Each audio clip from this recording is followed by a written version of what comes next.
Chapter 1. Arrival at Konoha. In the illustrious village of Konoha, within its most renowned edifice, an elderly man sat smoking a pipe, his gaze fixated on the world beyond the window. Behind him, a desk was cluttered with an array of documents awaiting his signature. Yet, Sarutobi Hiruzen remained absorbed in contemplation, his eyes lingering on the monument dedicated to the fourth Hokage. Today marked the somber anniversary of the Nine Tails' onslaught upon the village. With a heavy sigh, Sarutobi Hiruzen reflected on the toll the third great ninja war had exacted on Konoha, which suffered greater losses than any other village due to the relentless battles against every other faction. Merely a year later, they faced yet another calamity, one that claimed not only the life of the fourth Hokage, but also the lives of numerous ninjas and innocent civilians. This harrowing event not only intensified the burdens he and the remaining ninjas bore, but also led to an overwhelming influx of orphans at the village orphanage. Once more, Sarutobi Hiruzen sighed, resigning himself to the necessity of tackling the tedious paperwork that lay before him. In a modest orphanage, 5-year-old Suzuki Kazuki was deep in slumber. Abruptly, he awoke with a piercing scream, clutching his head before succumbing to unconsciousness. The frantic cries roused the other orphans, who hastily alerted the caregiver. Several hours later, Kazuki regained consciousness, yet he was beset by a throbbing headache. He mused, what in the world is causing this excruciating pain? Though I stayed up late working on that project last night, I've never experienced such intensity before. My memories feel so muddled.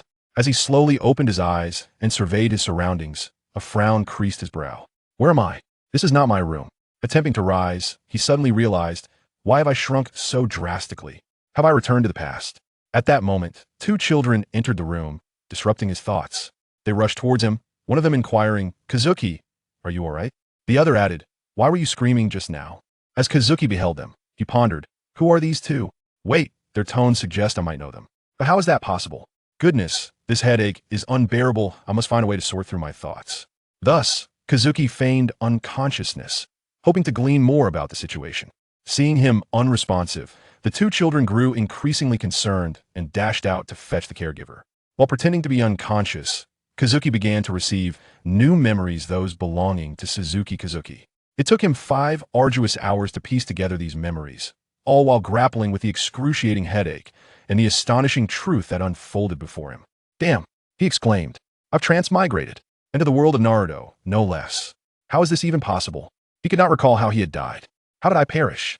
Isn't death a prerequisite for transmigration? Cursed fate, he thought, to have crossed over from a world governed by rules into one rife with cunning and powerful ninjas. And I've transmigrated as an ordinary civilian. After several minutes of incredulity and outrage, he finally composed himself, resolved to accept this new reality and contemplate his future. He mused, all right, from now on, I shall be known as Suzuki Kazuki. He truly is an unfortunate soul, having lost his life in such a bewildering manner. How does this world operate? Nevertheless, I have acquired a wealth of information from his memories. His parents perished during the rampage of the Nine Tails, yet he miraculously survived. After being sent to the orphanage, he underwent evaluations by the root organization, assessing his potential for adoption. However, no one desired to take him in. Given that the Nine Tails attack occurred a year ago, and he is already 5, it appears I am 4 years older than Naruto and his generation. This grants me additional time to train and cultivate strength. The Uchiha clan massacre should transpire 7 years hence. The plan for Konoha's destruction should unfold 12 years later. Pain's assault and the 4th Great Ninja War should occur 16 years from now. Wait, what is this sensation? In that instant, he felt a peculiar energy coursing through his body. He thought, is this chakra? There had been no mention of chakra in his memories. Does this mean that by transmigrating into him, chakra has been unlocked? Well, at least that's some good news.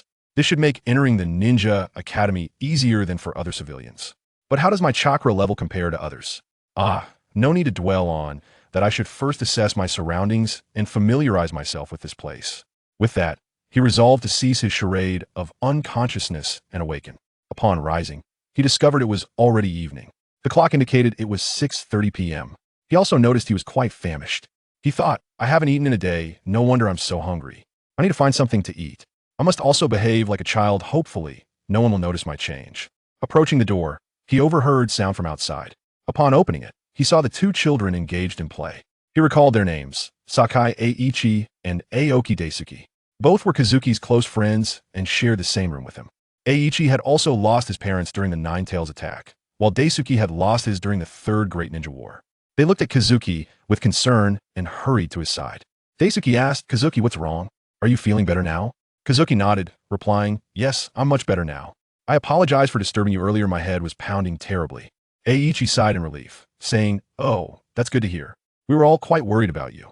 At that moment, a rumble emanated from Kazuki's stomach, prompting both children to glance at him in surprise. Embarrassed, Kazuki rubbed the back of his head and admitted, "I'm just hungry." Eiichi remarked, "That's understandable, you slept all day." Daisuke then placed a reassuring hand on Kazuki's shoulder, suggesting, "Let's head to the cafeteria and see if there's anything to eat." The three children made their way to the cafeteria. Along the way, many children cast puzzled glances at Kazuki, with a few inquiring about his current condition. Kazuki thought, "They must have heard about my screaming and fainting." From his memories, Kazuki knew there were over 250 orphans in this institution. He was also curious to know if Naruto was among them. Upon reaching the cafeteria, they encountered a caregiver named Saya, a kind-looking middle-aged woman. Upon seeing Kazuki, she hurried over to inquire about his well-being. Once assured of his health, she relaxed and informed him, "We were all quite worried about you. We called a doctor to examine you, but he could not ascertain what was amiss. It's a relief you're fine now, though you will need to be checked again." Kazuki nodded and replied, "Thank you. However, I am truly famished. Is there anything available to eat?" Chapter 2, The Beginning of Training. She nodded in response, stating, "Dinner is being prepared. Though it will take some time, I will fetch you something to eat in the meantime." Subsequently, Saya brought Kazuki a plate of food, while Daisuke and Eiichi dashed off to play. As Kazuki ate, he contemplated, "The food here is quite mediocre, not particularly delicious, but considering this is an orphanage, it's acceptable. They seem to provide 3 meals a day: breakfast, lunch, and dinner, along with an ample supply of fruit. Regrettably, there is no meat, but the nutrition should suffice, alleviating concerns about hunger during my training. Never mind, I'll fill my stomach first." After devouring his dinner, Kazuki returned to his room. He collapsed onto his bed, lost in thought. Today has been quite arduous. Though playing the role of a child is challenging, thankfully no one has noticed my differences. Fortunately, this orphanage is devoid of ninjas. I must consider my next steps. Now that I have arrived in this world, I do not wish to be merely an inconspicuous pawn. My knowledge of future events grants me a significant advantage. What path should I pursue next? Kazuki began to ponder all his plans for the future and what actions he should undertake. After half an hour of contemplation, he reached a conclusion. Although he possessed foresight into future events, without sufficient strength, such knowledge would be rendered useless. Moreover, the unfolding of events may not align perfectly with the narrative of the Naruto series, which is fraught with plot holes. Disclosing this information to others is absolutely out of the question. They would only subject him to interrogation in the intelligence department, or, worse yet, hand him over to Danzo. In such a case, the trajectory of the Naruto world's future could shift dramatically, obliterating his advantage. Thus, Kazuki resolved that discussions of the future could wait. The most pressing concern was to enhance his own strength. But how to proceed now? At present, ordinary ninjutsu was out of reach. Ordinary civilians had no access to ninjutsu. Thus, they could only learn it at the academy. In other words, he must wait until next year to enroll in the ninja academy.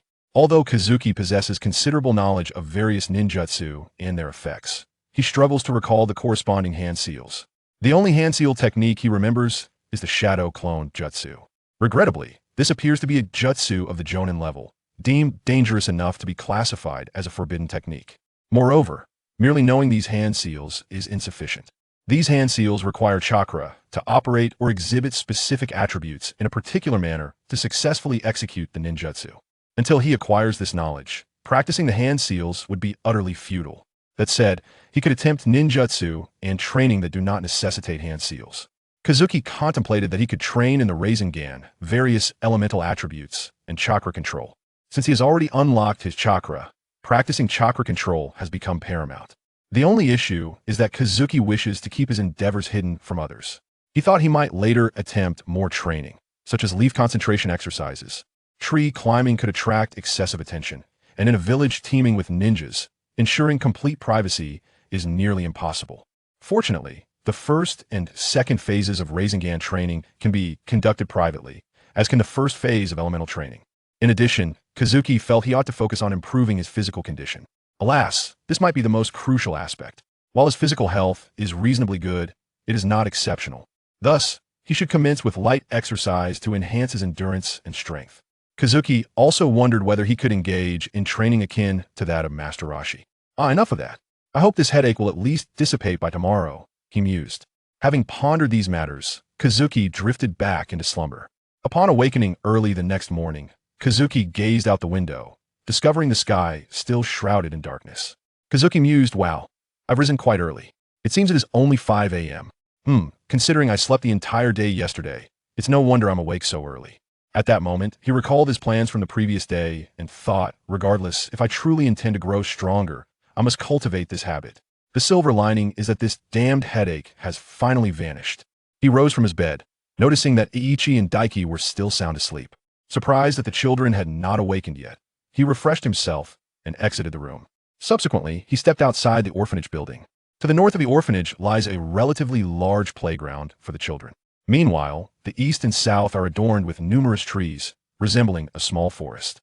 Konoha village seems to be replete with such small forests, many of which serve as training grounds for ninjas. Unfortunately, there are no training grounds in proximity to the orphanage. To the west lies a residential area, with a market situated several hundred meters away.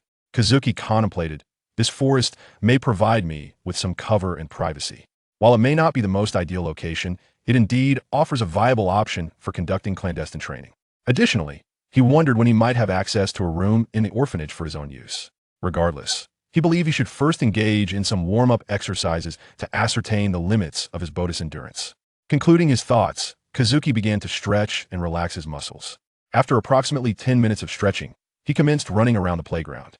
According to his estimation, the circumference of the playground is about 100 meters. He managed to complete the initial laps with ease, but soon began to feel fatigued. After pushing himself to his limits, he completed 28 laps around the playground. Kazuki took a deep breath and thought, wow, I've run nearly 3 kilometers. In my previous life, I could hardly run more than 1 kilometer at the age of 5. Moreover, he could not recall whether this child had engaged in any exercise prior to him taking over this small body. Kazuki was uncertain whether the enhanced physicality was due to the inhabitants of this world being stronger or his own unlocking of chakra, augmenting his physical capabilities. He presumed it to be the former, as he had just unlocked his chakra the day before. He then prepared to take a brief rest before continuing. After a 5-minute respite, he resumed his push-up exercises. He successfully completed 2 sets of push-ups, each consisting of 12 repetitions. Next came sit-ups, where he managed 4 sets of 15 repetitions each. Following that, he performed squats, successfully completing 3 sets of 12 repetitions. Finally, he attempted pull-ups, managing a meager 8 repetitions. This workout undoubtedly placed considerable strain on him, yet did not push him to his limits, as abruptly exerting oneself can be detrimental. After completing his workout, Kazuki returned to the orphanage, took a shower, and changed into fresh clothes. Upon returning to his room, he realized it was already 7:30 a.m., and his roommates were still asleep. He thought, interesting, when do they usually awaken? Is their wake-up time consistent? If they rise at 8 a.m. for breakfast, I might be able to practice leaf concentration without anyone noticing. I should observe them next week to confirm this. Kazuki sat on his bed, picking up a leaf he had found during his morning exercises. He stared at it, contemplating. In this ninja world, there exist 5 fundamental elemental attributes to master: fire, wind, lightning, earth, and water. Chapter 3. Chakra Attributes.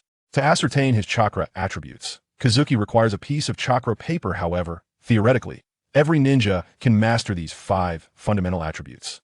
During the 4th Great Ninja War, Shikamaru commanded all ninjas to perform the Earth Release, Earth Shield technique. This indicates that the most basic ninjutsu of the 5 elemental attributes can be utilized directly, without the need to master elemental affinities as Naruto did. Of course, mastering all 5 attributes would be even more advantageous. This would enable the use of more powerful ninjutsu, encompassing all these elements. Take the 3rd Hokage, Hiruzen Sarutobi. For instance, he mastered all 5 attributes, and based on his combat prowess, he undoubtedly possessed a profound mastery of each elemental affinity. Kazuki is eager to discover his elemental inclination, as this would facilitate easier mastery of the respective element. If given a choice, Kazuki's first preference will be Lightning Release. Lightning Release boasts lethal offensive capabilities, and should he manage to emulate the Raikage use of lightning to enhance his speed, strength, and defense, his abilities could easily reach the level of a Kage. His next preference might be Water Release. Though Kazuki does not particularly favor water techniques, Konoha village has the legacy of Senju Tobarama, whose water release ninjutsu is unparalleled. If he could learn these water release skills, his abilities would significantly improve as well. The remaining 3 attributes each present their own challenges. While wind release is exceptionally deadly and versatile, no cage-level character has reached that stage solely through wind release techniques. Even those who are known as wind shadows do not solely rely on wind release ninjutsu for their existence. The only memory of the wind is of Danzo.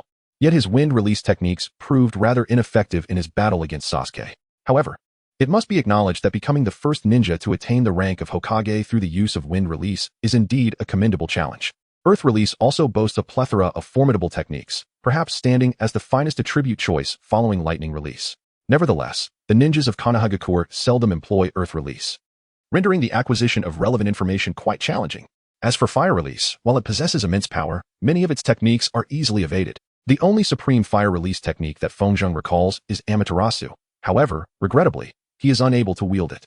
The formidable Great Fire Annihilation, employed by Uchiha Madara, appears to possess immense destructive power and is utilized by many. Yet, Fengjung remains uncertain whether this technique is permissible within the confines of Konoha, or if ordinary ninjas are capable of unleashing flames of such magnitude as Madara does.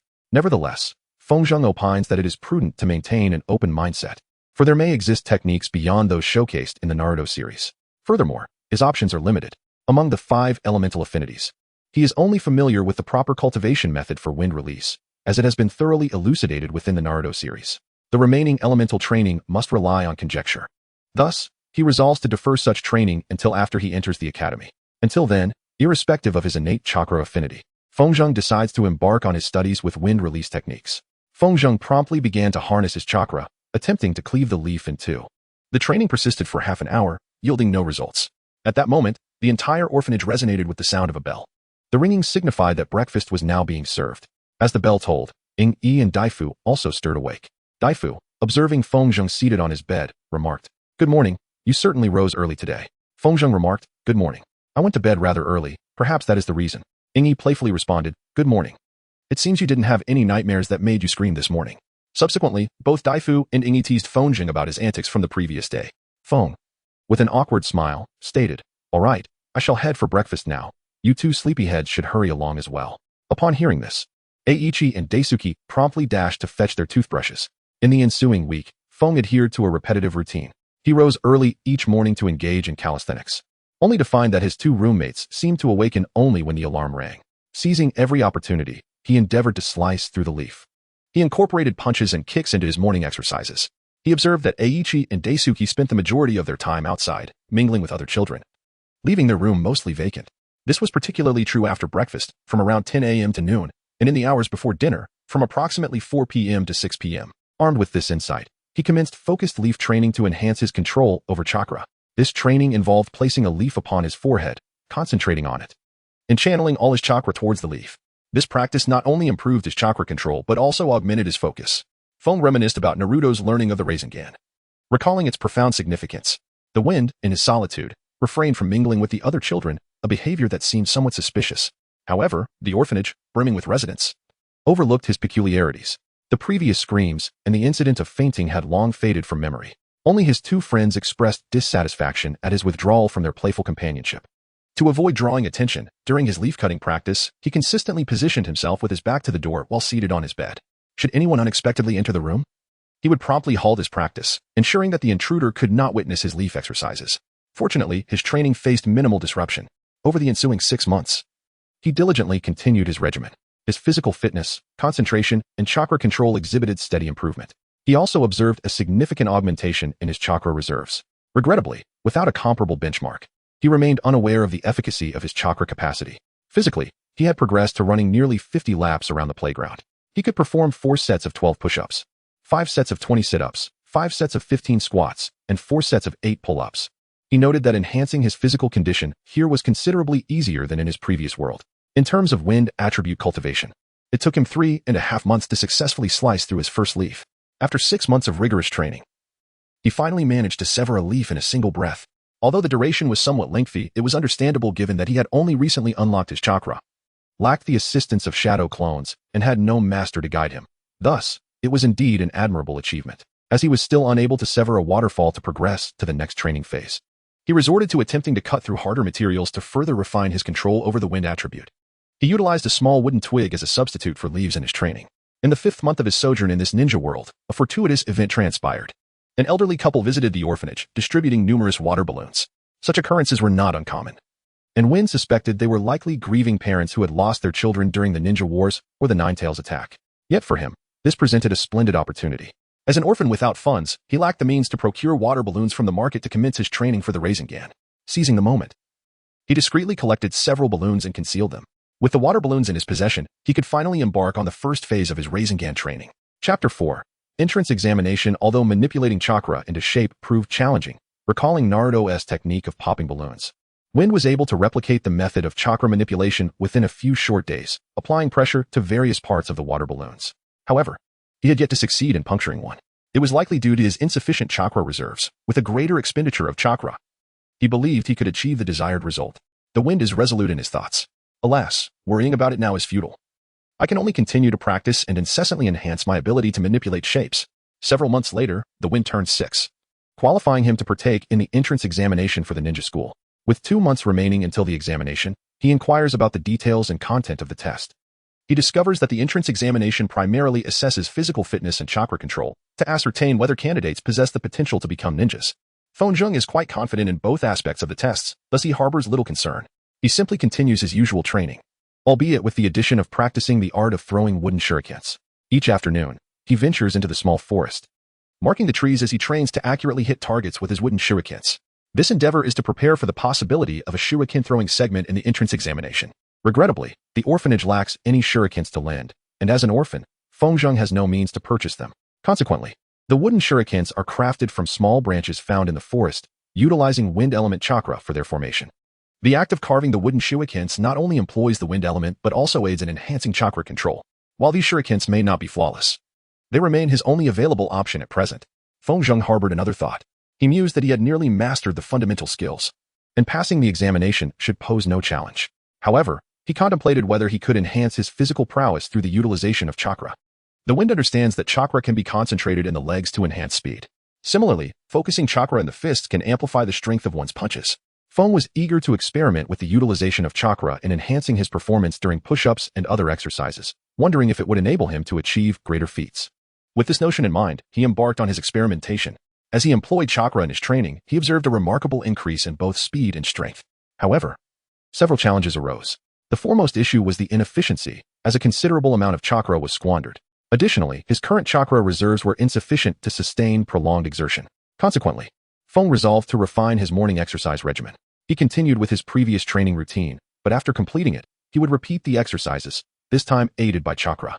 This adjustment proved immensely beneficial, significantly enhancing both his physical stamina and chakra utilization, while also accelerating the growth of his chakra reserves.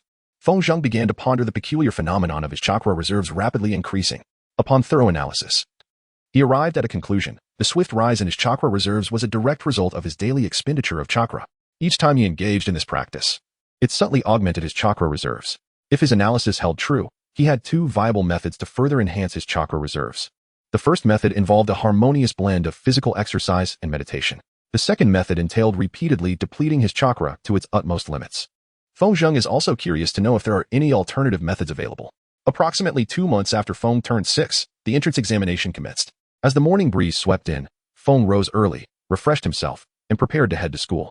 It marked the first occasion in 10 months that he forewent his morning exercise. He awaited Daifu and Ingyi to finish their preparations, as they too intended to partake in the examination. This year, approximately 7 boys and 2 girls from his orphanage were ready to sit for the entrance examination of the Ninja Academy. They all set off together, accompanied by the caretaker, Momonosuke. Upon arriving at the school, the children were astonished to discover the sheer number of candidates vying for admission. A girl from the orphanage named Naomi exclaimed, "What? There must be at least 1,000 participants here." Momonosuke then added, "Indeed, there are probably over 1,000. Last year, more than 1,600 children took the examination, yet only around 330 were accepted." All the children turned their gazes toward him. The wind blows gently as I ponder. I never anticipated such a multitude of participants, nor the significant number of those accepted. It seems that Konoha seeks to fill the void left by the Third Great Ninja War and the assault of the Nine-Tails. However, this bears little consequence for me. The wind surveyed the surroundings, noticing individuals among the crowd adorned with the headbands of the Hidden Leaf Village. Tinosuke remarked to the wind, They are skilled ninjas from various clans of our village, likely accompanying their children. The chances of their offspring passing the exam are quite high. Upon hearing this, the children felt a wave of nervousness wash over them.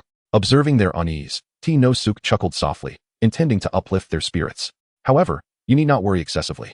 The majority of the children participating in the exam come from ordinary families, and your chances of advancing are still quite favorable. Keep striving. The other children nodded anxiously in agreement. At that moment, a figure clad in a ch-nin vest approached the group, announcing that the examination was about to commence and instructing all participating children to gather at the training ground behind the school. Upon reaching the rear of the school, Wind and his companions beheld the Hokage rock, upon which the faces of the 4 Hokages were intricately carved. Everyone gazed in awe at the magnificent sight. The Wind whispered through his thoughts.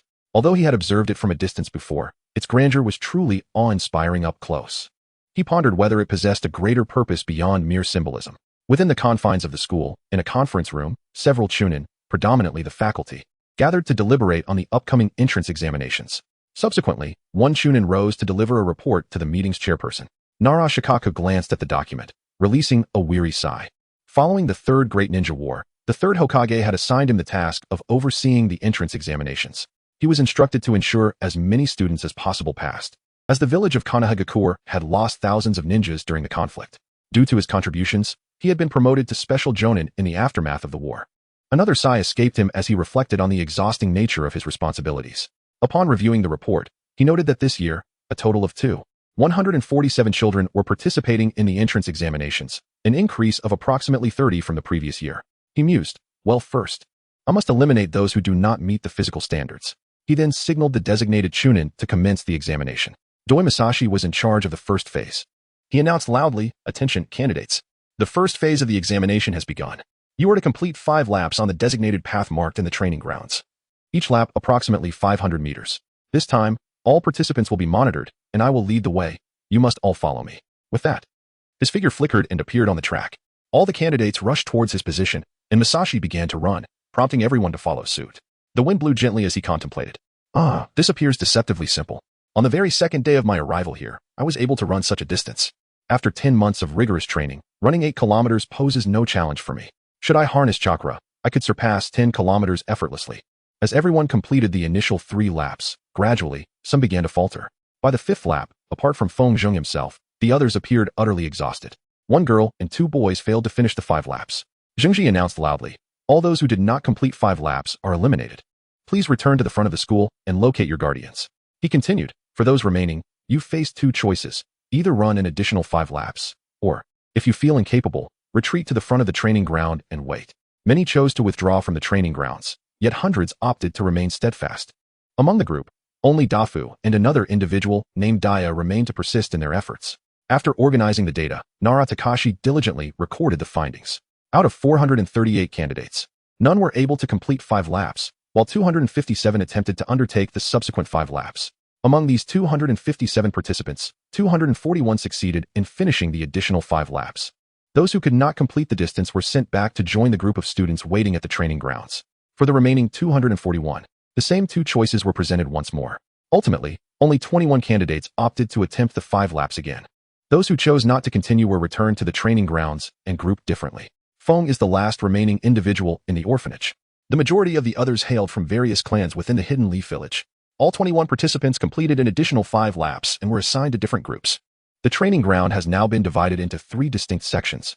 Feng Zheng was quite relieved that they were not required to run an additional 5 laps. Otherwise, he too might have had to withdraw. Subsequently, further physical assessments were conducted, resulting in the elimination of more candidates. Nara Takashi continued to keep records.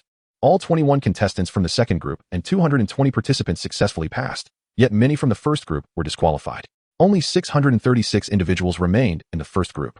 After the conclusion of the initial phase, the candidates were granted a respite and provided with breakfast. Following the meal, the examiners for the second phase made their appearance. Feng Zheng observed that he hailed from the Hyuga clan and announced, each group shall step forward those who have unlocked their chakra. Many, including Feng Zheng himself, took a step forward. In total, nearly 100 children had unlocked their chakra. Members of the ninja clan had successfully awakened their chakra. Seeing several commoners also stepping forward, Feng Zheng felt a sense of relief. This way, his own unlocking of chakra would not draw undue attention. The examiner from the Hyuga clan activated his Byakugan to scrutinize the chakra of those who had stepped forward. He needed to assess both the quantity and quality of their chakra. The entire group of 20 from the wind department has successfully passed. The remaining 64 students also achieved success, while others were disqualified. Subsequently, several nin took action to assist all the remaining students in unlocking their chakra. Feng was astonished, contemplating the unexpected assistance provided to unlock the chakra of all remaining individuals. It appeared that the demand for ninjas in Konoha village was exceedingly urgent. This meant that numerous candidates who were unable to pass the entrance examination would now have the opportunity to enroll. Consequently, the immediate outcome of this action would be that many civilians could harness chakra. He was curious about the potential roles these individuals might fulfill and how many such individuals Konoha village actually needed. As the chakra unlocking process unfolded, Naruto was also observing the situation. The second phase examiner, Hinata Hachiro, approached him and expressed his bewilderment regarding the third Hokage's order to unlock the chakra of all these children. Naruto nodded in agreement, responding, "Indeed. He had no other choice. We have lost far too many ninjas in recent years." He further elaborated that the Hokage had mandated an expedited training program for the reserve ninjas to fill the vacant positions. Nevertheless, he acknowledged that while most of these children would not become ninjas, the enhancement of their chakra would enable them to contribute to various other roles in the future. Frankly, I am quite impressed by the Hokage's efforts to ensure that such a multitude of children could participate in the examination, even leading to the expansion of the school. Naruto continued. Hinata Hachiro replied, "Yes, we only need a few years and hope to avoid any significant conflicts." Naruto responded despondently, "Indeed, but until then, these examinations are quite a headache." Observing Naruto's distress, Hinata Hachiro chuckled. The process of unlocking and verifying chakra persisted for a considerable duration. As evening approached, all tests concluded.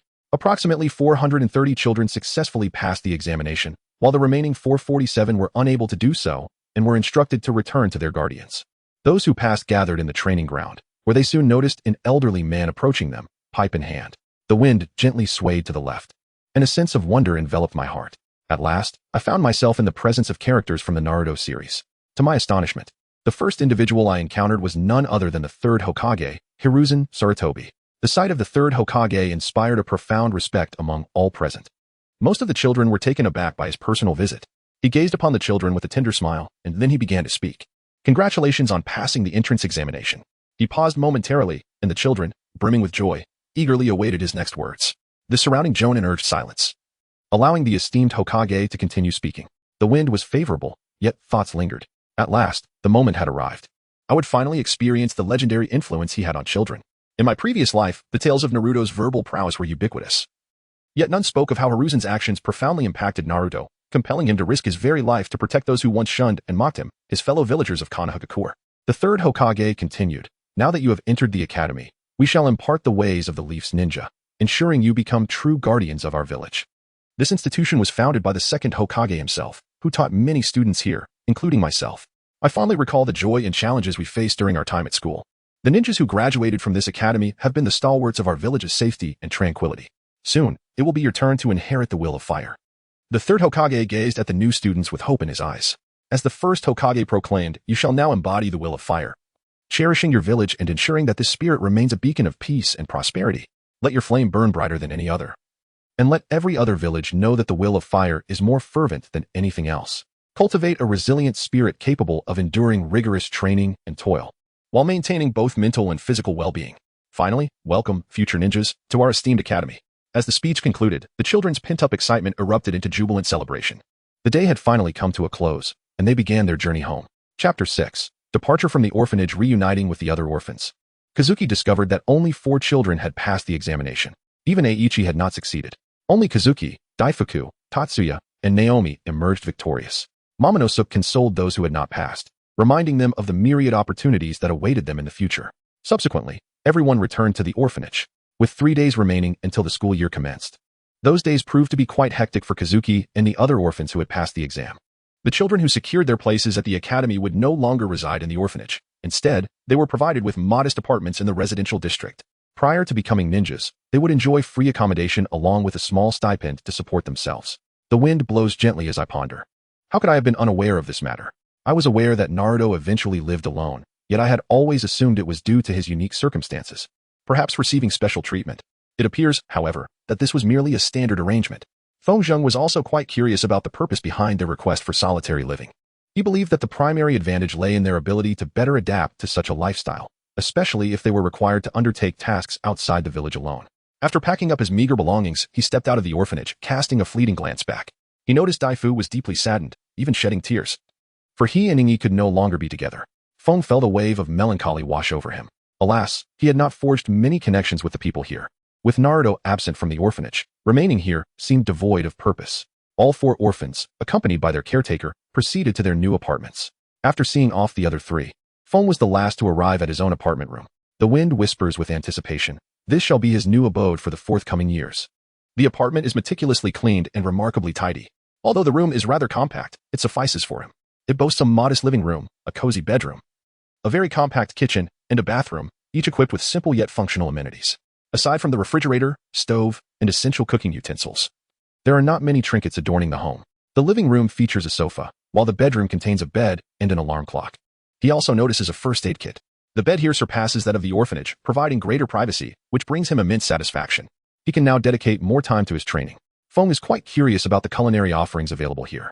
They mentioned that someone would come by at noon to deliver today's provisions and allowances. Regardless, having financial resources would greatly ease both his daily life and training endeavors. A month ago, he had exhausted his supply of water balloons, thus halting his practice of the spiral sphere technique.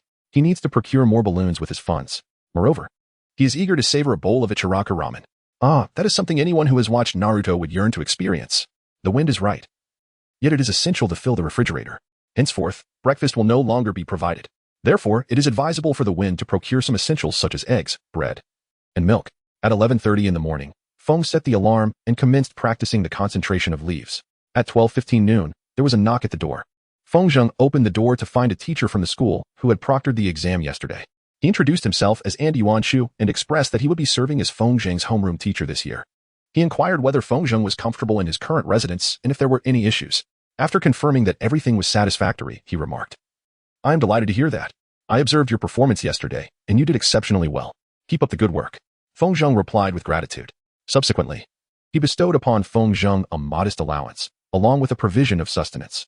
Feng gazed at the rations with curiosity and inquired, "Teacher, what are these?"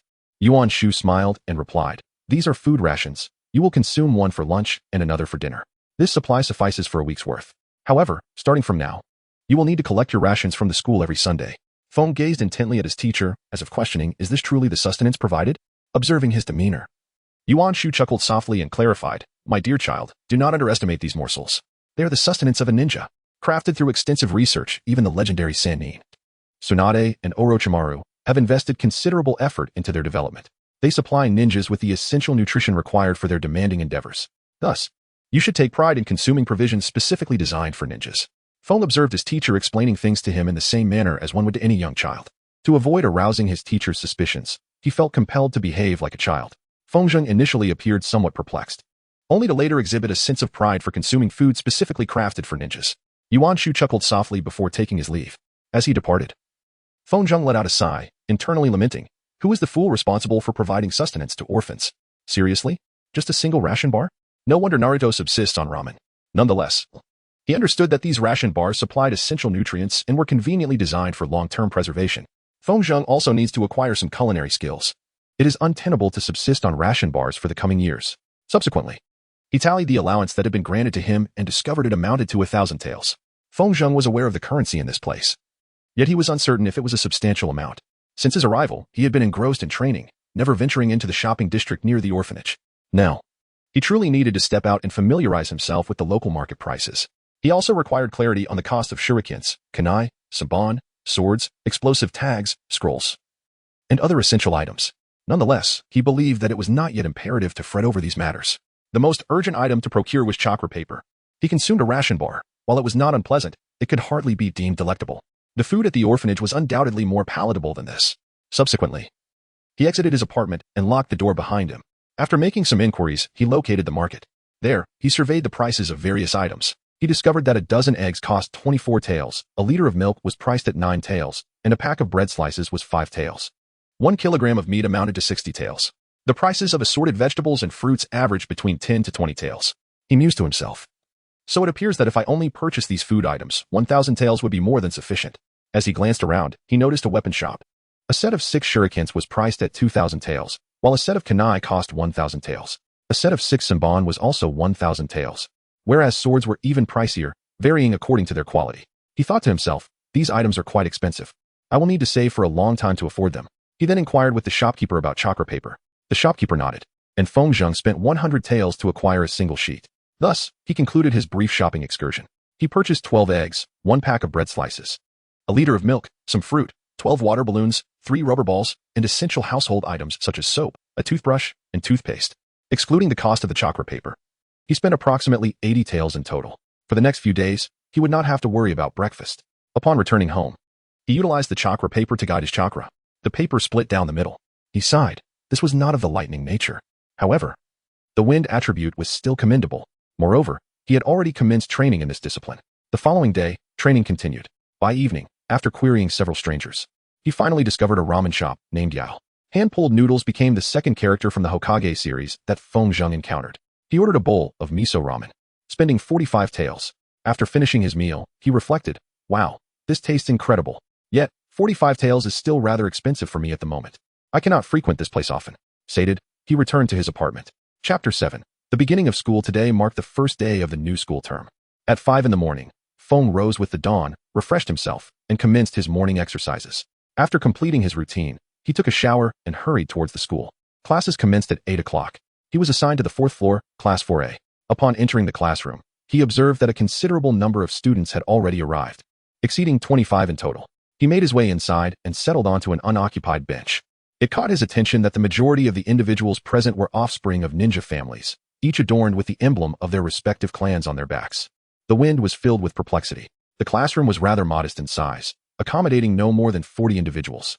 Could it be that our grade encompasses over a dozen classes? At 8 o'clock, teacher Andy Wanshu arrived. He first distributed identification cards to everyone. Then he introduced himself, welcoming us to the school. I am Andy Wanshu, and this year, I will be your homeroom teacher. Let us take a moment to familiarize ourselves with one another. I am also a Nin of Konoha. Having participated in the previous ninja war, my passion lies in the appreciation of drama, and I take great joy in teaching children like you. Now, I invite each of you to introduce yourselves. Subsequently, all the children began to present themselves, while those hailing from prestigious clans spoke with pride about their heritage. The wind took the opportunity to understand the composition of his class. There were a total of 30 children, 2 from the Uchiha clan, 3 from the Hyuga clan, 2 each from the Nara, Yamanaka, and Akimichi clans, 3 from the Inazuka clan, 1 from the Yamanaka clan, and 1 each from the Saratobi, Shimura, Kat, and Hitaki clans. Surprisingly, there were 3 from the Senju clan and 2 from the Kurama clan. The remaining 6, including the Wind himself, were ordinary civilians. After the students concluded their introductions, Teacher Motoki began to speak. He stated, now, let me explain the situation of your class. This year, 430 students passed the entrance examination, and you 30 are the highest achievers. Therefore, there are great expectations for each of you. You must strive to become exceptional and powerful ninjas, which is why the school has assigned an elite ninja like me to your class. Additionally, other teachers will also provide assistance when necessary. You will have access to the E and D sections of the school library, and there will be a specialized test every 6 months, personally overseen by the Hokage. So, make sure to work hard. Upon hearing these words, a sense of pride welled up within everyone, and they became even more focused. The wind thought to itself, I am fortunate. It appears that this is an elite classroom where any inquiries will likely be swiftly addressed. Additionally, the 2 sections of the library should correspond to the E-level and D-level ninjutsu areas. Feng Zheng pondered whether there existed a higher level of ninjutsu realm, and he yearned to explore it. As it was the inaugural day, teacher Yuan Shu guided them on a tour of the school. They traversed all the classrooms, the library, the training grounds, and the dining area. At the training grounds, they were introduced to various sections, including the track, the obstacle course, the shooting range, and the balance area, filled with numerous poles. At the end of the training grounds lay a small pond. Upon concluding the tour, they returned to their classroom. Yuan Shu further elucidated the curriculum for the year, primarily focusing on fundamental knowledge.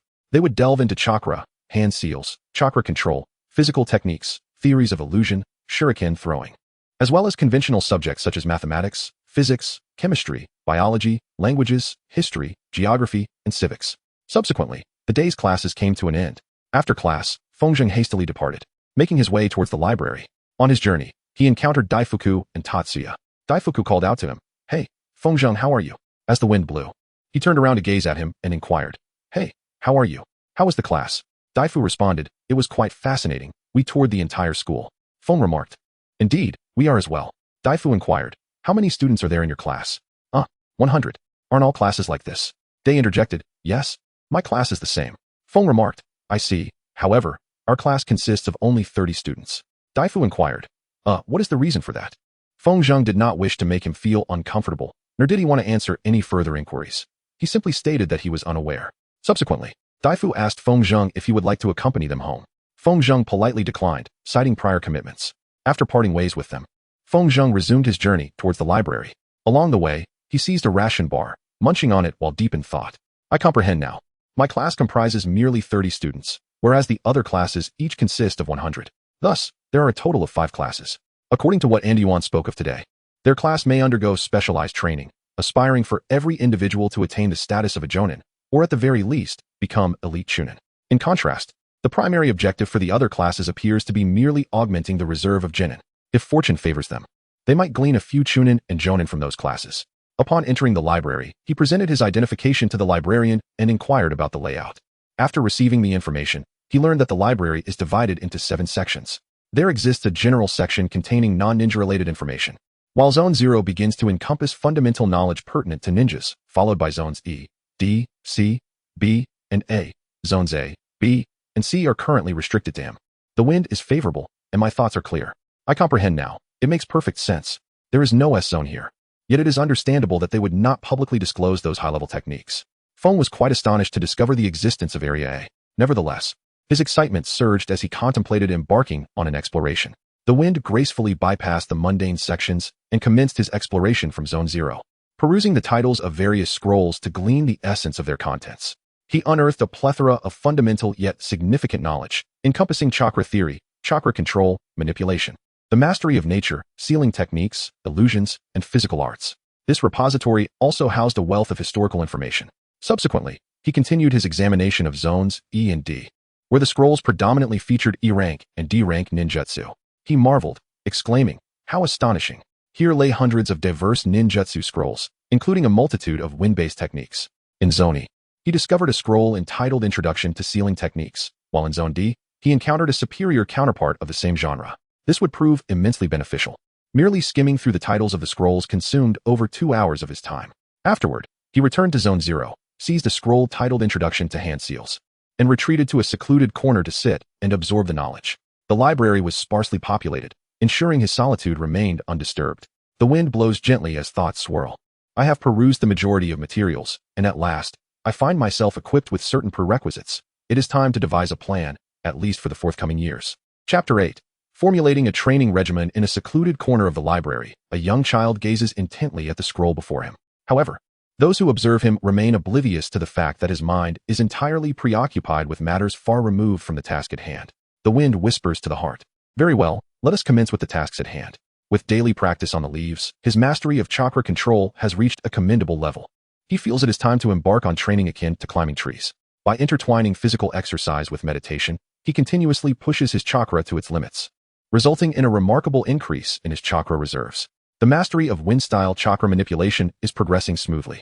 As his chakra levels continue to elevate, he will be able to experiment with a greater variety of ninjutsu. Presently, his training regimen encompasses chakra control, chakra shape manipulation, and the enhancement of chakra reserves. While these are already commendable, discovering additional methods to augment his chakra reserves would be advantageous. In Feng Zheng's current arsenal, the most vital element is his training in wind manipulation. Months ago, he completed the technique of leaf cutting. Although he has yet to attempt the cutting of waterfalls, he has made significant progress and can now effortlessly slice through branches. For many wind-based ninjutsu, this should suffice. Moreover, possessing an affinity for wind enhances his capabilities further. Next, he aims to challenge himself by cutting through harder materials, such as stone and subsequently, metal. Nonetheless, one vital endeavor Feng Zheng is determined to pursue is the study of additional wind-based ninjutsu. He intends to examine every E and D rank wind ninjutsu in the library, planning to acquire some practical techniques over the next couple of years. Ideally, these techniques will enable him to establish a robust combat system encompassing defense, offense, and evasion.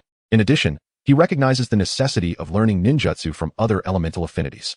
He ponders which element to prioritize: fire, lightning, earth, or water. After several minutes of contemplation, he concludes that lightning does not harmonize well with wind, thus postponing his studies in lightning-based techniques for the time being. Both fire and water can synergize effectively with wind, particularly fire. However, he requires a shadow clone to utilize it effectively, and given that he is in the land of fire, it is probable that his future companions will possess this affinity. Lastly, there is earth. Although wind and earth do not typically complement each other, He envisions a strategy where wind serves as an offensive force while earth provides defense. He earnestly hopes that the library contains ninjutsu akin to that used by Kakuzu to enhance physical capabilities. With such defensive techniques coupled with wind-based attacks, he anticipates a highly effective and troublesome combination. Ultimately, Fengzheng decides to adopt earth as his secondary affinity and dedicates the coming years to mastering both elements. Other elemental affinities can be explored once he successfully learns to create multiple shadow clones. Furthermore, he acknowledges the importance of acquiring fundamental ninjutsu. Ordinary clones may not be particularly beneficial in combat, yet they form the foundation for shadow clones and elemental clones. Transformation techniques offer myriad applications, ranging from disguise to weaponry. Substitution techniques prove to be the most valuable among the three. Even when they attain shadow-like prowess, practitioners will continue to utilize this ninjutsu. Thus, he must pay special attention to mastering substitution techniques. Additionally, Fengzheng feels compelled to learn and perfect body flicker techniques. These two forms of ninjutsu are crucial for evasion and escape. Perhaps mastering these techniques is even more urgent than delving into wind-based ninjutsu. Indeed, this should serve as an excellent combat system. The art of wind-release ninjutsu serves as an offensive strategy, while earth-release ninjutsu provides a defensive shield. The body replacement technique and body flicker technique offer means of evasion and retreat. The next focus of study will be on physical techniques. His daily morning training has positioned him among the elite in terms of physical fitness among his peers. Regrettably, he can no longer allocate additional time for his morning exercises. Therefore, Feng is contemplating a transformation in his training regimen to enhance its intensity, perhaps by incorporating weights or certain seals. As for physical techniques, the curriculum offered by the Academy should embody its own unique style, warranting further exploration before devising a comprehensive plan. Regarding illusion techniques, he currently lacks the ability to practice them, deferring that to a later time. The remaining areas of study include swordsmanship, medical ninjutsu, sensory ninjutsu, and sealing techniques. Medical ninjutsu can also be postponed for future consideration. Swordsmanship holds significant importance for Feng. He must learn to channel his chakra through weapons and infuse it with wind attributes, thereby rendering his attacks immensely lethal. However, this can be temporarily set aside, as he does not presently require engagement in any combat. Sealing techniques, on the other hand, are ripe for practice at this juncture. With foundational texts in hand, Feng is inclined to ascertain whether this form of ninjutsu aligns with his capabilities. Sensory ninjutsu is equally paramount. Fengzheng may require the assistance of his school teachers to comprehend the art of becoming an exceptional perceptive ninja. Although he is yet to attempt this due to safety concerns, he firmly believes that concentrating chakra in his eyes, nose, or ears would significantly enhance these senses. Nevertheless, Fengzheng is more intrigued by the ability of sensing chakra, which he anticipates will prove invaluable upon leaving the village. He glanced once more at the daily class schedule, noting that school is in session from Monday to Friday, with weekends off. Classes commence at 8 in the morning and conclude at 3 in the afternoon, with a designated period for physical exercise in the morning, lasting 2.5 hours. Future practice in martial arts forms must also be incorporated into this time. During school hours, the majority of training is, in fact, impractical. However, he hopes to explore the possibility of conducting elemental change exercises during class. Practices such as leaf cutting could easily be concealed beneath the desk. Fengzheng is still eager to explore the preliminary training methods for earth attributes to ascertain their feasibility for classroom instruction. However, he hopes that the source tree is not a perceptive ninja, for otherwise, it might discern his intentions and prohibit him from pursuing this endeavor. From 3 p.m. to 10 p.m., he enjoys a span of time that he can allocate freely. He can spare an hour for market excursions, dining, and other miscellaneous tasks. This leaves Fengzheng with 6 hours dedicated to mastering fundamental ninjutsu, wind release techniques, weapon throwing, sealing techniques, chakra sensing, and meditation training. Yet, it is evident that the allotted time is insufficient to encompass all the aforementioned training. What, then, is to be done? Fengzheng once again found himself immersed in profound contemplation. After careful calculations, he concluded that meditation was an essential daily practice. Regarding other endeavors, he essentially faced two choices. The first was to alternate these activities on different days, and the second was to concentrate on a select few. While the former option appeared enticing, the concern lay in the fact that attempting to learn too many things could lead to distraction, potentially proving detrimental to his progress. For instance, under the burden of numerous practices, mastering the 8 gates of escape under the tutelage of Teacher Kai would be unattainable, as it demanded strict physical proficiency. The art of sealing also posed a significant challenge. It encompassed a vast array of concepts, necessitating considerable time and focus to comprehend. It would be prudent to delay this pursuit until Fengzheng could successfully create shadow clones. Unfortunately, this also implied that he could not generate income through the production and sale of explosive tags or storage scrolls, but for now, he had no choice but to accept this limitation. Among the foundational ninjutsu and wind-style techniques, he would prioritize the former for the time being. Once he had mastered these fundamentals, he would then redirect his attention toward wind-style ninjutsu. Therefore, in the coming months, the time after school should be devoted to perfecting those essential ninjutsu, as well as the throwing of shurikens and kunai, chakra sensing, and meditation. At present, Feng Zheng remains uncertain about how to sense chakra. He must visit the library to seek theoretical knowledge and consult Master Yuan Shu. This will also allow him to ascertain whether he is a sensory-type ninja. As for the art of weapon throwing, he shall wait for the commencement of classes to learn that skill. This approach will prevent him from adopting any erroneous habits and enable him to correct the necessary techniques, thus allowing for swifter and more precise weapon throws. Regarding the fundamental ninjutsu, he can easily locate them within the library. He merely needs to comprehend the theories behind the hand seals and how to execute them correctly. The school is expected to cover these topics soon, so he hopes this will not pose a long-term issue. After contemplating, he paused to summarize his plan. Then, he mused to himself, well, this plan seems sufficiently sound for now. I should acquire the necessary knowledge from the school as soon as possible, and if I have any inquiries, I can always seek guidance from the teachers. Let us see how strong I can become after years of such training. He smiled and finally began to read the scroll he had acquired. Chapter 9. Learning the fundamentals. The wind began to read the scroll. After thoroughly perusing its contents, he contemplated within himself, so it is. The hand seals were remarkably akin to those in the Naruto series. The scroll elucidated 12 fundamental hand seals. These hand seals indeed assist in shaping and manipulating chakra in a particular manner. However, this serves merely as an aid. The ninja must actively endeavor to mold their chakra in such a fashion. He let out a sigh. It may require considerable time to master. The hand seals are a prerequisite for ninjutsu, and before attaining a satisfactory level, training in hand seals will supplant the foundational ninjutsu training. To master the hand seals, one must engage in relentless practice, simultaneously ensuring the chakra is shaped correctly. Subsequently, one must attempt various hand seals sequentially, adjusting the chakra's molding technique according to each respective seal. Only upon achieving this can one commence the study of ninjutsu. Feng thought to himself, goodness, this is rather tedious. In addition to the fundamental hand seals, there exists a detailed introduction to various other hand seals. The scroll elucidates the basic hand seals for all 5 elements, as well as those for the shadow clone technique. Yet, it is evident that there are additional hand seals that remain unmentioned herein. Feng Zheng contemplated thoughtfully. Indeed, the aspect of chakra manipulation necessitated proper guidance. Consequently, Feng Zheng resolved to commence his training only after initiating the instruction of this subject at school. This constituted merely the foundational knowledge. Subsequently, he must first master the single-handed hand seals, followed by the technique of diminishing the number of hand seals required to execute ninjutsu, ultimately striving to perform ninjutsu without any hand seals whatsoever. Feng Zheng recalls that in the realm of comics, numerous characters possess the remarkable ability to perform hand seals with a single hand. Many of these figures have even managed to reduce the requisite number of hand seals for significant ninjutsu to a mere 1. While Feng Zheng was deeply engrossed in analyzing the intricate art of hand seals, his homeroom teacher, Yuan Shu, entered the library. Observing Feng Zheng's immersion in the scrolls, he stealthily approached from behind to glimpse the contents of his study. Upon seeing what Feng Zheng was perusing, a faint smile appeared on his lips, signaling his presence. Hello, Feng Zheng. The sudden sound startled Feng Zheng, causing him to whirl around abruptly, his mind racing with questions. When did he appear behind me? How long has he been here? With no answers forthcoming, he let out a quiet sigh. I have grown too complacent. After all, this is the world of ninjas. Although Yuan Shu is merely a chunin, in comparison to Feng Zheng, they now inhabit entirely different realms of existence.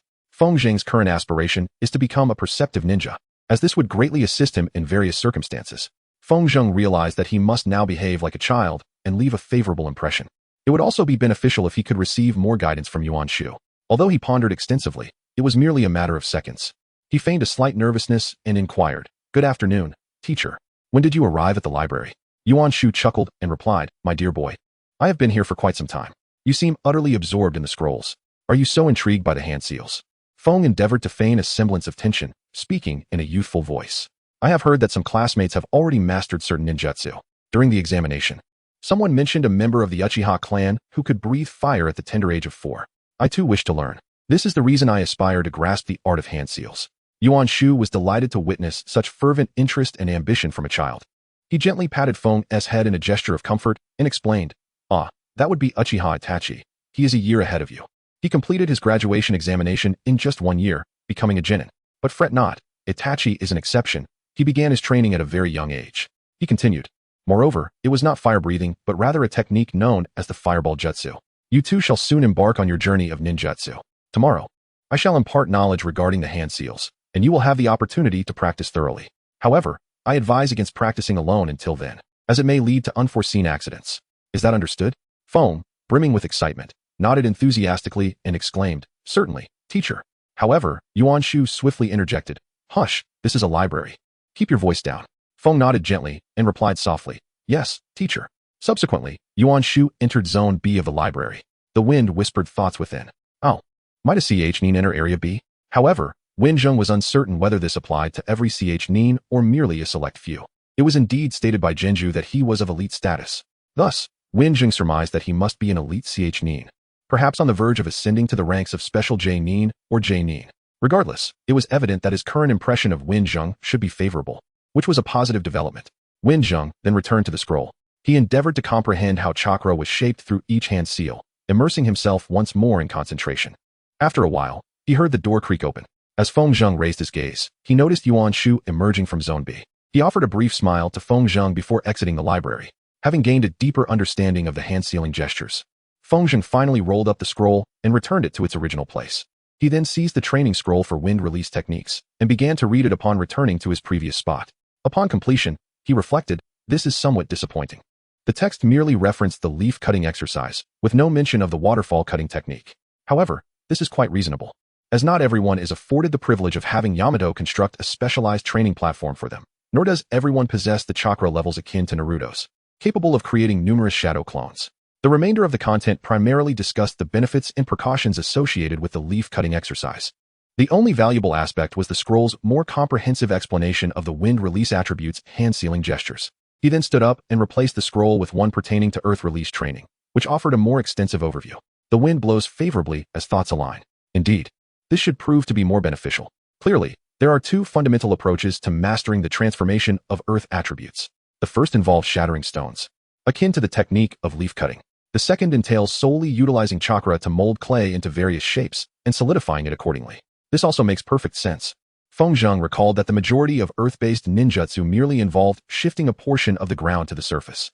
Thus, clay manipulation would prove to be exceedingly beneficial. Regarding gravel, after crushing stones, Feng Zheng contemplated attempting to shatter larger boulders to enhance his mastery over the earth element. As for clay shaping, he could either increase the quantity of clay or endeavor to mold soil or earth, although the latter would present a greater challenge. Subsequently, Feng Zheng returned the scroll to its place and proceeded to Area E, where he acquired a foundational scroll on sealing techniques.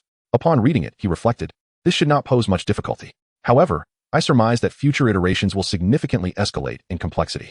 Nevertheless, he deemed the practice of sealing techniques too time-consuming and resolved to postpone it for later. He then replaced the scroll and commenced his search for materials on perception training in Area O. He discovered numerous resources aimed at enhancing the senses of smell, sight, or hearing.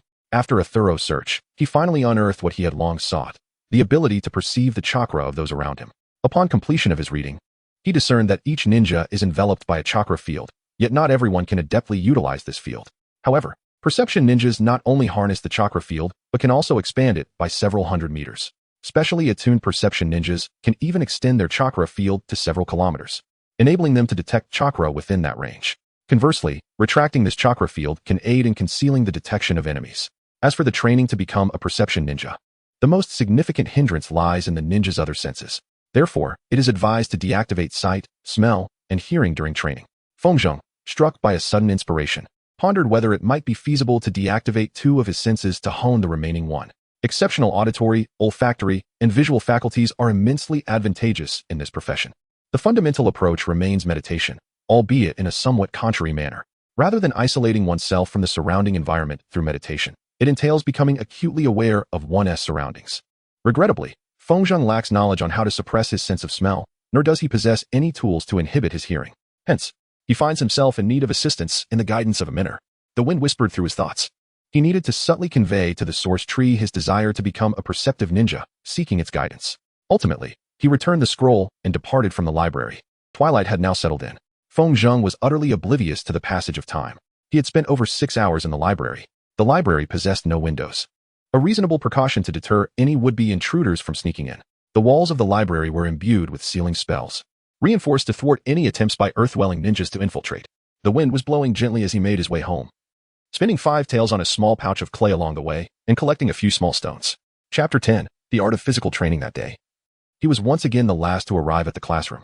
Just a few minutes before 8 o'clock, he entered with a smile, observing his peers and thinking to himself, "Look at you children, arriving early just to secure a seat in the front row." He walked over and took his place alone on the long bench at the back, retrieving a stone from his pocket and placing it on his desk.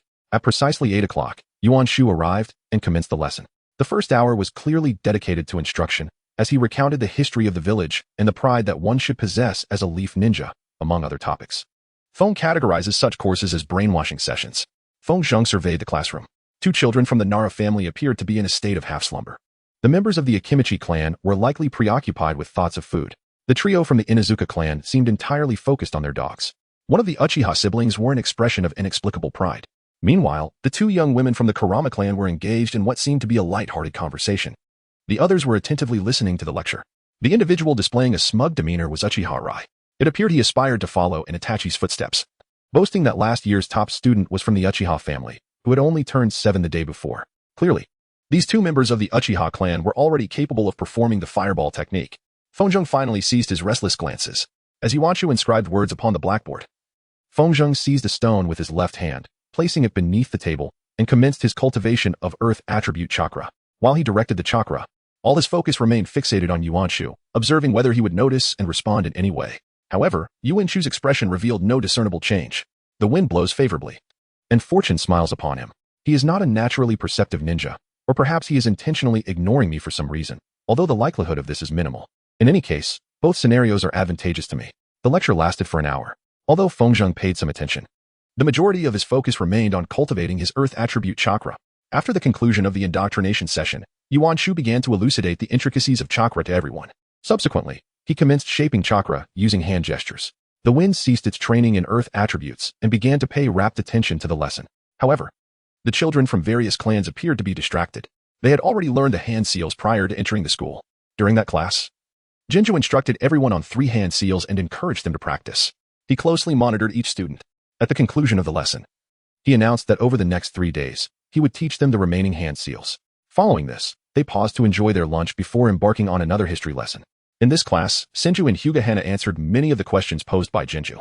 Feng Zheng feigned attentiveness in class, while secretly honing his skills. This week passed in a similar fashion. Yuanshu instructed on all 12 fundamental hand sealing gestures, as well as the hand seals for the shadow clone technique. He emphasized the significance of mastering these gestures correctly, and Feng Zheng recognized this as akin to the notes he had previously perused in the scroll, urging everyone to practice diligently at home. Furthermore, Yuanshu introduced the concept of concentrated practice in the field of leaves. During regular lessons, Feng Zheng consistently practiced with Earth Chakra. However, should he find himself bored, he would employ Wind Chakra to cleave stones, rather than using Earth Chakra to shatter them.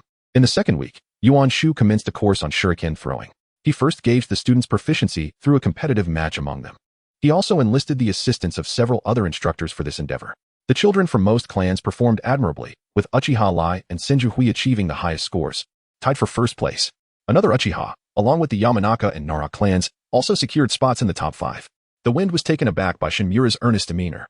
He pondered to himself that Shimura Danzo must have undoubtedly provided a similar training regimen for the children of his clan. Although Feng Zheng had previously practiced crafting wooden shuriken, he barely reached an acceptable level of proficiency. For beginners, the variance in weight inherently diminishes the effectiveness of early training. Out of 6 throws, he only managed to hit the wooden board once, and that instance was near the edge rather than the center. He ranked 21st in the competition. Subsequently, Motoki met with each student individually to offer guidance. When it was Feng Zheng's turn, he remarked, "You still need to dedicate a significant amount of effort to this aspect. Begin with perfecting your throwing technique. Once your form is correct, your progress will come swiftly." The wind nodded slightly, allowing Yuanshu to assist in correcting his posture. Subsequently, he emulated Yuanshu's demonstration of the technique for throwing shurikens. After a few more corrections from Yuanshu, and upon being satisfied with his throwing motion, Yuanshu finally turned his attention to the next student. Feng Zheng approached this training with utmost seriousness, engaging in extensive practice. Following that day, he dedicated a portion of his time after classes to shuriken throwing exercises. Each day, he trained at the school's practice grounds. Upon returning home, he practiced hand seals, molded clay, and meditated. Last week, he endeavored to perceive his surroundings, but to no avail. Thus, he decided to revisit this endeavor at a later time. During this period, a new activity Feng Zheng began to pursue was wall running, as a substitute for leaf concentration training, serving as an alternative exercise for climbing trees. Feng Zheng noted that, given the walls were uniformly smooth, traversing them should prove more facile than walking upon trees. However, this should suffice for the moment. He meticulously arranged the cushions on the floor, ensuring that even after hundreds of tumbles, he would remain unscathed. It took him several days to master the art of ambulating along the walls. By the weekend of the second week, he had perfected the skill, able to complete his wall walking without a single fall. He could now walk upon the walls as easily as he could stand upon the ceiling. The primary challenge that Case faces is the scarcity of chakra. However, through daily practice, he discovers that his physical strength is continuously improving.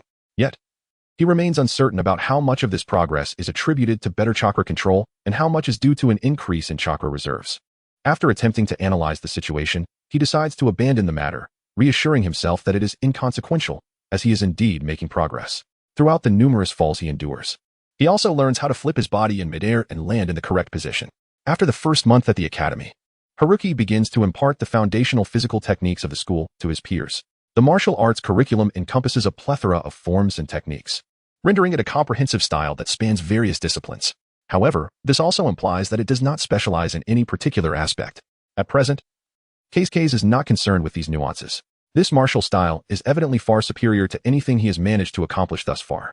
He is astonished, pondering how the fundamental style could be so intricate, encompassing such a wide array of elements. This ignites his curiosity about the martial arts of the Senju clan and the Uchiha clan, contemplating just how exceptional they might be. Nevertheless, it is clear that the Hyuga clan's martial arts surpass them all. Fong felt it prudent to first master the martial arts style taught at the school before contemplating the study of more advanced techniques. This endeavor would require a considerable investment of time, yet fortunately, he had an abundance of it. Following that day, martial arts training was incorporated into his morning regimen. The martial arts instruction at the school extended for over a month, aimed solely at familiarizing the students with all the various styles of martial arts. Fong keenly observed that the individuals from the Senju, Uchiha, Hyuga, and Inuzuka clans had not adopted the martial arts style taught at the academy. Following the conclusion of the martial arts class, students were mandated to engage in weekly combat against one another, based on their performance and techniques. Motoki would provide them with guidance or instruct them to practice a particular form. Even these martial arts contests were organized as tournaments. The Wind has demonstrated remarkable improvement in this regard, achieving an 8th place finish in his inaugural competition. Although his martial arts technique is still developing, his physical robustness has conferred upon him considerable advantages. He harbors no great astonishment at this outcome, despite the extraordinary talent exhibited by his peers, some of whom surpass him in skill. Not a single 6-year-old invests as much time in training as he does. Individuals of such exceptional dedication are rare, with notable exceptions like Teacher Kai. Even Xiao Li only began to exhibit such diligence after becoming a genin. Hinata Hodaka secured first place in the inaugural martial arts tournament, followed closely by Senju Hikari, Hinata Hana, Uchiha Rai, and another member of the Hinata clan. Shimura Shin ranked 6th, with a member of the Senju family trailing closely behind in 7th place. The wind is favorable, and my thoughts are optimistic. Unlike them, I have yet to undergo any formal training. At this moment, with the wind at his back, he feels an unwavering confidence. He believes that with further training, he will surpass these individuals in growth. He is currently progressing in the right direction, self-motivated to persevere. Yuan Shu has commenced weekly competitions in martial arts and shuriken throwing for the class. Fengzheng discovered that the other 4 classes had not arranged such competitions. In fact, during an encounter with Daifu, he learned that they had yet to attend a physical training class and were still practicing shuriken throwing and the correct formation of hand seals. He pondered the seriousness with which the management of Konoha was developing this class. To his knowledge, similar efforts had been made the previous year. Despite their fortuitous luck in having Itachi in last year's class, if they harbored similar expectations for this year, they would surely be disappointed. That said, Fengzheng felt it unreasonable to frequently anticipate the emergence of a genius like Itachi. Concluding his thoughts, he looked forward to the future with a sense of excitement regarding his continuous self-improvement. Chapter 11. Increasing weighted training. Thus, the first 6 months of school life continued. 6 months later, Ende Wanju was to report the class's progress to Sarutobi Hizashi. Arriving at the Hokage's office at the appointed time, he knocked on the door. Upon being permitted entry, he stepped into the room and respectfully addressed Hokage-sama. Hizashi nodded and inquired, "How is your class faring? Are there any particularly gifted students?" Yuanju replied, "Progress has been quite smooth. Although it may be premature to draw conclusions, I believe that most of these children will become elites among the Ch-nin, with a few possibly reaching the rank of J-nin." He continued, "Senju Hikari and Uchiha Rai are the most talented, while Hyuga Hodaka and Hyuga Hana are also performing exceptionally well. Shimura Shin has shown promise, and the other 3 children from the Senju, Uchiha, and Hyuga clans, along with the sole member of the Y-Hai clan, have also been performing adequately. Among the ordinary civilians, there have been surprising discoveries. Suzuki Fengzheng from the orphanage is progressing remarkably fast. I observed him briefly. He is diligent and hardworking. He is undoubtedly someone we should cultivate for the future. Another civilian child, Aoki Neru, is also excelling. The other children are doing reasonably well. Overall, the talents of this batch of students surpassed those of the previous one. He spoke passionately, only to sigh shortly thereafter, adding, regrettably, there is no one in this class akin to Itachi. Hisashi nodded and replied, that is acceptable. We cannot expect to have someone like Itachi every year. However, your report sounds promising. If, in the next 15 years, we can produce a dozen or so J-nin, with the remainder being ch-nin, that would be sufficient and would greatly benefit the village. You are doing well. Continue your efforts in nurturing these individuals into exceptional ninjas for our village. Yuanju nodded respectfully, affirming, yes, Hokage-sama, before exiting the room. After Yuanju left, Hisashi reflected. It seems we are about to welcome yet another batch of outstanding ninjas. However, considering we have another diligent orphan, I am curious how his story will unfold. Yuanju's commendation of Feng was indeed ample. Feng has made significant strides over the past 6 months, even surpassing the assessments made by the original tree. After all, even the original tree is unaware that Feng has been diligently training at home for the majority of the time. The most notable advancement pertains to Feng's ability to mold chakra through hand seals. His speed has finally reached an acceptable level, enabling him to perform 6 random hand seals consecutively. He is determined that it is time to commence his studies in fundamental ninjutsu. In his endeavors with earth transformation, he has successfully shattered rocks.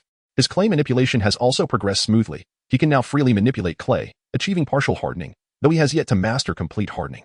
Feng discovered that his progress in the earth attribute was significantly slower than that in the wind attribute. However, this is quite understandable.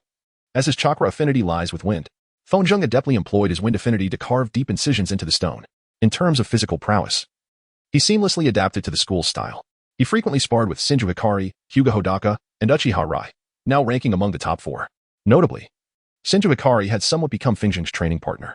During competitions, he observed that his stamina was remarkably high among his peers, with only Shinju Hikari matching his endurance. He pondered whether this was due to his body undergoing more rigorous training or if his chakra levels surpassed those of others. After all, it was reasonable for Shinju Hikari, belonging to the esteemed Shinju clan, to possess a higher chakra level. His proficiency in shuriken throwing was also progressing well. He could accurately strike the target with all 6 shurikens using his right hand, though he had yet to hit the exact center. However, his left hand required further practice. Managing only 4 out of 6 hits, he resolved to intensify his training until he could consistently hit the center with both hands. Subsequently, he planned to attempt throwing while running. In the weekly shuriken throwing contests, Feng gradually ascended into the top 10.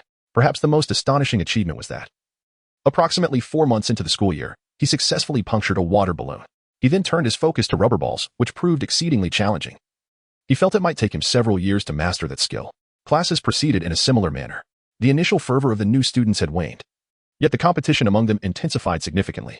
The once proud Uchiha Rai had transformed into the irritable Uchiha Rai. Although he was quite capable, he was clearly no Itachi.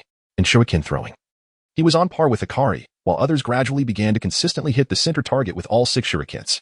In terms of physical combat, both Shinju Hikari and Hyuga Hodaka surpassed him, with Feng being comparable to Hyuga Hana. Even in class, Hyuga Hana and Shinju Hikari often outperformed him. Overall, it was evident that Shinju Hikari was distinctly superior to him, while Hyuga Hana remained at a similar level. The Wind pondered, wondering if such jealousy could unlock the Sharingan, or if a significant event, like the death of someone dear, was necessary for its activation. Indeed, he hoped fervently to awaken his Sharingan. Engaging in combat with those who possessed it would undoubtedly provide invaluable battle experience. Setting aside these thoughts, the Wind found himself grappling with his own dilemmas. His morning physical training had become rather tedious, as he had fully adapted to the regimen and was at a loss for how to increase its intensity without extending the duration of his workouts. To claim he was entirely devoid of solutions would be misleading. He was aware of one method, adding weight. However, he harbored reservations about whether restricting his young body with weights at under 7 years of age would pose any issues. He had already familiarized himself with the cost of weights. After 6 months of saving, he had amassed over 1,200 taels, sufficient to purchase lighter weights. After careful consideration, he resolved to consult Yuanshu. Unlike other matters, he had nothing to conceal regarding his physical training, as it was typically conducted in public, easily noticed by anyone paying attention. Thus, one day after class, he approached Yuanshu for assistance. He described his predicament to his teacher, who, after a moment of contemplation, demonstrated several exercises of increased difficulty. Yuanshu also aided him in formulating a new training regimen. Upon reviewing the new plan, the Wind expressed his gratitude politely, thinking to himself, this is truly helpful. I should have asked him sooner. He is genuinely eager to assist me. Yet, reflecting on it, he believed that even with this new training, he would soon find himself comfortable with it again in a few months. After expressing his thanks, he inquired further, Teacher, would it be permissible for me to increase the weight to make the exercises more challenging? Yuanshu was taken aback by this question and asked earnestly, where did you learn about weight training? Chapter 12. Cultivating the shadow clone technique. The Wind assumed a tense demeanor and spoke, well, while I was strolling I noticed a weapons shop in the market where I saw weights. Yuan Shu comprehended and elaborated. I understand. Curiosity is a virtue. Yet training with excessive burden may hinder your physical development, which could be detrimental in the long run. Subsequently, a gentle smile graced his face as he added, "It is commendable that you approached me. In the future, please consult me before experimenting with such ideas, if you would." Feng Zheng nodded thoughtfully. After a moment's contemplation, he inquired, "Teacher, is there any way to make the training even more challenging?" Yuan Shu was somewhat taken aback by Feng Zheng's fervent desire to intensify his physical training.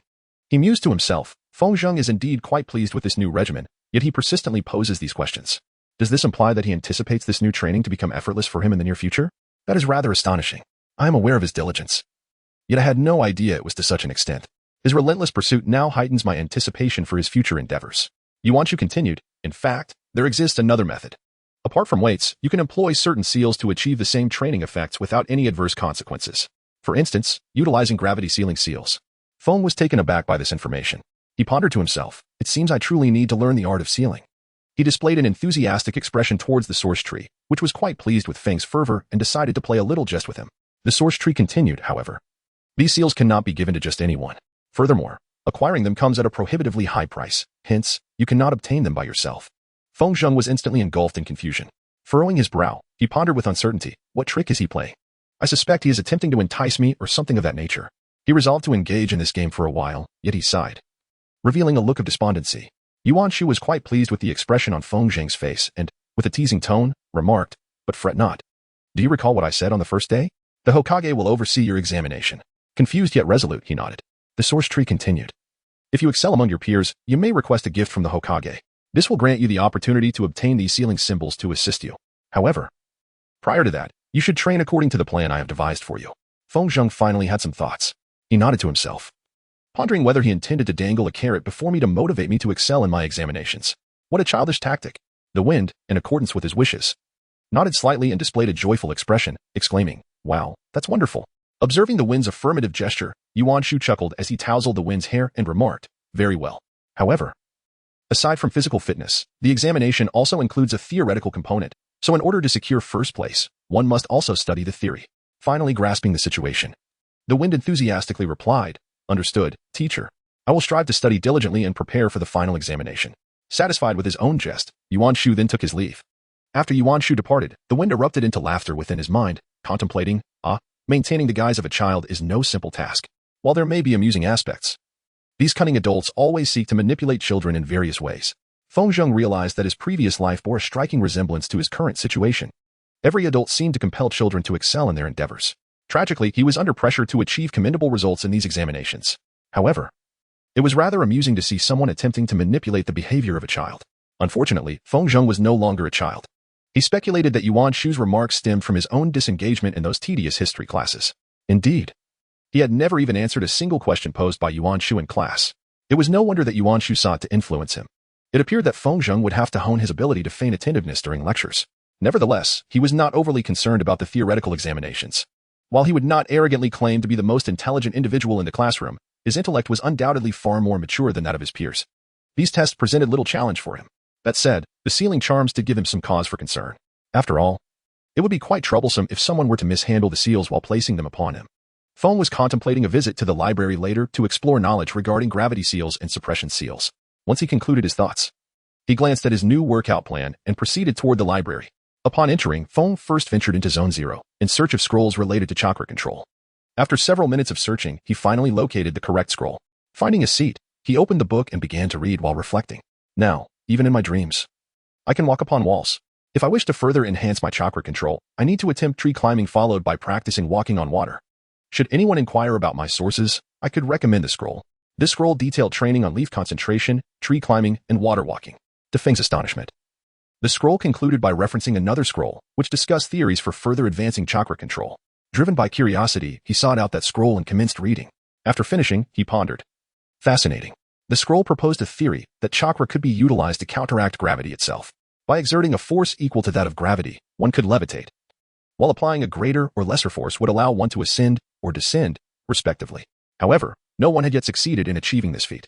Even Tsunade from the Naruto series lacked such a skill, despite possessing the best chakra control in the series. As for others, like the third Tsuchikage and those associated with him who could fly, Feng speculated that they might have employed some form of earth-style ninjutsu to lighten themselves or something akin to that. Feng Zheng could not recall the details clearly. However, it was indeed a fascinating theory. Perhaps he might experiment with it in the future. Holding the scroll, Feng Zheng resolved to embark on his primary mission. He ventured into Area E and seized the Shadow Clone Technique scroll. Upon unrolling it, he discovered that the technique required merely 3 hand seals to be executed in the following order: rat, snake, and tiger. Feng continued to delve into the scroll. Upon finishing, he contemplated.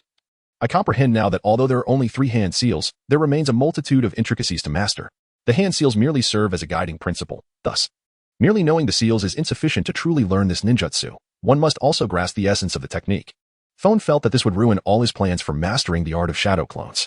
Nevertheless, he resolutely decided to embark on the journey of learning this ninjutsu. After committing all the crucial elements of the technique to memory, he departed from the library. Upon returning to his apartment, he began to practice the shadow clone technique in solitude. Indeed, this ninjutsu proved to be quite challenging.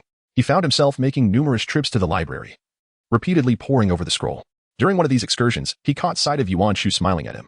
He pondered whether Yuan Shu had misunderstood, thinking that his visits to the library were solely for the purpose of acquiring the historical knowledge and other subjects discussed in class. However, this was of little concern to him. Chapter 13. The defection of Orochimaru. Feng Zheng temporarily set aside his routine training after school, devoting himself entirely to the mastery of the shadow clone technique. He would only take a respite to meditate after exhausting his chakra. It took him 3 days to successfully create his first clone, a feat that left him utterly frightened. His thoughts were consumed with the realization that he had never anticipated producing a clone inferior to Naruto's. A week later, he finally managed to conjure a somewhat respectable clone. He continued to practice for another week, mastering the nuances of the technique, and was able to complete it with greater speed. Subsequently, he embarked on learning the transformation technique, which he deemed a crucial skill. He planned to use this technique to disguise himself while training outdoors, thereby avoiding undue attention. The transformation technique also served as practice for infiltration missions. In the event of capture, he could utilize this as a means of escape. It took him a week to execute the transformation technique accurately to a certain extent. He could now assume the appearance of his classmates, albeit imperfectly, with numerous flaws remaining. Moreover, this only pertained to his outward appearance. He had not altered his scent or chakra as described in the scrolls. He pondered, this is indeed quite challenging. Achieving the correct appearance is already immensely difficult, let alone replicating scent and chakra. Nonetheless, Feng Zheng believed that with time, he should be able to alter his scent, though perfectly mimicking another's essence proved to be a daunting task. On another note, if he recalled correctly, even Naruto during the Chunin exam struggled to replicate scents, as Inuzuka Kiba could easily identify him by his unique aroma. Thus, Feng Zheng concluded that accomplishing this was rather formidable. Furthermore, even those who passed the school exams were not required to learn how to alter their scent. Feng contemplated the possibility of transforming into the individual from his past life and employing a fragrance to mask his scent, thereby enabling him to masquerade as a stranger. This would at least provide a semblance of anonymity. He persisted in his cultivation. However, upon rising the following morning to commence his morning exercises, he discerned an atmosphere of palpable tension enveloping the village. Though dawn had merely broken, a considerable number of villagers were already awake, and numerous ninjas darted about, their expressions predominantly grave. Feng was eager to discern what had transpired. Upon the commencement of the class, he noticed that several children from various families bore expressions of unease. He approached Senju Hikari and inquired about the source of their anxiety. Senju Hikari, taken aback, asked, "Has no one informed you of this news?" Feng Zheng is now truly curious. He inquired in response, "No, what news?" Senju Kabuto replied solemnly, "Last night, one of the legendary 3 ninjas, Orochimaru, betrayed Konoha and escaped from the village. He is now a missing ninja." Upon hearing the words, Feng's expression grew grave. After a few seconds, he spoke earnestly, "Indeed, this is truly distressing news, and quite unexpected." Senju Hikari concurred, "Yes, who would have anticipated that a student of the 3rd Hokage would betray Konoha? It is rumored that he conducted numerous illicit experiments, resulting in the deaths of many. Who could have imagined that such a revered individual would turn against Konoha? What a disgraceful wretch." Feng Zheng solemnly nodded and took a seat on the last long bench. He mused, "Alas, it is quite challenging to feign surprise when one is already aware of the impending events." Nevertheless, the unfolding of events bore a striking resemblance to the occurrences in Naruto. The outcome of the Third Shinobi World War, the assault of the Nine Tails, the demise of Minato Namikaze, and a year later, the passing of Itachi. Now, it is the defection of Orochimaru. Feng Zheng understood that the forthcoming events were likely to involve the attempted abduction of Hinata and the death of Hyuga Hisashi. The actions of the Cloud Village were indeed somewhat justifiable, after all, with Minato deceased and Orochimaru having defected. The remaining 2 of the legendary 3 ninjas were also absent from the village. However, it was utterly spineless of Hyuga Hisashi to relinquish his brother to them. Yet, Feng Zheng lacked the capacity to intervene or access all military intelligence regarding Konoha and the Cloud. Moreover, Even if he possessed such abilities, he might choose to overlook them, as they did not concern him directly. Nevertheless, Orochimaru's departure was undoubtedly a piece of good news. If Feng Zheng had to select the individuals he most wished to avoid until he grew stronger, Danzo and Orochimaru would be at the top of his list. With Orochimaru gone, half the danger had dissipated. Now, he merely hoped not to attract the attention of Root. Otherwise, life would become infinitely more troublesome. That said, Feng Zheng was curious whether it was indeed Hisashi who had allowed Orochimaru to escape, or if Orochimaru had managed to flee on his own. Should it be the former, it would signify a monumental blunder on Hisashi's part. Just because of Hisashi's soft-heartedness, countless lives had been lost at the hands of Orochimaru. Indeed, even the deaths caused by Kabuto's Edo Tensei technique during the Fourth Great Ninja War could be traced back to Hisashi's erroneous decision. With this thought, Feng Zheng sighed. Although he felt no unease, and even harbored a sense of relief regarding Orochimaru's defection, nearly everyone in the ninja world was exceedingly tense. Within the Hokage's office, Hisashi, the third Hokage, bore a grave expression. Besides him, Mito Gate-in and Tenkai Koharu also appeared worried. Danzo was present as well. Danzo chastised the Hokage, exclaiming, "Hisashi, you have grown weak. You allowed someone who poses such a significant threat to the village to escape." Before Hisashi could respond, Koharu interjected, "I concur. Orochimaru knows many of Konoha's secrets. Should he disclose any information to our adversarial villages, it would spell disaster for us." Hisashi sighed, stating, "While it is regrettable that he chose to defect, I believe he will not take actions detrimental to Konoha." Danzo scoffed, "Oh yes. Just as you believed he would not betray Konoha. Not only did he evade your grasp, but he also killed dozens of our pursuing ninjas. Who knows what else he might do?" And attempted to calm the situation, suggesting, "Let us debate this matter later. The pressing question now is what we shall do." Given the multitude of secrets he possessed, even the clan leaders were exceedingly anxious. Danzo declared, "We must label Orochimaru a rogue ninja, increase his bounty, and dispatch a squad to pursue and eliminate him." Hisashi countered, "Sending a squad after him would likely lead to needless casualties. Besides, our manpower is already critically scarce." Koharu questioned, "But we cannot simply ignore him."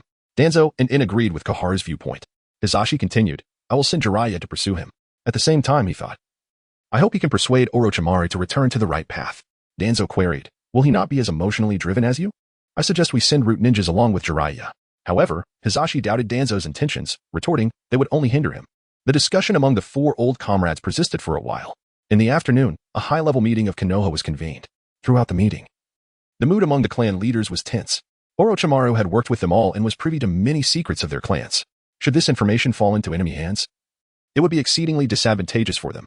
Some even accused Hisashi of being too lenient with his student. Ultimately, the committee designated Orochimaru as a missing nin, raised his bounty by 50, and dispatched Jiraiya to pursue him. The clan leaders expressed skepticism regarding whether Jiraiya would genuinely pursue Orochimaru, yet they had no other options. Chapter 14. Increasing chakra reserves. Upon hearing this news, other ninja villages were astonished and shocked. In Sunagakure, Sabaku no Gara pondered, first Minato and their Jinchuriki's deaths. And now Orochimaru's defection? Are they falling apart? Alas, it is a pity. We suffered greatly in the previous war, and that scoundrel's recovery has been so slow. Otherwise, I would surely capitalize on this situation. In Kirigakure, Yagura received the report but was preoccupied with internal issues, leaving him little time to focus on this matter. In Iwagakure, the council deliberated extensively on the issue. Some suggested they should leverage this opportunity to retaliate against Minato for his past actions. Others remained cautious, suspecting Konoha might be playing some sort of game. Eventually, once the discussion concluded, they turned to Inoki for guidance. Inoki stated it is pointless to rush into action. Even without Minato and Orochimaru, Konoha remains formidable. Regardless, that boy will surely take action. We shall observe his moves and how Konoha responds, then decide our course of action.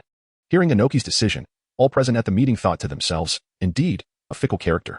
Meanwhile, in Kimogakure, the fourth Raikage pondered the matter with great consideration. After discussions with his council, he resolved to see if he could exploit Konoha's misfortune. As the entire ninja world was engrossed in discussions surrounding Orochimaru's defection, Feng Zheng paid no heed, instead focusing on his own training. After 2 weeks of training in transformation techniques, he finally reached an acceptable level, though there remained ample room for improvement. Subsequently, he commenced training in the substitution technique, which proved to be considerably more challenging than the previous two. He dedicated nearly twice the time to mastering this technique to a satisfactory level. However, the reality was not as Feng Zheng had envisioned. He believed this technique was fundamentally a means to mislead opponents. The primary focus was on the opponent's attention. When the enemy's focus waned even slightly, one could swiftly replace oneself with an object, rendering the enemy unaware of the switch. This was not instantaneous switching and thus, it would not work against significantly stronger opponents or those who had activated their Sharingan. Furthermore, the object needed to be in close proximity, otherwise, executing this ninjutsu would become increasingly difficult. Alas, this made sense, considering that every child in the academy learns this technique. Were it instantaneous switching, it would be excessively powerful. Nevertheless, it indeed possessed numerous variations. Genjutsu and transformation techniques could better confound enemies. Chakra threads could be employed to draw nearby objects closer. It was also noted that when making an escape, one could utilize low-level summoning techniques to instantly call upon nearby objects. While it may not be as formidable as Feng Zheng had imagined, it remained exceedingly useful. As a ninja, the subtle ability to mislead was an immensely important skill. Applicable in numerous scenarios. Feng Zheng firmly believes that one should attain the ability to perform techniques without the necessity of hand seals. However, his current focus must shift to the art of body flicker technique. Additionally, he aspires to learn some wind and earth release escape techniques. Over the past 2 months, Feng Zheng has tirelessly practiced these ninjutsu until his chakra was completely depleted. This process of training to the point of exhaustion has had a remarkable impact on his chakra reserves. During this period, he has witnessed a significant increase in his chakra capacity. Furthermore, he has scoured the library for scrolls that could enhance his chakra reserves, effortlessly discovering 2. One scroll elucidates that chakra increases in tandem with the growth of both the body and mind. In other words, over time, engaging in physical exercise and meditation can augment one's chakra reserves. The other scroll draws a comparison between chakra reserves and muscle. Just as the body strengthens its muscles through tension, chakra reserves can similarly be expanded through consistent usage until depletion. Thus, to enhance his reserves, one must continually utilize chakra until it is exhausted. Feng Zheng has consistently relied on the aforementioned 2 methods, resulting in a rapid increase in his chakra reserves. Furthermore, he has discovered several other techniques and theories. One particular scroll discusses the utilization of natural chakra, known as Sage Mode, which significantly amplifies chakra reserves and enhances strength upon its activation. Another scroll delves into the augmentation of cellular activity by invigorating the cells. Individuals can extract a greater amount of chakra from each cell, thus substantially boosting their reserves. This approach also contributes to the enhancement of physical constitution. Feng is profoundly impressed by this theory. Regrettably, there is no mention of methods to enhance cellular vitality. Feng Zheng pondered with a sense of uncertainty. He suspected that enhancing cellular vitality would not be a straightforward endeavor, otherwise, such a method would be commonplace. Intrigued, he wondered who had initially proposed this theory, contemplating the possibility of reaching out to that individual in the future. Upon completing the scroll, he discovered the name of its final author. Initially taken aback, he soon arrived at a conclusion. It made sense that this theory originated from that treacherous serpent. Alas, it appeared that this approach was a dead end. Perhaps one day, Feng Zheng could assault his base and acquire his research findings. With a stroke of luck, he might uncover a solution. However, to be frank, the likelihood of that was quite slim. Alternatively, he could consider consulting Tsunade, whose understanding of the human body might surpass that of Orochimaru. Moreover, she was his former teammate and likely provided assistance to Orochimaru in this matter. Sighing, he recognized yet another issue to ponder for the future. Other theories were equally impractical, some were incomplete, while others could prove detrimental in the long run. Feng Zheng sighed deeply, returning all the scrolls to their rightful places. He pondered that his only recourse was to consult the source tree. Regrettably, he lacked a plausible excuse to justify his desire to enhance his chakra levels. The source tree's initial inquiry would undoubtedly pertain to how he had exhausted his chakra. Moreover, Feng Zheng could not disclose to the source tree that he was independently cultivating fundamental ninjutsu. Should he reveal this, the information would inevitably reach his colleagues, and ultimately, it would find its way to Rijan and Danzo. For a 6-year-old orphan to master all 3 basic ninjutsu would be a direct ticket into the roots. After mastering these 3 ninjutsu techniques, the wind began to allocate time to pursue other endeavors. Over the past 2 months, he reduced the time spent practicing shuriken throwing, abandoned clay molding, and ceased the exercises for chakra control, meditating only when his chakra was entirely depleted. Among the 3 ninjutsu, he did not intend to invest excessive effort into the shadow clone technique, as he planned to substitute it with the shadow clone and elemental clone techniques in the future. Chapter 15. The final exam. As for the transformation technique, achieving complete mastery proved to be quite challenging. Therefore, he decided to focus primarily on the aspect of appearance. However, he aimed to thoroughly master the substitution technique, aspiring to refine it to the point where he could execute it instantaneously without the need for any hand seals. During these 2 months, he made significant progress in his training in earth release and wind release while attending classes. He could now instantly pulverize small stones into soil and cleave a larger stone in half. In a rather awkward yet humorous incident, his desk was once piled high with fragments of stone and earth, necessitating a quiet cleanup after class. Since that event, he refrained from crushing stones in class. Nonetheless, he pondered what alternative activities he could engage in during that period. Regrettably, he could not conceive a suitable substitute for his earth release training. Thus, he resolved to focus more intently on wind release and began bringing a small piece of metal scrap into class to experiment with cutting it. In the subsequent months, he ventured outside, strolling through the streets of Konoha while disguising himself as an ordinary youth using the transformation technique. He discovered numerous secluded spots within the small forest of Konoha and commenced practicing tree climbing, which bore a striking resemblance to walking on walls, with the only distinction being the rougher surface of the trees. He accomplished this task within an hour and began experimenting with walking on water. Additionally, he delved into the library to study knowledge regarding gravity seals and various suppression seals. As another month passed, the time until the final exam dwindled to less than a month. Feng Zheng has finally begun to contemplate whether he should commence his preparations for the upcoming examination. He mused. There are still 25 days until the written test. It feels rather premature. However, after persuading himself, he let out a sigh. Well, this is my inaugural examination in this world. I might as well endeavor to complete it earnestly. During his studies, he observed that the curriculum here is significantly more challenging than that of his previous world. The difficulty level seems more suited for children aged 9 to 10, rather than those aged 6 to 7. The Wind was pondering whether the curriculum of the past few years would indeed present him with a challenge. Soon, the students of the school were greeted by their final examinations. For all the other students, the finals consisted solely of the written portion. However, for the students of the elite class, additional assessment components were introduced. The class under Feng Zheng has organized a shuriken throwing competition, a leaf retention contest, and a martial arts competition. During the shuriken throwing event, a circular target of varying sizes, all sharing the same center, is placed, and each participant must strike it. The scoring is determined by the circle hit by the shuriken, with the smallest circle yielding the highest points and the largest circle the lowest. The total score for the shuriken throwing competition is 30 points. The leaf retention challenge is merely to observe how long participants can keep the leaves from falling. This contest holds a value of 20 points, where the individual who maintains their leaves for the longest duration receives a full score of 20 points, while others are awarded points relative to their duration compared to the top performer. For instance, if the longest holder maintains the leaves for 30 minutes, they will receive 20 points, while someone who only holds for 21 minutes will receive merely 14 points. The martial arts competition is straightforward, with scoring based on rankings, offering a total of 50 points. The written exam itself is graded out of 100 points. The long-awaited examination finally took place, and observing the seriousness of his classmates, Feng Zheng smiled. During the written test, he felt confident in his answers, although he remained uncertain about the performance of others. 2 days after the written exam, the other competitions are set to commence. The Wind suggests that they intend to first evaluate the written examination, allowing the Hokage to bestow rewards upon the victors on the spot. They commence the day's events with a concentration competition among the Leaf Village. Feng Zheng has already commenced his practice of walking on water and feels quite confident about the upcoming competition. The contest has begun. The first participant shed his leaves in merely 2 minutes. He hails from the Inuzuka clan. More than half of the class withdrew from the competition within the first 4 minutes. Feng Zheng could distinctly hear their cries of anguish and discontent. 10 minutes later, only 9 students remained in the competition.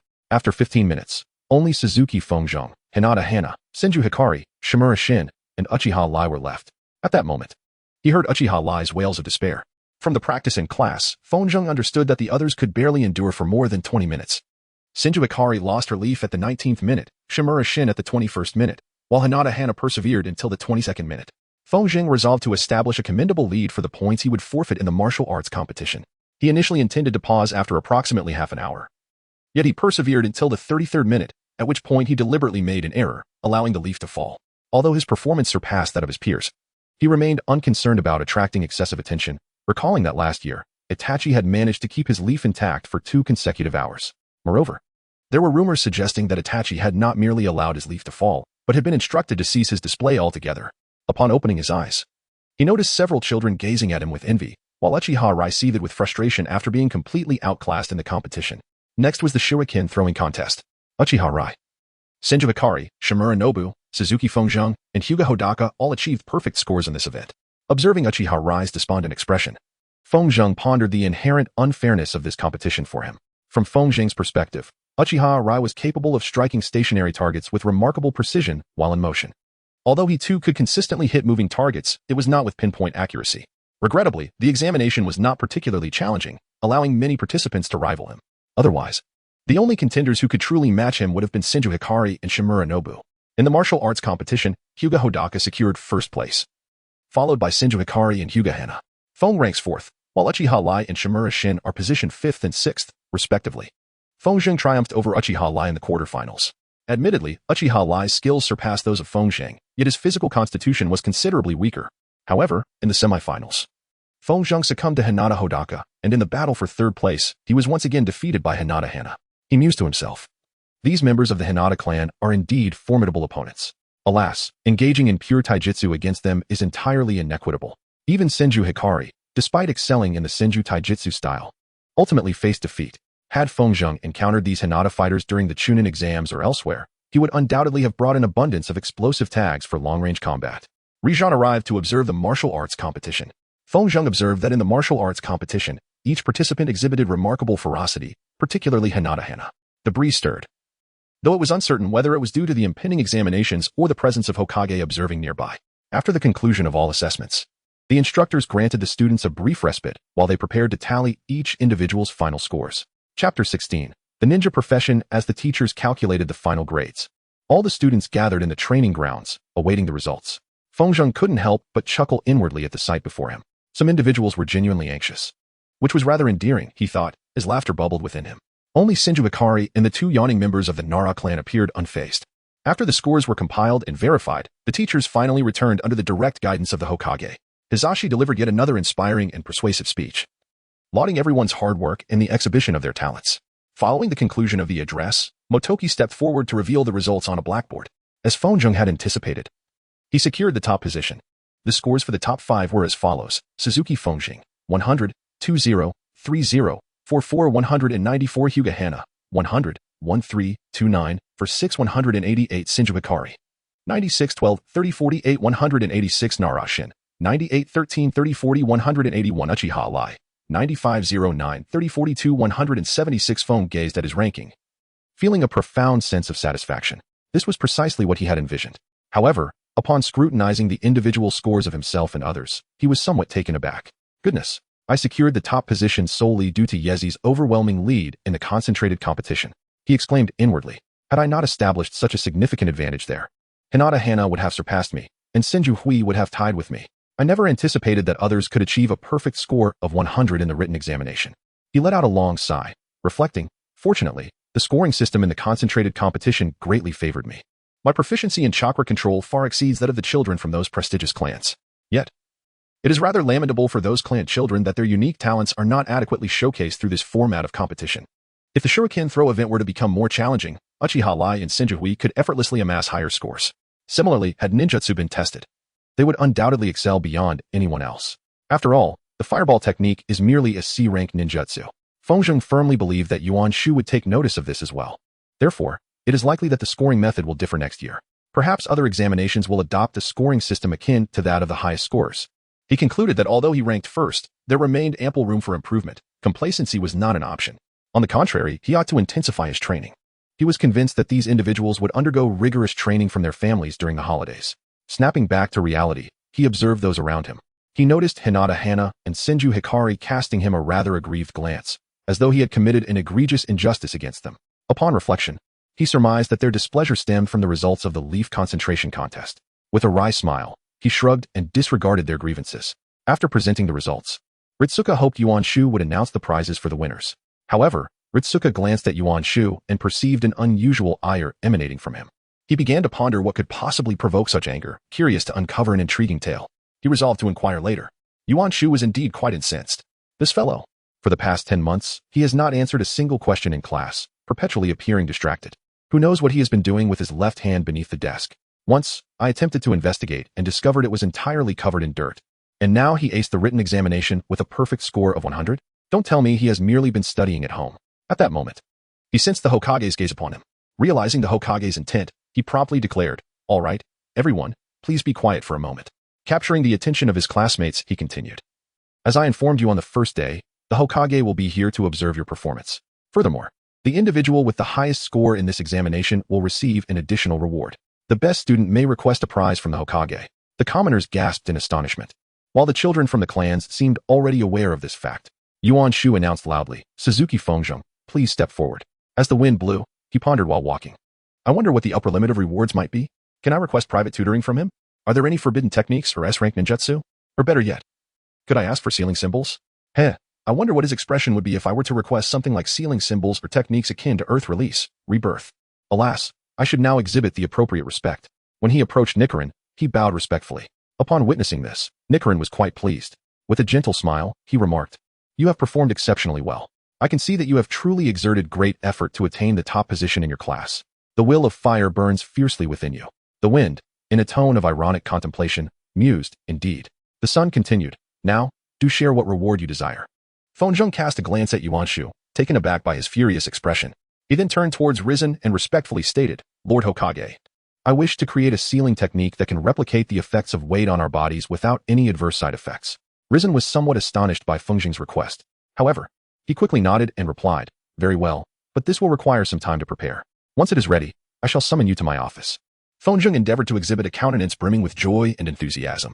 He expressed his heartfelt gratitude, saying, thank you very much, Lord Hokage. After uttering these words, he retreated back among the children. The examination had finally come to an end. Having become accustomed to the new training regimen provided by Yuan Shu, Fengjing now possessed better means to enhance his physical prowess. However, before dismissing the class, Yuan Shu announced that there would be lessons the following day. Upon hearing this, the majority of the children voiced their complaints, as students from other classes had commenced their holidays 2 days prior. Yuan Shu made every effort to assure everyone that this would be the final lesson. The next day, all the students assembled in the classroom, and Yuan Shu arrived as well. Greeted warmly by the entire class, some remained reluctant about being called back for lessons. Yuan Shu began by stating, before we commence, I must express how immensely proud I am of your performance yesterday. Continue to strive, and soon you shall become exceptional ninjas. Upon hearing these words, those who were previously agitated found solace. He continued, I hope you will persist in your training during the holiday. As for today's lesson, fret not. It will be quite splendid for you. I shall discuss the various career choices available to you, specifically the types of ninjas you can aspire to become. Subsequently, Yuan Shu elaborated on the future career options. He commenced with the most easily comprehensible role, the medical ninja. He elucidated the responsibilities of medical ninjas and underscored their significance within a team. To pique the students' interest, he even mentioned Tsunade. Thereafter, he introduced a plethora of other potential professions, such as assault ninja, tracking ninja, sensory ninja, hunter ninja, infiltration ninja, and communication ninja, among others. He articulated the benefits, limitations, and associated risks of each role, providing a commendable example for each type. In Chapter 17, he expounded on the concept of specialized ninjas. He articulated illusions, taijutsu, and various elemental ninjutsu. If a ninja specializes in one of these areas, they may become exceedingly powerful. However, foundational abilities in other aspects are equally vital. Otherwise, numerous weaknesses may arise. He elaborated further on this topic, and the lesson continued for 2 hours. Around 10 a.m., Yuan Shu finally concluded his lecture, proclaiming, well, now you are officially on holiday. Feng felt a profound satisfaction with the content of this lesson. He thought to himself, at long last, I have my opportunity. Numerous students were brimming with excitement, commencing their celebrations. However, Yuan Shu raised his voice, continuing, classmates, reflect upon the topics we have discussed today, consult with your parents, and choose the training method that best suits you. Should anyone have any questions, feel free to approach me. I shall remain in my office until noon. With that, he concluded the class. Many students hurriedly exited the classroom. Fengjing made his way to the training grounds, where he began to practice with shurikens. After half an hour, he resolved to pay a visit to Yuan Shu. Upon arriving at the office, he knocked on the door and was granted entry. Yuan Shu was the only instructor present in the office, which was understandable given that the holiday had commenced. As Yuan Shu gazed at Fengjing, a flicker of annoyance crossed his expression. However, moments later, he sighed, contemplating that perhaps Fengjing's reticence hindered his ability to engage actively during class. Fengjing observed Yuan Shu with a sigh, slightly perplexed. He called out to his teacher to draw Yuan Shu's attention. Yuan Shu replied, do you have any questions you wish to ask? Fengjing responded, teacher, could you please revise my training regimen? Additionally, I would appreciate more information regarding those seals and how to utilize them. The source tree nodded, casting a glance at Fengjing's current training plan. After contemplating the inclusion of the seals, he made some adjustments to the plan and advised Fengjing to adhere to these modifications. He stated, very well. Proceed with this plan. If you find it manageable, you may gradually increase the pressure exerted by the seals. However, be cautious not to escalate the pressure excessively, for it may lead to injury and prevent you from training for several weeks. The wind nodded slightly and expressed gratitude, saying, thank you, teacher. However, he remained standing, posing some questions that Yuan Shu would never have anticipated. He inquired, teacher, I have contemplated the role you mentioned in class. I am particularly intrigued by the perceptive ninja. Could you enlighten me on how I ought to train for this? To this request, Yuan Shu was genuinely astonished. He could not fathom the underlying reason and asked, why do you wish to become a perceptive ninja? Feng confidently replied, teacher, should enemies ambush me or my team in the future, becoming a perceptive ninja would enable me to safeguard us all. Furthermore, I could detect adversaries from a distance, thereby preventing us from falling into peril. This is the reason I aspire to become a perceptive ninja. Upon finishing, Feng felt a sense of quiet pride within. Yuan Shu was somewhat astonished by this response. Feng had just spoken those words in class, reflecting on his thoughts. No wonder he achieved a perfect score on the written exam. Yet, there remained an inexplicable aspect. He seemed overly fascinated by the notion of becoming a sensory ninja, a decision that could not be made merely after attending a 2-hour lecture. It was as if he possessed prior knowledge of sensory ninjas. He inquired, When did you first aspire to become a sensory ninja? Feng Zheng, however, was not oblivious to the fact that this request might seem somewhat dubious. He feigned a nervous demeanor and remarked, "It was only until today's class that I became aware of the existence of sensory ninjas." Embarrassed, he scratched the back of his head and continued, "However, since the day you stealthily approached me in the library, this notion had begun to take root in my mind. If that had been an enemy, they could have taken my life without my even realizing what was transpiring." Yuan Shu was taken aback by this revelation, pondering to himself, "I never anticipated that such a seemingly trivial matter would have such a profound impact on him. And that was merely his first day? Alas, nonetheless. This obsession stems from me." He then replied, "I am not a sensory ninja, so I cannot assist you." Upon hearing this, he noticed a look of disappointment spread across Feng Zheng's face. Feng Zheng thought, "Oh, I implore you, spare me any further tricks. I do not wish to wait until next year's final exams." Subsequently, Yuan Shu brought forth some encouraging news. He continued, "Nevertheless, I have a good friend who is a sensory ninja working in a department in Konoha. I shall request him to provide you with training during the holidays. And I hope you do not have any other plans during that time." Feng Zheng displayed an expression of excitement and thought to himself, "I apologize, as I indeed have numerous plans, not merely for the holiday, but also for the forthcoming 1 to 2 years. However, he exuberantly replied, "All right, teacher." Yuan Shu, smiling, mentioned that he would come to pick up Feng Zheng at 8 o'clock the following morning. Feng Zheng promptly took his leave. The following morning at 8 o'clock, Shu Yuan appeared at the doorstep of Feng Zheng's residence. After picking him up, they proceeded to the training ground. Feng Zheng observed a man, seemingly in his 20s to 30s, patiently awaiting something. He noticed the emblem of the mountains emblazoned upon the man's attire. He mused to himself that it was quite evident. In Konoha, they were renowned for being the finest sensory ninjas. As Chu Yuan approached him, he remarked, "Hey, this is the child I mentioned." Turning to Feng Zheng, he continued, "Feng Zheng, this is Yamanaka Shin. He is my classmate and a distinguished jonin. He will impart to you some techniques on how to become a sensory ninja. He may occasionally exhibit a fiery temperament, but rest assured, he is an exceptionally kind individual." Feng Zheng nodded slightly. "Good morning, Yamamoto Shin." He observed that Yamamoto appeared somewhat irritable due to the introduction of the tree source. However, upon Feng Zheng's greeting, his temper seemed to escalate further. Yamamoto angrily exclaimed, This tree source, not only provided such a wretched introduction, but now you wish to appoint me as your teacher?" Then, he fixed a stern gaze upon Feng Zheng and declared, "Young man, refrain from calling me teacher again." Feng, perplexed, inquired, "Why is everyone so peculiar?" Yuan Shu, with a tone of mockery, retorted, "Oh dear, why are you in such a foul mood so early in the day?" The wind took on an air of tension as it inquired, "How shall I address you?" After a few moments of contemplation, Shanzhong's face broke into a peculiar smile, his eyes shimmering with an almost eerie light, as he replied, "You may call me Brother Shanzhong." His countenance appeared decidedly unsettling. Feng Zheng's expression immediately turned exceedingly aloof, almost blurting out, "Why shouldn't I call you an old geezer?" Yuan Shu chastised, covering his face, "Stop frightening him. Let him address you as his teacher."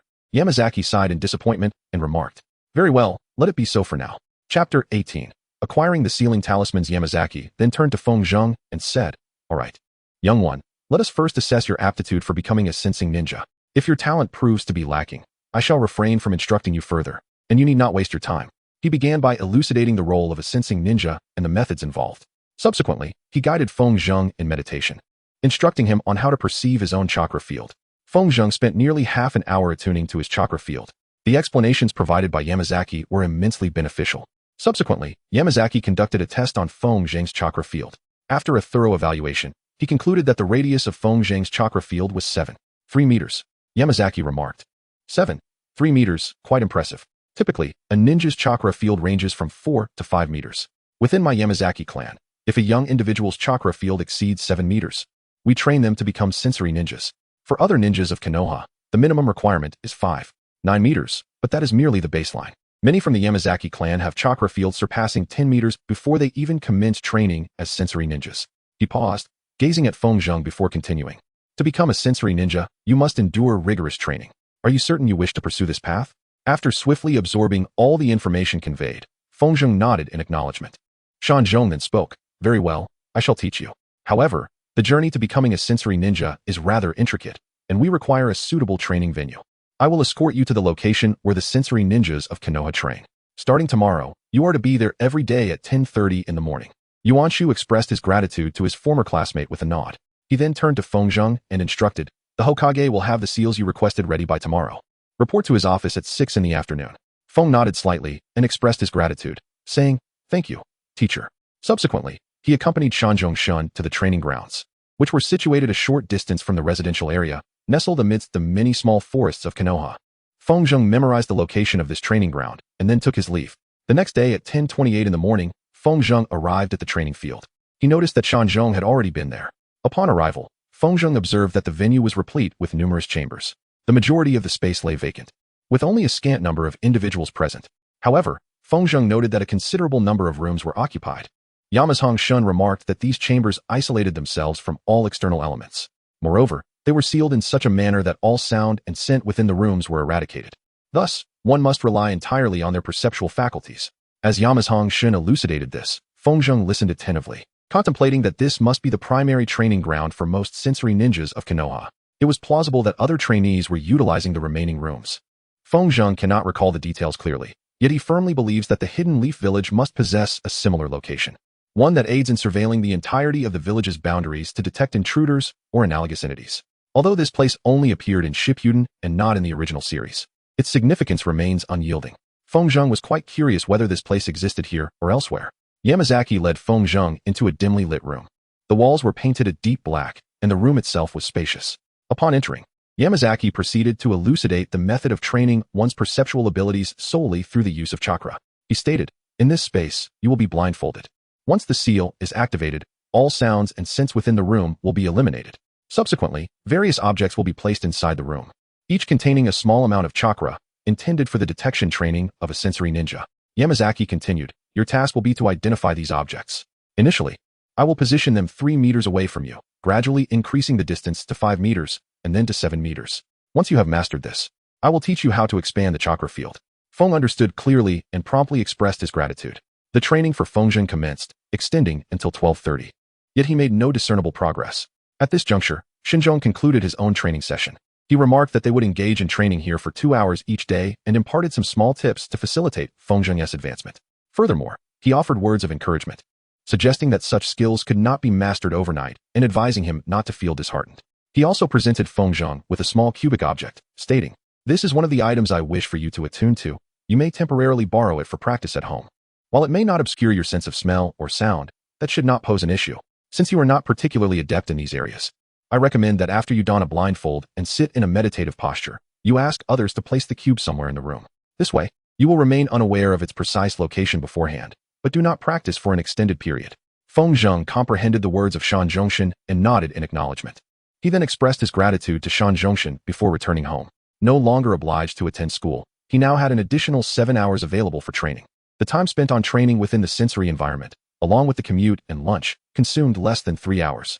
As the wind continued to blow, Feng Zheng devoted the remaining 4 hours entirely to chakra sensitivity training. In the Hokage's office, Risen gazed at the custom sealing symbol on his desk. He sighed softly, contemplating the situation.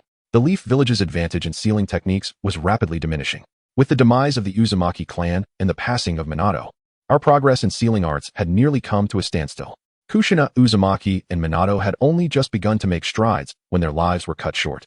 Now, crafting such a simple sealing symbol for Feng Zheng almost required a full 2 days' time. Nonetheless, this request was indeed quite surprising. Yuan Shu had mentioned that the child was diligent, but it was exceedingly rare for someone so young to seek a sealing symbol of this nature. Typically, only a few prodigies from certain clans would train in such a manner, and even then, most would only commence their training at an older age. Risen recalled glancing at Yuan Shu before requesting the prize, suspecting it was Yuan Shu who had suggested this idea to Feng Zheng. He thought that when Yuan Zheng visited him a few hours later, they should have a good conversation.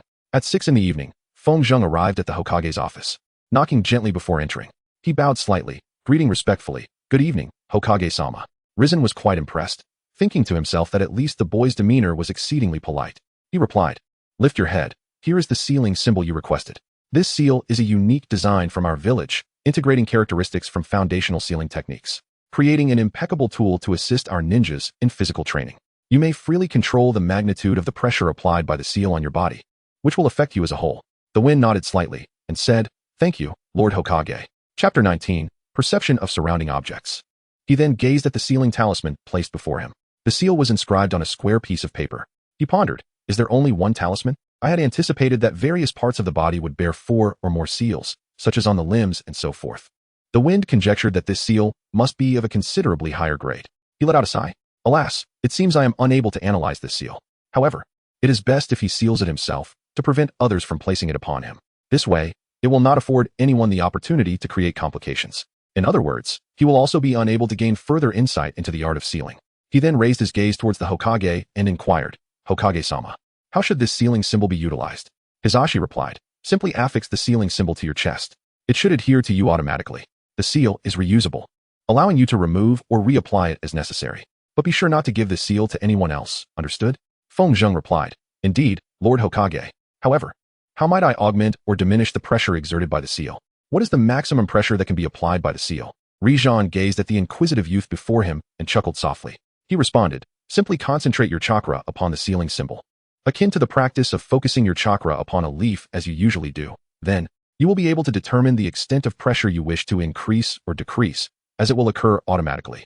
As for the maximum pressure it can exert, it is comparable to wearing a 100-kilogram shapewear vest, with each leg bearing a weight of 50 kilograms and each arm sustaining 25 kilograms. Feng Zheng was utterly taken aback by these figures, nearly cursing aloud. "Damn it, you should have mentioned this earlier." Yet, he managed to maintain his composure. To continue the performance, he swallowed hard, his face betraying a hint of trepidation.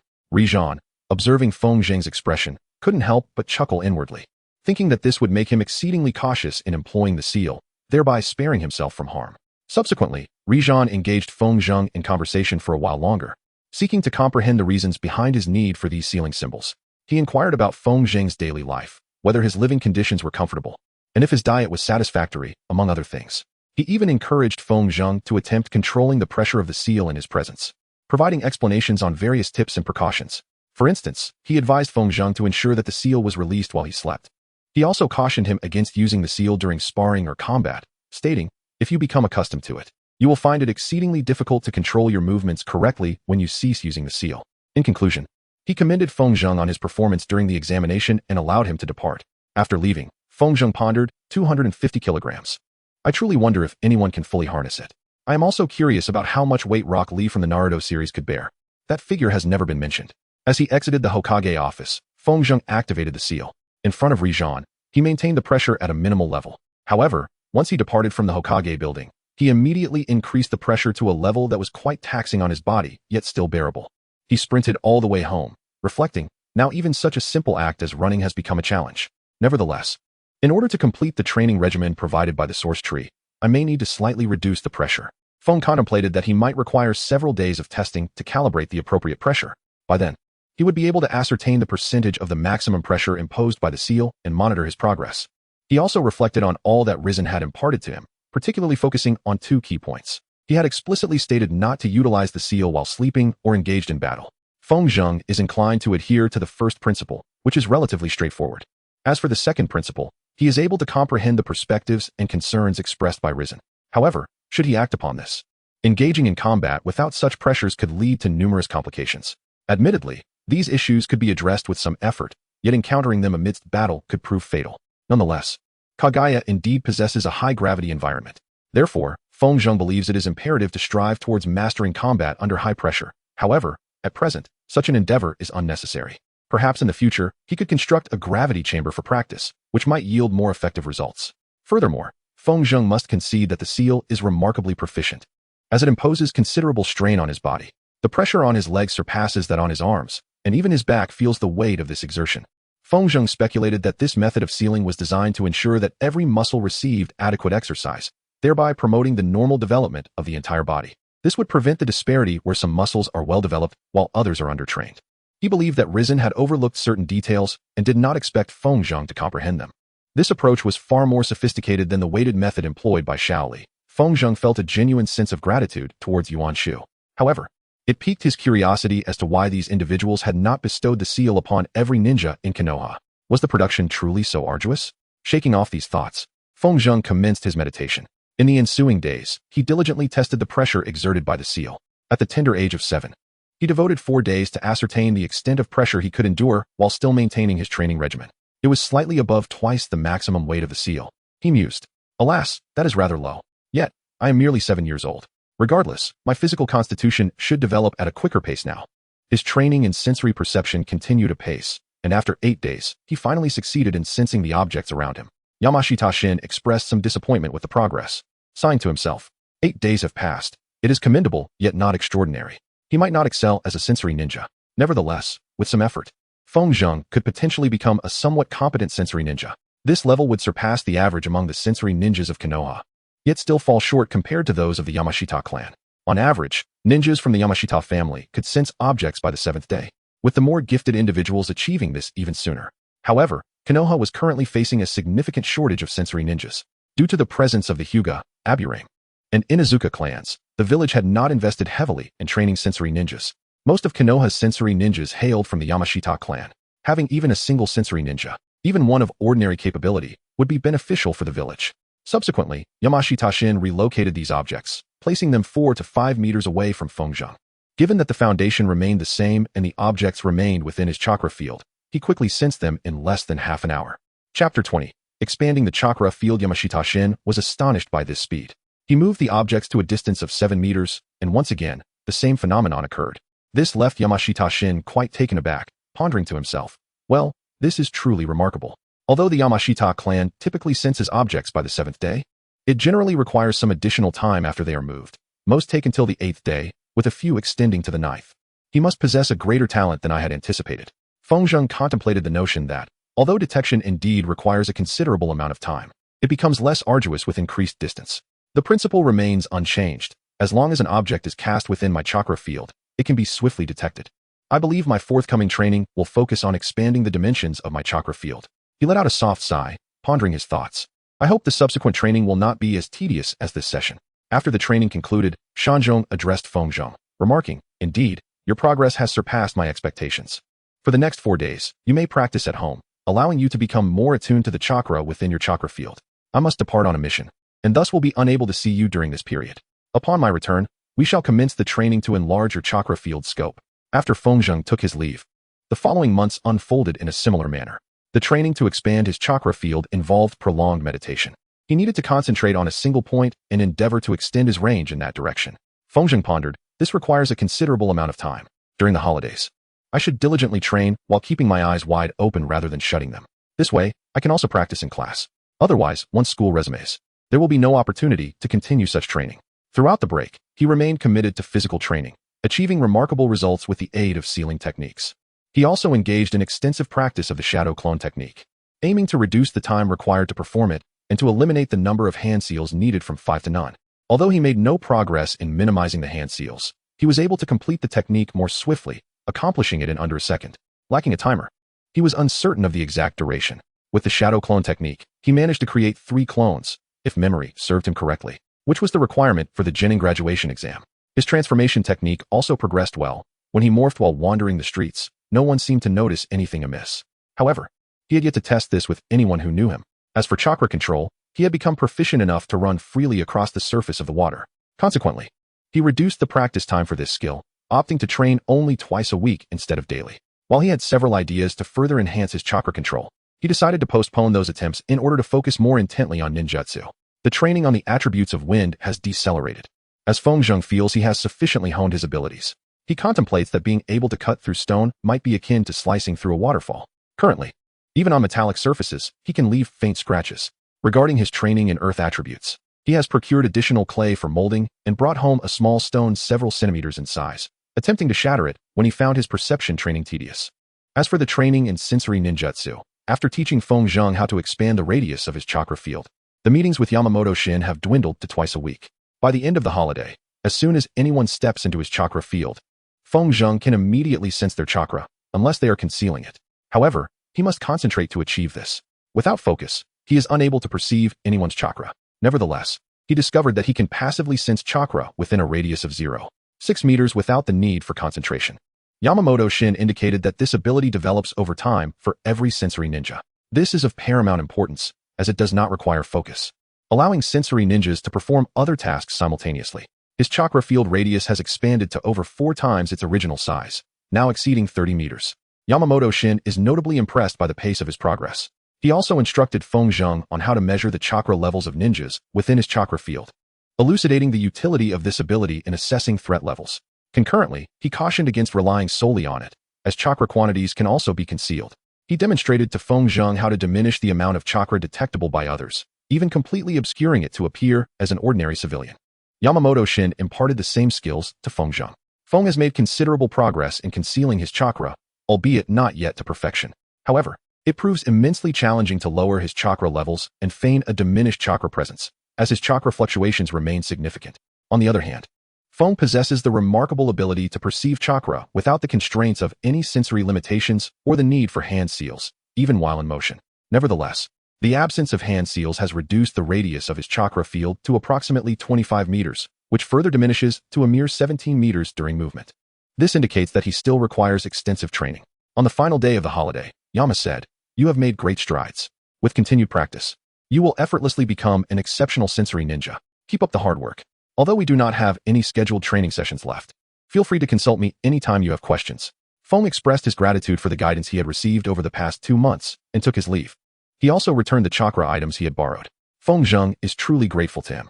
Although Feng Zheng's abilities as a sensory ninja remain rather inadequate, over the past 2 months, Yamamoto Shin has imparted all the foundational knowledge essential for a sensory ninja to him. Now, with a bit more effort, he could become a commendable sensory ninja. The new academic year at school has finally commenced, with Yuan Shu once again serving as their homeroom teacher. Feng Zheng speculates that before they attain the rank of genin, he will likely continue to serve as their homeroom teacher. The new year has once again commenced with the indoctrination curriculum. The Wind, determined not to squander time, resolved to apply the techniques mastered in his previous life to this one, employing a dual-focus approach to his studies. He redirected his attention to his chakra field, intending to concentrate on expanding its radius. Upon perceiving others, he opted to first compare their chakra levels. After observing the chakra levels of each individual, he concluded, "Wow, my chakra reserves are remarkably high." The diligent efforts of the past 18 months had indeed borne fruit, and he was elated to finally witness the results of his labor. As for the others, Win noted that the average chakra levels of the civilian students, as well as those from the Nara, Yamanaka, Kato, Hitaki, Saratobi, and Kurama clans, were lower than those of the rest.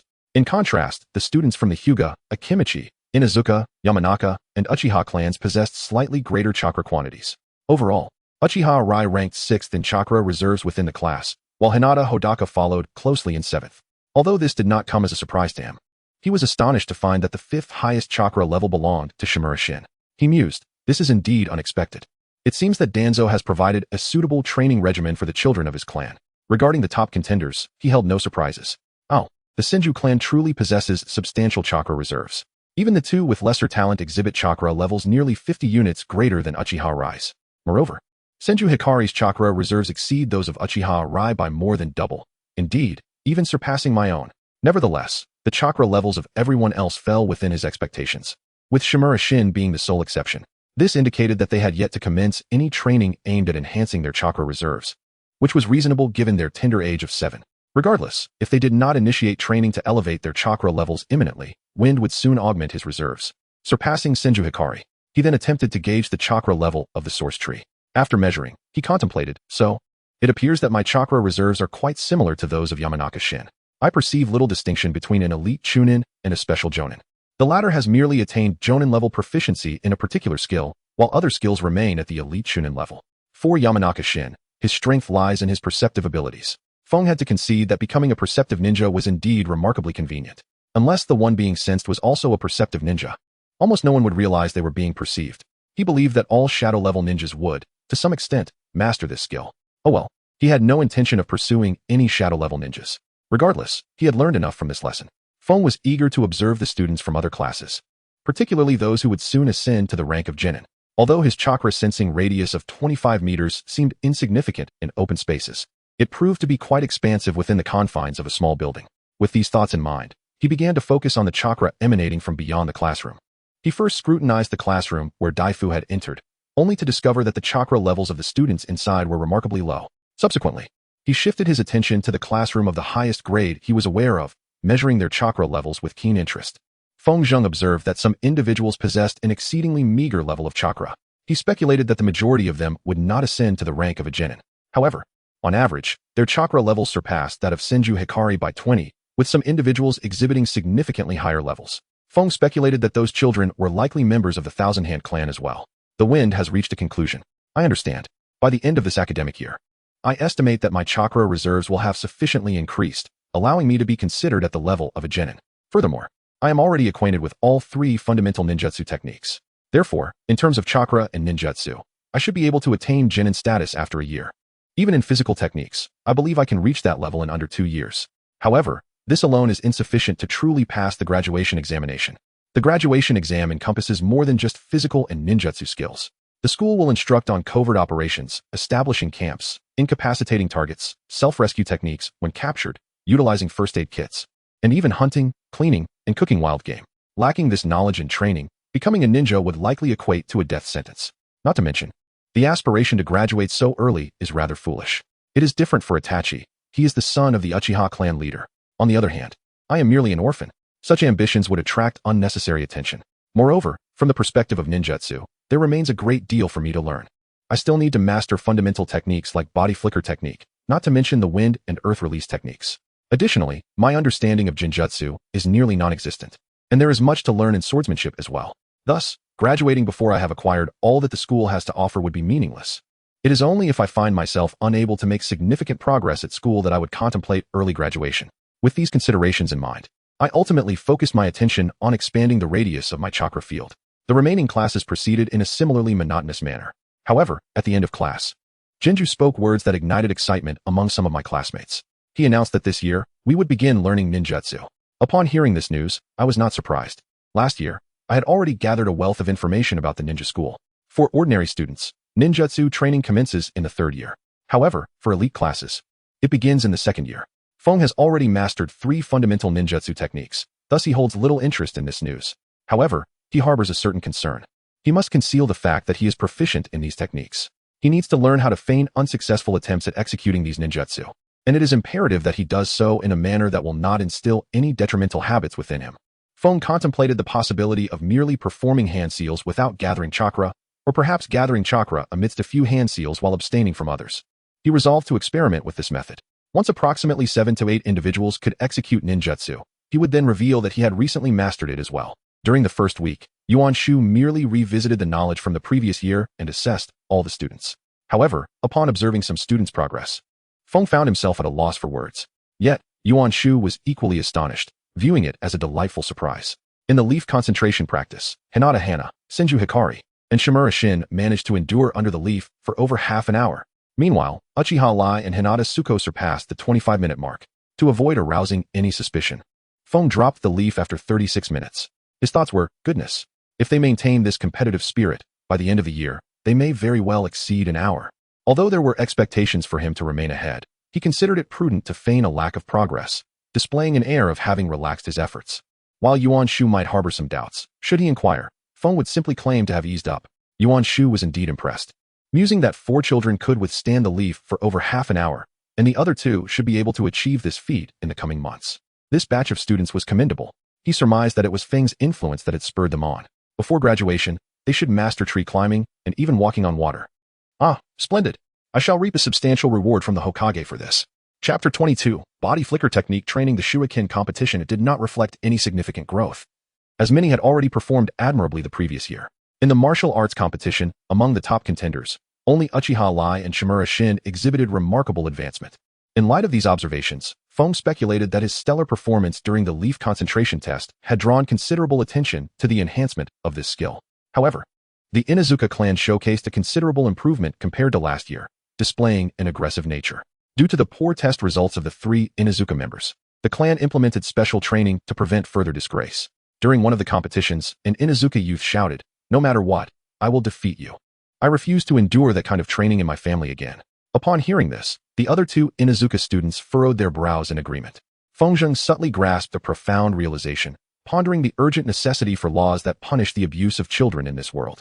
Regrettably, the scion of the Inuzuka clan was mercilessly felled to the ground by Shimura Shin, evoking a wave of sympathy for the unfortunate child. Nevertheless, the martial arts competition indeed provided Fengzheng with a final opportunity to assess his progress, and he was exceedingly satisfied with the outcome. Upon the lifting of the seal, his agility significantly increased, and his strikes became more formidable. He ended up in a stalemate against Senju Hikari during the contest. After the conclusion of the first week, Fengzheng entered the library, making his way to Zone D. He mused to himself, having practiced the substitution technique over 1,000 times, yet still unable to reduce the necessary hand seals. Frankly, if such an abundance of hand seals is required, this ninjutsu becomes nearly impractical for a ninja. Even an ordinary genin could recognize the technique and heighten their vigilance. However, Fengzheng speculated that it might still prove effective against common bandits. Regardless, he surmised it might take him several more years to diminish the required number of hand seals. Thus, he resolved to continue learning new ninjutsu. He swiftly identified a technique he wished to master and felt a surge of excitement, for it was one of his favorite ninjutsu. Upon locating it, he softly intoned, Shunshin no Jutsu. He found a suitable spot to sit and began to peruse the scroll. After completing his analysis, he concluded, well, this technique is simple yet complex. It is simple because it requires only a single hand seal, the tiger seal, rendering the manipulation of chakra rather straightforward. It is complex, however, due to the considerable difficulty in its actual execution. He must concentrate a significant amount of chakra in his legs to move at such high speeds. According to the scroll, one can initially only teleport a few meters. Mastery of this technique is only achieved when one can flash over 100 meters. The scroll further advised that prior to employing this technique, one should utilize smoke or leaves to obscure their direction from the enemy. Additionally, it is crucial to ensure that one does not collide with people or objects while executing this technique. Feng believes that his abilities as a perceptive ninja may prove advantageous in this regard. However, there is no definitive maximum distance for teleportation. Rather, it is contingent upon the duration for which one can sustain this ninjutsu. Feng Zheng initially believed that in order to utilize this ninjutsu for escape, he would need to master consecutive blinks. However, it turns out that the essence lies in the duration for which one can sustain this ninjutsu. Thus, if one can teleport 100 meters in a single second and maintain the technique for 10 seconds, it becomes possible to cover a distance of 1 kilometer. Feng found this to be quite satisfactory. It was certainly more convenient than the incessant flickering. After comprehending the entire procedure from the scroll, he departed from the library. He transformed into an unfamiliar 13-year-old boy and materialized in a desolate alley. Subsequently, he sprinted into a nearby small forest. Within that woodland, he darted about, attempting to sense the presence of chakra in the surroundings. Then he mused, all right, this forest is clear. Moreover, I remain in disguise. Thus, I can commence my training. While the forest might not be the optimal venue for practicing body flicker technique, given that my initial flickering range is rather limited, it should pose no issues. However, once I begin to flicker over greater distances, I will need to seek an open area for my training. With that thought, he embarked on his training in this ninjutsu. In recent months, Feng Zheng has experienced a serene existence. His physical condition has been continuously enhanced due to the rigorous sealing training he has undergone. Previously, he would often increase the pressure of the seals by a mere 0.1. At school, Yuan Shu has commenced teaching the art of transformation. Feng conducted an experiment and discovered that it was remarkably easy to simulate hand seals without molding chakra. However, he deemed this approach rather wasteful, prompting him to explore a different technique. He began by replicating the first hand seal, but, upon transitioning to the second, he endeavored to mold the chakra of the first hand seal without relying on it. Through this method, he practiced executing these ninjutsu with one less hand seal. Unsurprisingly, the most gifted in ninjutsu were Senju Hikari and Uchiha Rai, who vied for the top 2 positions. No matter how hard he tried, Uchiha Shin could only secure 3rd place. Meanwhile, Hinata Hodaka, Hinata Hana, and members of the Aburame clan contended for the 4th to 6th positions. Feng Zheng meticulously ranked his transformation technique in 10th place, his shadow clone technique in 7th, and the substitution technique in 8th. Although he mastered the art of chakra manipulation within 3 days, it took him an entire month to learn the body flicker technique. Even then, he could only flicker a few meters. During the subsequent month, he did not attempt to extend his flickering distance. Instead, he devoted himself to enhancing the speed of his ninjutsu execution, successfully accomplishing this feat without employing any hand seals. Throughout that month, he practiced thousands of times to achieve this level of proficiency. He then shifted his focus towards expanding the range of the body flicker technique. After 4.5 months, he managed to extend his flickering distance to 100 meters. Following this, he concentrated on sustaining the body flicker for longer durations.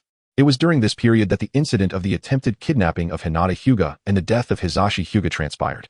The following day, both Hayashi and Hanabi Hyuga appeared rather grave. In order to accurately assess his progress, he purchased a stopwatch. 6 months later, he could flicker 400 meters in less than 4 seconds. He contemplated, my initial plan was to commence learning elemental ninjutsu now, but there are indeed more applications of body flicker that I wish to explore. Alas, I shall persist. Elevating my body flicker training to a higher level will be crucial for my future development. He continued his body flicker training diligently. By the end of the second-year examinations, Feng Zheng had successfully maintained his body flicker for 76 seconds, covering a distance of 9 kilometers. He was also able to change direction mid-flicker, albeit not consistently. Furthermore, he could execute flickers within the forest while avoiding collisions with trees. He felt immense satisfaction with his progress. At school, he had successfully reduced the number of hand seals required for both the transformation and shadow clone techniques by 1, while the substitution technique was nearing a reduction of 2. Chapter 23. End of second-year final exams. Over the year, the range of his chakra field had significantly increased, now boasting a radius of 180 meters. without hand seals. It reached 162 meters. While running at normal speed, it achieved 135 meters. His chakra reserves had also grown exponentially, with physical training and meditation serving as substantial catalysts. Additionally, he practiced body flicker daily until exhaustion. Over the past 9 months, he had performed tens of thousands of body flicker exercises. His chakra reserves now surpassed those of the Senju clan. When compared to upperclassmen, he found his reserves far exceeded the average level of that class, placing him in a strong position to potentially enter the top 10. Only 2 students, likely from the Senju clan, surpassed him significantly. Nevertheless, he was confident that in a year's time, his chakra levels would surpass theirs. He mused, I believe it is time to consult Hisashi regarding the shadow clone technique. When he finally succeeded in bursting a rubber ball, it was a clear indicator of his improved chakra levels, signifying that he had made progress in the second phase of his training for the Rasengan. However, he could barely shatter it. More chakra was necessary for him to truly execute the Rasengan. His throwing technique with shuriken had also improved. He could now hit a stationary board while running and even strike a moving target. To facilitate student practice, the school had previously suspended a board from a branch, allowing it to swing like a pendulum. However, he still found it challenging to hit the moving board while running and throwing. Fongjin resolved that, upon successfully accomplishing his current task, he would commence practicing with shurikens to strike at his clones, as this would more effectively simulate combat scenarios. During his training amidst the numerous small forests of Konoha, he stumbled upon a scattering of shurikens and kunai. In total, he collected 23 shurikens and 11 kunai. However, among them, 7 shurikens and 4 kunai were severely damaged, leaving him with 16 shurikens and 7 kunai. He meticulously gathered these weapons, avoiding direct contact with any of them, lest they be tainted with poison. He mused to himself, this is quite fortuitous. Although these are second-hand weapons, they remain useful. Nonetheless, I must thoroughly cleanse them to eliminate the scent of their previous user to prevent any contact with toxic substances. Yet, despite his prolonged stay in these woods, he discovered only a meager amount. Fongjin speculated that everyone would retrieve them after use, as they were not inexpensive. Perhaps there were others like him wandering about, collecting them. He sighed. Nevertheless, this should suffice for my practice. Soon, it was time for the second-grade examinations. As Fongjin anticipated, the grading system for their class had undergone a complete overhaul. He was curious whether the elite classes in other grades had experienced similar changes. In terms of the comprehensive examination, the written test was worth 100 points, the leaf concentration competition 20 points, the shuriken throwing contest 20 points, and the 3 primary ninjutsu each 10 points, with the taijutsu tournament contributing 30 points. During the written test, he observed that it comprised 5 sections, each progressively more challenging than the last. While this was not overly difficult for him, he had no doubt that for 8-year-old children from the previous world, passing this examination would be a formidable challenge. Noticing the exam's difficulty, he deliberately answered 2 questions incorrectly, each worth 2 points. The scoring system for the leaf concentration test remained the same as the previous year. Uchiha Rai fell at the 45th minute, Hyuga Hodaka at the 56th minute, and Shimura Shin at the 59th minute. Hyuga Hana persevered beyond 1 hour, enduring for an additional 4 minutes. Fongjin was acutely aware that this year's written examination was considerably more challenging, and he held no illusions about anyone achieving a perfect score. After an hour and 11 minutes, he set down his shuriken. The shuriken test, much like the written exam, comprised multiple tiers. The first round involved hurling 8 shuriken at a designated target board. The second round required participants to alternate running to the right and left within a circle drawn on the ground, throwing shuriken while in motion. The third round necessitated striking a target board that swung like a pendulum. Each stage was worth 4 points, while the final round carried a value of 8 points. In this last round, the source tree launched a disc high into the air, spinning at such a rapid pace that it rendered predictable trajectories impossible, resulting in slight deviations. Uchiha Rai, Senju Hikari, Suzuki Fongjin, Shimura Shin, and Hyuga Hodaka emerged as the highest scorers in the first 3 rounds. Although Hyuga Hana underperformed in the second round, she achieved perfect scores in both the first and third rounds. However, the fourth round proved exceedingly difficult, with 19 students failing to hit a single target. Among them, 6 individuals, including Hyuga Hana, managed to strike just 1 target. Fong speculated that most of them had merely struck by chance. Fongjin has been meticulously observing these plates, striving to discern the underlying patterns. He has identified several, yet it remains insufficient, he muses. Alas, if only I possessed the Sharingan. Hinata Suikata and Fongjin managed to strike 2 plates each. Shimura Shin hit 3, Senju Hikari successfully struck 4, while Uchiha Rai remarkably hit 7 out of the 8 plates launched by Yuan Tree. Fong was deeply impressed by Uchiha Rai's performance, particularly considering that he had yet to awaken the Sharingan. After the match concluded, Uchiha Rai reverted to his proud demeanor. During the ninjutsu examination, both the transformation technique and the substitution technique were supervised and graded by Genju. For the shadow clone technique, the evaluation was based on the maximum number of acceptable clones the students could create. Senju Hikari produced 5 clones, Feng gazed upon his chakra reserves, fully aware that no one could surpass him. Thus, he created 4 clones. Feng concealed his true prowess during this examination, fully aware that Hinata Hana was not particularly skilled in this domain. Aside from her, none could approach his score in the written test. The martial arts competition bore similarities to that of the previous year, with the notable distinction being Inuzuka's significantly improved performance and Feng Zhang's enhanced physicality. He was now capable of exerting the seal to a maximum pressure of 5.3, which greatly bolstered his physical attributes, allowing him to vanquish most of his adversaries. In the semifinals, he faced Senju Hikari and emerged victorious. Hinata Hodaka triumphed over Hinata Hana in their confrontation. Uchiha Rai defeated Shimizu Nobu to secure 5th place, while Senju Hikari claimed 3rd by overcoming Hinata Hana. The final battle against Hinata Hodaka proved to be intensely fierce. To Feng Zhang's astonishment, his physical advantage was not as pronounced as he had anticipated, ultimately resulting in his defeat at the hands of Hinata Hodaka. Feng contemplated whether he had also employed some form of sealing technique to enhance his physical abilities. Hinata Hodaka's ninjutsu was inferior to his taijutsu, and judging by past performances, his results in written examinations were not worth mentioning. Feng Zhang speculated that he might have been training in physical techniques, while he himself devoted his primary focus to the mastery of ninjutsu. It is no wonder he could not surpass him. Upon compiling the results, the top 5 standings were revealed. Suzuki Feng Zhang, 96, 20, 14, 23, 29, 182. Senju Hikari, 81, 17, 16, 30, 28, 172. Uchiha Shin, 86, 16, 15, 28, 25, 170. Hyuga Hana, 91, 18, 12, 21, 27, 169. Uchiha Lai, 79, 14, 19, 28, 26, 166. Chapter 24. Learning Shadow Clone Technique. Upon seeing the results, Jinja contemplated. This is reminiscent of last year. The only distinction lies in the fact that Feng Zhang did not achieve a significant lead during the Leaf Village competition, but rather excelled in the written examination. How much has this child truly learned? The final 20 points are indeed hard-earned. As for the others, the overall standout performance was from Senju Hikari. Apart from the written test, he ranked among the top 3 in every other examination. The Leaf Village competition was still dominated by Feng Zhang. However, observing the performances of others, I can commence tree walking training next year. In the shuriken throwing contest, Uchiha Lai distinguished himself remarkably. Similarly, in the physical techniques competition, Hyuga Hodaka exhibited exceptional prowess. Although that seal certainly aided Feng Zhang significantly, he still fell short against Hodaka. I ought to recommend that Senju Hikari's parents also apply a seal for him. It would greatly benefit him. In the ninjutsu competition, Senju Hikari, Uchiha Lai, and Uchiha Shin all performed admirably. It is merely that Senju Hikari possessed a greater reserve of chakra compared to the other 2. Moreover, I am quite certain they must have mastered a wider array of ninjutsu. This class has demonstrated remarkable competence. The students ranked from 8th to 12th place are also quite exceptional. The 3rd Hokage is likely to be exceedingly pleased with their performance. After concluding his reflections, he announced the results.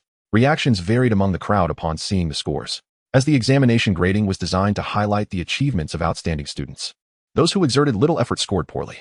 A few individuals still struggled to hit a stationary target with shurikens, thus rendering them unable to make significant contributions in the remaining 3 rounds of competition. Additionally, some had not learned a single ninjutsu.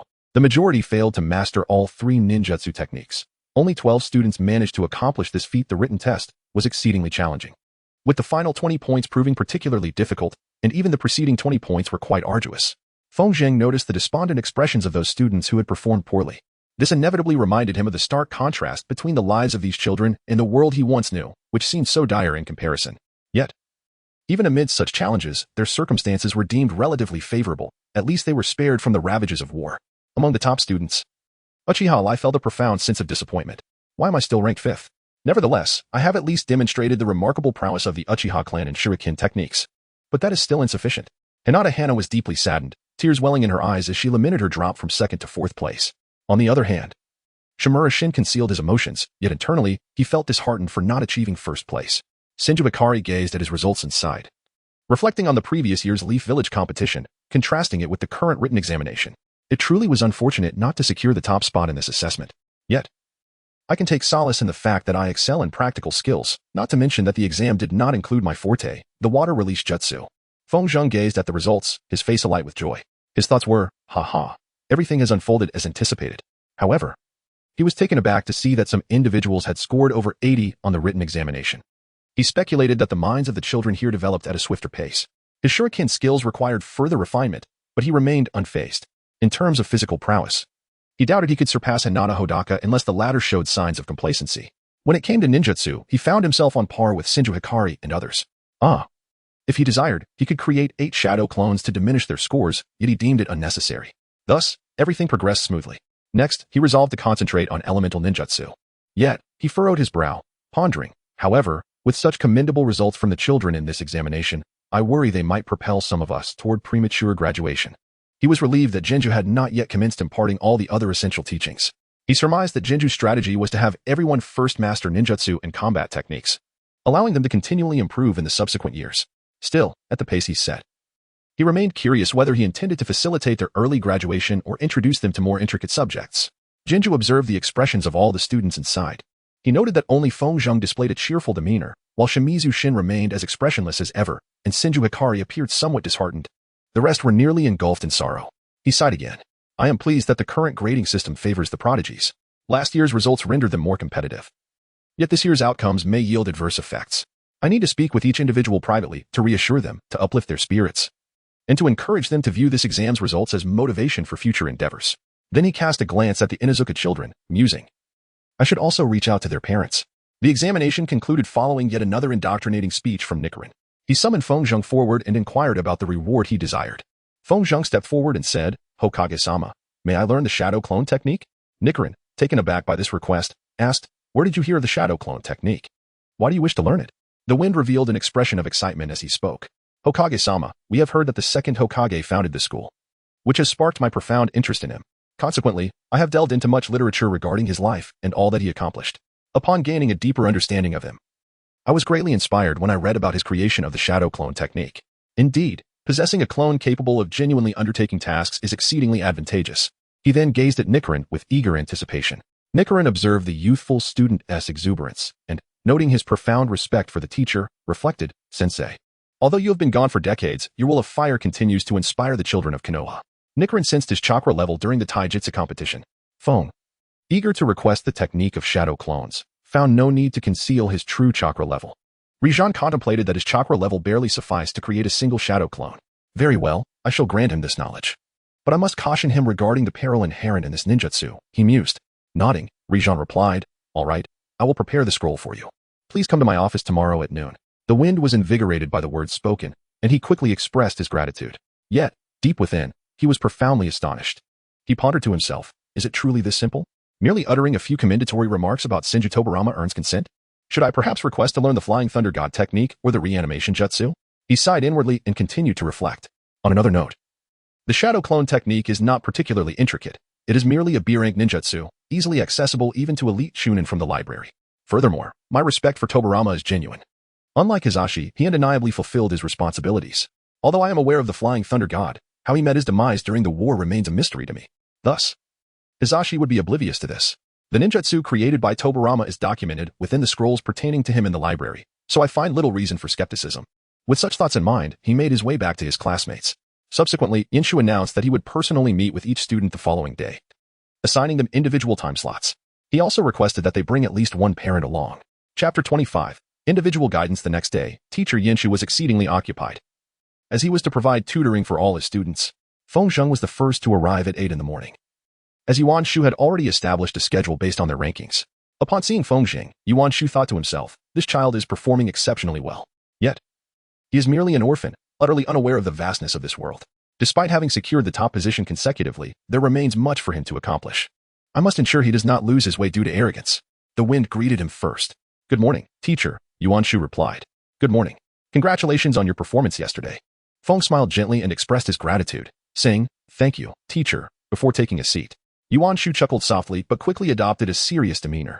He remarked, this meeting serves to review your performance thus far and to discuss what you should focus on during the holiday and the upcoming year.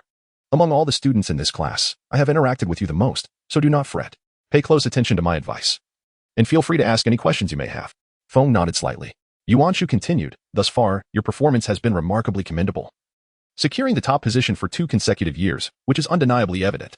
However, in both examinations, it was primarily due to an exceptionally high score in one subject that you attained the first place. Feng nodded earnestly, pondering to himself. Am I not yet 8 years old? Is it truly necessary for you to speak to me with such seriousness? Should an 8-year-old comprehend this? Meanwhile, Yuan Shu reflected. This child is not angry? He appears to possess a maturity surpassing that of his peers. Yuan Shu continued. Thus, you must dedicate more of your energy to other pursuits. Tell me, what do you engage in after class? And what activities occupy your weekends? Anticipating such inquiries, despite believing they should have been posed long ago, he replied, Teacher. After class, I primarily review the material you taught, striving for a deeper understanding. Then, I practice the ninjutsu you have instructed us in, or engage in leaf concentration exercises. Before sleeping, I meditate. On weekends, I extensively review the content for written examinations and train my perceptual skills. Fengxing's response was a meticulously prepared answer, reflecting his deep contemplation. His evident dedication to learning elucidates the reason behind his exceptional written examination scores, leading listeners to surmise that he devotes most of his time to study. He mentioned that he spends relatively little time on ninjutsu, which indirectly justifies his modest scores in that area. Conversely, his meditation and morning exercises are the catalyst for his rapid enhancement of chakra levels. This response further underscores his diligence as a student. Yuan Shu was not surprised by this answer. Given Fengxing's performance, he anticipated such a response. He remarked, I see. Now let us examine your achievements this year. In written exams, chakra control, and taijutsu, you have performed admirably. However, your ninjutsu requires considerable training. Therefore, for the next 2 months, you must concentrate on the 3 ninjutsu techniques I have taught you. Moreover, even after you reach the 3rd grade, it is imperative to dedicate more time to studying ninjutsu rather than focusing excessively on written content. Ultimately, when you undertake missions in the future, the practical skills you acquire will far outweigh the knowledge gleaned from your readings. Fengxing nodded slightly, astonished within, pondering to himself. This is the first time. No adult has ever advised me to read less, especially not a teacher. Yuan Shu felt immensely satisfied that his words were taken seriously. He had a small gift intended to encourage Fengxing to delve deeper into the art of ninjutsu. He remarked, I know you consulted Lord Hokage regarding the shadow clone technique, so you must study diligently. It will be of great assistance in the future. However, I have a small gift for you. As he spoke, he placed a piece of paper before Fengxing. Upon seeing the paper, Fengxing sighed internally. I have wasted 100 ryo. Curiously, he inquired, Teacher, what is this? Yuan Shu replied, This is chakra paper. Allow some of your chakra to flow through it, and it will reveal the nature of your chakra. Fengxing followed suit. The chakra paper tore in half. He cast a puzzled glance at the source tree. The source tree further elucidated some details regarding the chakra paper and indicated that Fengxing's chakra nature was wind. Although Fengxing was already aware, he still expressed great excitement and nodded. Yuan Shu said, The method to cultivate wind attributes is to take a leaf and attempt to slice it with chakra. This may take several months, but once completed, you will be able to learn wind release ninjutsu. Fengxing nodded once more. Yuan Shu further informed him that Uchiha Lai and Senju Hui had already mastered elemental ninjutsu, igniting his competitive spirit. After some deliberation, Fengxing took his leave, feeling somewhat weary of feigning ignorance regarding matters he was already well aware of. Nevertheless, he was quite pleased with the discussion they had. Should anyone inquire about his training in wind release ninjutsu in the future, he would possess ample justification. Regrettably, he would have to repeat this process the following day. Yuan Shu dedicated the remainder of the day to consulting 14 other students, while the remaining 15 were scheduled for the next day. His advice varied for each individual. He suggested that Senju Hui pursue the same seals as Fengxing. He offered little guidance to Shimura Shin, merely encouraging him to engage more socially. For Hinata Hana, he comforted her due to her distress, advising her that she was overly fixated on her ranking, thereby neglecting more crucial aspects. He urged her to reduce the time spent on studying and practicing within the Leaf Village, as she dedicated most of her efforts there. Instead, he recommended she focus more on the development of ninjutsu and taijutsu. As for Uchiha Lai, he strongly advised his parents to ensure he meditated for at least an hour each day. For Hinata Sugao, the suggestion was to concentrate more on academics. This endeavor continued throughout the day and into the next. At noon, Fengxing arrived at the Hokage's office.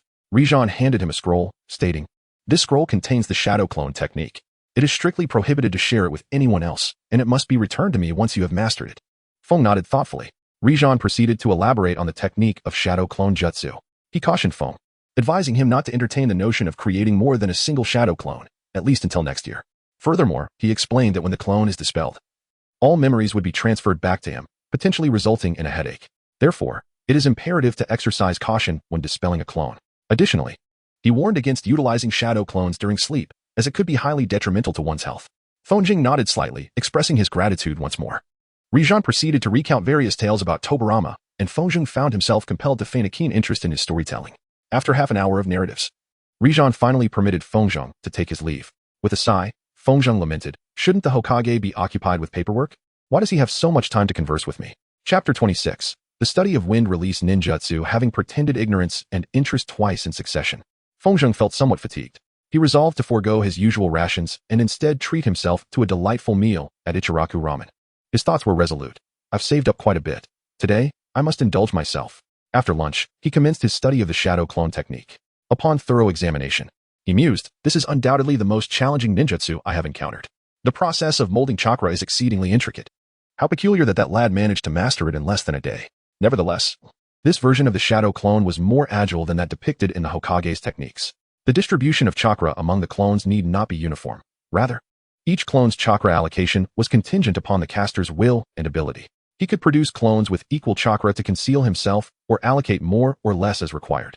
Another distinction lay in the fact that dispelling the shadow clones would not return all their chakra to the original body. Instead, some chakra would be lost during the process. However, as mastery of the ninjutsu improved, this loss would diminish, though it would never reach zero. Thus, he would need to be mindful of the number of clones he created, lest his chakra be depleted swiftly. Having concluded his analysis, he began to practice the shadow clone technique. Understanding the fundamentals of the technique proved somewhat beneficial. The training persisted for a considerable duration, during which Feng observed that his chakra was expended at an alarming rate. He could only train for an hour before his chakra was exhausted. Consequently, starting the following day, he arose early to practice the shadow clone technique, followed by sessions at noon and another in the evening, totaling 3 hours of training daily. The remaining hours were devoted either to physical training or meditation, accompanied by a few leaves he carried with him. By the 9th day, he had finally succeeded in creating shadow clones. Feng discovered that while the formation of chakra was quite challenging, its execution proved to be significantly easier than the body flicker technique. After 6 days, he finally succeeded in creating a shadow clone that was remarkably identical, siphoning off half of his chakra. However, he sensed that during the creation of the shadow clone, a portion of his chakra was lost, resulting in a slight reduction in the clone's chakra capacity. This was unacceptable to him. Nevertheless, he decided to test the clone first. He instructed the shadow clone to enter the bedroom and inscribe a random number somewhere, and then to dissolve. The shadow clone entered the bedroom and wrote down 8196 on a scroll. Upon dispelling the clone, Feng acquired all the information and verified its accuracy. He contemplated, this is quite useful. He then proceeded to create another shadow clone. This time, he pierced the clone's arm with a kunai, dispersing it. After waiting a few seconds, he concluded, "Indeed, I just received the memories of the clone. However, the pain did not transfer to me. Thus, this ninjutsu should be safe for use in battle." He then created another shadow clone, instructing it to perform 3 basic ninjutsu techniques. The shadow clone executed these tasks with commendable proficiency. Unable to test the body flicker technique at home, he resolved to conduct that test later. He then had the shadow clone perform the shadow clone technique, which it successfully accomplished. Yet, in the next moment, both were dispelled. Feng felt that their chakra was quite unstable. After some contemplation, he reached a conclusion. The dispersion of the shadow clone was due to insufficient chakra. Although a ninja could create a shadow clone with a mere fraction of their chakra, a certain minimum chakra level was still required. Feng's individual shadow clone barely surpassed this threshold. Did this imply that after employing certain ninjutsu, his shadow clone would dissipate even if it possessed some chakra, simply due to a deficiency? This realization heightened his alertness. He swiftly dashed into a nearby grove. After transforming and confirming the absence of onlookers, he conjured a shadow clone. This clone, aware of the execution plan, commenced a series of body flickers within the chakra field of the original, simultaneously recording the original's chakra levels. The shadow clone possessed approximately 49 units of Feng's chakra. When the levels dipped below 41, the clone dissipated. Upon validating his hypothesis, Feng let out a sigh. It seemed implausible for the shadow clone to assist him in training ninjutsu.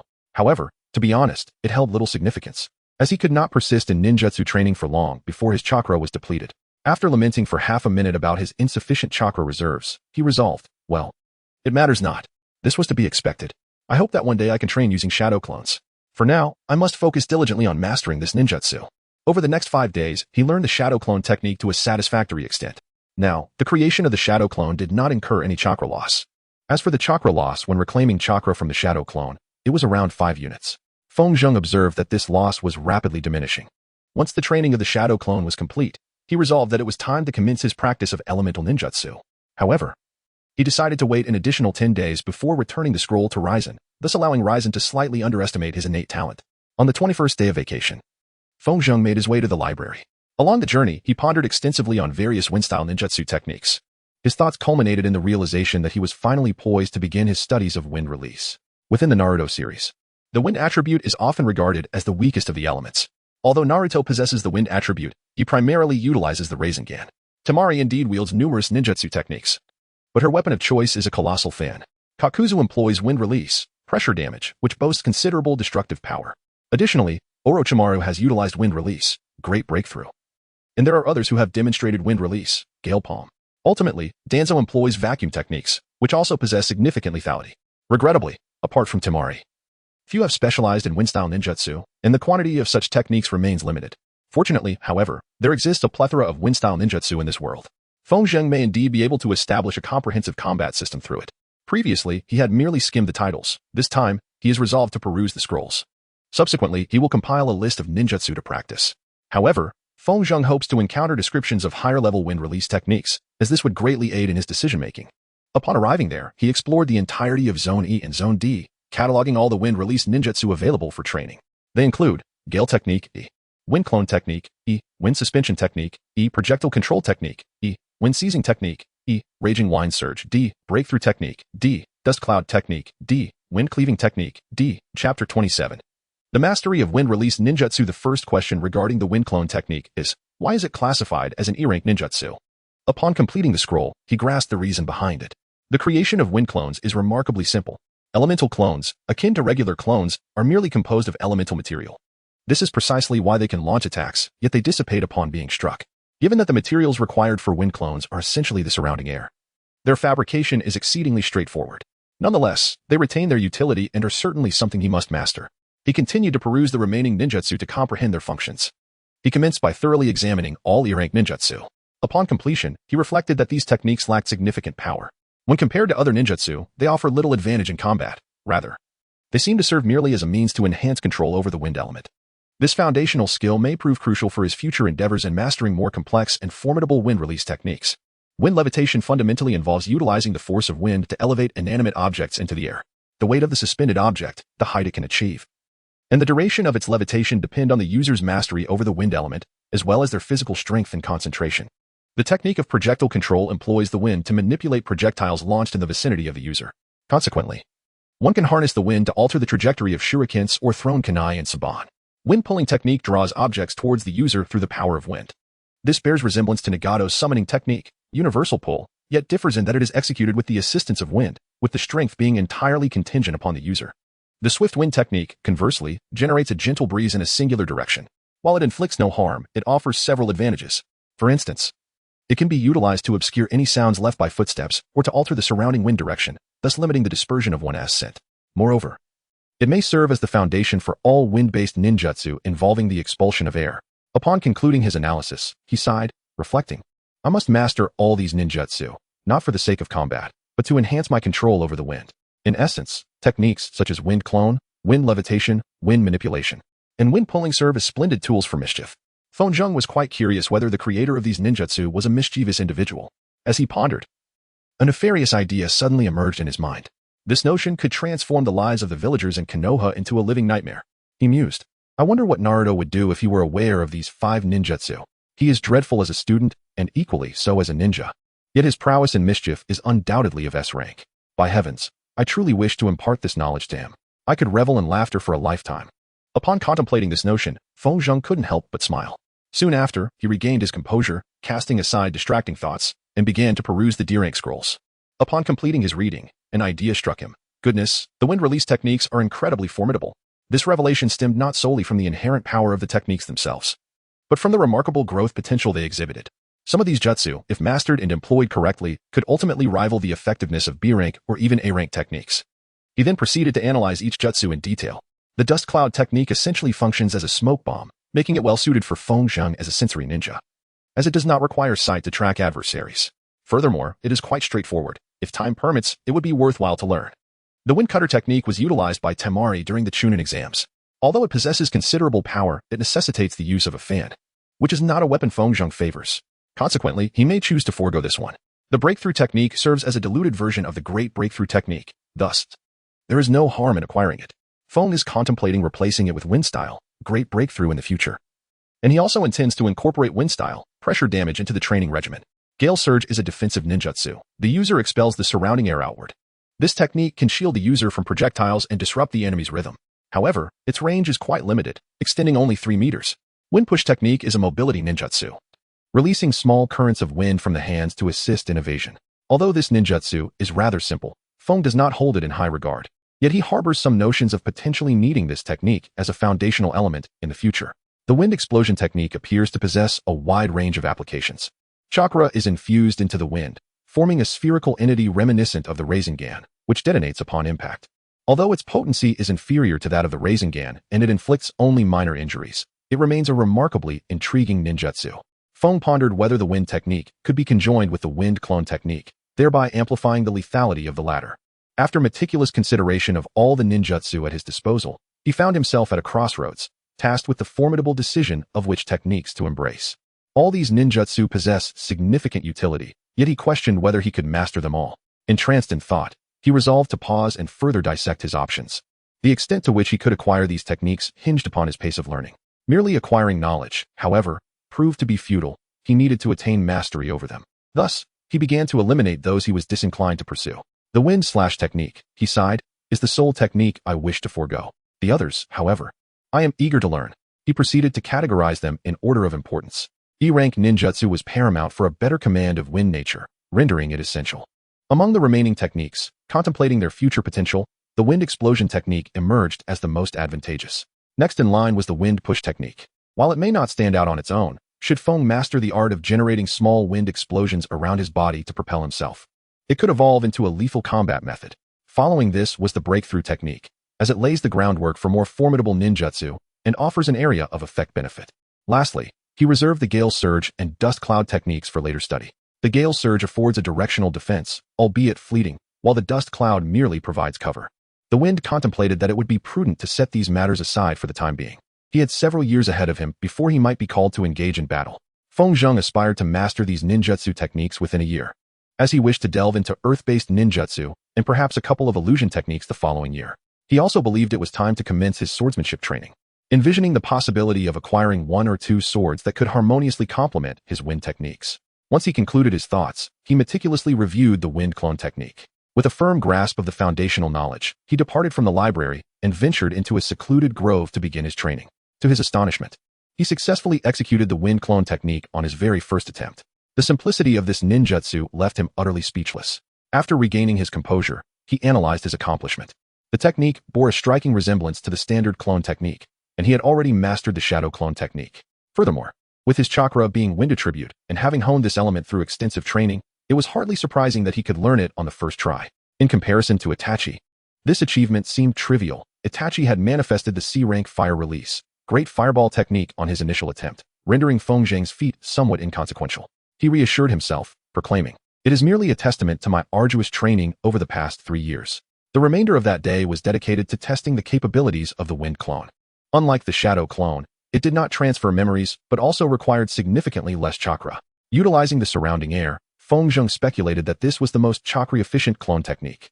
Within mere hours, he successfully created 10 wind clones. Apart from the shadow clone, these clones could perform all techniques that he himself could utilize and would dissipate upon sustaining damage. After conducting various experiments, Feng Zheng discovered that in direct confrontations, wind clones proved more effective than shadow clones. Throughout the day, he contemplated returning to the library to learn another ninjutsu, but refrained from acting, as it might draw undue attention. With a sigh, he mused, "I ought to devise a plan to stealthily acquire those scrolls." Content with his progress, he made his way home. Along the journey, he pondered a peculiar thought regarding the ninjutsu he had mastered, reflecting, "Among the 6 techniques I have learned, 3 are clone techniques." The following day, he immersed himself in the study of the Gale technique. He needed to concentrate his chakra before expelling it in a gust of wind from his mouth. After several attempts, he successfully executed the technique. This ninjutsu was indeed harmless. When he practiced it on a tree, it caused no damage aside from a few old leaves falling. After an hour of practice, he could effectively mask his footprints. However, altering the wind's direction within a limited area required several hours of training. Yet, he remained uncertain about his success or failure in concealing his scent and resolved to seek the expertise of a member from the Inuzuka clan at a later time. On the 3rd day, he endeavored to learn the wind suspension technique. Although he did not succeed on his first attempt, he managed to correctly perform the technique within 10 minutes. He was able to suspend a leaf approximately 5 meters above the ground. He spent half an hour replicating this feat with a pebble. By the end of the day, he could levitate a stone with a diameter of 15 centimeters to a height of 15 meters for 78 seconds. The scroll indicated that this ninjutsu could elevate a boulder to a height of 100 meters. He speculated that this was likely not its limit, allowing him the potential for further practice. On the 4th day, he attempted the projectile control technique and encountered his first real challenge. This ninjutsu demanded meticulous control over the wind. He created a wind clone to launch shurikens, attempting to manipulate them. After several hours, he successfully altered the shuriken's trajectory, but could not maintain control. The shuriken's spinning motion complicated matters, prompting him to try using kunai instead. This significantly reduced the difficulty. And ultimately, he achieved commendable control over the thrown kunai. To further refine this technique, he practiced diligently for 3 additional days. After this period, he felt a deeper connection with the wind element. The following day, he attempted the wind snatch technique. Drawing objects toward himself by generating a wind current proved to be quite the challenge. The first obstacle was directing the wind toward himself. The second was ensuring that he could create a sufficiently powerful airflow without being affected himself. This dilemma led Feng Zheng to contemplate whether he could generate a wind pathway around himself to execute the ninjutsu. He decided to set this idea aside for future consideration, dedicating 3 more days to mastering and familiarizing himself with the technique. Finally, he returned the Shadow Clone Scroll to Hizashi. In a mere span of 10 days, Feng Zheng mastered 5 forms of E-rank wind release ninjutsu. With a month remaining in his holiday, he commenced training in D-rank wind release techniques. He restructured his training regimen, contemplating that while his original plan was to learn in order of significance, his rapid progress warranted a focus on ease of mastery. Thus, he decided to first tackle the breakthrough technique, followed by the dust cloud technique and the violent wind surge. After retrieving all necessary materials from the library, he embarked on his training for the breakthrough technique. The initial stages bore a striking resemblance to the gale technique, albeit requiring a greater concentration of chakra. The generated wind needed to possess a more formidable strength and a sharper edge to inflict damage.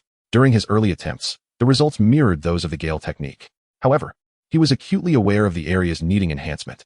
Within just 15 minutes, he expelled a more potent gust of wind from his mouth. He noted to himself that while it was not yet powerful, its destructive capacity would be significant if combined with fire-release ninjutsu. Overall, this technique demanded extensive practice, particularly in accelerating the process of chakra accumulation and its transformation into wind, necessitating a greater volume of gathered chakra to amplify the resulting damage. After 7 days of diligent practice, he grasped the nuances of the technique. He even tested it on a hapless tree, resulting in the loss of most of its leaves and several branches. He mused that this was commendable. While it may not be lethal, it could easily injure most genin. The following day, he eagerly seized the scroll for the dust cloud technique, committing its contents to memory. This technique was also quite straightforward. Its process mirrored that of the breakthrough technique, with the crucial distinction of concentrating one's focus on the ground to lift the dust into the air. It incorporated elements of wind suspension technique, ensuring that the dust cloud lingered longer. On his first attempt, he successfully conjured a dust cloud, albeit briefly.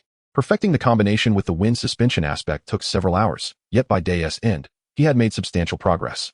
Next, Feng Zheng began his training in the violent wind surge technique, which stood in stark contrast to the wind stealing technique. Here, he needed to refine the surrounding air using chakra and then abruptly release it in a 3-meter arc. To some extent, it resembled Nagato's universal pull, though its power was considerably limited. This ninjutsu did not provide robust defensive capabilities. However, Feng Zheng pursued it with specific notions in mind. The first was to augment the technique's range and power, while the second was to enable a multidirectional release of wind.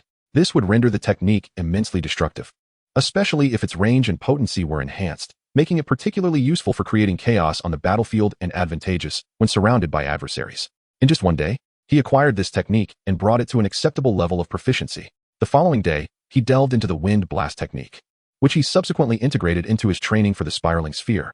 Here, he needed to gather wind and shape it into a sphere, infusing it with a modicum of chakra. This was the distinguishing factor from the spiraling sphere, which consisted solely of chakra, whereas this technique was predominantly wind-based with only a small portion of chakra. Due to the reduced chakra requirement, these spheres could be launched at opponents.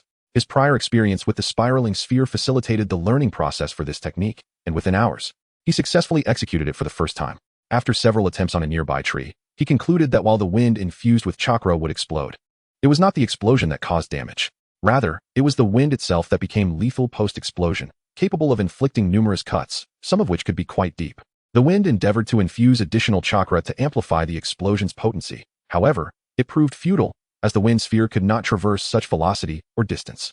Even with his efforts to augment the airflow to maintain the ratio of chakra to wind, the sphere became exceedingly cumbersome, losing its former swiftness. He sighed, contemplating the intricacies of upgrading it, a task of considerable complexity. Yet, he mused, perhaps a shift in perspective was warranted. It might be prudent to explore the possibility of amalgamating this ninjutsu with the wind clone technique. If the wind clones could unleash such formidable power, it would result in a devastating blow. The practice of the wind burst technique extended over the course of a week. After the first day, Feng Zheng ceased to refine the wind ball itself, opting instead to enhance both the speed of its formation and its launch. His ambition was to achieve the capability of launching these explosive orbs in an uninterrupted succession. While such projectiles would not deliver a fatal blow, they would inflict considerable harm upon those unable to evade or block them, potentially leading to death from excessive blood loss. However, he was still far from reaching that stage. On the second day, he commenced his study of the Gale technique. The task at hand was to gather chakra in his hands and unleash it in a singular direction. This explosion would exert a counterforce upon him, propelling him in the opposite direction, thus enabling swift changes in movement. Nevertheless, in terms of terrestrial mobility, this technique paled in comparison to the body flicker technique. Its true advantage lay in its convenience when employed in midair, particularly when the user's feet were not in contact with the ground. Thanks to a month of rigorous training, generating the explosive force proved to be effortless. The challenge resided in controlling the magnitude of his movement. Furthermore, his footwork required considerable refinement. To effectively utilize this ninjutsu, one must move with remarkable lightness, allowing oneself to be propelled back to the original position by the explosive force. Although Feng Zheng could manipulate the intensity of the explosion, the resulting force varied depending on the pressure exerted by his feet, rendering it exceedingly difficult to master. On the third day of training, he successfully navigated this predicament employing two strategies. The first involved a slight jump in the desired direction, followed by leveraging the explosive force to propel himself there. The second strategy entailed utilizing the explosive force while simultaneously lifting his feet off the ground to evade an attack. However, the control required for the latter method was still lacking, often resulting in him tumbling midair. Should an enemy pursue him and maintain their assault, this could prove perilous in combat. To enhance his control over this ninjutsu, he dedicated 6 additional days to training, after which he felt a sense of satisfaction regarding his progress. That evening, post-dinner, he resolved to reflect upon his current state. He mused, in these 32 days, I have mastered 5 E-rank wind release techniques and 5 D-rank techniques. Coupled with the 3 foundational techniques, body flicker, shadow clone, I now command a total of 15 ninjutsu. He further analyzed his repertoire of techniques, reaching the conclusion, my wind clone technique renders the conventional clone technique obsolete. I should completely abandon its use. The Gale technique no longer requires further practice, as it sufficiently masks my footsteps, making it far superior in combat to the breakthrough technique. With 13 techniques remaining, although Feng Zheng had acquired them, he realized that true mastery of a ninjutsu had only been achieved with one, the body flicker technique, which he had invested a full 10 months to perfect. Moving forward, he aimed to focus on mastering these wind release techniques, particularly in their execution without the need for hand seals. While it took him 10 months to perfect the body flicker technique, if there was one lesson learned over the past month, it was that either his affinity for wind chakra was exceedingly high, or these wind release techniques were remarkably simple, suggesting that mastery over them should not take an excessive amount of time. Feng Zheng could enhance his shadow clone technique by substituting it with his wind clone instead of nearby trees or other objects. Furthermore, he might endeavor to amalgamate the wind clone with the wind explosion technique. Likewise, he could explore the simultaneous application of the body flicker technique and the wind push technique. Should the body flicker technique allow for arbitrary directional changes, its lethality would be immensely amplified. Additionally, Feng Zheng must learn to reinforce his weapons with wind chakra. After contemplating these matters, Feng Zheng resolved to ponder how he might acquire C-rank techniques. He mused, I am uncertain whether I can swiftly attain C and B-rank ninjutsu. I could consult Yuan Shu, but even if I succeed, I doubt he would grant me more than 2 or 3 techniques. Moreover, this would undoubtedly attract considerable attention. Feng was contemplating the possibility of petitioning Ryzen for permission to access the upper sections of the library after the 3rd grade examination. However, he was uncertain whether Ryzen would acquiesce. And even if he did, it was likely that Feng would be subjected to surveillance. Should they discover him engrossed in advanced ninjutsu, it could lead to him being monitored closely. This implied that Feng could no longer practice his techniques in secrecy as he had been. If a sufficiently skilled observer were dispatched to keep watch without his knowledge, it would mean that both Ryzen and Danzo would soon become aware of his abilities. He sighed, reflecting that it would be prudent to err on the side of caution. There was no need to undertake such considerable risks. If he were to master all of his current ninjutsu and learn some earth-style techniques without further advancement, he could contemplate graduating early. Over the past year, he had given considerable thought to the idea of early graduation. Initially, he assumed that such a move would attract significant attention, perhaps still true during Naruto's generation. Yet now, it appeared that early graduation was met with substantial support, even encouragement, from the instructors. In the last 2 years, numerous students had graduated in their 4th or 5th years, with some even completing their studies after the 3rd year. It seemed the village was eager to welcome new ninjas into their ranks, which likely explained the current encouragement towards early graduation. Nonetheless, if someone were to graduate at the tender age of 6 or 7, it would undoubtedly draw considerable scrutiny. During this holiday, Feng devoted nearly all his energy to ninjutsu. His daily regimen consisted of morning exercises followed by all-day training in ninjutsu.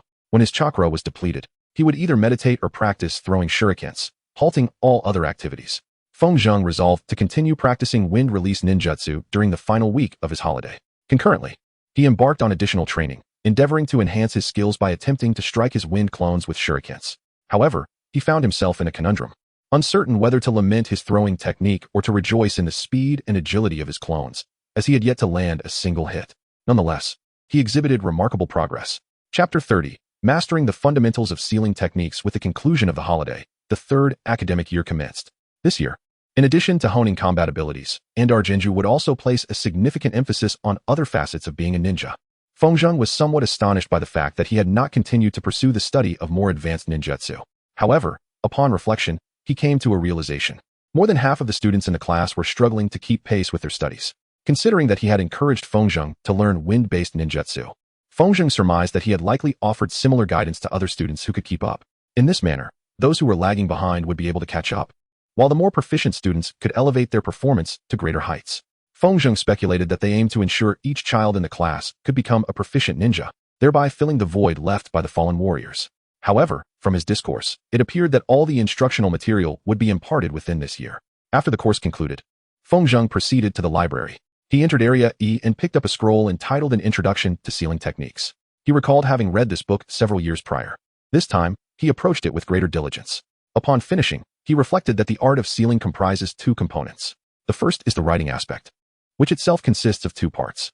The initial component involves symbols. The art of sealing employs specific symbols that he must comprehend before attempting to create any seals. Feng Zheng must diligently learn to accurately depict each symbol, infusing chakra in accordance with the aforementioned methods.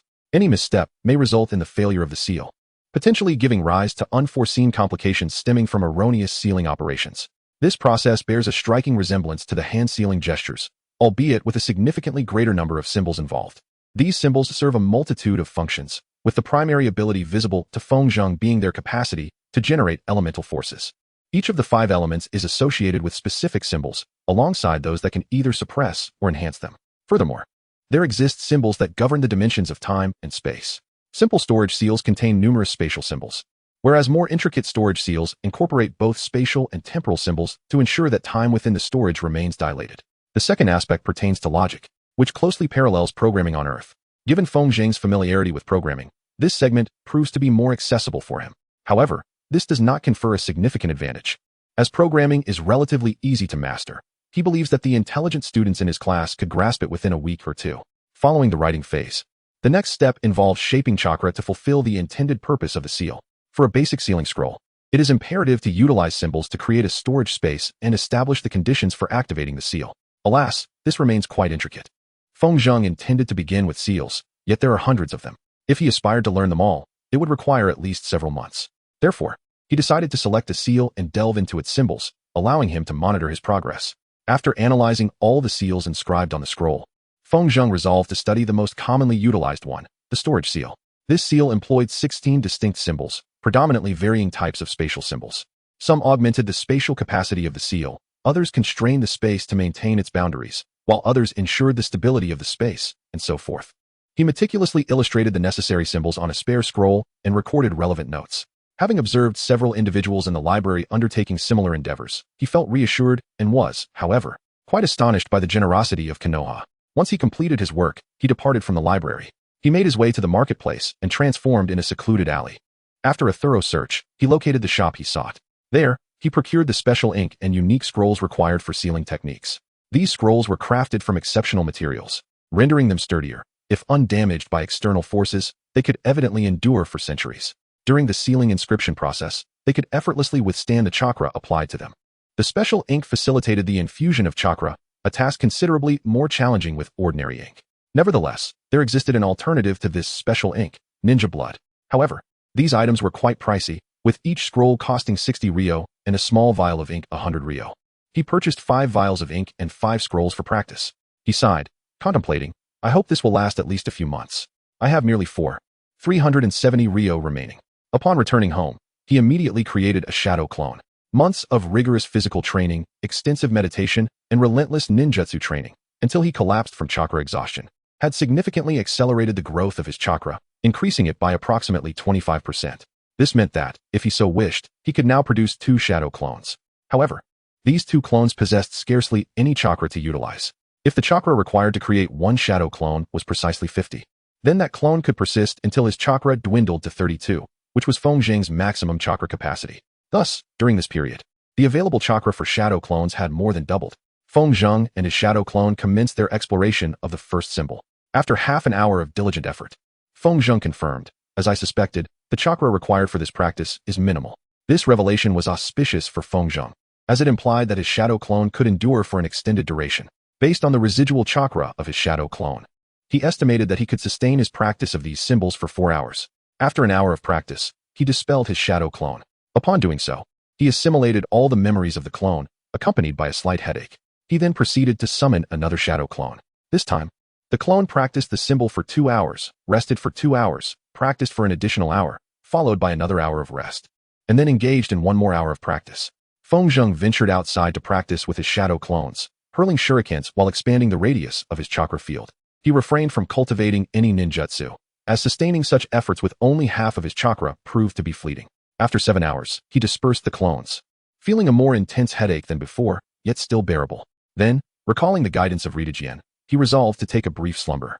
He felt a profound satisfaction with his accomplishments of the day. Upon awakening the following morning, he thought to himself, "Splendid. The experiment was a resounding success. Now, his shadow clones could endure for 7 hours and practice those seals for an additional 4 hours." While Feng Zheng attended school, he left the shadow clone at home to continue honing its skills and sealing techniques. Feng Zheng surmised that he needed to augment his chakra by an additional 20 to 25 points, enabling his shadow clones to practice for a continuous span of 7 hours. However, he still had to determine the activities for the shadow clones during the remaining 3 hours of free time. After a moment of contemplation, an epiphany struck him. Indeed, why not? It would be prudent to procure several cookbooks for his shadow clones to study.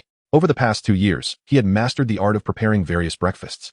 Yet he had not acquired the skills to prepare a proper lunch or dinner due to his limited leisure time. This seemed like an opportune moment to learn. Very well. After school today, he resolved to purchase the books. Elated at the prospect of finally savoring delectable meals, he decided to analyze his daily schedule. Thus, he would continue his physical training in the mornings, while his shadow clones practiced sealing techniques during classes, allowing him to concentrate on the lessons and utilize his remaining time to hone his chakra control. After class, Feng Zheng would return home, dispel the clones, and take a short nap of about an hour. Following this, he would engage in the practice of ninjutsu and shuriken throwing. This routine would persist throughout the year. The source tree imparted a wealth of practical knowledge essential for ninjas, while Feng Zheng diligently continued his rigorous training. Feng Zheng observed that the students in this year's class appeared to be more diligent than before. He pondered to himself. The effectiveness of his one-on-one discussions had yielded commendable results.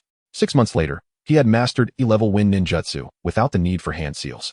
With the exception of the wind clone technique, which required a single hand seal.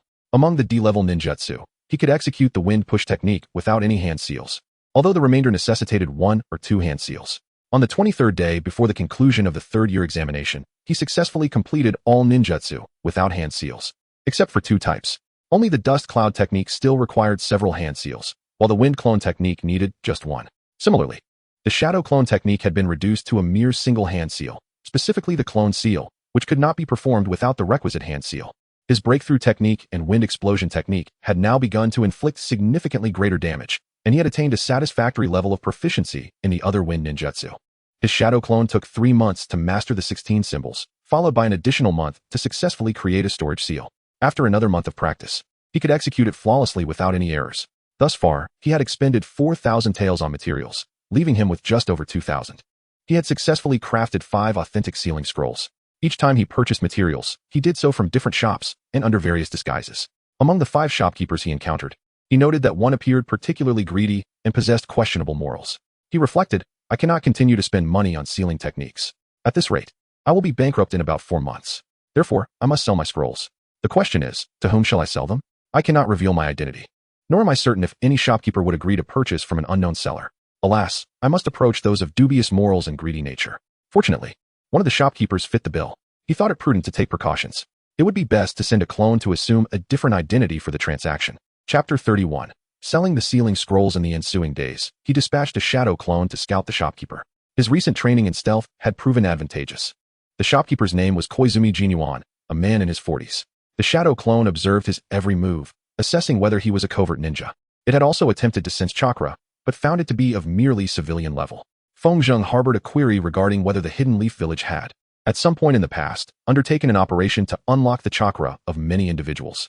He had also scrutinized his dealings with other clients, noting where he stored his inventory, where he kept his cash, and so forth. This reconnaissance mission proved remarkably successful, for on one occasion, he overheard Jin Yuan bargaining with a supplier over the prices of certain goods. Through their conversation, Feng Zheng gleaned that the supplier was selling explosive tags for 500 Rio each and storage scrolls for 1200 Rio, while Jin Yuan sold the storage scrolls to his customers for 1500 Rio and the explosive tags for 750 Rio. Once he confirmed that Jin Yuan was a secure target, he placed the 5 scrolls onto his shadow clone. The clone transformed into the guise of a middle-aged man and, seizing the opportunity when Jin Yuan's shop was vacant, approached him. Upon seeing someone approach, Jin Yuan greeted him with a warm smile and inquired, "Hello, what would you like to purchase?" The windswept shadow clone replied, "Greetings. I am not here to purchase, but rather to sell." Upon hearing this, Jin Yuan was quite taken aback. He raised an eyebrow and inquired, "Sell? Who are you?" The wind swayed as the figure responded, "You may call me Zoro." Jin Yuan observed that the man before him preferred this appellation.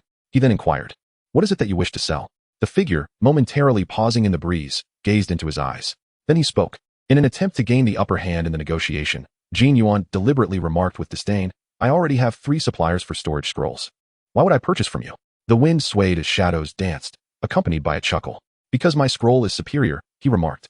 This statement piqued Jin's curiosity. "In what way is it superior?" "Allow me to examine your scroll first," he inquired. The shadow clone, maintaining a smile, remarked, "Do as you wish." Subsequently, it handed him a scroll. Jin Yuan accepted the scroll and invited the clone to a room within the shop.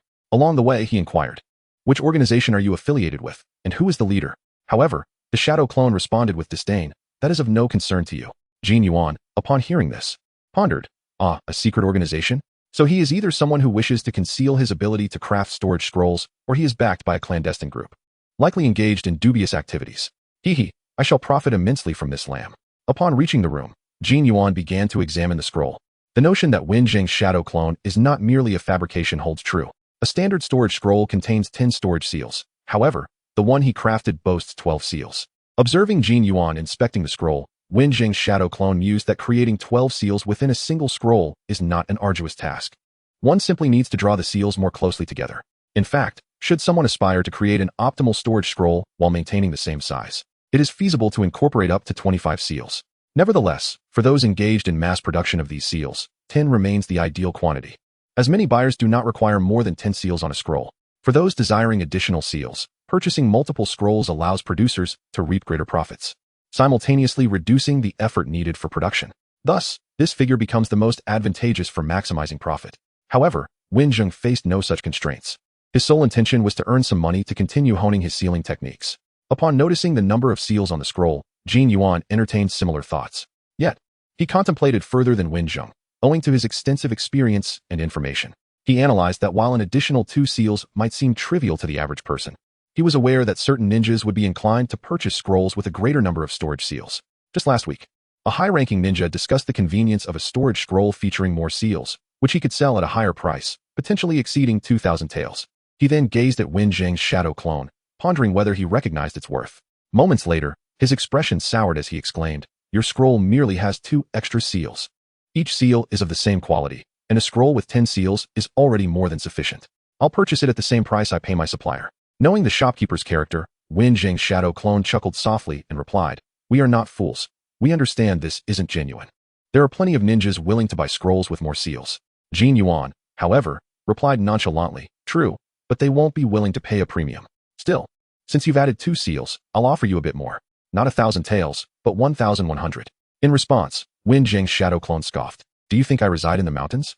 The supply price for standard scrolls hovers between 1,200 and 1,250 taels. Even at the lowest, 1,200 taels, considering the additional 20 seals, the price should be elevated to 1,440 taels. Not to mention some ninjas may be willing to pay even more. Hearing this, Jin Yuan felt a considerable pressure. He sighed internally as he contemplated the number thrown at him. The haggling continued for a few more minutes. Jin Yuan exploited Wen Jing's reluctance to disclose his origins, thereby driving the purchase price down to 1,150 taels. After the negotiation concluded, Wen Jing's shadow clone reflected, "Ah, what a fierce bargaining session. This fellow is far more skilled than I." Nonetheless, even if he believes he has secured a deal, selling each of these scrolls for over 1,000 taels is sufficient for me. He then chuckled inwardly, thinking, indeed, I possess a unique advantage. While he may excel in negotiation, my edge lies in being the sole supplier of the 12 seal storage scrolls. I am quite eager to see his final decision. After settling on the price of 1,150 taels, Jin Yuan inquired, Zorong, how many scrolls do you have for sale? The clone of Fengzheng remained silent, placing 4 scrolls before him. Witnessing this scene, Jin Yuan was rendered speechless. He pondered, only 4? Including the one I examined, that makes a mere 5, does it not? What kind of trick is he playing? Noticing the seller's continued silence, he revealed an expression of indignation and furiously inquired, only 5? You wasted so much of my time for these mere 5 scrolls. The wind swept through, casting shadows as he spoke calmly. Our boss has also dispatched several individuals like myself to various shopkeepers to facilitate sales. The boss will determine to whom to sell based on the prices offered by each shopkeeper. Chapter 32. Early Graduation Examination.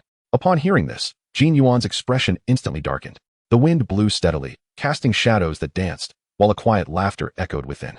During this negotiation, Jin lost his composure for the very first time. The notion of a favorable wind and the division of shadows rests upon the idea that, while I may not necessarily require a higher price, such an action would mitigate the suspicions directed towards me. Moreover, the presence of a superior behind me serves to deter this individual from venturing too far. Yet, Jin Yuan found himself ensnared in contemplation. What the devil should he do? Should he purchase a scroll for 1150 taels now? He might never have the opportunity to acquire another from this source in the future. Conversely, should he offer a higher bid, and others counter with even greater offers, he may still find himself at a loss. Furthermore, what of this boss or others like him? Are they intent on altering the very fabric of the storage scroll market? After a moment of reflection, he inquired, do you exclusively sell scrolls to the highest bidder, or do you also entertain offers from others? The wind gently rustled as the shadowy figure responded. We will sell to numerous shopkeepers. However, the quantity of scrolls offered to them will depend on the prices they propose. Naturally, those who bid below the average may find themselves empty-handed. Yet, I am not privy to the specific plans. Jin Yuan pondered for a moment before he heaved a sigh, contemplating that purchasing at a low price equates to extracting the essence from a hen for its eggs.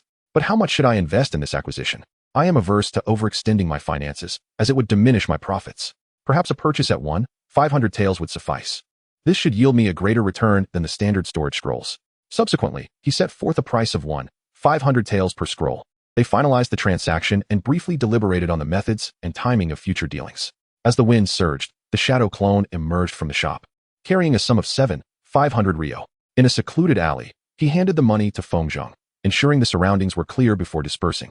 Gazing at the cash in his hands, Fengzheng mused, wow, is my negotiation skill truly that exceptional? However, upon reclaiming the memories of his clone, he reconsidered. No, perhaps I am still a novice rather than a master negotiator. The mere bluster at the end was simply too tempting to resist. It dawned on him that he might be perceived as having a formidable organization backing him, which instilled a hint of trepidation. Regardless, it was indeed a lucrative transaction. He contemplated selling scrolls to him regularly. Subsequently, he disguised himself and ventured to several more shops to procure materials. He purchased 30 bottles of ink, 25 scrolls, and 200 blank paper labels, each priced at 10 rio. In total, he spent 500 rio on these supplies. He then bought some meat to take home, reflecting, now that I have some cash on hand, I should certainly increase my meat consumption. It appeared that the meat trade here was entirely dominated by the Akimichi clan, with all the butcher shops belonging to them. He pondered whether it was due to their adeptness at large-scale operations or if they were granted a monopoly on this business upon their integration into Konoha. From that day forth, Fengzheng began studying various sealing techniques. He learned several fundamental seals, such as the heat seal, cold seal, hard seal, soft seal, electric shock seal, and wet seal, all employing elemental symbols. However, the number of symbols required was significantly lower than that for storage seals, as these seals served very basic functions. The heat seal was limited to warming a room, while the cold seal absorbed ambient heat to cool the space. The electric shock seal could deliver a mild jolt but was harmless, as Fengzheng could easily withstand it. The hard seal was used to solidify a surface or object, whereas the soft seal did the opposite. The wet seal was intended to collect moisture from the air, rendering the attached surface damp. All of these seals needed to be inscribed on paper labels and required activation upon application to a surface. The prerequisite for elemental sealing was that the creator must possess the ability to wield those elements. Nevertheless, due to their simplicity, he was able to master them even without fully grasping the attributes of fire, water, or lightning. It took him a total of 4.5 months to learn these seals. During this period, he also began selling 20 storage scrolls monthly to Jin Yuan, earning 30,000 rio each time. He kept the quantity low to avoid inciting the ire of the major storage scroll suppliers who might seek him out. On the other hand, Jin Yuan was pleased, as these scrolls could fetch around 2,300 ryo each. By the time of the third-year examination, Fengzheng had accumulated over 100,000 ryo. In the third year, Yuan Shu dedicated himself entirely to the teaching of fundamental skills, making this year's instruction particularly engaging. After teaching a skill, he often devised games to help everyone become accustomed to using it. For instance, after instructing on stealthy movement, he distributed 29 labels, each bearing a student ID number. Every student was tasked with sticking these labels onto the backs of the other 29 students while avoiding having labels affixed to their own backs. As a perceptive ninja, Fengzheng thwarted any attempts to label him.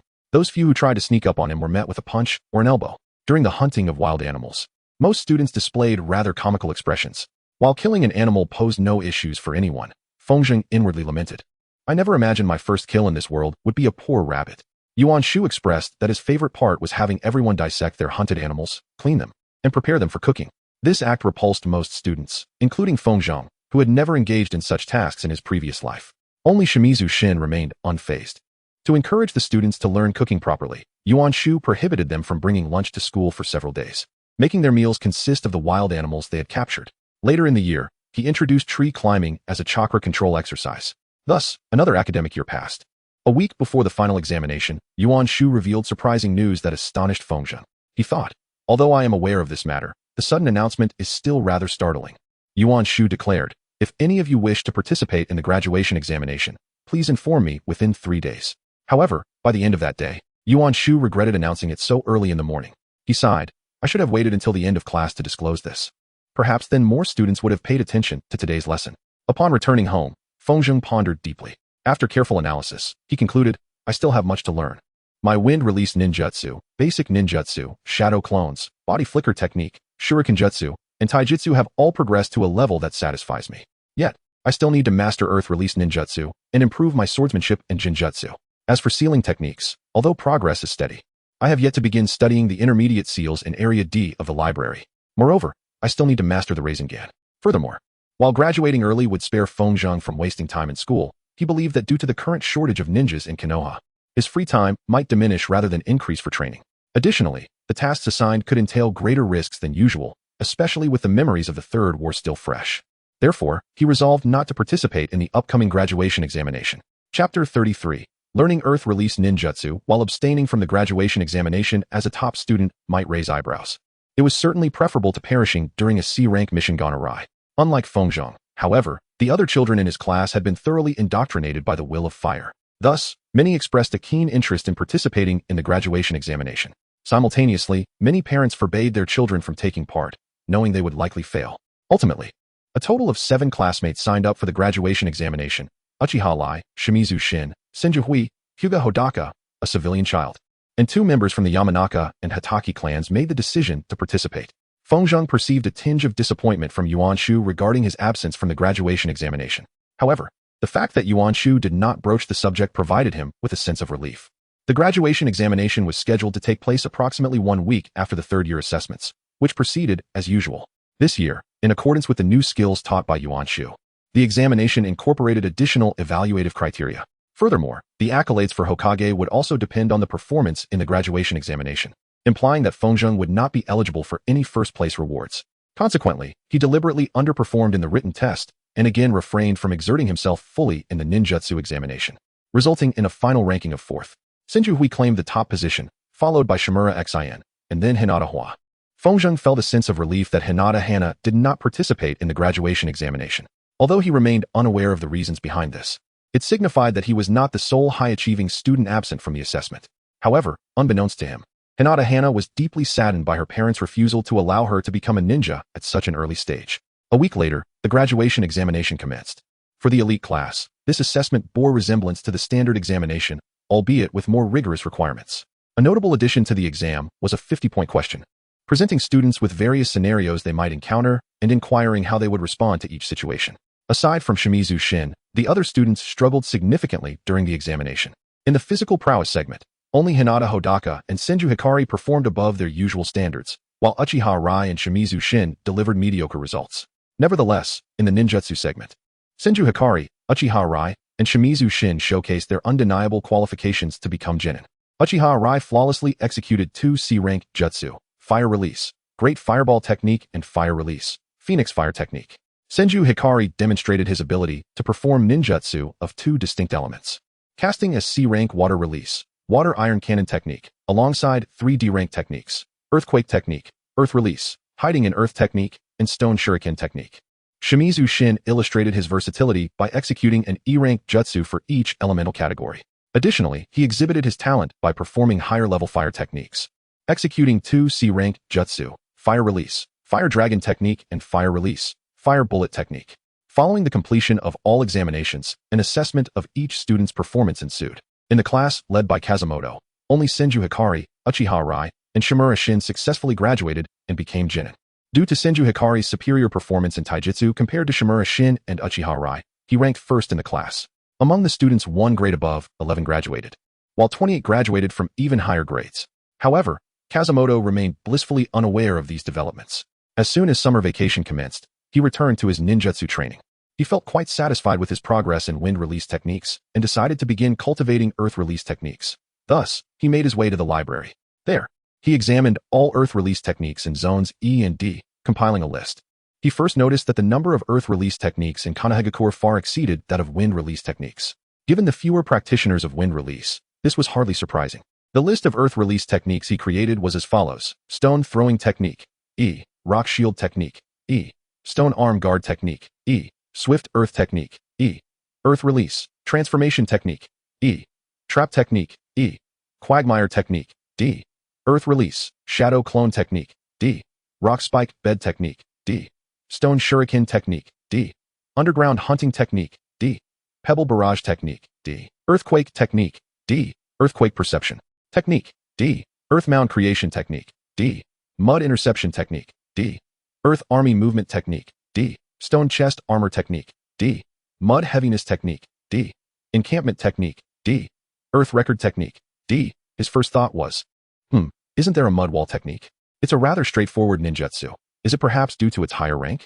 Even the earth dragon bullet of Kaku was absent from this list. He hoped to see them in the higher sections. Then he began to read and analyze each ninjutsu. Taking approximately 2 hours to review them all, he concluded that earth release techniques were more comprehensive than wind release techniques. Though the only drawback was that offensive ninjutsu seemed somewhat lacking. Surprisingly, many techniques on this list possessed potential similar to that of wind release techniques. However, earth release techniques harbored a significant disadvantage. Most of them, particularly those with higher potential, would be severely restrained when fighting over bodies of water. Reflecting on this, it seemed that Awagakure was fortunate not to border Kirigakure. Otherwise, they would find themselves in a very passive position during a conflict. As the wind whispered through his thoughts, he realized he could disregard all offensive earth-style ninjutsu. However, when it came to defense, earth-based techniques presented a commendable option. He continued his exploration. The rock shield technique seemed to be an inferior version of the earth wall technique, suggesting potential for future enhancement. He pondered whether it would be possible to employ a hard sealing technique to fortify the shield further. When considering containment, the swamp technique emerged as a favorable choice. Capable of creating a 2-meter deep and 2-meter wide embankment around the user, it should serve as a foundation for that A-rank swamp technique, which belonged to Jiraiya, though he could not recall its name. Regarding mobility, the earth army movement technique was essential to master, as it permitted short-distance traversals through the ground. Having an alternative escape route was always prudent. The camp technique also proved to be quite handy, allowing for the construction of a cave within the mountains. There were several small hills in the village, akin to the one adorned with a waterfall, where he could experiment with this ninjutsu nearby. Moreover, these 4 techniques formed a clever combination. The wind can be harnessed to employ the art of campsite construction within the mountains, thereby establishing a cave. Subsequently, one may utilize the technique of rock shield to conceal the entrance. Around the mountain, fortifications should be prepared, should anyone manage to discover the cave. They could escape using the art of earth movement. The wind has commenced training in the art of earth release. Although his mastery of the earth element is not as refined as that of wind, he has nonetheless honed his skills considerably. He possesses the ability to reduce massive boulders to mere dust in mere seconds, which accounts for his rapid acquisition of these techniques. However, in comparison to wind release, the intricacies of earth release present a greater challenge. He swiftly grasped the rock shield technique in a matter of minutes, yet devoted several days to augmenting both the size and durability of the rock shield he could summon from the ground. He also endeavored to apply a hard seal to the shield he had raised, enhancing its resilience. However, the application and activation of the seal require approximately 1.5 seconds, a duration that may not be available in the heat of battle. He mastered the camp technique within a single day. Despite the presence of some dust in the cave, he could easily disperse it using the wind release's breakthrough technique. Should he wish to conceal himself, he could employ the rock shield technique to obscure the entrance. Although he must ensure a small space remains for air circulation, he did not pursue further refinement of this jutsu, as it was not immediately necessary. Next, he turned his attention to the swamp technique, which incorporates a water attribute. He spent nearly a week mastering it. To enhance this jutsu further, he would need to improve his water affinity, a task he resolved to defer to his future self. Ultimately, he practiced the Earth Army movement technique, which proved quite challenging to learn. This jutsu necessitates moving through the ground as one would swim through water, requiring significant softening of the earth. It took him 11 days to achieve his first successful attempt, and an additional 2 weeks before he could move freely. His mobility was limited by the amount of oxygen present underground. The softening of the ground allowed a minuscule amount of oxygen to seep in, yet it was insufficient. Upon reaching a distance of 100 meters, he ceased his training in this technique, reflecting, "Well, I have learned this portion of Earth release. Although I still need to invest more effort into the rock shield and Earth Army movement techniques, I can afford to take my time with them over the next year. Now, I must turn my focus to the flow of chakra." He proceeded to the library to prepare for his studies in this area. Chapter 34. Soldier Pills. Upon arriving at the library, he searched through all 4 sections to which he had access. To his astonishment, he found no scrolls pertaining to his interests. He mused, "This is quite surprising. Does this imply that they are reserved for higher tiers? Or are such skills simply not available to ordinary ninjas?" As he exited the library, he pondered further. Perhaps that is the case. However, infusing chakra into weapons is not an extraordinary feat if memory serves. Many ninjas can accomplish this. Yet in Konoha, I can only recall Asuma being capable of it. Danzo seems to possess a similar ability, albeit through a different method. Regardless, Wind was eager to experiment with it himself, suspecting that Yenshu or his friends might be unaware of this technique. On his way back through the small forest, he contemplated various approaches. His initial thought was, I could attempt to channel my chakra through my kunai, akin to when I was practicing cutting leaves. Instead of trying to slice the kunai, I shall focus on sharpening its edge. He endeavored to implement this technique, but encountered numerous difficulties during the process. Miraculously, he succeeded on his first attempt, managing to infuse chakra into his kunai. However, the amount infused was minimal, and despite 2 consecutive days of efforts to augment the chakra flow, progress was scant. Although the sharpness and penetrative power of the kunai improved slightly, the advancement was not substantial, and he saw little gain over those 2 days. He lamented, "This is truly exasperating. It feels like a futile endeavor. I believe utilizing a chakra blade could prove beneficial, yet something feels amiss. Should I persist, I might eventually make progress, but it could take years. I ought to consider alternative methods." After several hours of contemplation, an idea struck him. He decided to adopt a method reminiscent of that found in the anime Hunter x Hunter. He thought to himself, "Indeed, that is the way. I can attempt to release my chakra and envelop my entire body with it, subsequently extending this chakra layer to my kunai. Although this method is exceedingly inefficient, it should expedite my learning process. Once I master this, I can practice directly infusing chakra into the kunai without covering my body." Enveloping oneself in chakra is not a practice many ninjas are inclined to undertake, for the reason is simple: chakra is finite. Such a practice would rapidly deplete the user's chakra reserves. According to Win's memories, aside from Jinchuriki, only the Reikage has been known to cloak himself entirely in chakra. Others typically only cover a portion of their body or a weapon to enhance its capabilities. The Wind began to train in a novel manner, and it was undeniably exhausting. In merely 7 minutes, his chakra was entirely depleted. However, he could discern that he had made some progress in extending his chakra to the shuriken. He observed a gradual, yet steady growth within those 7 minutes. He speculated that after approximately 10 more attempts, he would be able to envelop the shuriken flawlessly with his chakra. Nonetheless, due to the swift consumption of chakra, he could only train 3 or 4 times a day. Furthermore, after enveloping the shuriken with chakra, there remained numerous tasks to undertake. Feng Zheng, unwilling to squander several weeks on this matter, resolved to procure military rations. After resting for a few hours, he returned home to retrieve cash before venturing out to purchase the medicine. In a narrow alley, he transformed and arrived at a shop that specialized in military rations. Such rations are invaluable to ninjas. Upon first reading about them, he was somewhat astonished. A single high-quality military ration can provide approximately 30 times the chakra of an average upper ninja. It does not deliver chakra instantaneously. Rather, it dispenses a small portion each hour, sustaining this for over 3 days. Furthermore, it releases an enzyme that stimulates the ninja, allowing them to remain alert throughout the 3-day duration. This is precisely why those who consume military rations can engage in continuous combat for 3 days. Feng Zheng remains unaware that there exists an even superior version of the military provisions, tailored specifically for elite ninjas and not intended for general use. Feng Zheng resolved to purchase medium-quality soldier pills, primarily utilized by Ch Nin. His chakra reserves currently far exceed those of an average novice genin, perhaps even surpassing those of a typical genin. By next year, his chakra capacity is anticipated to reach the level of a less formidable CH Nin instructor. Although he has yet to attain CH Nin level chakra reserves, the arduous nature of his training compelled him to acquire the medium-quality soldier pills. He purchased a total of 5 pills, expending a sum of 10,000 Rio. This expenditure indeed pained him. Yet he felt grateful for having begun his studies in sealing techniques. For the subsequent 3 days, he engaged in rigorous training. On the very first day, he managed to envelop his shuriken with chakra. He then infused it with the wind element, which instantly augmented its sharpness and penetrative power. The chakra expanded the attack range of the shuriken by 5 centimeters. He experimented with his newfound ability, thinking to himself, how splendid. I can slice through branches as effortlessly as cutting through air. While I may not be able to fell a tree, that is merely due to the shuriken's diminutive size. With a sword, this should pose no challenge.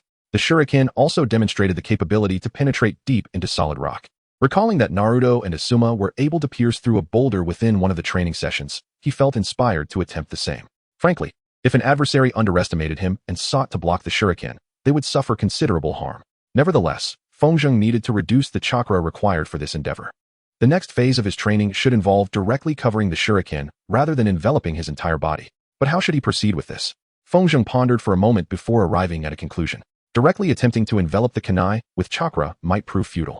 Instead, he resolved to first cover his hand with chakra and then endeavor to extend it to the kunai. He surmised that this method could also serve as training for infusing chakra into his punches. Although not at the level of Tsunade, the power of a chakra-infused punch should certainly surpass that of an ordinary strike. He continued his attempts to cloak his fist solely with chakra, which took several hours to accomplish. He mused, well, this isn't too difficult. He then tried to extend the chakra to the kunai. Although he succeeded in extending it, the amount of chakra that reached the kunai was significantly diminished. He reflected, I see, since I merely coated my fist, the quantity of chakra I could extend is considerably less. Essentially, I must concentrate more chakra within my fist. Subsequently, he began to gather more chakra in his fist. This task proved to be far more challenging than anticipated, requiring exceptional chakra control. Fortunately, Fengzheng had trained extensively in chakra manipulation. After dedicating a day to this endeavor, the chakra he could condense in his fist doubled. Yet, he remained unsatisfied with the increase and continued to strive for more. Before long, 3 days had elapsed, prompting him to hurry home. Chapter 35. The 3 passed the graduation exam. 3 days passed, and fatigue washed over him. The side effects of the soldier pills were quite severe. Fortunately, this fatigue was merely temporary and bore no long-term consequences. He fell into a deep slumber without setting an alarm. Upon awakening, he glanced at the clock, thinking, oh, it's now 8:10 a.m. Wait, I fell asleep at 4:30 p.m. yesterday. Have I really slept for over 15 hours? Goodness, I am utterly exhausted. And I'm quite hungry now. After brushing his teeth and tidying up, he grabbed a few ration bars to eat. Although 3 hours late, he still completed his morning exercises before deciding to have lunch at a barbecue place. He took the day off to rest, planning to resume training the following day. Another 3 days passed, during which the chakra within his fist doubled once more. He thought, wow, how strong is my punch now? I must find a boulder to test it. With a single punch, he struck the boulder, causing numerous cracks to spread across its surface, yet inside. Fengzheng was internally screaming, ouch, that hurt so much. After a moment, he examined his fist and thought, wow, there are no visible wounds. Although it hurts tremendously, there is no bleeding or damage, just some minor abrasions. It appears I have truly grown stronger. In the ensuing 15 days, he increased the amount of chakra he could inject into the kunai, sharpening its edges. While merely infusing wind chakra had rendered it exceedingly powerful, he still needed to mold the chakra into a fine edge to align with the kunai's blade for optimal effect. By the time the holiday concluded, his kunai could penetrate 3 4-meter wide boulders and became lodged in a 4th. Moreover, the range of his kunai's attack had expanded by 15 centimeters due to the flowing chakra. However, he noticed that as he increased the chakra infusion and sharpened the kunai, its condition began to deteriorate. 2 days before the holiday ended, the kunai he had been practicing with shattered. He sighed, thinking, well, this was a kunai I found in the forest. I wonder if a new kunai would last longer. I suppose I need to buy some kunai in the future. I should also check the prices of chakra weapons. On the eve of school resuming, he ventured to the finest weapon shop in Konoha in search of chakra weapons. This time, he did not disguise himself, entering merely as an enthusiast. The reason was that Fengzheng wished to outwardly display his interest in weapons, and the shopkeeper was a retired ninja whose chakra levels were nearly double that of the source tree. However, the prices left him astounded. He thought, what on earth? A small chakra blade costs 2 million Rio? Why in the world didn't T. Kakuzu steal Asuma's chakra blade? Although they did not utilize chakra blades, the texts indicated that even the cheapest one would cost no less than 7 million Rio. The exorbitant prices disheartened him, and he pondered, what am I to do? The costs are astronomical. If I were to focus on sealing techniques and sell a multitude of sealing scrolls, perhaps I could earn that much in a year or two. But that would attract significant attention. Not to mention, chakra weapons must be custom-made. Therefore, attempting to acquire one through random disguise is likely impractical. Additionally, such a substantial purchase would certainly raise eyebrows in the village. If I wait until I can earn money through missions, I doubt I could accumulate that sum before being able to undertake A-rank missions, and that is a long time away. He contemplated further, and then a brilliant idea struck him. Of course, I could request it as a reward from Hizashi. This year, I shall train extensively in dual wielding. I might even showcase my training to demonstrate my keen interest in swords. Moreover, Hizashi is aware of my affinity for wind, so he will understand my implications. However, two significant concerns arose. The first was that nearly everyone would become aware of this matter. The second was whether Hizashi would truly reward Feng Zheng with such a valuable item. He considered this for a moment. Oh, never mind. I can circumvent the first issue by having Hizashi store my swords. Once I am confident in my ability to confront Nin, I will then request the sword from him. As for the second concern, if he declines, I shall ask for a smaller chakra blade instead. Despite his many ramblings about the will of fire, it would be quite amusing to see him refuse a child twice. Regrettably, he had crafted a rather mature, yet somewhat anxious persona. Thus, should he be denied twice, he could not afford to lose his temper. However, if he were to be rebuffed twice, disregarding the years he had endured his tedious speeches, he would surely seek vengeance. If he were denied, he would fund Naruto's pranks in the future, providing him with various sealing techniques, and then revel in the chaos he would unleash upon the village of Konoha. As this thought crossed his mind, he chuckled mischievously. If Hizashi were to learn of Feng Zheng's intentions, he would likely tremble in fear. The following day marked the commencement of the 4th year of school. Having neglected to focus on the graduation exam and desiring to gather some information, he decided to arrive at school early. He reached his classroom by 7:45 a.m. Upon arrival, he discovered that 24 children were already present, along with 3 unfamiliar faces.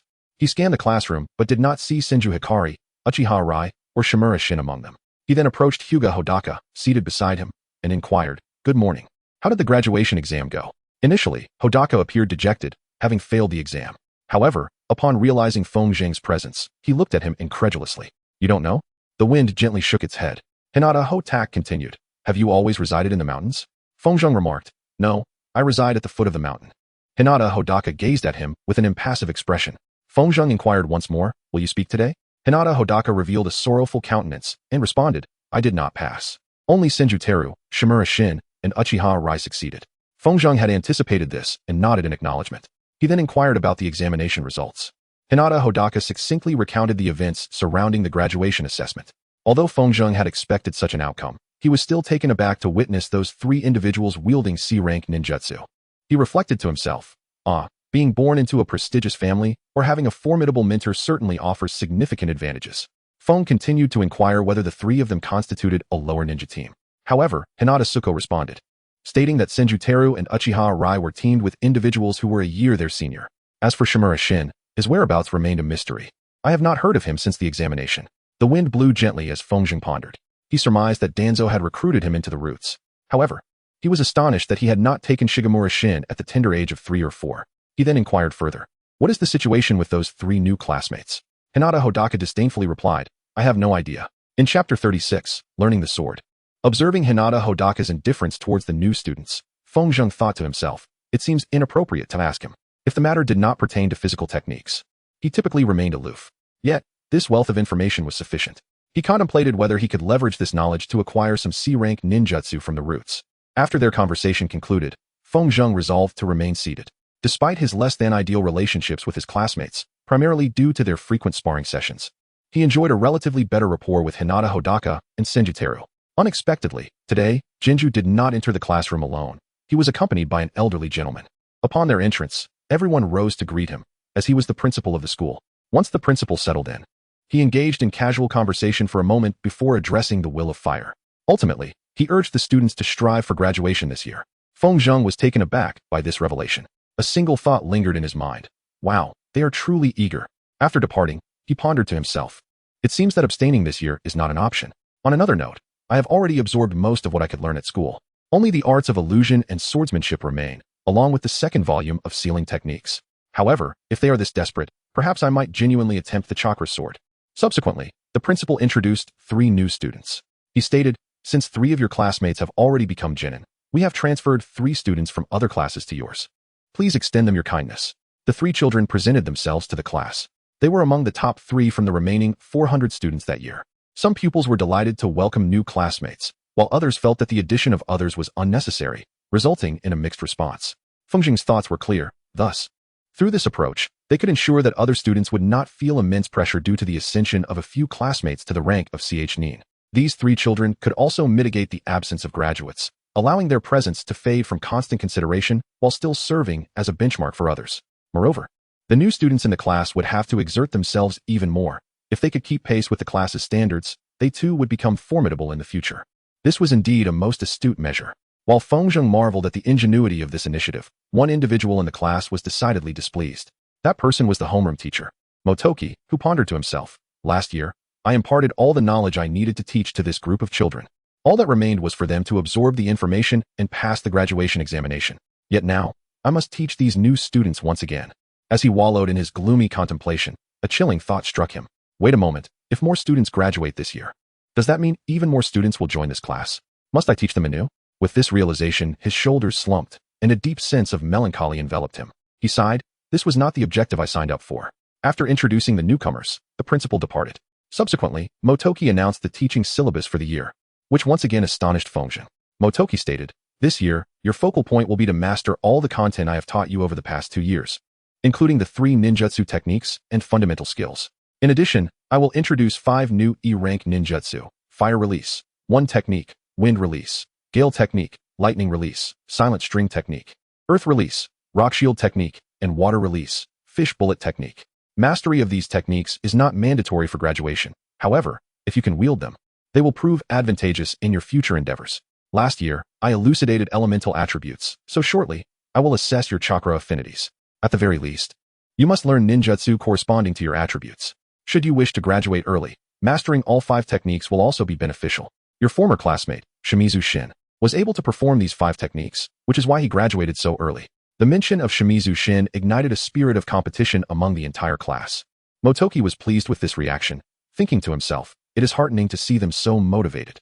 I ought to express my gratitude to Shimizu Shin for achieving this during last year's examination. Otherwise, I might not have decided to teach in this manner. The wind blew gently as Feng Zheng contemplated. It was truly astonishing. He had not anticipated that Yuan Shu would teach all 5 forms of ninjutsu. However, this presented no significant challenge for him, as he had already mastered 2 of the techniques. After class, Feng Zheng retrieved a practice sword from the school and began to wield it in practice. He held 2 fundamental motivations, which spurred his desire to learn swordsmanship. The first was to infuse his sword with wind chakra, rendering it exceptionally sharp, enabling him to cleave through enemies even if they attempted to block with weapons. This would render him immensely lethal in close combat. The second idea was to execute slashes or thrusts at mid-range, akin to the techniques employed by Zoro and Mihawk in One Piece. Among these 2 concepts, the first appeared exceedingly pragmatic. Feng Zheng was confident that he could achieve this swiftly. However, he harbored uncertainties regarding the second notion.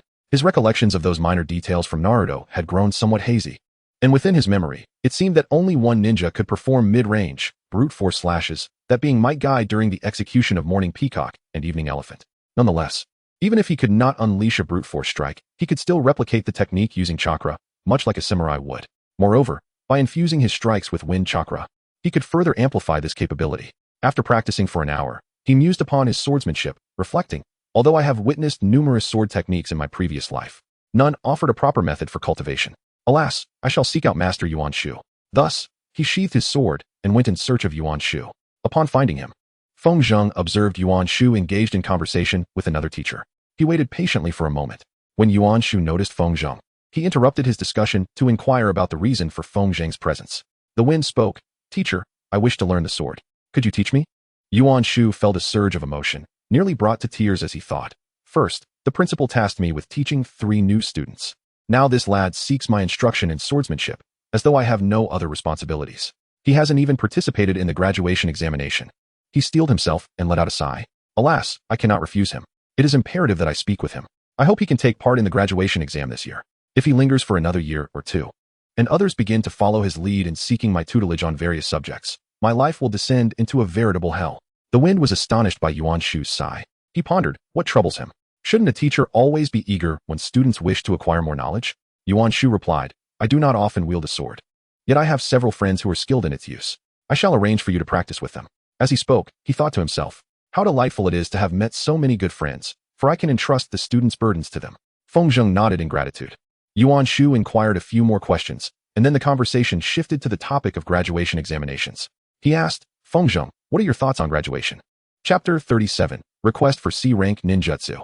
Feng sighed deeply, realizing that this year there truly seemed to be no alternative. With a contemplative expression, he remarked, I shall attempt this year. I had intended to try last year as well, but due to the last-minute notification, I felt apprehensive and uncertain about how to proceed. A wistful yet sorrowful look crossed his face as he lowered his gaze and spoke in a mournful tone. However, I have heard that Uchiha Lai, Senju Hikari, and Shimura Nobu can all perform C-rank techniques. Perhaps it is for the best that I did not participate in the examination. Had I done so, I surely would have embarrassed myself. Feng Zheng maintained his expression, simultaneously wishing that Yuan Shu could empathize with him and grant him some C-rank wind-release ninjutsu. Upon observing Feng Zheng's demeanor, Yuan Shu felt a twinge of compassion. He pondered to himself, how arduous it must be for an orphan, devoid of familial support, to aspire to become a ninja. Lacking the resources typically bestowed by a clan, they are at a significant disadvantage. I, too, have endured numerous hardships due to my humble origins. With a sigh, he resolved, very well, I should offer him some encouragement and provide him with a C-rank ninjutsu. The Great Breakthrough Technique is a fundamental jutsu within the realm of wind release. I am confident that Lord Hokage would concur. However, first, I must assess his progress. He endeavored to uplift Feng Zheng's spirits and inquired, what level of advancement have you achieved since we last evaluated your elemental affinity over a year ago? Feng Zheng remarked, Teacher, I have already mastered the art of cleaving a leaf in twain. I have learned the Gale technique from the library. I am also capable of performing the breakthrough technique, although I am still refining my skills. Yuan Shu was somewhat taken aback by this response, pondering to himself, I did not anticipate that he could reach such a level, practicing ninjutsu on his own. Nevertheless, his diligence is commendable. Moreover, the E and D rank ninjutsu are not particularly challenging to execute. Since he has acquired these two techniques, the Great Breakthrough Technique should be within his grasp. He then inquired, That is splendid. Could you demonstrate it for me? The wind nodded gently, and the two of them made their way towards the training ground.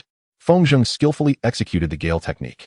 Although it could be performed without the need for hand seals, he nonetheless demonstrated all the necessary gestures while showcasing it to Yuan Shu. Yuan Shu nodded in approval. Excellent. Now, show me the breakthrough technique and test it on that tree. He instructed, gesturing towards a nearby tree. Feng Zheng once again performed the hand seals, albeit at a slightly slower pace. He had also moderated the potency of his ninjutsu, merely dislodging a few leaves and small branches.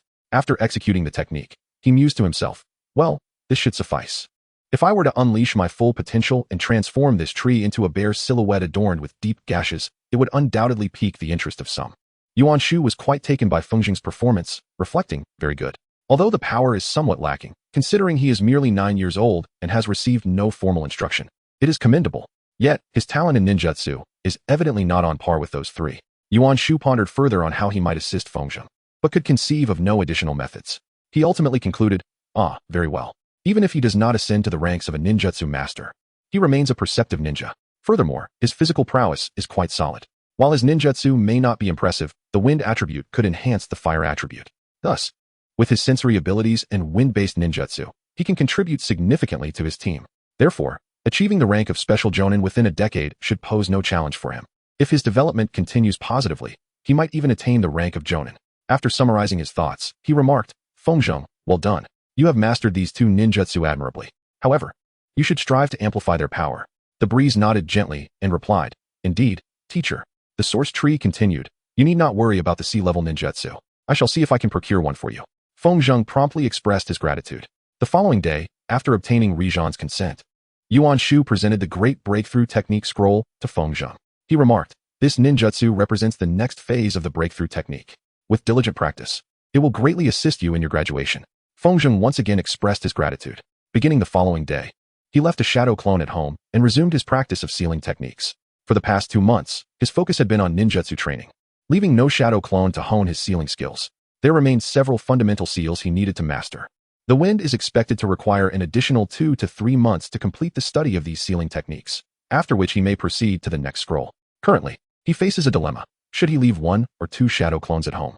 Since he began practicing the shadow clone technique, his chakra has increased more than threefold. According to the scroll's records, a shadow clone is deemed authentic only if it can consume 2/3 of its chakra before being dispelled. By this logic, he can only create 1 true shadow clone. However, practicing the sealing technique for 7 hours does not necessitate such a vast amount of chakra, thus he could, if he so desired, leave 2 shadow clones behind. After careful consideration, he resolved to leave just one. He decided to observe the situation at school during the first week before making a final decision. On the following day, Genki presented the breakthrough technique scroll to Fengzheng, who commenced his studies that very day. This ninjutsu bears a striking resemblance to the breakthrough technique, but with significantly greater power. He mastered it on the same day. Though ample room for improvement remained, the potency needed to be substantially enhanced, and the hand seals must be reduced to 0. He recalled, I remember Orochimaru wreaking havoc in the forest using this ninjutsu during the Nin exams. There is still much to be done to augment its strength. For now, however, I have at least learned this ninjutsu. I shall retain the scroll for 3 weeks before returning it to Genki. Later that week, Genki assessed the chakra attributes of all students. As anticipated, the majority possessed fire attribute chakra, while the remainder was divided between earth and water attributes. No one exhibited lightning attribute chakra, and Fengzheng was the sole individual known to possess wind attribute chakra. Genki also elucidated the 5 ninjutsu that the class would study this year. The lightning attribute ninjutsu merely conjured a string of electricity, capable of startling those it touched. Yet it lacked power and was ultimately harmless. The water attribute ninjutsu involved the expulsion of a small stream of water. The fire attribute ninjutsu astonished the entire class. Although it merely generated a heat ray from a single finger, it constituted the most fundamental technique among the 6. Each of these 6 techniques complemented one another, culminating in a formidable A-rank ninjutsu. This information ignited Fengzheng's keen interest in the technique. Chapter 38. The swordsmanship instructor currently, within his repertoire of knowledge. He possessed but one A-rank ninjutsu. Should he acquire another skill to study, his offensive capabilities would experience a substantial enhancement. Nevertheless, he restrained his yearning for this ninjutsu for 2 reasons. He had yet to train his fire attribute, and this technique appeared incapable of being augmented by his wind release ninjutsu. In summary, these 5 ninjutsu could be employed in conjunction with the foundational skills taught by Genki. The fire release, one technique could ignite a blaze, while the water release, fishball technique could extinguish a fire. The wind release, gale technique can effectively obscure one's traces, while the earth release, rock shield technique serves as a defensive measure, creating cover for concealment. Moreover, the lightning release, silent string technique can incapacitate small creatures for a brief duration of 1 to 2 minutes. Thus, these ninjutsu techniques proved to be exceedingly practical. By the second week, Yuan Shu announced to the class that today we would commence our training in swordsmanship. I have invited a guest instructor to guide you in this endeavor. After considering this matter, Yuan Shu concluded that the training in swordsmanship should be accessible to all, rather than being exclusive to Fengzheng, as that would be rather unjust. If any of the 30 students possess a natural affinity for swordsmanship, it would be a splendid opportunity for discovery. Even if no one shows particular interest in swordsmanship, acquiring the knowledge of wielding an alternative weapon would still prove beneficial. Consequently, I conferred with Lord Hokage and arranged for a specialist to undertake this initiative. Feng was taken aback upon hearing the news, yet upon further reflection, it seemed quite reasonable. The crowd made their way to the training grounds of the school. As soon as they entered, they spotted Yuan Shu engaged in conversation with a tall, muscular individual wielding a sword. Yuan Shu introduced him, stating that he would instruct them in the art of swordsmanship. His name was Nakaguchi Michi, and like Yuan Shu, he was a nin. The group greeted Nakaguchi with respect. He began by elucidating the history of swordsmanship, delivering a fervent speech about the life of a swordsman. He spoke of the first and second Hokage's use of the sword and elaborated on the notion of regarding the sword as an extension of one's own body. Feng sensed the serious aura of teacher Kai emanating from this individual. Following the conclusion of the 15-minute lecture, he commenced elucidating the fundamental principles of swordsmanship. He instructed on how to grip the sword, adopt the correct stance, and execute a proper swing, among other essential techniques. Fengzheng places great importance on his instruction. However, not everyone shares this enthusiasm. The students from the Nara, Akimichi, Inazuka, Yamanaka, and Hyuga clans exhibit a complete lack of interest in this pursuit. A week later, Nakagawa inquired who among them would be inclined to continue studying swordsmanship. Apart from Fengzheng, only one common child and a member of the Hataki clan expressed their willingness to further their training. Nakagawa engaged in conversation with the 3 of them to gain deeper insight into their motivations for pursuing swordsmanship and the extent to which they wished to learn. When questioned about his aspirations, Fengzheng responded, I aspire to develop my swordsmanship to the fullest and make it my primary means of close combat. Nakagawa, impressed, remarked, such an attitude is commendable. One day, you shall become an exceptional swordsman. However, do you have any thoughts on how to continue utilizing the sword? The wind is uncertain regarding the available options in Konoha. He shook his head and replied, no, I am unaware. Could you enlighten me about all the possible paths for cultivation? Nakatsudo responded, in Konoha, we have numerous sword-related dances. For instance, I am familiar with the crescent dance, which is one of the most formidable sword techniques in Konoha. There are various fundamental styles that you must master before you can practice this swordsmanship. The breeze blinked and responded with a question. Dance. Nakagawa laughed heartily before replying. Well, they are not entirely dances. They are merely actions that must be executed in a specific pattern. This pattern can assist you in crafting effects that are exceedingly lethal in combat. For instance, certain movements can create afterimages, cause you to vanish, or make it appear as though you have not moved at all. However, because these actions resemble graceful dances, they are referred to as such. The wind revealed a contemplative expression, pondering to himself. Of course, I am aware of this. However, while dance possesses remarkable effects, its inherent limitations are considerable. A formidable adversary can easily counter such movements. Maki can directly thwart them through more robust defensive techniques. This elucidates why that fellow Feng met his demise so effortlessly. Although, should one master all these styles, they could forge a highly sophisticated swordsmanship style. It would require a decade, or even longer to achieve. The wind does not afford such an abundance of time. He seeks a form of swordsmanship that is direct and unadorned. This technique must embody formidable offensive power, allowing for adept defense with the blade, while also providing the agility to evade or pursue as the situation demands. Merely enveloping the sword with the flowing chakra of the wind is, for any ordinary ninja, a weapon of tremendous lethality. How, then, can one convey this to him? One cannot directly declare that one's style is lacking, nor should one suggest that if Ban were to inquire whether you could dance, and you demonstrated your crescent dance, he might find himself crashing to the ground and returning to his grave. Yet, that does not seem to align with Ban's character. He might prefer to summon a meteor or two. Indeed, that resonates more with him. He continued, expressing his current disinterest in learning various dance forms, stating that his sole desire is to master powerful, direct sword strikes. After a brief pause, he continued, pondering aloud whether there exists a method to enhance the lethality of his sword through the manipulation of chakra flow or the technique of flying slashes. The wind demands utmost caution here. After all, the library makes no mention of chakra flow. Therefore, he must present it as his own concept. Nakato initially felt a tinge of disappointment towards Feng Zheng, as he was disinclined to study the various sword techniques of Konoha. However, upon hearing this inquiry, he was taken aback. Did this young lad conceive of chakra flow independently? Moreover, aren't those ninjas capable of channeling chakra through slashing techniques? The child's thought process is remarkably innovative. Regrettably, I too have not fully mastered chakra flow and the ninja's flying slash technique, Nakato mused, feeling somewhat vexed. What should I do now? It would be exceedingly embarrassing to admit my ignorance. The new moon dance does not require chakra flow, and mastering it demands an immense investment of time and effort, which is precisely why most of us refrain from pursuing it. After a moment of contemplation, he let out a sigh and remarked, what you speak of is indeed chakra flow. We channel chakra through our swords to enhance their lethality. However, this is a highly intricate skill, known to but a few in Konoha, so do not fret about it. As for the flying slash, all ninjas possess this ability. However, the technique is shrouded in secrecy, making it quite challenging to learn. Feng displayed a look of disappointment, pondering to himself, alas, this fellow is utterly useless. Could Yuan Shu not at least find someone knowledgeable to instruct me? Chapter 39. The commencement of illusionary studies. Noticing Feng's crestfallen demeanor, Nakagu Dao offered words of solace. However, you need not worry. These are indeed advanced concepts. In due course, you shall have the opportunity to learn. For now, I will first demonstrate the foundational knowledge for you. Feng Zheng nodded thoughtfully, reflecting, alas, my expectations may have been overly ambitious. This individual owes me nothing, after all. It is likely due to the influence of such a benevolent homeroom teacher that my aspirations have soared. After a moment of contemplation, he reached a conclusion. Well, if Riku doesn't provide me with chakra weapons, I might request him to arrange for someone to instruct me in ninja swordsmanship. Although Nakaguchi mentioned that these techniques are secrets, it is implausible that no one in Konoha possesses knowledge of them. Moreover, since Nakaguchi has brought it up, I indeed have grounds to clarify the source of my information. Once their discussion concluded, Nakaguchi commenced imparting fundamental knowledge to the three students. Later that day, Feng Zheng purchased a small sword for himself. While it was rather ordinary in appearance, its quality surpassed that of standard kunai. After some haggling, he acquired it for 22,500 ryo.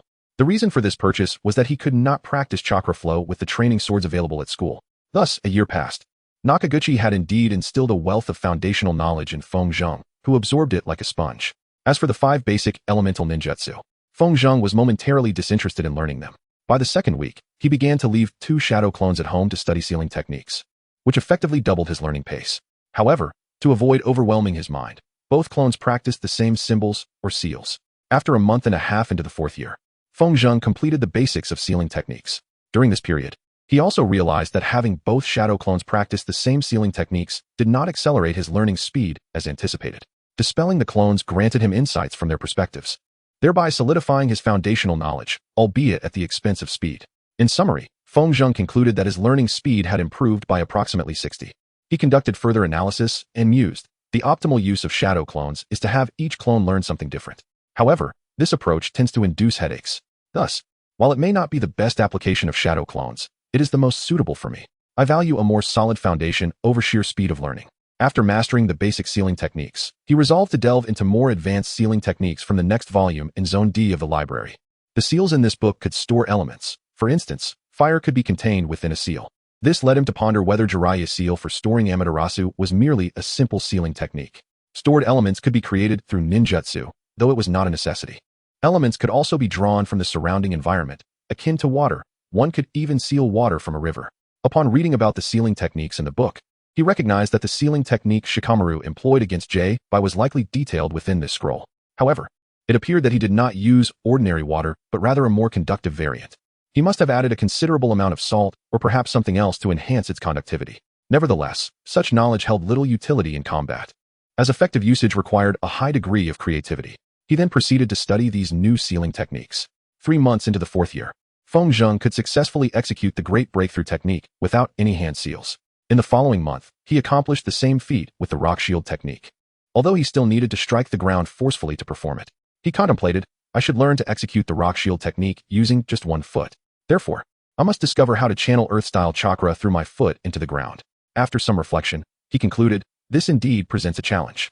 The hand seals for the Rock Shield technique gather Earth-style chakra in the hands before releasing it into the ground. To achieve this through stomping would require manipulating chakra to be released from my foot.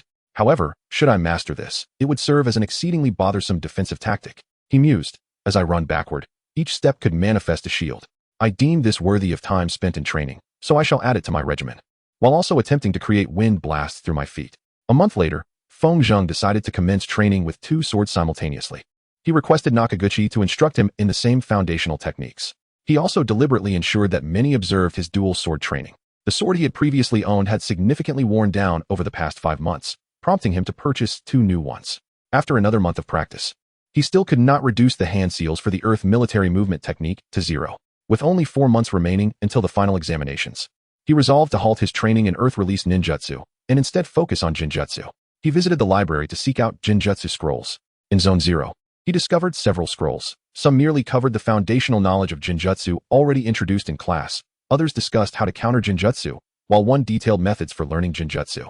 He began reading the scroll that explained how to learn jinjutsu, but the first sentence astounded him. His initial thought was, this seems overly simplistic. The scroll stated, jinjutsu requires exceedingly precise chakra control and a high degree of intelligence. If you lack either, do not bother. However, he soon became skeptical. Is high intelligence truly a prerequisite? After all, Kurenai once used jinjutsu on Itachi. He continued reading and analyzed. I see.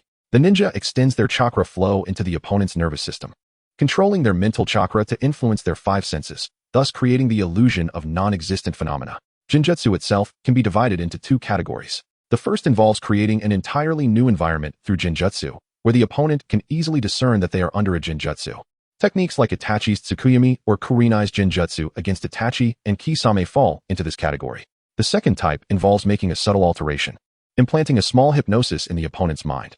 This is more difficult to detect, but is not as potent as the first type. However, when executed at the right moment, it can be quite lethal. The scroll also elaborated on techniques for extending chakra through the opponent's nervous system and subtle methods of execution, accompanied by numerous illustrations of the brain's nervous system. Subsequently, he explored zones D and E of the library to find foundational jinjutsu techniques to study. Before long, he encountered a remarkable discovery. In these 2 zones alone, there were hundreds of jinjutsu techniques. He was taken aback, thinking, have they compiled everything from the Uchiha and the Nine Tails here? He sighed, feeling immense pressure from the sheer volume of jinjutsu techniques requiring his reading and analysis. To avoid wasting excessive time, he promptly began opening scrolls, reading them one by one, and returning them after finishing. It took him over 4 hours to complete this task. Chapter 40. Jinjutsu Training. After reviewing each scroll, he concluded, most of the ninjutsu here lack combat applicability. They merely differ in their methods and scenarios of application. I desire that individuals such as Itachi and Kakashi could effortlessly wield these techniques after a single reading. In summary, Kazuma harbors no aspirations of becoming a true master of illusion. With the Uchiha clan present, such ambitions seem utterly futile. He merely aims to learn methods to counter illusions, particularly the shadow illusions devised by Hashirama and Tobirama to combat the Sharingan. However, He speculates that these could be classified as B or A rank illusions. Thus, Kazuma resolves to first master a few foundational techniques, starting with the E rank double vision and the D rank hell viewing technique. The double vision technique causes opponents to perceive everything as duplicated, making it exceedingly effective in applying psychological pressure. Conversely, the hell viewing technique is the ninjutsu employed by Kakashi against Sakura. Subsequently, he delves into the intricacies of how to perform double vision and studies various scrolls on countering illusions. As per his usual routine, he ventures into a small forest. Training in illusions cannot be undertaken in isolation. It necessitates an individual to cast the illusion, lest the outcome remains entirely unpredictable. Therefore, he conjures a shadow clone to facilitate his practice. Fengjing's plan was to attempt to cast an illusion on his shadow clone. Once the clone dissipated, he would acquire all the memories it had experienced, as well as the ability to use the illusion. Furthermore, the shadow clone would endeavor to resist and dispel the illusion, thus allowing him to simultaneously train in the casting of illusions and the countering of them. To combat illusions, ninjas typically employ two methods. The first is to halt and disrupt the flow of their chakra. The second involves inflicting pain upon oneself to break free from the illusion, such as wounding oneself with a kunai or biting one's tongue, among other means. Naturally, the shadow clone could not utilize the latter method. He first sought to influence the shadow clone's brain and nervous system through the flow of chakra. He recalled all the diagrams he had seen and the techniques for affecting an opponent's nervous system with his own chakra. This demanded an extraordinarily precise control of chakra. On the first day, he achieved no success. He practiced relentlessly, and it took him 16 days to accomplish his goal. After another 7 days, he successfully employed the doubleness technique on his shadow clone. For this technique, once his chakra invaded the clone's nervous system, it needed to affect its vision and double all that it perceived. The essence of this ninjutsu lay in ensuring that the output of his chakra was minimal, so as to remain undetected by the enemy. The sight observed by his shadow clone was astonishing. Everything appeared to be doubled. There were 2 of him, 2 trees for every one, and even every stone and cloud on the ground had multiplied. However, the ground and sky appeared normal, perhaps due to their vastness, making it difficult to discern whether there was 1 or 2.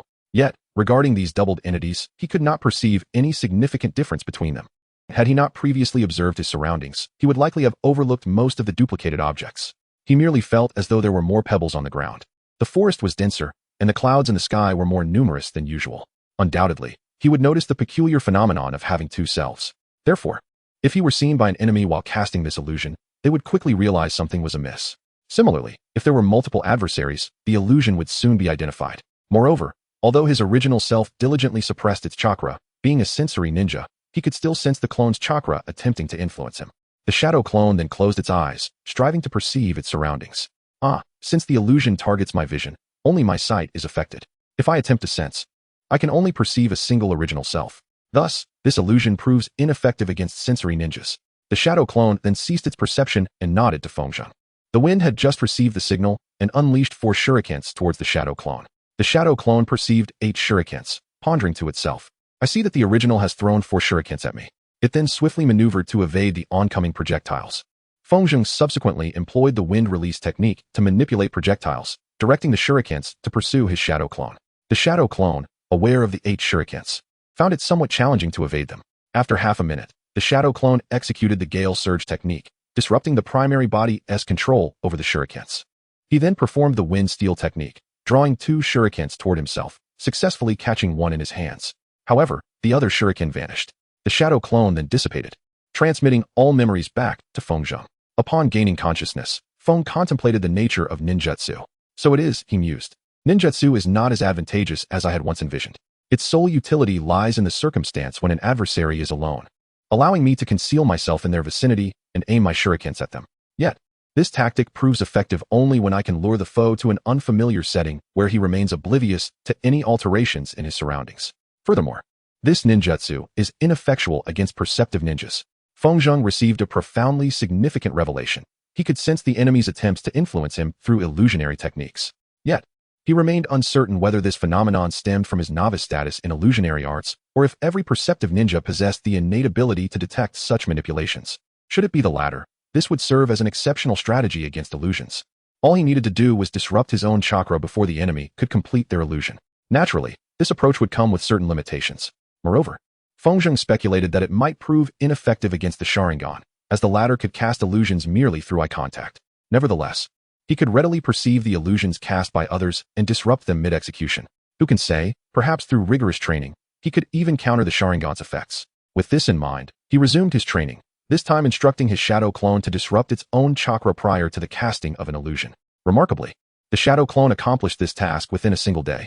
The following day, upon sensing Fengjing's chakra infiltrating its nervous system, the shadow clone swiftly disrupted its own chakra. Astonishingly, this was mastered in just a few hours. Satisfied with his progress, he resolved to advance to the next technique in his repertoire. Fengjing thus commenced his studies in the art of hell vision. This illusionary technique is of a higher sophistication than its predecessor. Its most fundamental form involves manipulating the opponent's visual perception, presenting them with images that the caster desires them to see. Furthermore, the caster must instill feelings of fear and despair within the adversary. This ninjutsu can also be augmented by influencing the opponent's sense of smell and hearing. Fengjing reminisced about Kakashi's illusion cast upon Sakura, which compelled Sasuke to seek her assistance. Hence, I surmise that he must have also controlled her auditory senses. However, I remain uncertain whether he influenced her olfactory senses as well. If so, he might have infused the atmosphere with the scent of blood. Chapter 41. Confrontation with Shadow Clones. Fengjing has just begun to practice this ninjutsu. He trains to evoke the fear and despair that trigger his shadow clones, subsequently influencing his auditory and olfactory senses. After 7 arduous days, he masters these 3 abilities. He then endeavors to create an illusion but encounters a significant obstacle. What is it that I truly fear? He muses.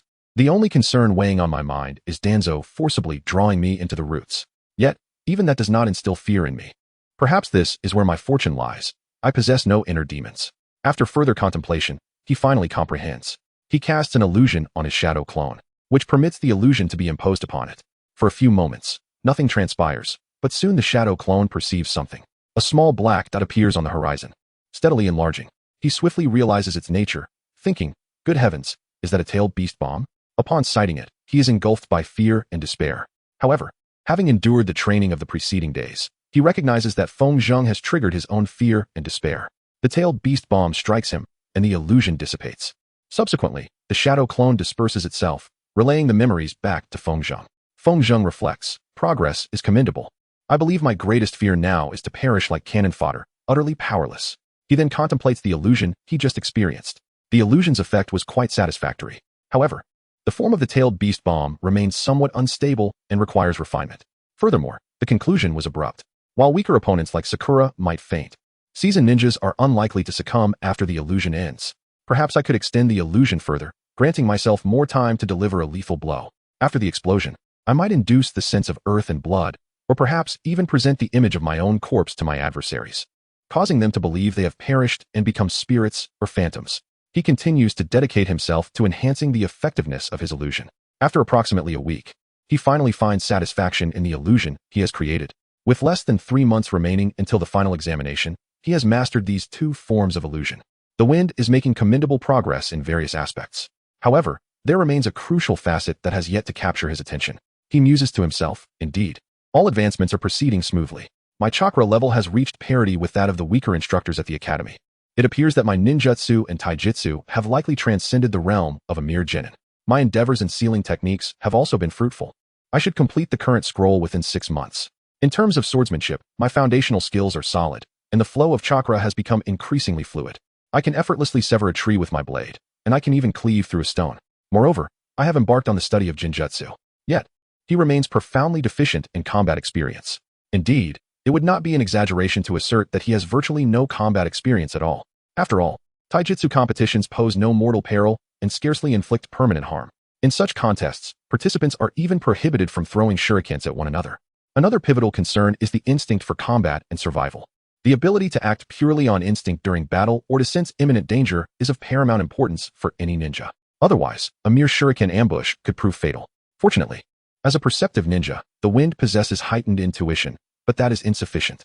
Thus, in the ensuing 3 months, he must frequently engage in sparring with his shadow clone, simulating real combat scenarios.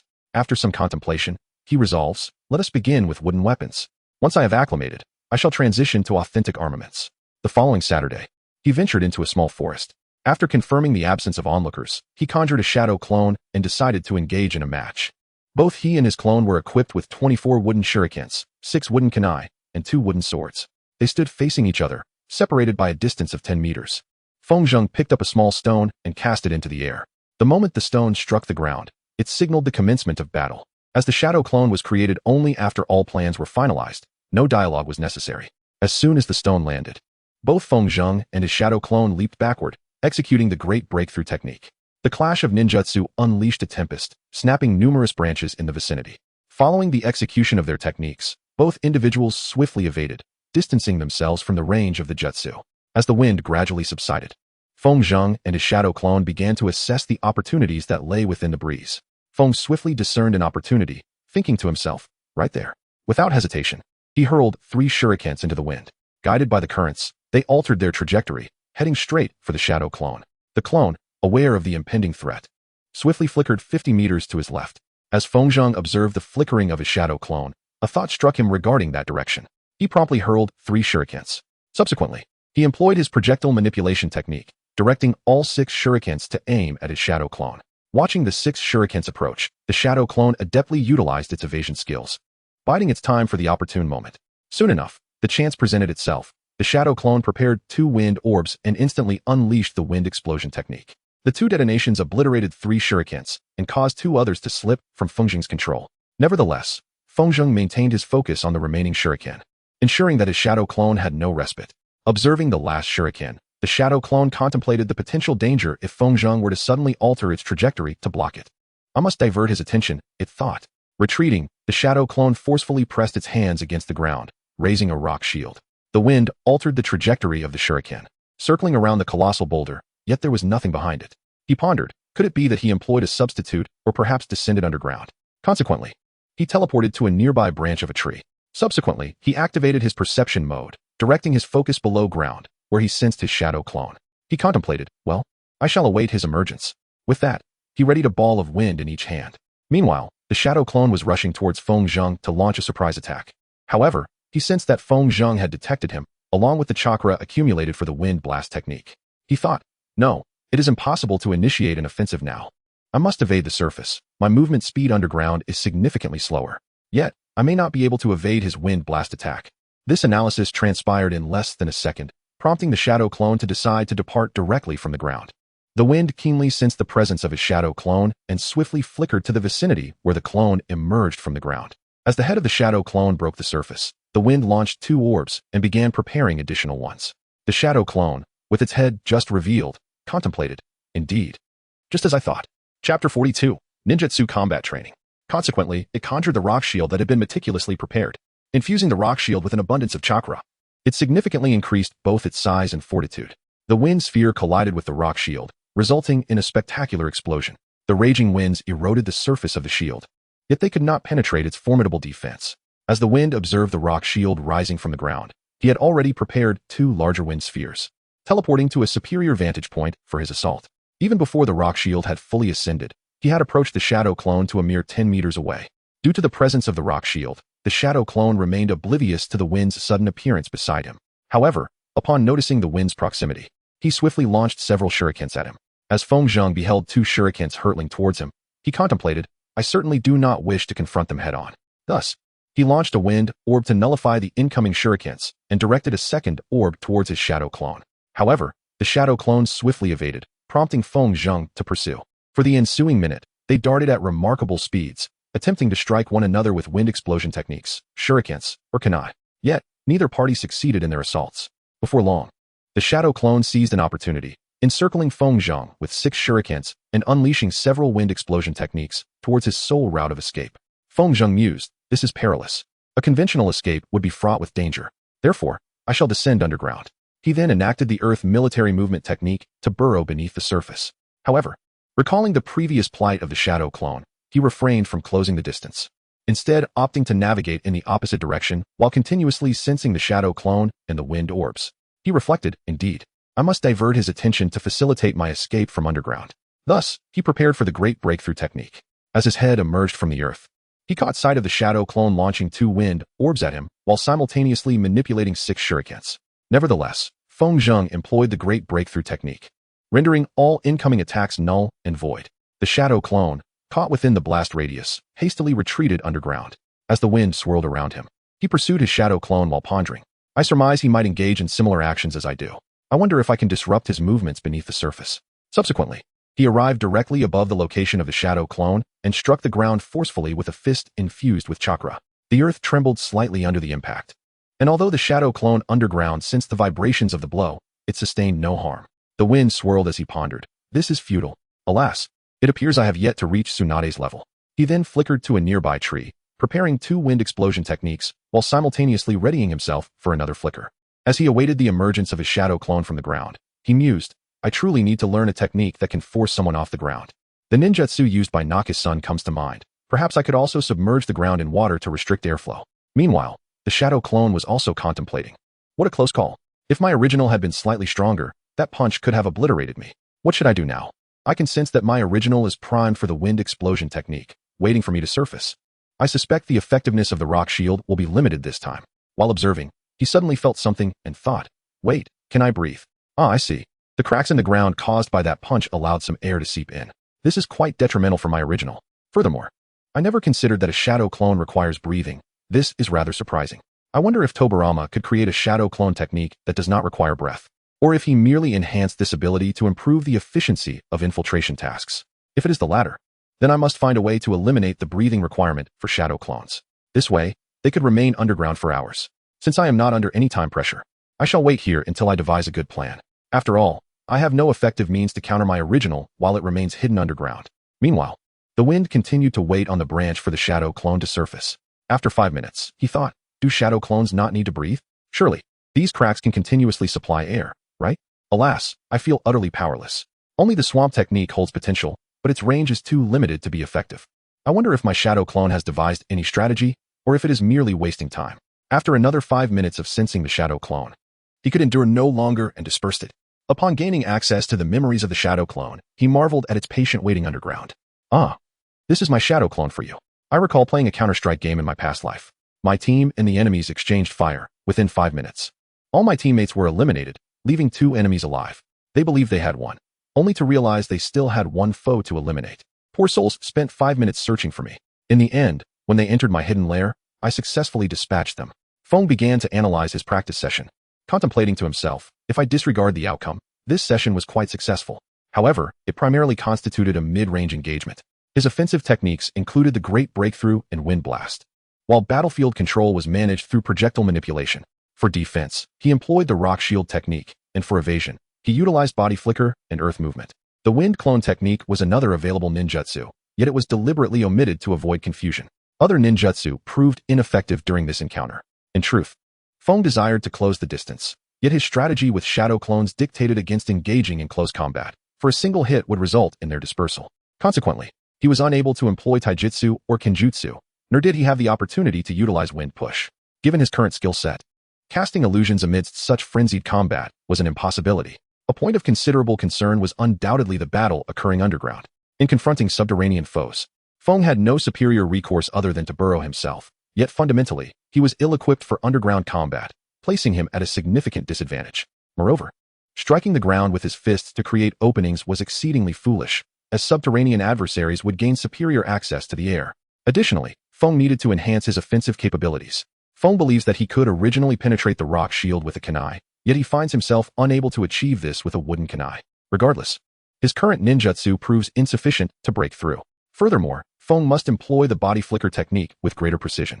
At times, both he and his shadow clones flicker too far apart, disrupting the rhythm of battle. He needs to accurately gauge the appropriate flickering distance, allowing him to seamlessly continue his assault. The Wind pondered that mastering this would require extensive adversarial training. After analyzing Chapter 43 on swordsmanship training, he concluded that in terms of mid-range combat, he should surpass the majority of the genin participating in the Chunin exams from Naruto. Only Gaara would likely be able to defeat him with ease, while Temari and Shino might pose a challenge. His speed would certainly exceed that of Rock Lee while encumbered, and his body flicker technique could rival Lee's unburdened state. However, the body flicker lacked the natural agility, maneuverability, and endurance that Lee possessed. As for his ninjutsu, both the Great Breakthrough and Wind Shuriken techniques had progressed remarkably well. The Earth Release techniques functioned exactly as he had envisioned. He was pleasantly surprised by the high utility provided by the projectile control technique. Although he could temporarily control a maximum of 8 shurikens, it proved to be highly advantageous. He then contemplated the areas in which he needed to improve. To enhance his strength, he must delve into fire release techniques, as he had yet to encounter more advanced ninjutsu. However, wielding ninjutsu of 3 elemental types would certainly be impressive, though it might be wise to await the formation of his genin team before proceeding further. Feng contemplated that if any of his teammates possessed the ability to wield fire release techniques, he could learn from them. Furthermore, he believed it was time for him to commence his studies of the spiral sphere. Additionally, he needed to prepare a substantial number of explosive tags. He also pondered the possibility of attaching an explosive tag to a kunai infused with wind chakra, enabling it to pierce through any defenses set by the enemy and detonate when the adversary attempts to evade. As for his teleportation distance, he anticipated improvement with further combat training. Regarding subterranean battles, Feng decided to postpone that discussion for another time. As he currently lacked any resources that could assist him in underground combat, Feng Zheng still requires improvement in his method of weaponry handling. He pondered the idea of inscribing storage seals upon his weapon bags. Perhaps he could take it a step further by crafting a bracelet adorned with multiple storage seals, enabling him to summon his desired items with immediacy. However, further testing of close-quarters combat was necessary to assess its efficacy. He ultimately ceased his analysis and created a shadow clone, this time simulating close combat. The stipulations were that both the Great Breakthrough Technique and the Breakthrough Technique were prohibited, and remaining underground for more than a few seconds was also forbidden. The use of blinking was restricted to a range of within 10 meters. Feng Zheng stood 20 meters apart from his shadow clone. He hurled a stone into the air, and as soon as it struck the ground, he dashed toward his shadow. However, his clone swiftly prepared itself and unleashed the wind blast technique. Feng Zheng swiftly evaded the wind ball, continuing his advance towards the shadow clone. Upon noticing Feng Zheng's maneuver, the shadow clone detonated the wind ball. However, as Feng Zheng pressed forward, he emerged unscathed, merely sensing a powerful gust sweeping behind him. Subsequently, he swung his sword towards the neck of the shadow clone. The shadow clone, unable to grasp his own sword in time, infused chakra into his fist, using the back of his hand to block the strike. He then deftly maneuvered backward, seizing his twin swords. The wind, unwilling to grant his shadow clone another opportunity, propelled himself forward with a swift sword strike aimed directly at the clone. As the shadow clone remained suspended in the air, he twisted his palm, turning to the left, unleashing a tempest that thrust him towards the right. Feng Zheng swiftly followed, launching 3 shurikens at the shadow clone, subsequently employing the wind retrieval technique to reclaim the blades and close the distance to the clone. The shadow clone promptly activated the Gale Surge technique to defend against the incoming shurikens, leading to an intense sword duel with Feng Zheng. Over the past few months, Feng Zheng has undergone extensive training in swordsmanship, developing a particularly domineering and ruthless combat style. However, he has also received training in the proper defensive use of the sword. Feng Zheng engaged in multiple sword clashes with his shadow clone. He leaned towards offense, while his clone favored defense, frequently employing the wind push technique or body flicker technique to evade attacks. In the ensuing 30 seconds, the clone sword grazed Feng Zheng's left arm and right cheek. However, Feng Zheng swiftly seized the opportunity, utilizing the wind push technique in conjunction with the body flicker technique, and successfully struck the shadow clone, dispersing it into nothingness. Feng Zheng sighed deeply. Within merely a minute of combat, his shadow clones were dispelled. Although he successfully evaded 2 of the clone strikes, had they wielded real swords, they would have surely pierced his skin. Should the sword have been infused with wind chakra, it could have inflicted grievous wounds, possibly even reaching the bone. Moreover, if poison were to be laced upon the blade, his mobility could be severely compromised. Thus, Feng Zheng recognized the vast potential for enhancement in his abilities. In truth, his shadow clones must evade every attack, for any hit would lead to their dissolution. This realization prompted Feng Zheng to consider adopting a similar strategy. He needed to explore ways to maintain his relentless assault while simultaneously evading strikes. Another concern arose. His shadow clones were compelled to block sword attacks with their fists. Despite the infusion of chakra, a real sword would still pose a significant threat. Therefore, he should invest in gloves reinforced with metal plating on the back, providing him with an alternative means of defense. Feng is contemplating the necessity of enhancing his physical martial arts skills. Although the school's martial arts style is commendable, it remains insufficient. Presently, despite devoting significantly less time to physical training, his swordsmanship has entirely eclipsed his martial arts proficiency. Feng Zheng is also eager to discover which style of physical techniques would be most suitable for him. If he fails to uncover any promising options in the next year or two, he contemplates seeking out Might Guy for guidance in martial arts. Despite the widespread belief that he lacks intelligence, consulting him should prove feasible. Speaking of Might Guy, Feng Zheng is astonished that he has never encountered him, not even once. Although he is trained in only a small part of the village, it is rather surprising that he has not crossed paths with him in over 4 years. Nevertheless, it should be noted that Feng Zheng has not encountered many other iconic characters either. Are they congregating in different locales? Or is it simply that the Leaf Village is stretched too thin, with everyone engaged in missions? Regardless, the results of the recent sparring session were exceptionally fruitful. Feng, convinced of the necessity to continue his training, created a shadow clone to engage in combat practice. For the subsequent 3 weeks, he battled daily with his shadow clone, resulting in a remarkable enhancement of his combat abilities. After this period, he ceased using wooden weapons and transitioned to real ones. However, the shadow clone had to fight with utmost caution to ensure Feng remained unharmed. Once Feng began utilizing chakra flow to augment his swordplay, the encounters became perilously intense. Within just 2 months of this rigorous training, he had destroyed 4 swords, 13 kunai, and 33 shuriken. Having exhausted the weapons he had gathered from the forest, he was compelled to purchase replacements from the store. In total, his expenditures on these weapons had surpassed 120,000 Rio. Chapter 44. Purchasing equipment nevertheless. He remained indifferent to the financial loss. His philosophy was clear. If he could not use money to grow stronger, then what value did wealth hold? Yet, he felt fortunate to have mastered sealing techniques, as he still possessed over 225,000 Rio. Concurrently with his use of real weapons, he began his studies of the Rasengan. The first and second phases had been learned long ago, and he was now embarking on the third phase of his training. The primary challenge in mastering the Rasengan was the necessity of keeping his practice concealed from prying eyes. Typically, if someone interrupted him or stumbled upon his training in the forest, he could easily concoct excuses, such as claiming he was practicing transformation techniques or asserting that a ninja must safeguard his arsenal and only reveal his skills in dire situations. While these rationales might leave a poor impression, he did not overly concern himself with such matters. However, if someone were to discover his Rasengan training, it would pose significant trouble. His only available excuse was to claim that he had independently deciphered the technique after perusing the materials on the 4th Hokage. Yet, this would cast him as an unparalleled genius, likely attracting the attention of higher-ranking ninjas, including Danzo Shimura himself. Not to mention, it would subject him to even stricter scrutiny. Thus, he resolved to train in secrecy at home. His senses had sharpened sufficiently to detect if anyone was watching. Therefore, if he sensed surveillance, he would promptly abandon his Rasengan practice in favor of showcasing his wind release technique. To facilitate his Rasengan training, he cleared out the living room, leaving only a sofa behind, while relocating all other items to the bedroom. He commenced his training, yet found the compression and shaping aspects quite challenging. After several hours of fruitless attempts, he sighed and thought, I might as well follow Naruto's method. He then utilized 20% of his chakra to create a shadow clone. The clone adeptly managed the compression and shaping of the Rasengan, enabling him to master the technique within a few hours. However, he understood that relying solely on shadow clones for Rasengan production was inefficient, prompting him to practice without their assistance. It took him a month and a half to accurately grasp the technique and successfully create the Rasengan. In the remaining days, Feng aimed to refine his Rasengan, seeking to reduce the formation time and increase the chakra capacity within it. Only a week remained until the end-of-term exams for the 4th grade. Following last year's protocol, Yashiki invited interested students to meet with him after class to discuss their intentions to participate in the graduation exam. Feng mused. It seems the time has come for me to officially become a ninja. There is little left for me to learn at school. At best, I could learn another elemental technique or more illusions. If I forego the exam this year, even the teachers and possibly even Hizashi may begin to harbor doubts. In the future, I surely will not receive much assistance from them.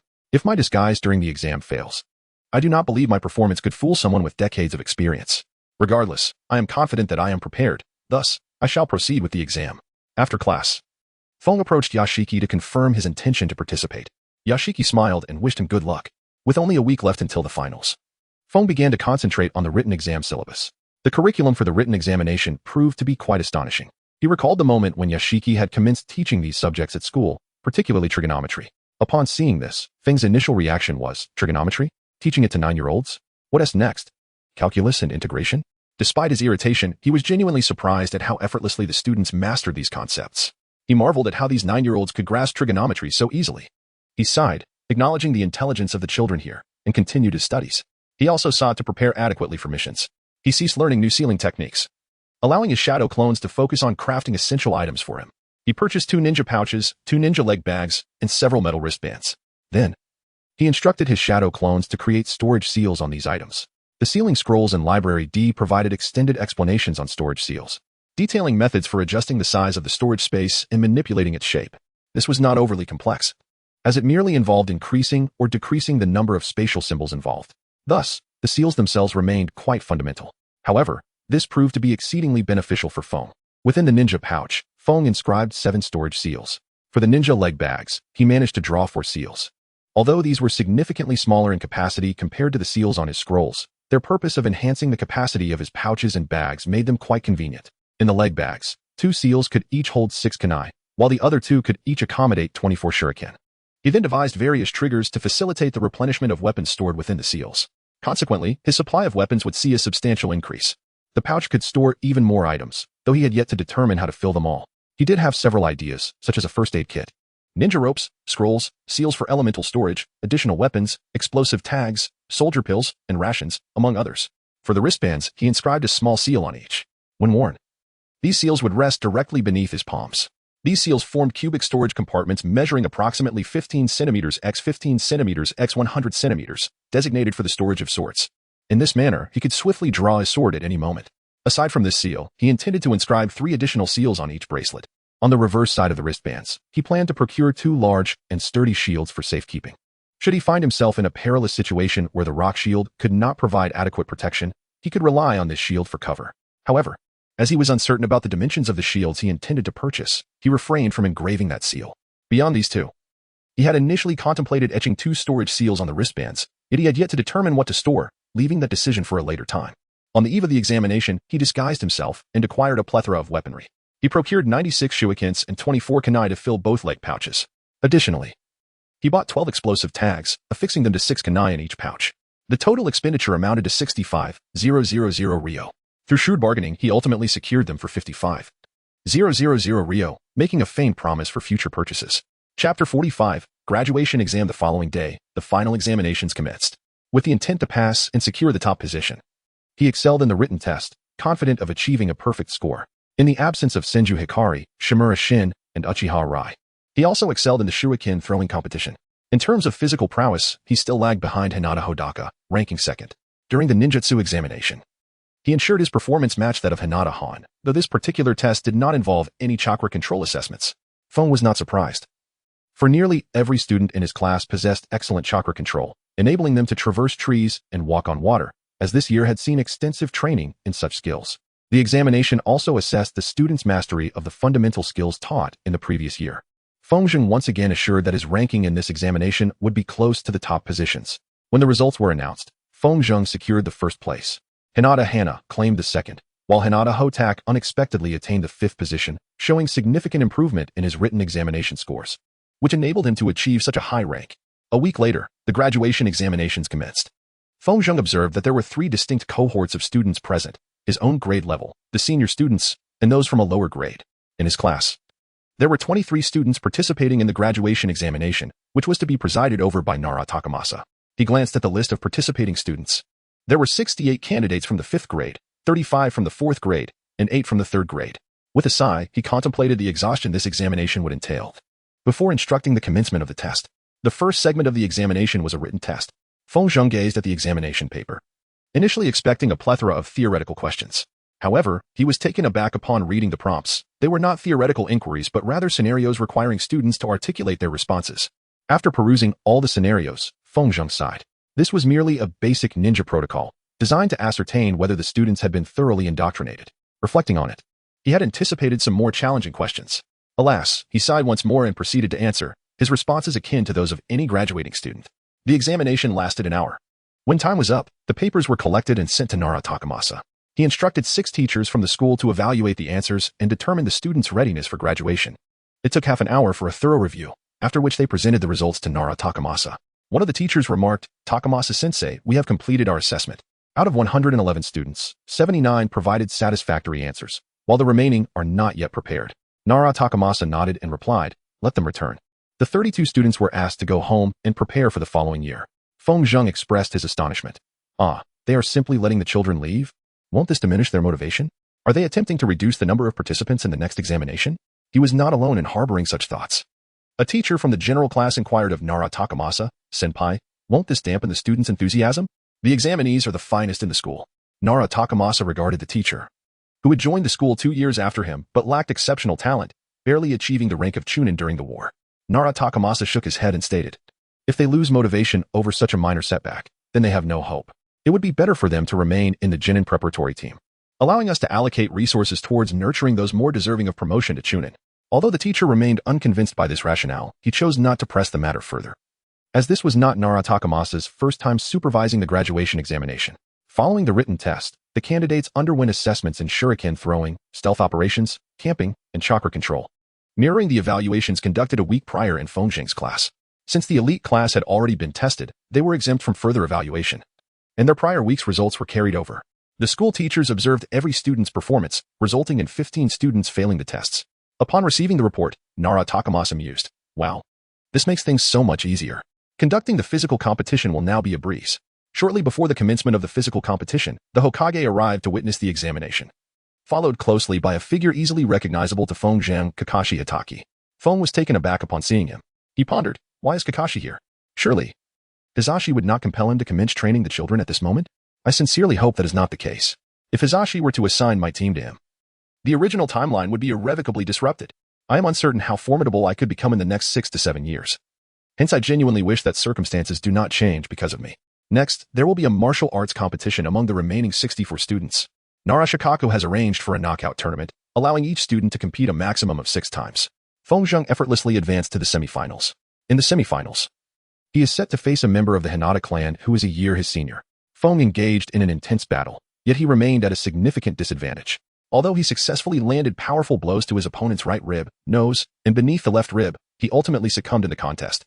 Feng Zheng initially felt a tinge of annoyance, inwardly lamenting, how on earth have these individuals trained?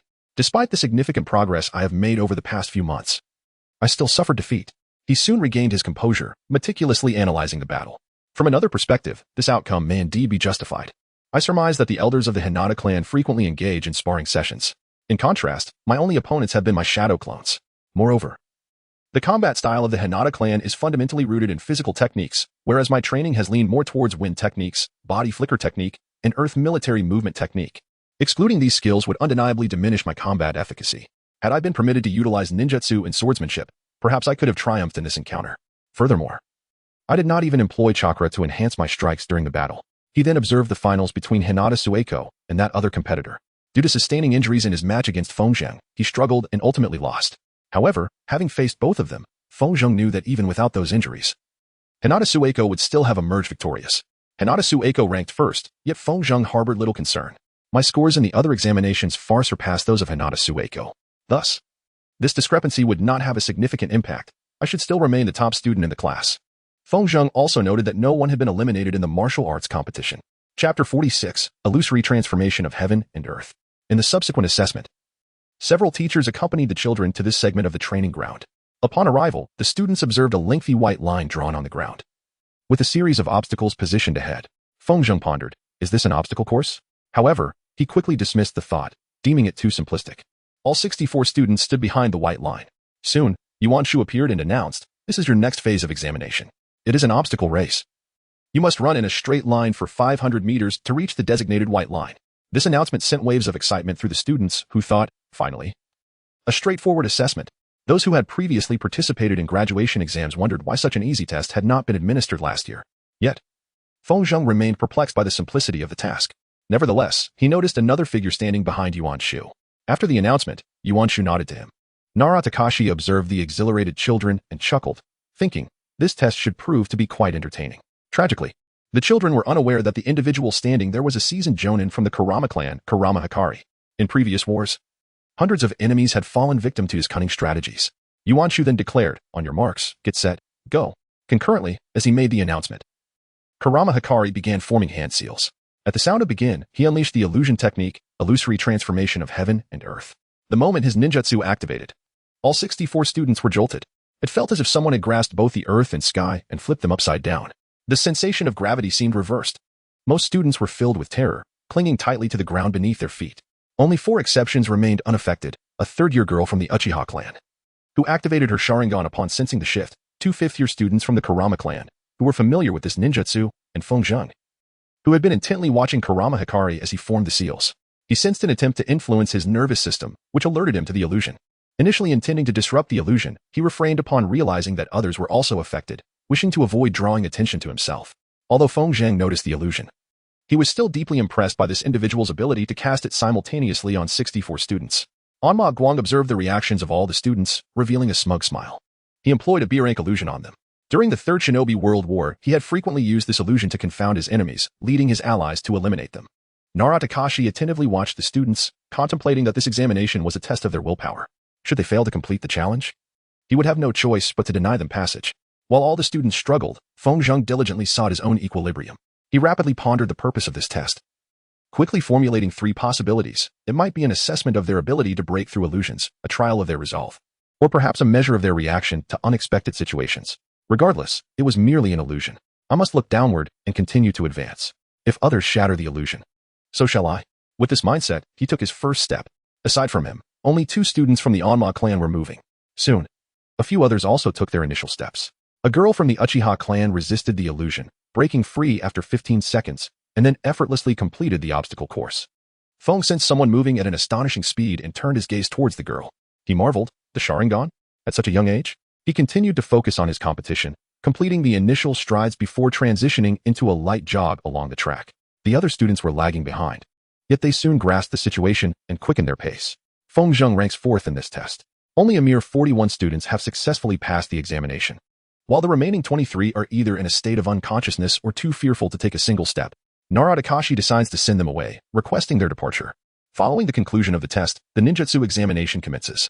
Naruto's intention is that these children, having just experienced the effects of this illusion, would not be able to unleash their full potential during the demonstration of ninjutsu. This is precisely how it should be for in genuine combat. They would also not be afforded the normal conditions to perform their techniques. 6 faculty members each observe a different student to enhance the efficacy of the previous assessment. Naruto has arranged that those who completed the prior test last must participate in the ninjutsu examination first. The requirements for passing the ninjutsu test are rather lenient, merely necessitating the demonstration of 3 basic ninjutsu techniques along with any one additional technique of their choosing. Although the children initially struggled, they encountered no difficulties in meeting the minimum requirements. However, to Feng Zheng's astonishment, 16 students performed the fire release, Technique 1, while an additional 7 students executed the fire release, Technique 2. Feng Zheng's contemplation revealed the undeniable truth of the land of fire. It was highly likely that they all possessed chakra of the fire attribute. Observing the practice of his peers, he surmised that most of Konoha's elite shinobi proficient in fire techniques could wield the most advanced forms of such ninjutsu. Considering this, it seemed plausible that other villages also had their own strategic approaches to ninjutsu.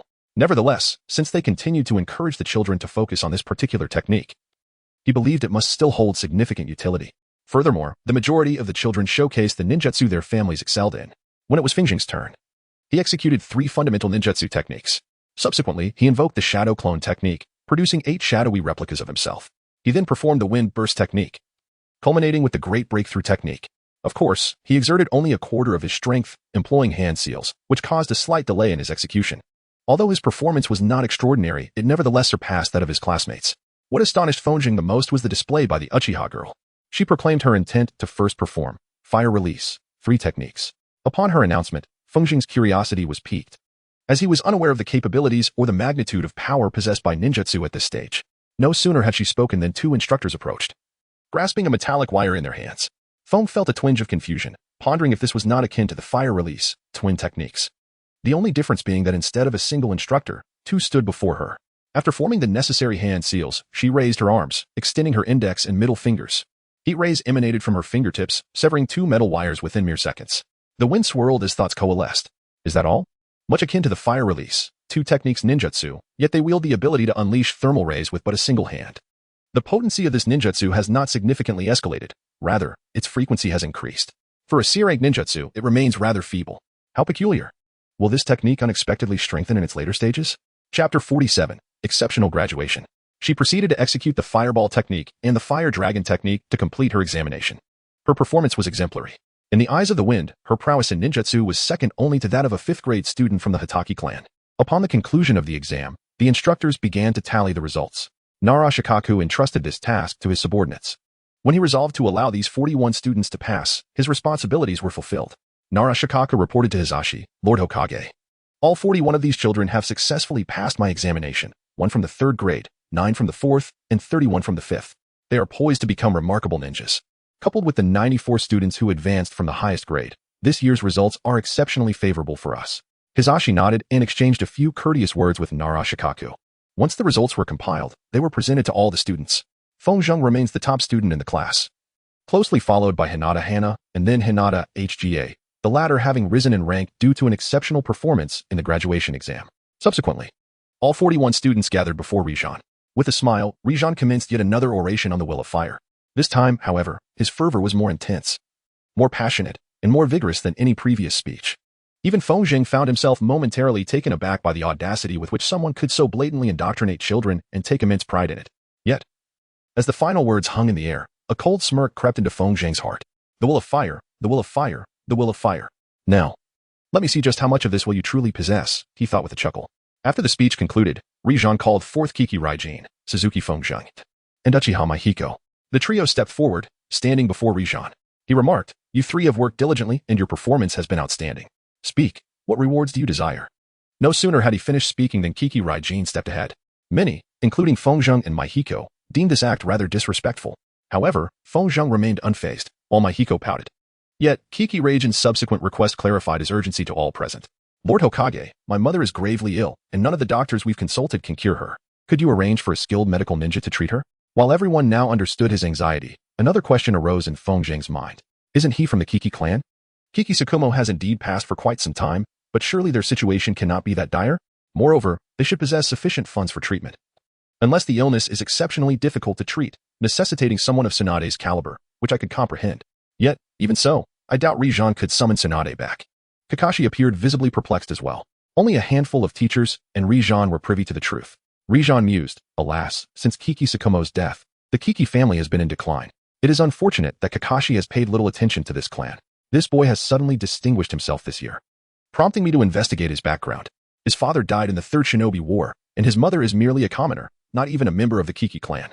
Thus, she has not received the family's regard. Half a year ago, she fell ill, becoming the driving force behind this young man's efforts. While I indeed wish for Kakashi to lead a team of genin, this is the primary reason I brought him here today, to have him assume leadership of the Kiki clan and restore its former glory. Nodding, Rijan stated, "I will arrange for the finest medical ninja to treat your mother." He continued with a smile, "Keep training hard, and let the fire of your will burn ever more brightly." Kiki Raijin eagerly affirmed and promised to continue his training. Kakashi observed the young boy, resolutely deciding, "I need to grasp the intricacies of the clan's affairs." Rijan silently noted Kakashi's reaction with satisfaction, foreseeing the Kiki clan's resurgence. After receiving the Hokage's assurance regarding his mother's treatment, Kiki Raijin stepped back. Uchiha Maihiko then approached, saying, "Lord Hokage, I do not wish for any reward." This declaration astonished everyone, even Rijan, who masked his surprise and calmly contemplated. Is this a countermeasure by the Uchiha clan, continuously under scrutiny? He made several attempts to persuade her, but she steadfastly declined any reward. Sighing, he glanced at Fengzheng, reflecting, "The Uchiha incident has made me acutely aware of my age. Well, at least you should have a reasonable request. This day should come to a proper conclusion." On the other hand, Fengzheng was astounded by the actions of his two top peers. He thought, what in the world? One pleads for his mother's life, while the other refuses any reward. Why do their actions leave me speechless? Then he composed himself, muttering, "Oh well, the shameless path must continue." He steeled himself and stepped forward, donning a smile filled with excitement as he thought, "This is the moment. I have carried 2 swords with me for this very instant over the past 5 months. He declared, "Lord Hokage, as my reward, I desire 2 swords forged from chakra metal." He gazed at the Hokage, his eyes sparkling with hope, reminiscent of an anime character. Most students were unaware of chakra metal, but nearly every teacher was well acquainted with it. They were utterly taken aback by this request. Jinju, standing nearby, was left agape by Fengzheng's words, his jaw nearly dropping. Had Fengzheng noticed, he could have easily dropped an egg into Jinju's mouth. Kakashi's brows furrowed in disbelief. What extravagance! Even my father's sword is not entirely composed of chakra metal. Yet, the most astonished of all was Rijan.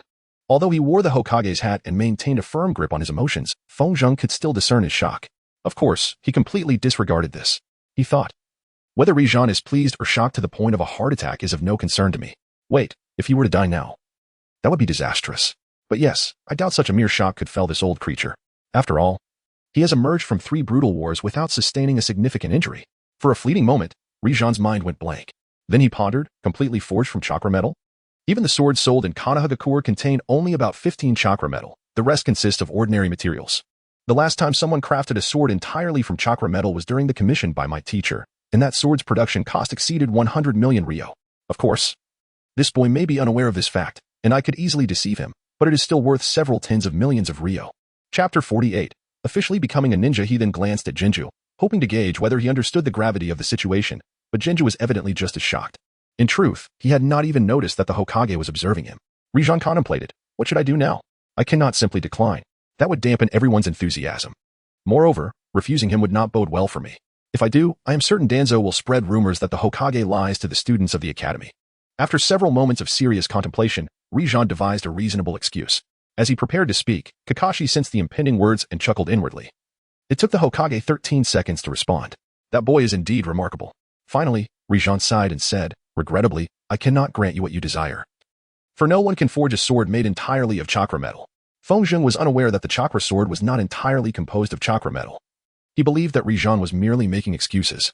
With a melancholic expression, he remarked, "Then, could you provide me with a few small knives made of chakra metal?" Upon hearing Feng Zheng's new request, Kakashi's eyebrows twitched once more. Observing Rizhan's expression, he struggled to suppress his laughter.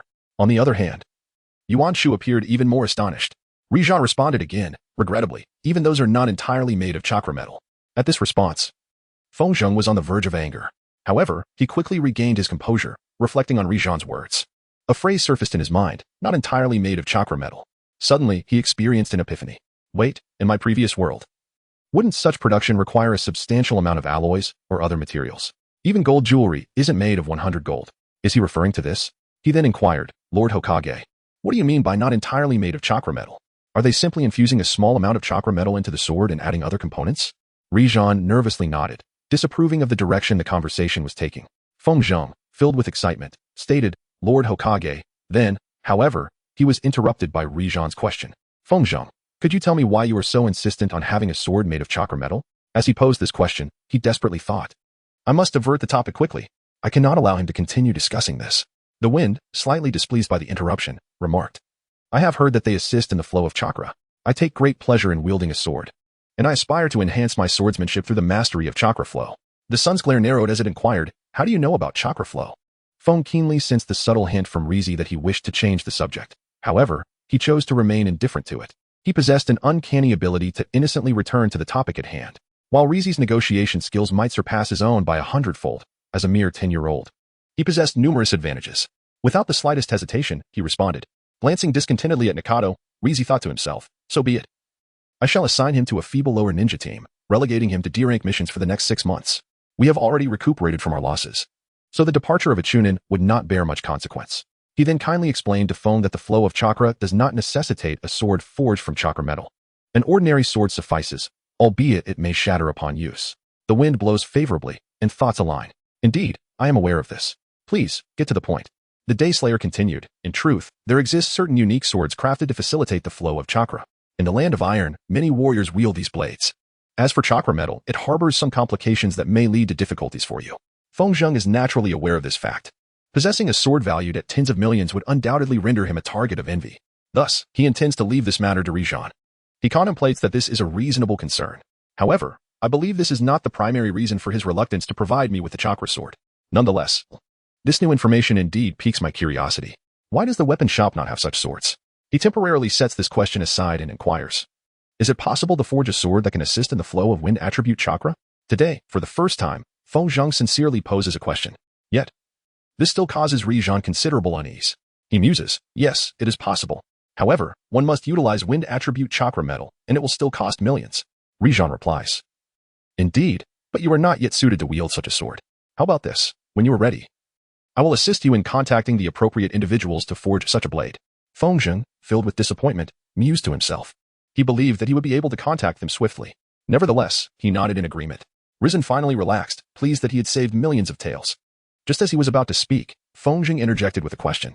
Lord Hokage, you mentioned that the sword you gifted me is intended for a samurai, correct? Rizhan nodded, sincerely hoping that no further extravagant requests would arise. Feng Zheng continued, could you perhaps arrange for someone to teach me the art of the samurai sword? I implore you. Rizhan pondered for a moment. On one hand, he felt relieved that this request did not entail tens of millions of taels. On the other, he noticed Feng Zheng's keen interest in the sword. He contemplated that having a master of swordsmanship, particularly one skilled in wind techniques, could be exceedingly beneficial for a sensory ninja. While it was not customary to casually impart the ways of the samurai, teaching a few children was certainly permissible. He nodded and replied, very well. I shall assign you a teacher. Feng Zheng graciously expressed his gratitude, stepping back and inwardly reflecting on the numerous advantages of being a simple-minded child. Although he harbored doubts about his ability to once again outmaneuver Rizhan in negotiations, considering the latter's extensive experience from 3 ninja world wars, he recognized that those who had conversed with him were infinitely more unreasonable than he. Observing Feng Zheng retreat, Rizhan released a sigh of relief. He then extended his congratulations to everyone before hastily departing. As he left, he resolved that this would be his final year presenting awards to the top students. Following Rizhan's exit, many teachers exchanged awkward glances with Feng Zheng, but he chose to disregard their stares, feigning ignorance of their attention. After Rizhan's departure, the teachers of each class distributed headbands to the students, commending them for passing the accelerated graduation examination. 3 days later, they were summoned back to school. Upon receiving his headband, Feng Zheng donned it, and in that moment, His first exclamation was, "Wow, I am now a true ninja." The Wind sat cross-legged in the living room, meditating. He cleared his thoughts and began to plan. He pondered, the life at school has finally come to an end. Although I had to graduate 2 years early, it is not a significant issue. The only major event looming ahead is the massacre of the Uchiha clan. However, I am not yet powerful enough to intervene in this matter, even though I have 2 years remaining by that time. I will at most have ascended to the status of a full-fledged nin. Chapter 49. Formulating a training plan after some contemplation, he resolved, very well. I shall not concern myself with this event for now. It should not affect me in any way. Secondly, there is my strength. Although I currently lack experience, it can be said that, despite having few C-rank ninjutsu in my arsenal, my technique should reach the level of a nin. The daily practice sessions with the Shadow Clone over the past 3 months have helped Feng Zheng resolve many issues regarding his ninjutsu. His chakra reserves have also increased dramatically. Feng Zheng is now capable of creating 3 Shadow Clones that meet the requirements outlined in the scroll. This indicates that his chakra level has approached that of a Chunin. Concerning physical combat, Feng Zheng is confident that he surpasses the majority of those participating in the Chunin exams of Naruto. However, he was still defeated by a member of the Hyuga clan during the graduation examination. Assuming that he and Hyuga Hataka have both attained Chunin-level proficiency in physical techniques, it suggests that Feng Zheng may have also reached this level. In the worst-case scenario, Feng Zheng's physical abilities have likely peaked at the lower ninja tier. Nevertheless, he genuinely requires a superior style of martial arts. At present, his sole advantage in physical combat lies in his exceptional physique for his age. Feng was convinced that his swordsmanship would significantly improve after mastering the samurai techniques. The lethality of his swordplay should far surpass that of his physical prowess. However, swordsmanship also possesses its own vulnerabilities. Wielding 2 swords meant that Feng was incapable of forming any hand seals. Consequently, ninjutsu techniques that required both hands, such as the spiraling sphere and wind explosive technique, would remain beyond his reach. Nevertheless, he believed that achieving mid-range slashes could, to some extent, compensate for this limitation. Regardless, once he had acquired the samurai sword techniques, he should contemplate this matter further. Feng Zheng, as a perceptive ninja, has significantly enhanced his abilities. His chakra field can now extend beyond 750 meters. Feng felt that he was on the verge of mastering all the abilities that the perceptive ninja expected of him, although it would require several years to fully acquire these skills. The current combat capabilities of Feng are predominantly centered around 10 distinct ninjutsu techniques: body flicker technique, wind push technique, earth military movement technique, shadow clone technique, wind clone technique, great breakthrough technique, wind explosion technique, violent wind surge technique, rock shield technique, and projectile control technique. Furthermore, he heavily relies on the flow of chakra to amplify the potency of his sword, kunai, and shuriken. Feng Zheng possesses the ability to perform the spiral sphere. However, he has yet to undergo training to utilize it in combat. While he indeed harbors a commendable intention to employ this technique, he currently cannot afford the risk of revealing his proficiency in this ninjutsu to others. Therefore, overall, should Feng Zheng be willing to fully harness all of his existing skills, he would attain the rank of a nin, albeit only by the slightest margin. At this stage, Kazekage may be capable of defeating individuals like Pumu and Suemu. Yet when confronted with more formidable opponents such as Andyuan and Nakatamichi, his only recourse would be to flee. Speaking of escape, with Kazekage's wind clones and shadow clones, coupled with his mastery of body flicker technique and earth army movement technique, along with his ability to conceal chakra, eluding elite shinobi might indeed be within the realm of possibility, provided the pursuers are not specifically trained for tracking. In fact, if one were to inquire about his most proficient skill at present, his unequivocal response would undoubtedly be the art of fleeing. As for his next course of action, Kazekage must peruse the C section of the library. Feng Zheng must delve into the study of C-rank wind release techniques. If there are any effective C-rank earth release techniques available, he shall endeavor to learn those as well. Furthermore, Feng Zheng needs to acquire a C-rank genjutsu and complete the current sealing scroll before proceeding to the next task. He concluded that this should suffice for now, after which he could focus on enhancing the ninjutsu he already knows. Although he has aspirations to learn medical ninjutsu, alas, his task list is already brimming. He resolved to review it later. Satisfied with his current plan, he decided to formulate a long-term strategy. He mused, having spent nearly 5 years in this realm, he had developed a deeper understanding of the world, given his physical constitution and the rate at which his chakra was growing. He felt confident in achieving the rank of Jonin. Moreover, if the A section of the library housed exceptional ninjutsu, attaining the status of an elite Jonin would not pose a challenge. Yet, he pondered, how could he surpass even elite Jonin and become as formidable as a Kage? This question weighed heavily on his mind. After half an hour of contemplation, he surmised that perhaps the simplest method would be to master Sage Mode. The second option would be to learn the 8 Gates technique from Might Guy, although this would necessitate establishing a good rapport with him for instruction. Furthermore, he was uncertain if sheer effort alone would suffice for its acquisition. The third approach involved somehow obtaining the Edo Tensei technique to create his own army of A-rank and S-rank reanimated ninjas. The fourth method would entail acquiring and mastering the Flying Thunder God technique. Lastly, he could innovate his own ninjutsu surpassing A rank. Coupled with enhanced speed, increased strength, and refined swordsmanship, he might just reach that pinnacle. Another possibility could be to become a Jinchuriki, yet this would draw the attention of the Akatsuki, which was not his desire. However, if Feng were formidable enough, he could still risk it. Securing powerful summoning techniques would also prove beneficial. Concluding his thoughts, he sighed. Acknowledging that even the most straightforward methods are fraught with difficulty, he yearned to ascertain whether he could truly reach such heights. Just then, a wild idea struck him. He thought, indeed, I can explore this option. But, is it truly feasible? After several minutes of analysis, he mused, I cannot be certain. Yet, should I succeed, I would acquire the means to become immensely powerful. Not to mention, I am acutely aware of when I might have the opportunity to procure the necessary resources. He contemplated further, evaluating all potential scenarios, and resolved, very well, I must strive to achieve this goal. If successful, ascending to the level of a Kage would be within reach. Even if not, the efforts invested will not be in vain. This notion invigorated him. With time running short, he resolved to have dinner first and meditate before bed.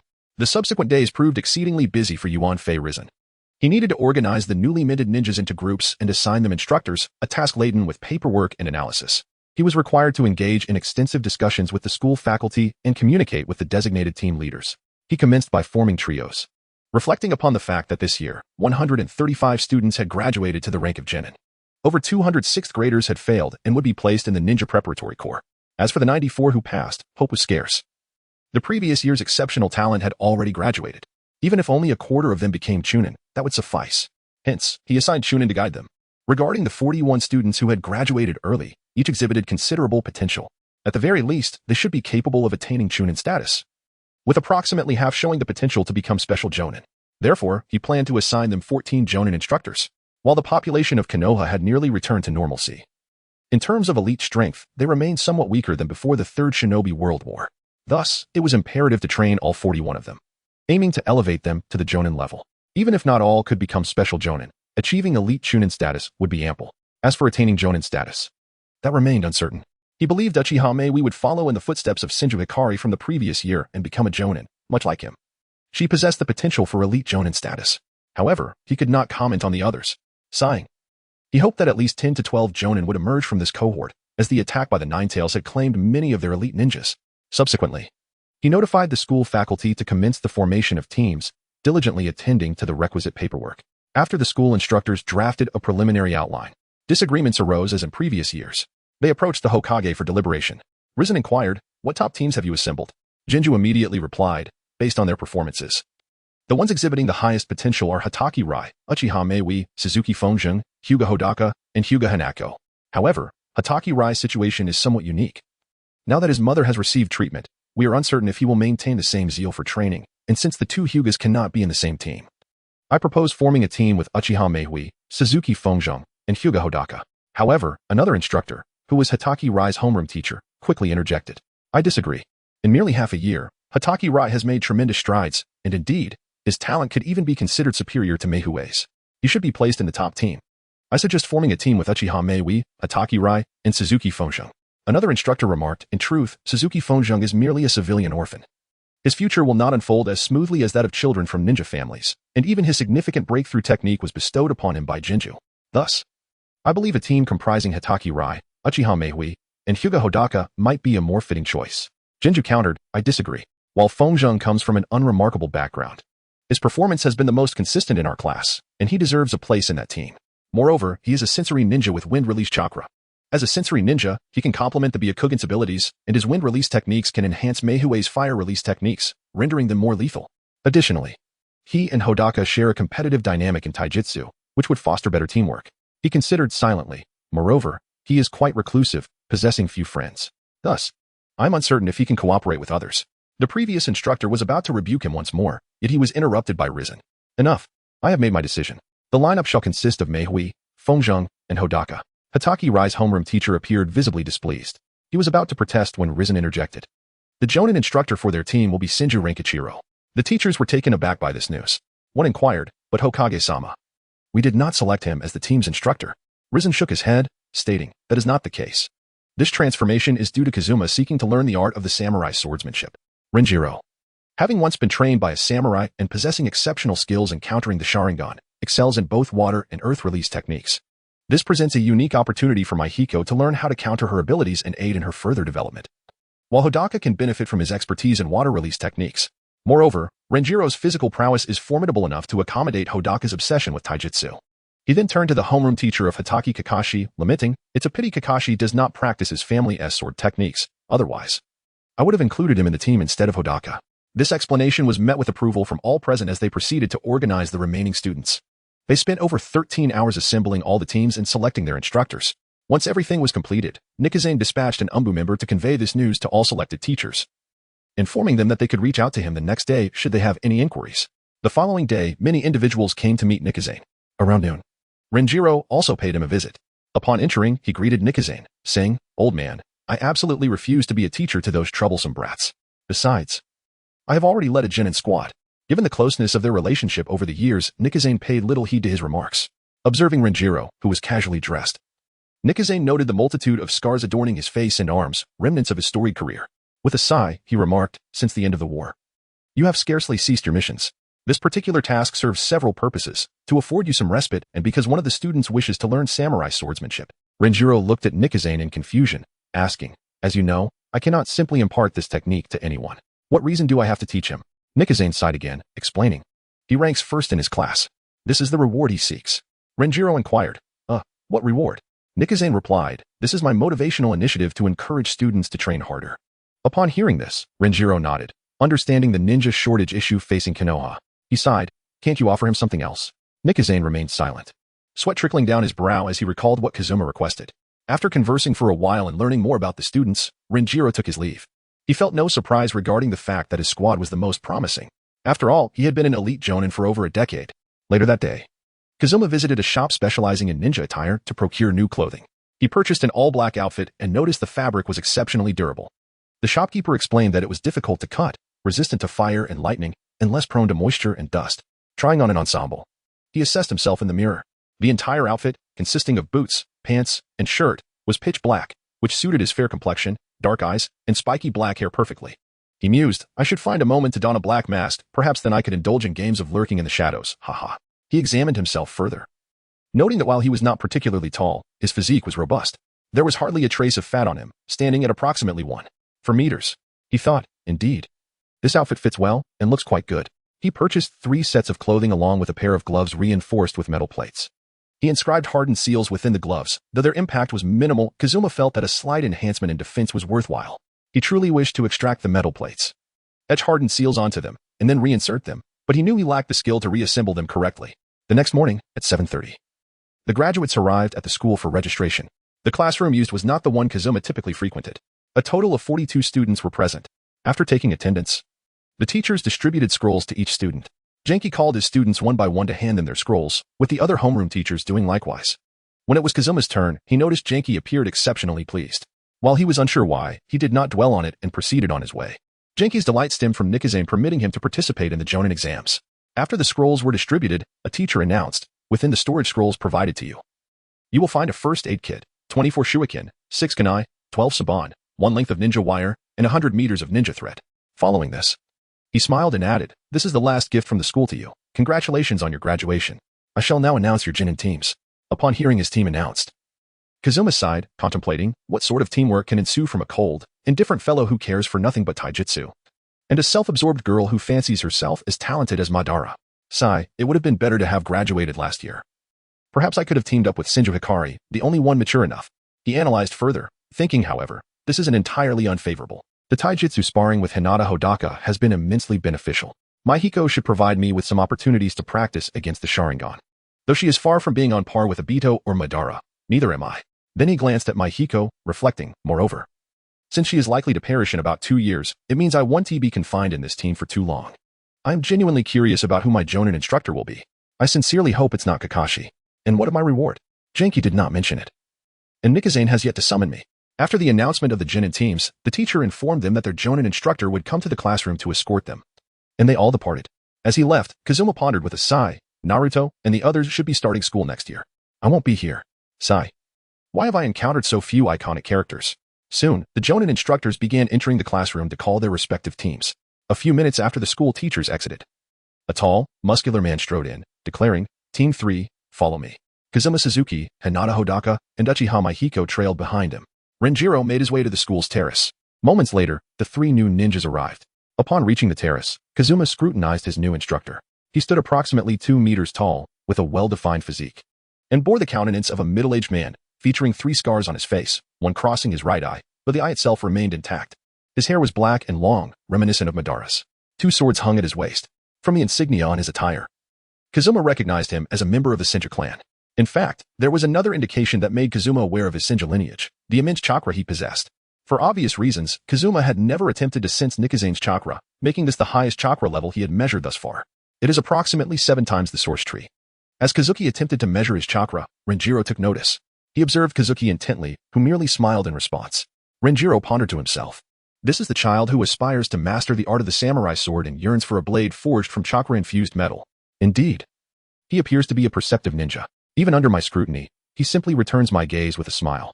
I wonder whether this is foolishness, bravery, or audacity on his part. He then turned his attention to the remaining 2 genin, contemplating. The child from the Hyuga clan bore a countenance as cold as that of her entire family. While merely gazing upon the face of the Uchiha clan member revealed her pride. He sighed, reflecting. This will take some time. Renjiro announced. I am Senju Renjiro, and I shall become your jonin instructor. Let us first get to know one another. Please share some details about yourselves. Miko inquired. What should we say? Meanwhile, Kazuki recalled the self-introduction questions often posed during interviews in his previous life. Renjiro continued. Please tell me about your preferences, dislikes, dreams, and hobbies. Fonjung continued. I am Suzuki Fonjung. I have a profound admiration for swords and the art of dazzling ninjutsu. My pursuits involve rigorous training and delving into the history of ninjas and warfare. I detest the carnage wrought by conflict. My aspiration is to evolve into a formidable ninja, capable of ushering peace into the world. Lianzuro gazed at Fonjung, profoundly impressed by his dream. However, had he been privy to Fonjung's true intentions, he might have been left aghast. Observing Lianzuro's emotional response, Fonjung mused, Indeed, this is precisely what the higher-ups in Konoha wish to hear. I am indifferent to the notion of world peace. Yet articulating such sentiments allows me to cultivate a favorable impression in their eyes. It also grants me an opportunity to learn the Flying Thunder God technique and ensures that Hizashi will protect me when Danzo attempts to recruit me. Regardless, at this moment, I am powerless to effect any change regarding world peace. So why not express it, huh? Lianzuro turned to Meihui. She declared, I am Uchiha Meihui. I have an affinity for cats. I abhor being treated as a child. My hobbies include practicing ninjutsu and playing with cats. My dream is to become the strongest Uchiha in history. The wind gazed at her, a quiet chuckle forming within. Very well, you have 2 years to surpass Ban. Rest in peace. Renjiro nodded and turned his attention to Suedekao. He introduced himself, saying, I am Hyuga Suedekao, a devotee of martial arts. With little fondness for studies. My passion lies in sparring with others, and my dream is to become the strongest martial artist. Renjiro nodded in acknowledgement and replied, Congratulations on your early graduation. However, this does not signify that you are now ninjas of Konoha. You will undergo a 3-month probationary period, after which I shall determine your readiness to embrace the life of a ninja. Chapter 52. Formulating a battle plan. This announcement elicited varied responses from the 3 genin. The wind questioned, no tests. After a moment's reflection, he realized, their personnel might still be recuperating. That is why there is a probationary period instead of assessments to gauge our preparedness. However, the other 2 youngsters did not take this news lightly. Mihoko impatiently inquired, Why? Did we not pass the graduation exam? Sui Takao added, Indeed, I defeated everyone in the martial arts competition. Renjiro responded, The graduation exam merely represents the minimum requirement to become a ninja. Your attitude, character, courage, and values hold far greater significance. And it is I who shall evaluate those qualities. Mihoko and Suedekao were still dissatisfied, eager to voice further complaints, but Renjiro cut them off, declaring, Tomorrow morning at 6 o'clock, we shall convene at Training Ground 17. I will assess your skills then. Punctuality is paramount, for I have little patience for tardiness. With that, he vanished from sight. As he departed, the wind mused, aside from his name, he revealed nothing about himself. I dare say even Kakashi could engage his team more. Once he had left, Mihoko huffed in silence, preparing to take her leave, while Suedekao bid farewell to the wind, intending to follow suit.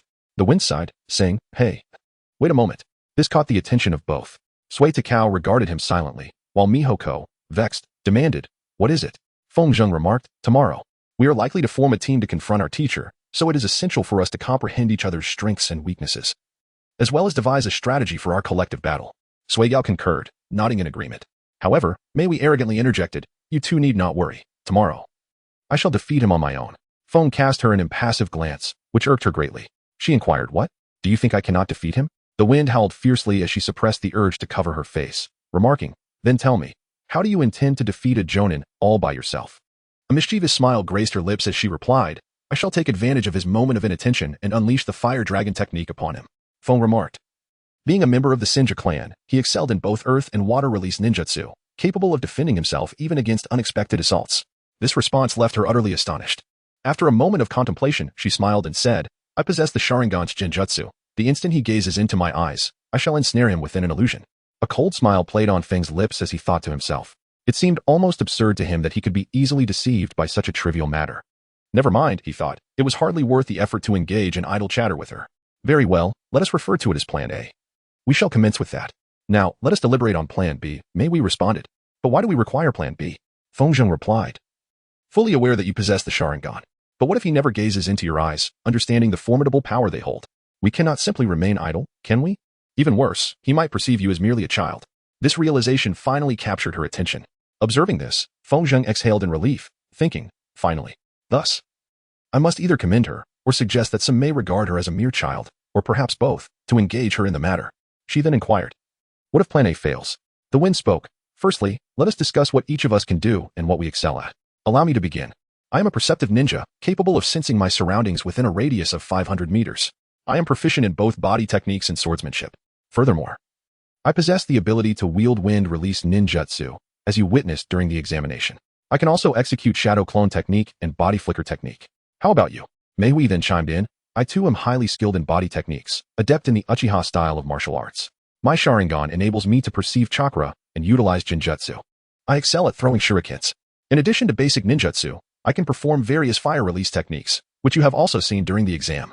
I am also capable of body flicker technique, a skill imparted to me by the finest of instructors." Feng was taken aback by this information, pondering to herself. Could it be that this technique was taught to her by Ji Shui? Sui Gao then continued, "I excel in the art of gentle fist, capable of sealing my opponent's chakra points, and my vision extends to 800 meters. Furthermore, I am proficient in both the fishball technique and the rock shield technique." Feng nodded slightly and remarked, "If possible, let us learn the body flicker technique. If all three of us can master it, it would greatly enhance our capabilities, allowing us to employ a myriad of strategies." Sui Gao scoffed and replied, "However, I have no desire to learn any more ninjutsu." Feng Zheng replied, "Indeed. This is merely a form of mobile ninjutsu. It enables one to maneuver at astonishing speeds, thereby enhancing the lethality of your martial arts. Picture your usual thrusting punch.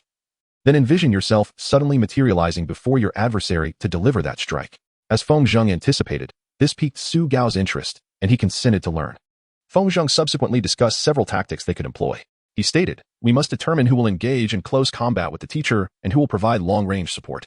However, Sui Gao interrupted him, saying, "I prefer to fight at close quarters." When the wind truly began to nod, Mihoko interjected, "No, I desire to engage in close combat." Swakata countered her, and thus they commenced a heated argument. Feng Zheng let out a sigh, contemplating, the children. He then intervened between the two, stating, "Among us, Sui Gao holds the top rank in the martial arts competition, thus he shall engage in close combat with the teacher."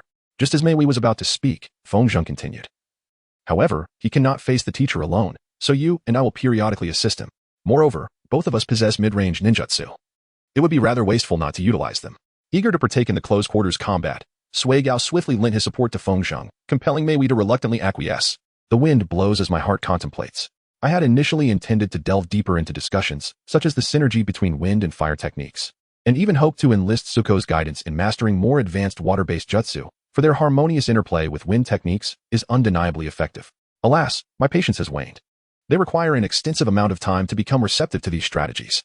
I can only wish that Renjiro could impart a well-deserved lesson to those two tomorrow, to temper their arrogance. Yet, I harbor concerns that should he proceed with such an endeavor, I too may find myself on the receiving end of his ire. Moreover, without employing the earth military movement technique and wind push technique, evading for an extended period becomes exceedingly challenging. Sigh. I wonder when I shall be permitted to openly utilize these jutsu. The pretense of hand seals, the restraint of power, and the avoidance of half the techniques I have mastered is profoundly uncomfortable. Chapter 53, The Bounty Handbook. The wind continued to ponder. Regrettably, this was a necessity. I yearned to attain the level of a high-ranking shinobi as swiftly as possible, for after that, I would no longer need to be overly concerned about Danzo's attempts to recruit me. By that stage, it would be too late for him to attempt to brainwash me.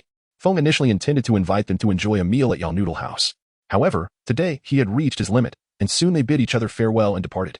Feng Zheng made his way to the library. Having recently attained the rank of a genin, he was now granted access to Area C of the library. However, this was not the true purpose of his visit. As a ninja, he sought to consult a specific book. Approaching the librarian, he presented his credentials and inquired, "May I see the bounty handbook?" His request, posed by a mere 10-year-old, took her by surprise. Yet, recognizing his status as a ninja, she nodded and asked, "Would you prefer the small edition or the large one?" This time, it was Feng who was taken aback. He queried, "What is the difference?" She replied, "The small edition contains only names, bounties, affiliations, and some basic information, while the large edition offers more detailed insights." Upon hearing this, Feng instructed her to produce the ledger. She nodded and handed the ledger to Feng. When Feng first laid eyes on the tome, he was utterly astonished. His initial thought was, how immense it is. Upon opening it, he quickly realized that each page was devoted to a single ninja's information. The book comprised a staggering 197 pages. Feng pondered, "Well, this makes sense. There are countless ninjas in this world, numbering over 100,000. He silently expressed gratitude to those who had meticulously compiled such an excellent index. Everything was systematically arranged by village and alphabetically by name. Moreover, there were lists categorizing ninjas according to their ranks within their villages and arranged in descending order of their bounties. After searching for a few minutes, he finally found the name he was seeking, Senju Renkichiro. As he began to turn the pages, a sudden thought struck him. How intriguing. I believe my greatest advantage in this world lies in information. However, considering the vastness of this realm, I realize I possess knowledge of scarcely 1% of the ninjas. With a sigh, he reflected that apart from Tsunade, he was not acquainted with any other living members of the Senju clan. Nevertheless, the information was extraordinarily detailed. He was astonished that it was available for free, yet, it seemed only reasonable. The data had been compiled by the creators of the bounty manual, and since it was public, why not allow all ninjas to access it without charge? He opened the pages and began to read, marveling at the revelations contained within. His bounty was 45 million ryo. This surpassed that of Asuma during the Shippuden era, and the bounty was issued by the Hidden Mist Village. He mused indeed. It appears that Hizashi has appointed a remarkably capable individual as my mentor. He continued to delve deeper into the text. The information obtained reveals that Senju Tobarama, an A-rank ninja, is 39 years of age. He ascended to the rank of Genin at the tender age of 8, achieved Chunin status by 10, became a Jonin at 16, and ultimately attained the esteemed position of elite Jonin by the age of 28. Renowned for his mastery of water release and earth release ninjutsu. He also possesses the ability to wield techniques of other elemental natures. A distinguished swordsman, he underwent rigorous training in the art of the blade under the tutelage of samurai. He actively participated in both the Second and Third Shinobi World Wars. During the Third War, he served as Orochimaru's lieutenant on the front lines of the Mist. Subsequently, when Orochimaru was compelled to engage in battles elsewhere, he assumed command of the Leaf's forces at the Mist front. His exceptional swordsmanship, coupled with his adept water release techniques and his summoning beast, the Sloth, rendered him highly effective against the Mist ninjas. Throughout the course of the war, he eliminated 13 elite Mist Jonin and over 50 Mist Chunin. His most significant achievement was the slaying of a member of the 7 ninja swordsmen of the Mist during that conflict. Despite facing a sudden and overwhelming assault from the Mist, which led to the defeat of his forces, he adeptly orchestrated the retreat of the majority of his troops, successfully holding off the Mist at the gates until the arrival of the Yellow Flash from the Leaf, who drove the Mist forces back into the sea. After finishing the reading, Feng thought to himself, "Goodness, he is remarkably strong. Although he may not be at the level of the 3 ninjas, he is certainly close." However, it was mentioned that he had received training from a samurai, so I suspect he was specifically appointed as my mentor by Risen. I am curious about his summoned beast. It's my first time hearing of a sloth. Isn't that a fatal flaw? Yet, it sounds incredibly powerful and not of this world. Well, I shall investigate further later. He then examined the profiles of the ninjas he was familiar with from the Naruto series. He breathed a sigh of relief upon confirming that they were indeed quite similar to what he knew. He gained a deeper understanding of the ninja world, reflecting, in reality, Konoha is far more formidable than depicted in Naruto. Nara Shikaku, Yamanaka Inoichi, and Akimichi CHG's fathers are still alive and leading their clans. Each of them is an elite J-nin, very close to S-rank. However, I suspect their abilities may wane with age. Currently, Konoha boasts only 3 S-rank ninjas. Yet, Jiraiya is hardly ever in the village, and Tsunade is almost unable to fight. It is surprising, or perhaps not, that the bounty list makes no mention of Danzo. Furthermore, Uchiha Fugaku likely concealed his Mangeki, just like Uchiha Shursui.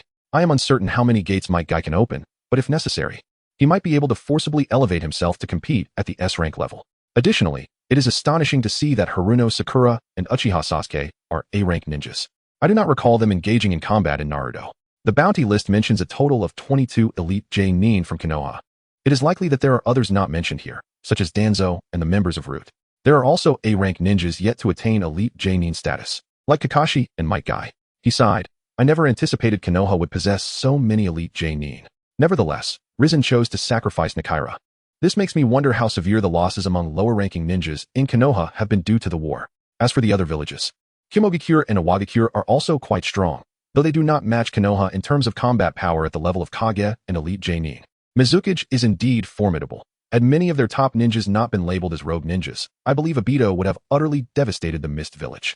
On the other hand, Sunagakure performs poorly, with their Kazekage being the weakest among the 5 Kages. Although they possess 2 S-rank ninjas, both are retired and quite elderly. Their number of A-rank ninjas is also notably scarce. He closed the book, contemplating. Well, I now have sufficient information. I shall acquire more when necessary. He returned the bounty list to the librarian before heading home. Chapter 54. Battling the teacher at 6 a.m. the following morning. All members of Team 3 gathered at Training Ground 17. It was a small clearing in the middle of a little forest. Renjiro was the last to arrive. Upon seeing his subordinate team already present, he greeted them with a good morning and stated, as I mentioned yesterday, before commencing your training, I wish to assess your abilities. Therefore, we shall engage in a battle, the 3 of you against me. He paused for a few seconds before continuing. Let us begin. With those words, he leapt forward, intending to strike. This took the trio by surprise. Maihiko hurriedly jumped back, while Suiga leapt to his left. Fengzheng, on the other hand, employed the body flicker technique to evade. Renjiro's punch struck the ground where the 3 subordinates had been standing, causing the earth to crack and a cloud of dust to rise, enveloping him. Renjiro thought, not bad. I intended to strike the ground in front of them, but I did not expect them to react so quickly, especially Fengzheng. Did he use the body flicker technique without any hand signs? As the wind employed the technique of instantaneous movement, he couldn't help but think, damn it, his attack was too sudden. I evaded instinctively. He then observed the dust rising, obscuring not only Renjiro but also Hodakashi and Maihiko. Fengzheng immediately began to sense his surroundings, while Meiwi activated her Sharingan and Huataka engaged his Byakugan. Upon detecting Leandro, Fengzheng thought to himself, now that my presence has been revealed, I can no longer conceal my abilities. I might as well unleash them a few more times. He was taken aback by the difficulty of hiding his prowess. He truly needed to exercise greater caution to prevent such occurrences. He wished he could keep his secrets for another year or 2. As Fengzheng contemplated this, Huataka and Meihui dashed towards Leandro, preparing for battle. Leandro stood firm, awaiting their assault. Huataka was the first to reach him, while Meihui launched several shurikens at Leandro. He deftly evaded them and engaged Huataka in close combat, effortlessly countering Huataka's gentle fist technique. When Meihui joined the fray, he similarly subdued both of them with ease. However, his brow soon furrowed in concentration. Despite his efforts to sense the environment, he could not detect Fengzheng's presence. Taking advantage of the distraction provided by his teammates, Fengzheng had vanished from Leandro's line of sight, concealing his chakra. Though Leandro could not perceive Fengzheng, the latter remained vigilant, closely observing their skirmish, biding his time for the perfect moment to strike.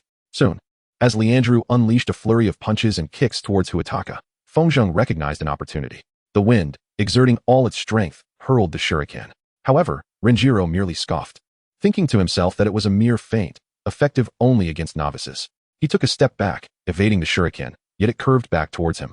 Much to his astonishment, as he prepared to dodge once more, an unsettling realization dawned upon him. Something felt amiss.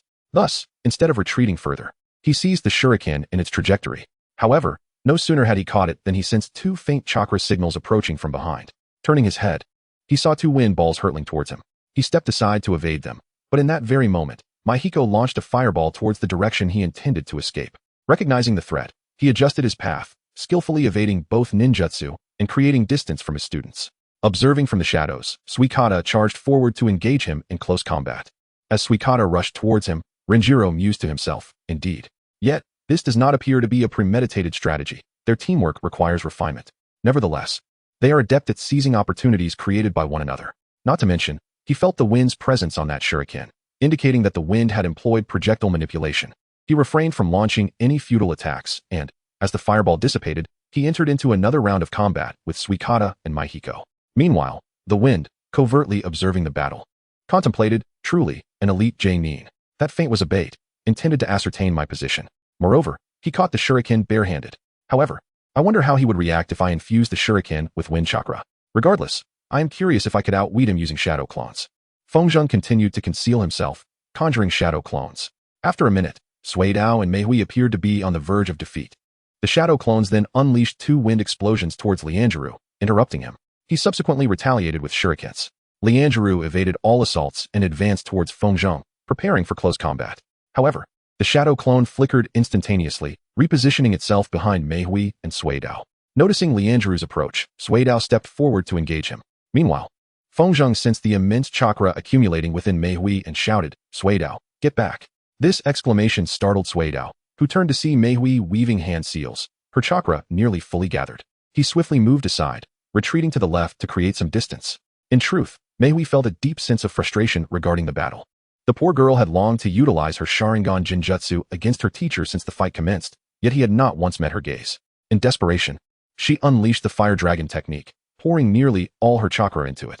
The shadow clone of the wind right discerned the situation and employed a grand technique. His ninjutsu was perfectly timed, following the launch of Mahiko's own ninjutsu, as he endeavored to restrict its range, intending to envelop her Fire Dragon. Consequently, this action amplified both the power and the reach of the Fire Dragon. Renjiro, unwilling to confront this ninjutsu head-on, deftly evaded it. The potency of this technique left both Hodaka and Mahiko utterly astonished, with Mahiko being particularly taken aback. The wind continued to gaze intently at Renkichiro. He noticed that Renkichiro had evaded without employing any hand seals, the distance of his swift movement just sufficient to elude the ninjutsu. He thought, alas, this is his first time utilizing ninjutsu. Regardless, this battle seemed nearly at its conclusion. Swadaka had been severely battered, and Mahiko was in a similar state. Her chakra completely depleted. Only I remain unscathed. Regrettably, both my shadow clone and I are rendered powerless. The absence of effective long-range ninjutsu is truly unfortunate. Despite my well-concealed position, I find myself unable to do much. Just then, the wind instinctively employed the body flicker technique. However, as his feet barely lifted from the ground, a hand emerged from the earth, seizing his right leg, causing him to stumble forward at an alarming speed. Fortunately, he managed to brace himself with his hands, preventing serious injury to his face. Soon after, another hand grasped his nape, pressing him down onto the ground. Chapter 55. Complete defeat. He realized it was Renkichiro's chakra signal and thought, what on earth? I had no sense of him at all. Soon, he received the memories from his shadow clone. His shadow clone had been dispelled, and both Swadaka and Mahiko had been defeated. He pondered, shadow clone? But when, after some contemplation, he recognized it must have been when the dust provided him cover. Yet, I began sensing him almost immediately. Could such a fleeting moment suffice for him to create a shadow clone and conceal his main body? Why did I fail to perceive him? I ought to be able to sense anyone who senses me. Alas, I can even detect someone merely casting a glance in my direction. Renkichiro thought. Could he foresee the impending attack? No, that cannot be. My chakra control is impeccable. It seems he merely relied on instinct to decide his movement. He then removed his hand from the wind's neck and said, very well, follow me. Feng Zheng followed Lian Xilong to the location where Su Gao and Mei Huizi were situated. The two were lying on the ground, and he thought to himself, poor children, they have truly been harmed. Their faces were swollen, and bruises adorned their limbs. Lian Xilong had vanquished these two individuals, dispelling both Feng Zheng's shadow clone and his own. The wind turned to Renjiro, pondering, was he striking these two to curb their arrogant demeanor? Regardless, he hoped they could engage in deeper contemplation at this moment. After receiving the memories from the shadow clone, Renjiro regarded Kazuki with newfound respect, thinking, splendidly done. He had not only evaded my shadow clone once, but twice. Were it not for the fact that his clone possessed merely half the chakra, my shadow clone might not have even recognized him as a mere projection. He exhibits an admirable mindset. However, regrettably, he lacks formidable long-range techniques. This implies that remaining at such a distance is disadvantageous for him. Furthermore, after I seized him, he surrendered a bit too swiftly. I believe this aspect warrants correction, even though it indeed spared him from a beating. It is a pity. Although he does not appear as haughty as the other two, enduring a thrashing would still be beneficial for his growth. Fortunately, Kazuki remained utterly oblivious to Renjiro's plans and thoughts. Then, he gazed at Hodaka and Miho, contemplating. Yet, this still placed him in a far superior position compared to those two. Alas, which genin could confront a genin head-on? Nevertheless, aside from that, their skills were quite impressive. Hodaka excelled in taijutsu, and his speed was remarkable. Moreover, Miho's fire-release ninjutsu was exceedingly potent for a genin. Kazuki was genuinely astonished by her combination attacks. Just as Renjiro was musing over these thoughts, Hodaka and Miho rose to their feet. Despite still groaning in pain, they cast complaining glances at their teacher. Miho, too, wore an expression of displeasure as she looked at Kazuki, who appeared to be in significantly better condition. Renjiro, of course, paid no heed to their glares and stated, you have 10 minutes to sit quietly here and reflect on our recent spar. After 10 minutes, I shall pose some questions, and I hope you will be able to answer them. Feng settled down to commence an analysis of the battle. Suko and Mahiko did the same. Yet they continued to glare at Renjiro with indignation.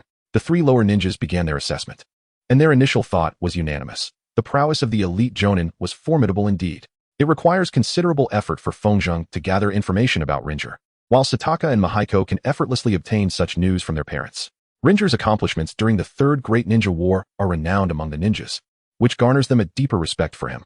10 minutes later, Ringer inquired, "When did I first create the shadow clone?" As the wind rises, one raises their hand. More likely, it is your fist striking the ground, stirring up dust for concealment. Mihoko pondered deeply before responding. "Indeed, I believe you have no other opportunity to create a shadow clone." Feng discerned the anger in her voice as she was being struck. However, Su Gao remained perplexed. He inquired, "But teacher, why is it that my Byakugan cannot perceive you?" To which Renjiro responded, "There exist methods to conceal oneself from, or even evade, the gaze of the Byakugan. This serves as a lesson. Just because you are unable to see it does not mean you can afford to lower your guard." Su Gao nodded with a complex expression, realizing that the pride of his family was not infallible, a significant blow to him. The wind then inquired, "But teacher, how were you able to approach me from underground while simultaneously concealing your chakra? Furthermore, how did you discern my location without allowing me to perceive your presence?" Renjiro responded, "There are numerous methods to evade the senses of a ninja, as well as various techniques to stealthily approach one who is perceptive. Just because you are unaware of another's presence does not mean you can let down your guard entirely." Mahiko was the next to pose a question. "Teacher, how were you able to engage me in combat without making eye contact?" Renjiro chuckled softly and replied, "The Uchiha clan has wielded the Sharingan for centuries, and there are many strategies to counter it. What I demonstrated to you was merely the most fundamental approach." This answer plunged the three into deep contemplation, particularly concerning Fujing, who pondered, "Does this imply that if someone were to surveil me, I would remain completely oblivious?" This notion caused him considerable unease, yet he calmed himself and reasoned, "Well, he is an elite jonin, capable of commanding the battlefield. Konoha would certainly not dispatch an elite jonin to monitor an inconspicuous individual. I should be safe." Renjiro interrupted the student's musings, stating, "Now, I want all three of you to reflect and tell me why you lost. Then share how you might improve. Hodaka, you shall begin." Followed by Mahiko, and then Fujing. Hodaka pondered briefly before saying, "You neutralized my gentle fist technique. I could not land a single blow on you. Moreover, my Byakugan could not perceive your shadow clones, and your speed far surpassed that of myself and the others." Renjiro then turned to Mahiko, who remarked, "Your taijutsu is vastly superior to ours, and no matter how meticulously we attacked, you always managed to evade our strikes. You also seem to know how to counter each of us." Finally, he looked at Fujing, who stated, "Our teamwork was inadequate. We hardly communicated at all. I witnessed Hodaka and Mahiko attempting to strike you together, yet their movements were not in sync. Although I concealed myself well, my distance hindered my ability to provide substantial support. We also failed to devise any strategy to defeat you." The wind paused momentarily before continuing. "You are far too formidable for us. We are unable to contend with you." Chapter 56. The Swordsmanship Test. Renjiro nodded, pondering to himself, "Indeed, Sataka's tactical acumen requires further refinement, yet the other two are considerably more adept." He then stated, "Very well, this concludes our session for today. You may return home to recuperate. We shall reconvene here at 5 a.m. tomorrow. Your assignment is to document your daily routines and bring them with you. Fujing, you are to remain," he added. "Sataka, Mahiko, you are both permitted to leave." Having received their leave, they bid farewell and departed. The wind compelled him to suppress the urge to laugh, for the gait of those two individuals was rather peculiar. Though this impulse swiftly dissipated, it was replaced by a dreadful thought. "Wait a moment. I am the only one who has not been struck. Thus, he has chosen to keep me here for a reason." He quickly dismissed this notion. Surely not. He is a renowned commander from the Ninja World War. He could not possibly be so petty. He screamed internally, "Where the hell are those human rights activists? Furthermore, why has that old monkey occupied the position of Hokage for decades without enacting laws to prevent child abuse?" Feng Zheng gazed at his teammates departing in an unusual manner, desperately wishing that his thoughts were not true. On training ground number 17, only Feng Zheng and his new instructor remained. Rensaru inquired, "Why did you refrain from using your sword during the recent match?" Feng responded, stating that he did not possess a sword. He had visited the weapon shop and discovered that the least expensive option was priced at 12,000 taels, a sum he could ill afford. This answer was anticipated by Lin Xilong, who nodded and proclaimed, "From this moment forth, I shall instruct you in the art of swordsmanship. Do not fret about the sword. I have several here for your use. First, we shall assess your swordplay and determine the appropriate size of the sword that befits you. Subsequently, the third Hokage will commission 2 samurai swords tailored specifically for you." The wind nodded in gratitude. Renjiro produced a scroll, laid it upon the ground, and unfurled it. Feng Zheng keenly observed that it was a storage scroll. Moreover, judging by the number of storage seals, it was highly likely that it was crafted by him.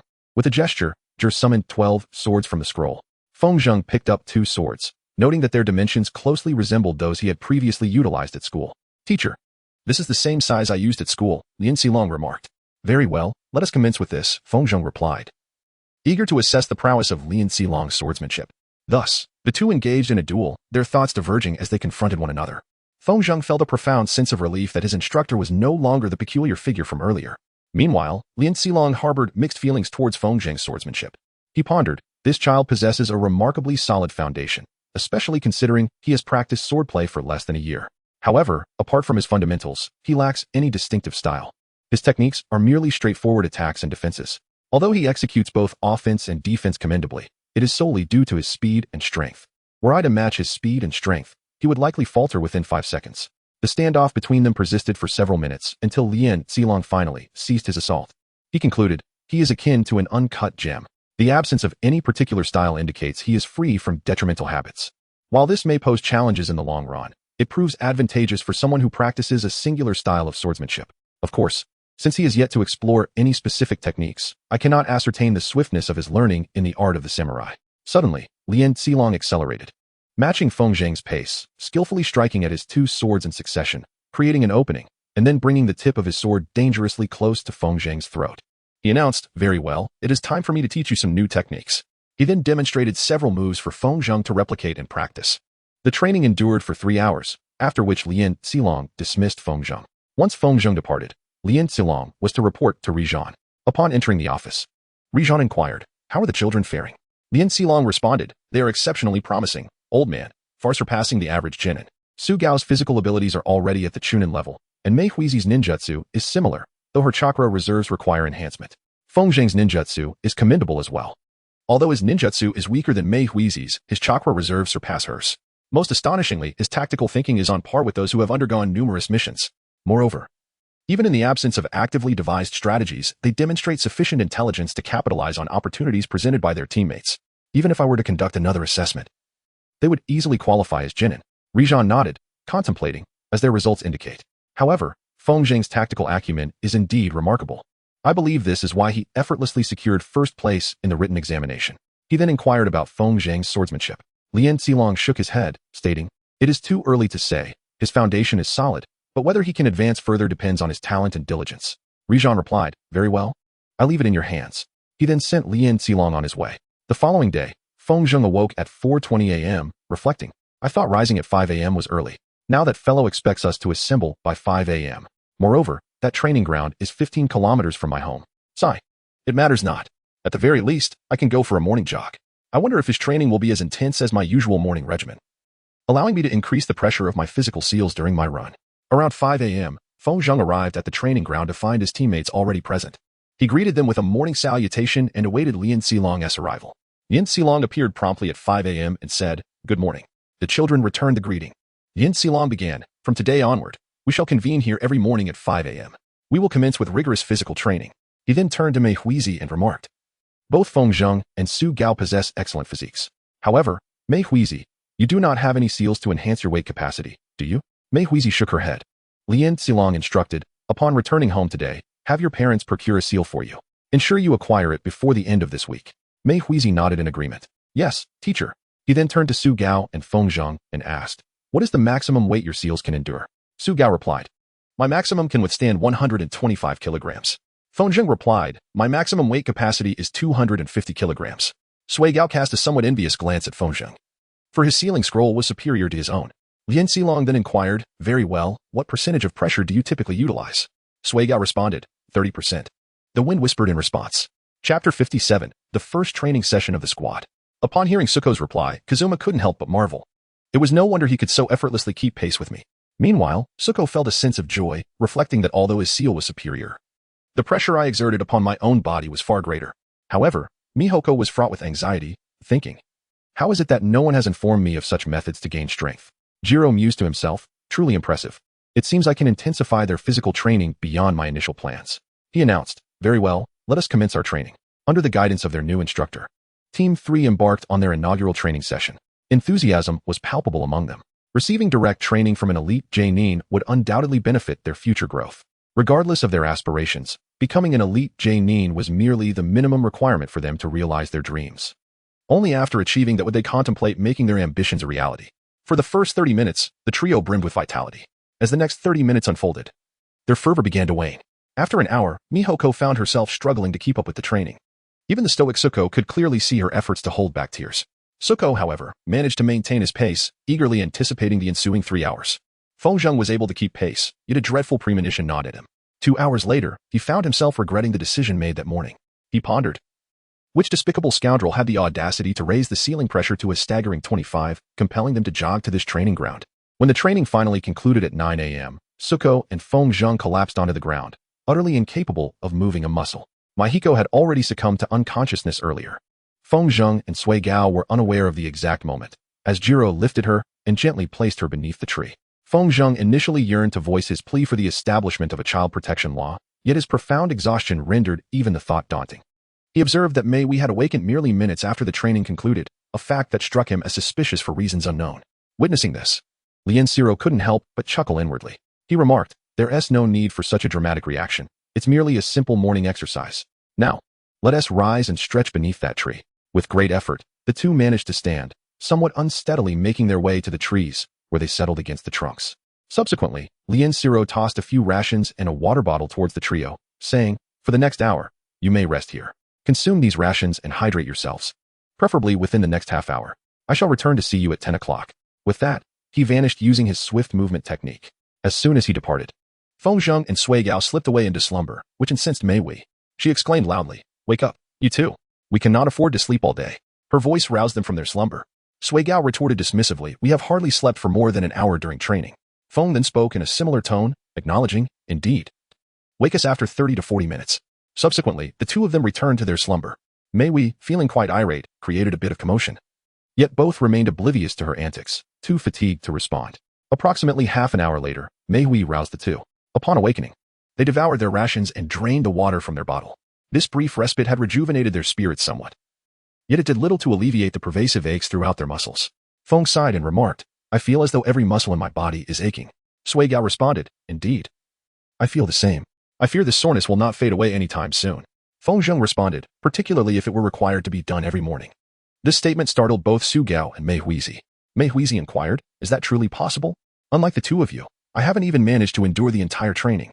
How could we possibly maintain such a routine every day?" The wind chuckled inwardly, pondering the plight of the poor girl who was utterly terrified. Yet, he mused, it was somewhat disappointing that he had missed the opportunity to learn from Might Guy due to circumstances beyond his control. Nevertheless, upon reflection, perhaps it was a blessing in disguise. Although this training was already quite intense, Might Guy's regimen might have proven even more arduous. After all, it was inconceivable that he could master the 8 gates without facing far greater challenges. Suiga reassured Mihoko, saying, "Do not worry. I have engaged in such physical training for many years. In due course, our bodies will acclimate, and the results will be worthwhile." This somewhat eased Mihoko's anxiety. However, Wen thought to himself that this was indeed a fine opportunity for her to temper her Uchiha pride. He countered, "I do not believe that Teacher Niziro would allow such a situation to arise. If we express our satisfaction with this training, he might alter it. Even if that is not the case, he could still impose greater physical demands upon us." This thought frightened Miyoko anew, prompting her to ask, "But can we not deceive the teacher by exaggerating the level of stress we are under?" Suiga replied, "Indeed, we could do so. No one would be able to verify the truth." Feng Zheng smiled faintly and remarked that even if he could not assess the situation directly, he could gauge it through the extent of our fatigue post-training. Thus, although we might feign stress, I believe it is impossible to deceive an elite Jonin regarding the difficulty of our training. After facing further rebuttals, Sui Gao pondered over what Feng Zheng truly thought. He mused, "I am trying every possible way to alleviate her discomfort, yet Feng Zheng only seems to instill greater fear in her." After a moment of contemplation, he found himself at a loss for words and simply stated, "Never mind, I care not. However, a single physical training session has brought me to this level. It appears I must become stronger." Mei Wei attempted to conceive additional strategies but was met with a blank mind. A thought flickered in her mind. Contemplating whether to inquire with her teammates, could we possibly ask the teacher to lessen the intensity of our training? However, her pride forbade her from voicing such sentiments. She resolved, "Very well.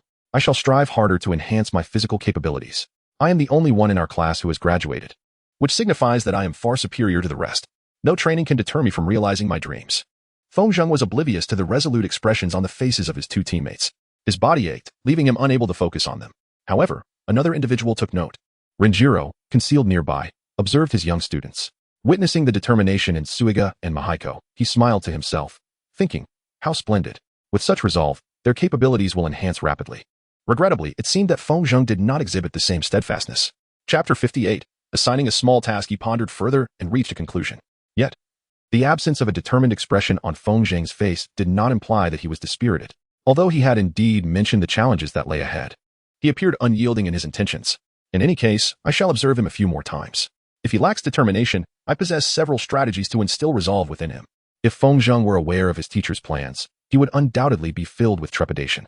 With 5 minutes remaining in their break, Feng Zhang and Suiga rose to stretch their bodies, with Mahiko following suit. Uncertain of the impending arduous training, they decided to relax their muscles. Renjiro soon appeared before them, stating, "Before we commence our next lesson, let us discuss your daily schedules." He then meticulously outlined each individual's routine. He planned training sessions from 5 a.m. to 9 a.m. and from 10 a.m. to noon. For Feng Zhang, an additional 3 hours of training was scheduled from 2 p.m. to 5 p.m. He adjusted everyone's daily schedules to align with his own training regimen. Furthermore, he recommended dietary considerations, which included ample rations of energy bars. Renjiro suggested they consume 1 portion at 4:15 a.m., 2 portions at 9:30 a.m., and another 1 or 2 portions during lunch. He explained that these energy bars were designed for ninjas embarking on long-term missions away from Konoha, ensuring they contained all the essential nutrients required. Additionally, he advocated for a diet rich in protein. Feng Zhang harbored some grievances regarding his schedule. He pondered, "This simply cannot continue. Since when has the Jonin instructor devoted such an abundance of time to training the genin? Alas, aside from Kakashi teaching Sasuke the Chidori and Might Guy instructing Lee, I believe the remaining 10 have not been imparted any significant knowledge by their mentors. He has nearly consumed an entire day of mine, leaving me no time to further hone my wind release techniques or acquire new jutsu. I find myself questioning the worth of this exchange." After a moment of contemplation, he sighed. "However, I truly have no authority to voice my concerns here. I sincerely hope this exchange proves valuable." Renjiro was preparing to commence the next segment of training. Considering the students' fatigue, he resolved to allow them a brief respite. The focus of this lesson was teamwork and formations. Nothing extravagant, merely the application of the knowledge they had acquired in school. At noon, Renjiro halted the training and gathered everyone around. He then addressed them, "Feng Zhang, today I shall spare you from sword practice, as I have a task for you all. You 3 shall visit the library and determine what you wish to study for the coming year. We will discuss this tomorrow. And remember, do not forget that we train here every morning at 5.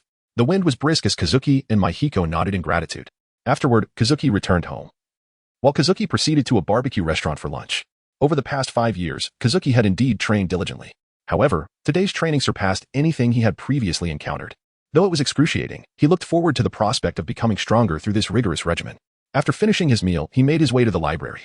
He entered Area C of the library and began his search for wind release ninjutsu. He also intended to explore the C-rank earth release techniques, but he pondered to himself, "That monster managed to ambush me without my notice. Given that he assigned us this task, I wouldn't be surprised if he was monitoring this place continuously. I will examine the remaining sections later." To his astonishment, he discovered that the number of C-rank wind release techniques exceeded that of D-rank and E-rank techniques combined. After reviewing all of these, he compiled a list. The C-rank wind release techniques included Gale Palm Technique and Great Breakthrough Technique, Wind Escape Technique, Wind Wolf Technique, Wind Dragon Technique, Wind Blade Technique, Faithful Wind Blade Technique. He has mastered the Art of Wind Instantaneous Body Technique and the Gale Dance Technique, and has now acquired the Grand Breakthrough Technique. Consequently, he perused the remaining ninjutsu scrolls to gain a deeper understanding of them. Upon completion, he concluded that the Fierce Wind Palm Technique is essentially an advanced form of the Raging Wind Surge Technique. While it does indeed offer a 360 coverage, its potency remains insufficient. Moreover, the Wind Rotation Technique serves as a more robust defensive ninjutsu, capable not only of defense but also of reflecting all attacks directed at it. The Wind Instantaneous Technique is akin to the Instantaneous Technique, allowing the body to move in harmony with a gust of fierce wind. It serves as a means of escape, enabling the practitioner to traverse distances exceeding 1 kilometer. The Wind Cutter Technique and the Trust Wind Blade Technique are both offensive ninjutsu. The Wind Cutter primarily employs the power of wind to slice through adversaries. In contrast, the Trust Wind Blade Technique necessitates a sword, showakin, or any blade as its foundation. Utilizing this, it can generate wind blades several meters in length. Since it is composed of wind, it possesses negligible weight and exceptional sharpness, making it exceedingly difficult to obstruct. The wind suggests that the ninjutsu employed by Maki is likely a more advanced form of this technique. The Gale Dance Technique is a form of battlefield control, designed to restrain adversaries. The techniques of Wind Wolf and Wind Dragon sound exceedingly intriguing. One must create a sphere of wind, which the practitioner then utilizes to conjure either a wolf or a dragon. However, these 2 forms of ninjutsu traverse distinctly divergent paths. As the Wind Wolf technique progresses with increasing strength, it allows for the summoning of a greater number of wolves. Conversely, the Wind Dragon technique enables the dragon to unleash wind burst techniques. He commenced his analysis, finding these ninjutsu undeniably intriguing. Most of these techniques are not bound by rank limitations if the caster possesses sufficient prowess and has mastered these arts to their fullest extent. Their performance could rival that of S-rank ninjutsu. In fact, the Wind Spiral technique, Wind Wolf technique, and Wind Dragon technique all fall within the C to S rank spectrum, depending on the user's capabilities. At the C rank, the Wind Spiral technique merely deflects weapons. However, as one's strength escalates, even low-level ninjutsu can be reflected back. At peak performance, it is said that A-rank techniques can be countered. The Wind Wolf technique pertains to the number of wolves that can be conjured. At C rank, only one can be summoned, yet at S rank, the caster can create hundreds of such wolves, proving immensely advantageous for an army. Regarding the Wind Dragon technique, it is contingent upon the dragon's size and the quantity of wind burst techniques it can emit. According to the scrolls, individuals with vast chakra reserves and exceptional chakra control can conjure a dragon over a kilometer long, capable of launching hundreds of wind bursts. While other ninjutsu may not claim to reach such heights, one can only imagine their superior strength. For instance, the wind blade technique could potentially extend the size of the wind blades or enhance their sharpness. Similarly, the wind body flicker technique might allow for movement over several dozen kilometers. He then calmed himself, pondering the only issue at hand. Why had he never heard of anyone employing these ninjutsu? Even if these techniques possess such potential, their absence in practice suggested an underlying problem. After several minutes of deliberation, he reached a conclusion. His recollections of the Hokage were unreliable, and it was likely that the wind ninjas of Konoha had indeed practiced these techniques, unbeknownst to him. While this was not surprising, he was genuinely curious if there had been a figure in the past who fully harnessed the potential of these ninjutsu. At that moment, he realized he had been overly absorbed in details, losing sight of the main focus. He resolved to first decide which ninjutsu to study. After careful consideration, he determined to learn the Wind Spiral technique, Wind Wolf technique, Wind Dragon technique, Wind Blade technique, and Wind Body Flicker technique. Presently, he did not require the battlefield control offered by the Gale Dance technique. For defense, the Earth Escape and Wind Spiral techniques presented superior options compared to the Gale Palm technique. While the Wind Slash technique might prove useful, he had another idea in mind. In analyzing the ninjutsu, he also observed two characteristics. He mused whether the Wind Blade technique might not surpass the flow of chakra. He was eager to explore the possibility of utilizing it in samurai swordsmanship to unleash slashes of wind rather than chakra. Moreover, could this technique be employed in conjunction with chakra flow? The other two techniques, Wind Dragon and Wind Wolf, shared a common origin. The wind can conjure wolves capable of unleashing wind-based jutsu, or even multiple dragons. These musings piqued his profound interest. Once he attained sufficient strength, he resolved to conduct experiments on these concepts. After determining the jutsu he wished to learn, Kazuki thought to himself, "All right, the ninjutsu I intend to study has been decided. Now, I shall scour the entire library to see if anyone has ever pushed these techniques to their limits." He rose to neatly store away the scrolls. As he stood, he noticed someone. "Oh, is Miho here?" I hadn't even noticed. Then he attempted to sense his surroundings and realized, Hashitaka is also here. He is in Zone D. Both Hashitaka and Miho had come to the library after Kazuki. Unlike Kazuki, they benefited from the guidance of their ninja parents.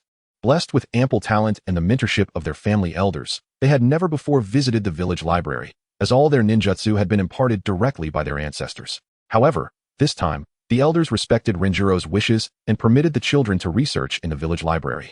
Naturally, prior to discussing matters with Renjiro, the elders would first confer with Miho and Hashitaka regarding their training plans. Hashitaka was perusing the Body Flicker Jutsu scroll in Zone D. He mused, "Sigh. The library is filled with ninjutsu. I glanced at some scrolls on taijutsu, but they were utterly mediocre. Nothing compares to our family's gentle fist. Alas, I truly do not wish to squander my time on ninjutsu. I'll just tell my teacher I want to learn the Body Flicker technique." Seeing Kazuki flash about is undeniably cool. Moreover, if my enemies can wield this jutsu, I wouldn't even be able to touch them. Though my father might still scold me. Don't they understand I merely want to focus on taijutsu? Meanwhile, Miho made her way directly to Zone C, seeking more fire release techniques. She pondered, why must my father have me search for ninjutsu here? Couldn't they simply teach me stronger techniques directly? However, during her search, she stumbled upon something astonishing. She thought, fire release, for techniques? Why is this jutsu in Zone C? Shouldn't it be classified as B rank? And fire release, 5 techniques must surely be A rank. She took the scroll and began to read. Upon finishing, she felt a sense of satisfaction and thought, at last, this jutsu finally possesses some real power. Fire release, 4 techniques is akin to fire release, 2 techniques, employing 2 fingers to unleash a scorching ray. However, its potency is significantly greater, akin to wielding a very heated kunai. Miho mused, with this, I can engage in close combat with Hashitaka and Kazuki. Being struck by it would be exceedingly uncomfortable, and it would be quite difficult to evade at close range. Though I reluctantly admit, both of them possess far superior stamina. Even with my Sharingan, Hashitaka's gentle fist is truly formidable. With this jutsu, I can match their strength in close quarters, and in ranged combat, I am already superior. She then continued her search for additional techniques, deciding to learn fire release, flame sphere technique, and fire defense technique, contemplating, I lack any defensive techniques. These might prove somewhat useful. Feng Zheng paid little heed to his companions and began to delve into the topic of the Kazekage. His knowledge of the Kazekage was scant. He pondered. The syllabus scarcely touched upon the history of past Kazekages, and the texts offered no insight into the ninjutsu employed by the leaders of other villages. He recalled Gaara, his father, and the third Kazekage, yet there was little material available for reference. Gaara wielded sand, Rasha commanded gold, and his predecessor manipulated iron. Their battles revolved around these elements. He hoped the first and second Kazekages were not similarly constrained, and it was inconceivable that the third and fourth Kazekages were unaware of other ninjutsu. He spent considerable time gathering comprehensive information about the three Kazekages. He had previously read about Rasha in the Bounty Handbook, yet it regrettably contained no records of the deceased. After nearly 2 hours poring over various scrolls and summarizing his findings, Feng Zheng came to a realization. I understand now, he thought. The first Kazekage was a user of magnetic release, a bloodline limit. He was the founder of Sunagakure, unlike Hashirama, who established his village through benevolence. The first Kazekage employed iron-fisted tactics, compelling many tribes and clans to either join or withdraw. It appeared he wished to secure the Kazekage's position within his clan, thus proclaiming his second son as the heir. Tragically for him, 3 of his sons were slain by Tobirama during the First Shinobi War, and he himself was ultimately killed by the second Tsuchikage's dust release in the same conflict, lacking sufficiently powerful members within his family. They were compelled to appoint a student of the first Kazekage as the second Kazekage. Simultaneously, they began to nurture the first Kazekage's grandson to vie for the position of the third Kazekage. Though all Kazekages were masters of wind-release ninjutsu, the second Kazekage was the true master of the art. The legends regarding wind-release ninjutsu found within these scrolls were likely attributed to his prowess. To defend a critical location, he conjured a wind dragon of such magnitude that its tail was obscured from view. He could also summon hundreds of wind wolves to assault the enemy forces. Additionally, he possessed the ability to fly and had engaged in several battles against the second Tsuchikage. Moreover, Danzo's vacuum ninjutsu seemed to originate entirely from the second Kazekage's innovations. As the First Shinobi War drew to a close, Tobirama eliminated the second Kazekage. However, they did not surrender. Instead, they retreated into the desert, and none dared to pursue them. How, then, did Konoha acquire these ninjutsu? The likelihood of both Konoha and Sunagakure possessing these techniques was slim. Thus, they either originated from Sunagakure or, more plausibly, were pilfered by Konoha from their adversaries. Chapter 60. What a learned Feng pondered for a moment and arrived at 3 conclusions. Firstly, it is possible that Tobirama had a member of the Uchiha clan surveil him and replicate his jutsu. Secondly, Tobirama might have acquired those techniques through the reanimation jutsu. Lastly, it could be that Sunagakure was compelled to surrender these jutsu following their catastrophic losses in the Second Great Ninja War. Based on his understanding of Tobirama, Feng deduced that it is highly plausible Tobirama employed both of the first 2 methods, while Hiruzen would seize the opportunity presented during the Second Great Ninja War to assert that Konoha had rightfully obtained these techniques. Of course, Feng could not ascertain whether this was indeed the case. Nevertheless, the potential of these wind-release techniques is undeniably vast. In any case, the First Great Ninja War was exceedingly brutal. By the time the conflict concluded, every village was compelled to elect their third Hokage. Only Tobirama and the second Raikage survived, yet they were slain during the peace negotiations amidst the rebellion of the Gold and Silver Brothers. Perhaps this explains why subsequent wars were not as fierce. No Kage perished in the Second Great Ninja War, while the third Raikage was the only Kage to fall during the Third Great Ninja War. Feng Zheng felt that they had indeed acquired some restraint at this moment. This led him to ponder whether the emphasis on peace by Rizhan during the First War was a contributing factor, and why Oyaki chose to remain an observer, earning the moniker fence-sitter, instead of adopting a more proactive stance. Upon confirming the potential of these ninjutsu techniques, Feng Zheng resolved to thoroughly study a scroll to discern the appropriate method for mastering them. After careful consideration, he decided to commence with the wind blade technique, which he believed would aid him in training with Renjiro in the art of the samurai swordsmanship. However, he first needed to consult Renjiro regarding this decision. As Feng Zheng sought information about the wind shadow, Meihui and Hodaka had already vacated the library. Upon returning home, Hodaka's father inquired, "What are you planning to study?" With a serious expression, Hodaka replied, "Father, I intend to learn the body flicker technique." He then hesitated, as his father awaited further elaboration on his plans. But Hodaka remained silent. His father pressed, and then? Hodaka, looking perplexed, responded, "And then what?" His impatience surfaced as he asked again, "What else do you plan to learn besides the body flicker technique?" Assuming a notably grave demeanor, Hodaka declared, "I will also study some additional physical techniques." This statement finally broke his father's calm facade, prompting him to deliver a firm punch to Hodaka's arm before dragging him to the family library to select more ninjutsu. A similar scene unfolded at Meihui's residence, where her parents expressed their approval of her choice to study the fire release for techniques. However, her mother cautioned, those two ninjutsu lack significant defensive capabilities. The fireball technique can only defend against a single attack at most, while the fire resistance technique merely grants immunity to fire release ninjutsu. In truth, the defensive power of fire release is limited. Why not consider learning earth release or water release techniques for better defense? Reflecting on her parents' words, Meihui acquiesced, stating, all right, but I would still like to learn the fireball technique and fire resistance technique. Acknowledging their daughter's talent, her parents consented. Subsequently, they ventured to the Uchiha library to select additional ninjutsu. The following day marked the onset of another grueling morning training session. At 10 a.m., Renjiro inquired, have you all decided what you wish to study? Meihui promptly interjected, teacher, I have resolved to learn fire release. For techniques, fireball technique, fire resistance technique, earth release, earth army movement technique, and earth release, underground concealment technique. Renjiro nodded in acknowledgement and asked, can you elaborate on your reasons? Meihui explained, having already mastered fire release, 3 techniques, the next logical step is fire release. For techniques, which is a formidable choice in close combat. The earth army movement technique and underground concealment technique are intended for evading enemy attacks. Once I am underground, it serves as a robust defensive strategy. Furthermore, should I find myself unable to land swiftly after jumping, I can utilize the fireball technique for defense, while the fire resistance technique will grant me immunity to fire release ninjutsu. As Feng Zheng listened to her reasoning, he thought to himself, she has memorized the entire answer.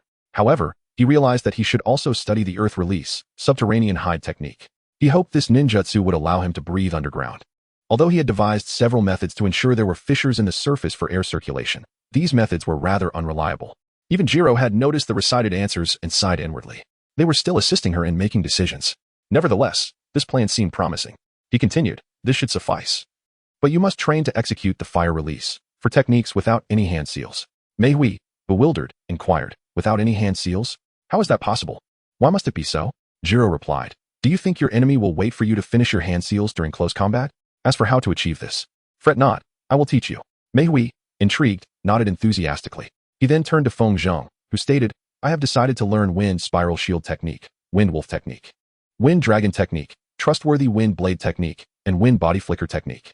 This revelation surprised Jiro, who thought, this is unexpected. He wishes to learn 5 C-rank wind release ninjutsu. I had initially planned to suggest a few other techniques if he chose only 1 or 2. However, this is fine. I can teach him these techniques later. Although Jiro quickly concealed his astonishment, Feng Zheng still noticed. He sighed inwardly, reflecting, I had hoped to secretly cultivate these ninjutsu, but he hardly grants me any free time. Thus, if I only mention 1 or 2, I might remain trapped in the training he prescribes. Jiro nodded and asked why. The wind spoke, stating that the wind shield technique could assist in defending against frontal assaults and even enable counterattacks.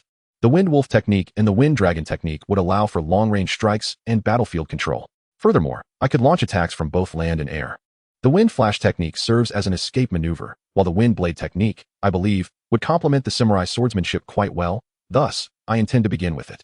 Renjiro contemplated, recognizing that given the absence of guidance, his ability to conceive these strategies was quite commendable. He had 2 ultra-long-range techniques, 1 defensive technique, 1 close combat technique, and 1 escape technique, along with 2 usable mid-range ninjutsu. He continued, your ideas are commendable. However, in the future, you must learn ninjutsu of a second element. Wind is advantageous for offense, but less so for defense. Additionally, for now, refrain from studying the wind blade technique. While it can enhance samurai swordsmanship, it would become an obstacle unless you master it completely. Let us begin with the wind dragon technique. Chapter 61. C-rank ninjutsu is fundamental. Feng Zheng nodded slightly and inquired, why must one first learn the wind dragon technique? Is not the wind wolf technique seemingly easier to master? Even Jiro was taken aback by his ability to pose such a question. He was profoundly impressed by Feng Zheng's capacity for contemplation and analysis. He replied, I have some alternative plans concerning your wind dragon technique, so there is no need for concern. As for the order of learning, once you have mastered the wind dragon technique, acquiring the wind wolf technique will become significantly simpler. Feng nodded thoughtfully, pondering to himself. Indeed, this does not imply that mastering the wind dragon technique will be any less challenging. Renjiro then turned his gaze towards Su Gao, who declared, I have resolved to learn the instant body technique, the stone shuriken technique, the rock spike bed technique, the rock spike launch technique, and the water shuriken technique. Both Kazuma and Maihiko noticed the sorrowful tone in Suiga's voice. Kinjiro pondered, I am aware that you harbor a disdain for ninjutsu. But must you regard me with the gaze of someone indebted to you for 1,000,000 ryo? He chose to disregard this sentiment, and instead contemplated ninjutsu. Much like ourselves, the Hyuga clan places great emphasis on the earth and water elements. The gentle fist embodies the steadfastness of the earth and the flexibility of water. Therefore, even in the absence of these attributes, they train in these elements. Fortunately for him, he possesses an earth affinity.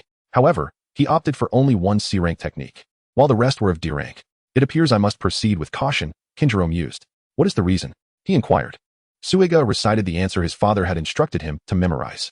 Body flicker technique is intended to enhance my speed. My gentle fist is constrained by its range of attack, so I can utilize the body flicker technique to force my adversaries into close combat. If an enemy remains outside my striking distance, I can employ the stone shuriken technique against them. In a battle on water, I would resort to the water shuriken technique. The rock spike bed technique serves to prevent the enemy from escaping, while the rock spike launch technique is utilized when an enemy attempts to evade the spikes by leaping. Kinjiro nodded, reflecting. The Hyuga clan typically employs a tactic that inversely utilizes the rock spike bed technique. Nonetheless, I must ensure he learns additional C-rank earth and water ninjutsu. He directed his gaze toward his 3 students and spoke. Now, allow me to elucidate the purpose of this exercise.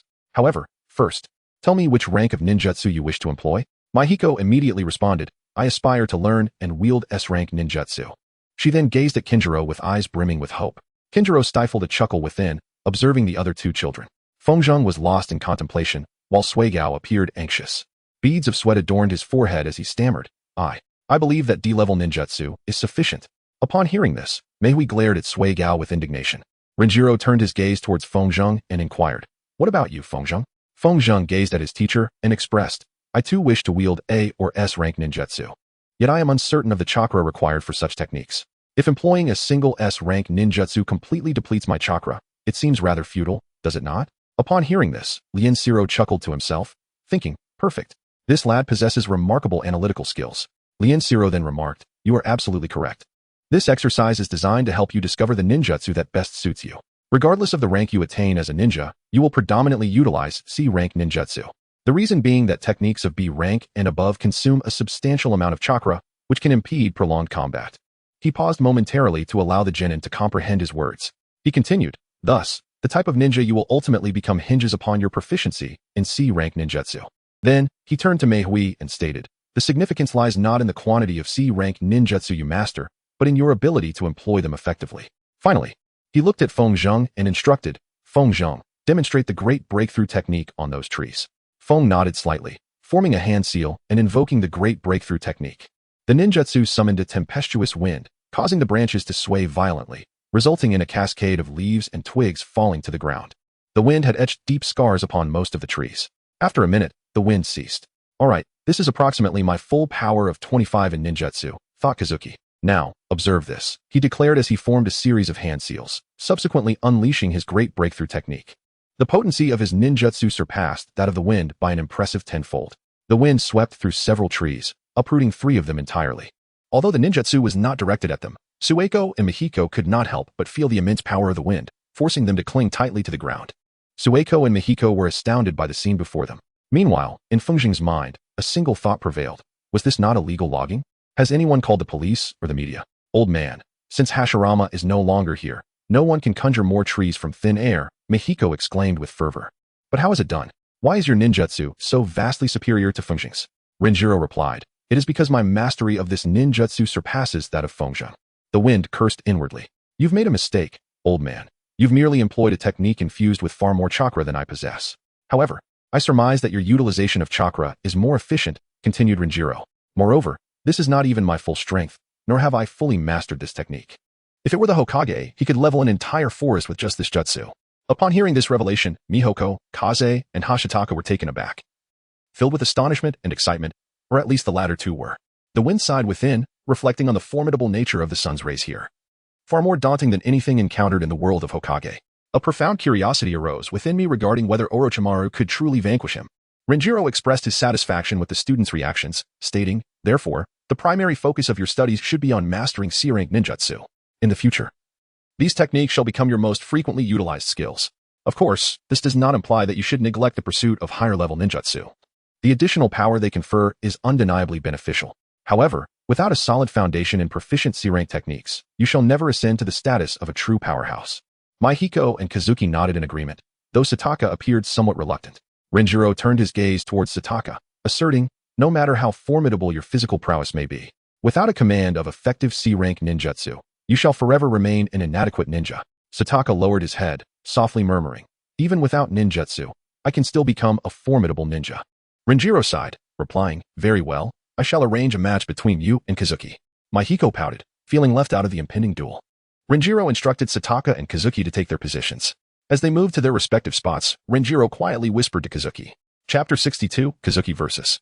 Sataka and Kazuki stood face to face, a distance of 10 meters separating them. Renjiro announced, in this match, you may employ any techniques you know, ninjutsu, genjutsu, taijutsu, or swordsmanship, but refrain from inflicting fatal injuries upon one another. Both children nodded in understanding. Renjiro declared, begin. No sooner had the words left his lips than Sataka activated his Byakugan and surged forward at incredible speed, seeking to engage Kazuki in close combat. However, Kazuki vanished in an instant, creating sufficient distance before preparing a wind explosion technique with both hands. Observing this, Sataka halted abruptly and promptly began forming the hand seals for the rock shield technique. Feng recognized the hand gesture of the seal and hurled a wind ball toward Suigao. This imposed significant pressure on Suigao, yet he managed to conjure a rock shield just in time. The wind sphere struck the rocky shield, erupting in an explosion that unleashed a torrent of wind. Observing the effectiveness of his ninjutsu, Suko breathed a sigh of relief and momentarily lowered his guard. This, as it turned out, was a grave mistake, for his Byakugan soon detected another wind sphere hurtling towards him from the left. He attempted to leap aside swiftly, but the sphere detonated beside him. The explosion generated an even greater gust, and as Suko found himself suspended in midair, a formidable wind surged towards him. The wind cast him off course, causing him to crash heavily to the ground. Suigao hastily rose to his feet, only to find another wind ball hurtling directly toward him. This time, he opted not to leap but to flee instead. However, an increasing number of wind balls relentlessly pursued him. For the next 15 seconds, Suigao evaded them with great dexterity. The blasts left fine scratches upon his skin, and his garments were tattered beyond recognition. At last, Suigao managed to regain his composure and began to evade the wind balls with precision. Utilizing his Byakugan, he detected the wind balls as they were launched, deftly dodging in the appropriate direction. The wind mused, indeed. However, the speed at which I create these wind balls is merely 1/5 of my true capability, while their force is only 1/3 of my maximum power. Yet, he still struggles so. Alas, let us bring this farce to an end. The Wind Master have the number of wind spheres he was hurling, thereby narrowing the distance between him and Sugao. At last, Sugao thought, as he decelerated, ready to resolve the encounter with his gentle fist. When they were merely 10 meters apart, Wind Master began to retreat. Sugao pondered. If he manages to increase the distance again, it will spell trouble. Thus, he quickened his pace. However, the Wind Master swiftly executed several hand seals. Upon witnessing this, Sugao attempted to accelerate further, only to realize in alarm that it was too late. He hastily formed hand seals to prepare a rock shield, but the Wind Master, merely a few meters away, summoned a fierce gale.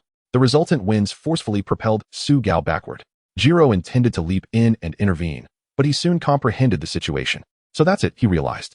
The amount of chakra being infused into the ninjutsu by the wind is exceedingly low, and it is evident that he is casting it with great gentleness. Had he exerted himself as he did previously, this ninjutsu might have inflicted harm upon Suiga. The wind hurled Sugao back approximately 50 meters. Despite the Tempest's attempts to restrain the power of ninjutsu, Sugao was still dragged along the ground by the violent gusts, leaving numerous scratches and drawing blood. After the wind ceased, Fengzheng picked up a small stone nearby and hurled it toward Suigao. As Fengzheng anticipated, Suigao rose once more, eager to continue the battle. Noticing the stone soaring towards him, Suigao swiftly sidestepped. Just as he readied himself to charge at Fengzheng again, the stone abruptly veered, hurtling straight towards him. Before Suigao could react, the stone struck him squarely in the chest.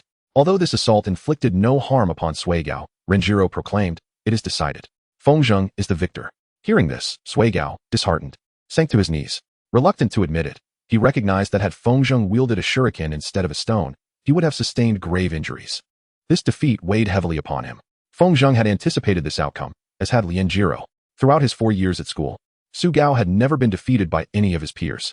In the second graduation examination, he even triumphed over his upperclassmen. However, this time he was vanquished, and he had no chance of victory whatsoever. Observing Sugao's dejected countenance, Lien Jiro sighed to himself, contemplating the unexpected magnitude of the disparity. He had foreseen this result, but had not expected such a vast difference. Sugao had been utterly outmatched. Then, his gaze shifted to Fengzheng, and he mused. Despite instructing him to maintain distance during the combat, he had exceeded my expectations. Fengzheng commanded the rhythm of the entire battle, guiding Sugao's actions according to his intentions.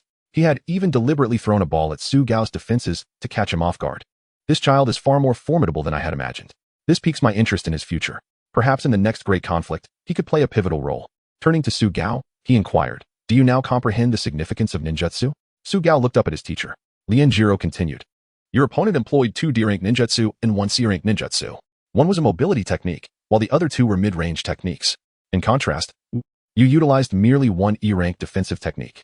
Although you excel in physical combat, you were afforded no opportunity to engage your adversary using your skills." Su Gao nodded sadly. Lien Jiro offered a gentle smile, reassuring him, "I understand your passion for physical techniques, and I wholeheartedly support your enthusiasm. However, it is imperative that you also comprehend and master ninjutsu to effectively wield your physical prowess. No ninja has ever achieved greatness solely by focusing on physical techniques while neglecting all else." As he spoke, Lien Jiro reflected inwardly. Despite the existence of a ninja capable of challenging me, Might Guy, who had slain the 4 members of the 7 ninja swordsmen of the mist and forced the remaining 3 to flee. Just as we attribute our victory over the Rock Village to Minato, we can credit our triumph over the Mist Village to Might Guy. Since that incident, they have not dared engage us in battle again. Nevertheless, I remain steadfast in my counsel to Su Gao. Although Might Guy is immensely powerful, he still struggles with ordinary tasks. Relying solely on physical techniques without understanding effective genjutsu or ninjutsu is ill-advised. His son, despite his preference for physical techniques and frequent use of them, has also mastered a considerable array of ninjutsu. However, should his physical skills continue to progress at the current rate, my assertions may soon become obsolete. Su Gao nodded resolutely, declaring, "Yes, teacher. I will also strive to cultivate my ninjutsu." Lien Jiro maintained his benevolent smile, feeling a sense of relief as he thought, at last, another child is on the right path. I must admit, the old man possesses remarkable ability in nurturing children. No wonder he could cultivate the legendary Sannin. Regardless, my team has finally taken shape. Chapter 63. Training advances swiftly. He then addressed his 3 students, saying, "I hope you all now recognize the importance of C-rank ninjutsu." The wind blew gently as Kazuki, Suko, and Maihiko nodded in understanding. Renjiro continued, "In terms of ninjutsu, your upcoming focus will be on learning and mastering C-rank techniques. Unless I specify otherwise, none of you are permitted to study techniques of B-rank or higher." He then offered the children further advice, concluding with, "This is your task for today. Kazuki, you and Maihiko will take Suko to the village hospital to have his wounds treated. Also, Kazuki, meet me here at 2 o'clock in the afternoon." With that, he vanished from sight. On the way to the hospital, Suko walked with a somewhat awkward gait. The morning's training, combined with his numerous injuries, had left him feeling utterly exhausted. Observing his unsteady movements, Kazuki remarked, "I'm sorry." Suko replied, "It's fine. Don't worry." Maihiko added, "Yes, it's just a few cuts. Stop swaying and walk a bit faster." Yet, Suko responded with calm assurance, "If I could have slept for over 2 hours during my morning training, perhaps I would be able to walk normally." Upon hearing this, Kazuki chuckled. While Maihiko felt a pang of embarrassment, Feng Zheng and Mei Wei accompanied Su Gao to the hospital, where he was assigned a private room. Initially, a general physician arrived to tend to all his wounds. 5 minutes after the doctor departed, a medical ninja appeared, healing all his injuries and advising him to rest for a day. Feng Zheng observed the entire process intently, casting a glance towards Mei Wei with a tinge of jealousy. He sighed, contemplating, "How splendid it would be if I possessed the Sharingan. I could simply replicate the sage arts." Subsequently, the two bid each other farewell and departed their separate ways. In the afternoon, Feng Zheng arrived at the training grounds, where Lien Jiro was imparting the fundamentals of samurai swordsmanship. The following day commenced with the same regimen. At 10 o'clock in the morning, Lien Jiro announced, "Today, we shall embark on learning new ninjutsu. Suibai, you will begin with the rock spike bed technique. Feng Zheng, you shall start with the wind dragon technique. Mei Wei, you will commence with the fire release for techniques." The children nodded in understanding. Lien Jiro formed a series of hand seals, conjuring 3 shadow clones. Each shadow clone procured a scroll from the original and accompanied a genin. Suibai remained in place while Feng Zheng and Mei Hui were transported to different locations within the training area. The shadow clones presented the scrolls to the genin, instructing them to read the scrolls and commence their practice of the ninjutsu. As the children began their studies, the shadow clones observed attentively, offering guidance and suggestions when necessary. Thus, Lien Jiro's training progressed uninterrupted. The morning exercises continued as usual, while the period from 10 in the morning until noon alternated between team formation drills and ninjutsu practice. In the afternoon, Lien Jiro taught Feng Zheng the art of swordsmanship. From 6 in the evening until 8:30 at night, Feng Zheng engaged in solitary training, either honing the ninjutsu he was learning or sparring with his shadow clones. Feng Zheng discovered that the training provided by Lien Jilong was exceedingly beneficial. Although Feng Zheng had already acquired the ability to perform certain ninjutsu without the need for hand seals, the insights he received from Lien Jilong further refined his techniques. Thanks to Lian Jilong's guidance, the process of learning new ninjutsu became remarkably more accessible. In a week, he mastered the Wind Dragon technique. Within 2 days, he learned the Wind Wolf technique. In 9 days, he acquired the Wind Rotating Shield technique. And in 3 days, he grasped the Wind Instant Body technique. These C-rank ninjutsu still posed a significant challenge for Feng Zheng. The Wind Dragon technique and the Wind Spin Shield technique are both quite challenging to master. However, once one has acquired the Wind Dragon technique, the Wind Wolf technique becomes relatively easy to learn. The Wind Shuanpa technique bears a striking resemblance to the Shuanpa technique. However, the practitioner cannot rely solely on their own strength but must instead summon a gust of wind to facilitate their movement. The flicker distance of the Wind Shuanpa surpasses that of the Shuanpa technique. With the mastery of this technique, Feng Zheng can instantaneously transport himself to a location 300 meters away. An additional advantage is that it leaves no trace for enemies to pursue. Although Feng Zheng now has the ability to escape using the body flicker technique, he is aware that the evasion capabilities of this ninjutsu far surpass those of the body flicker technique. His swordsmanship has also seen remarkable enhancement. Together with Lian Zero, they researched and determined that the optimal sword length for Feng Zheng would be 57 centimeters. 3 weeks after becoming a genin, Feng Zheng received 2 samurai swords promised to him by her ZHN. He and Lian Zero were summoned to the Hokage's office to receive these swords. Feng Zheng also noted that our ZHN seized every opportunity to indoctrinate the children, instilling in them a deeper loyalty to Konoha. In the training field, he held the 2 swords. Though he was not a master swordsman, he could distinctly feel the superior quality of these blades. From that day forward, Lian Zero began to instruct Feng Zheng on the flow of chakra. Feng Zheng had already comprehended this matter. He remained composed, feigning as if it were his first encounter. He pondered whether he could conceal his abilities in the presence of his mentor. He concluded that it would be prudent to refrain from showcasing his knowledge and instead adhere to the instructions given, progressing step by step. Fortunately for Feng Zheng, the method of chakra flow devised by Lian Zero was markedly different from the techniques he had previously trained in, and it suited him well. Thus, he earnestly endeavored to adopt this new method. Initially, he struggled due to the differences in approach. However, once he grasped the nuances, the remaining tasks became exceedingly effortless. Within merely 3 days, he succeeded in channeling his chakra through the new sword. He noted this with a sense of wonder, exclaiming internally, "How remarkably effortless it is to wield this sword." Lian Zero, on the other hand, was astounded. He thought to himself, what on earth? He has mastered chakra flow in just 3 days? Even if he had trained at home, his total training time could not have exceeded 15 hours. He sought to unravel this mystery, contemplating whether Feng Zheng had possessed prior knowledge. After careful analysis, he concluded that it was indeed true. Feng Zheng had initially struggled, but once he achieved a modicum of success, the rest came to him as if it were second nature. This revelation only deepened his astonishment. Eventually, a smile broke across his face as he mused, "Master Mifyun, it seems I have discovered a student with greater talent than any from the Iron Country." With this thought, he erupted into hearty laughter. This laughter caught Feng Zheng's attention, prompting him to wonder, has he realized something? No, it cannot be. Perhaps this is merely my innate talent. Alas, I have no other choice.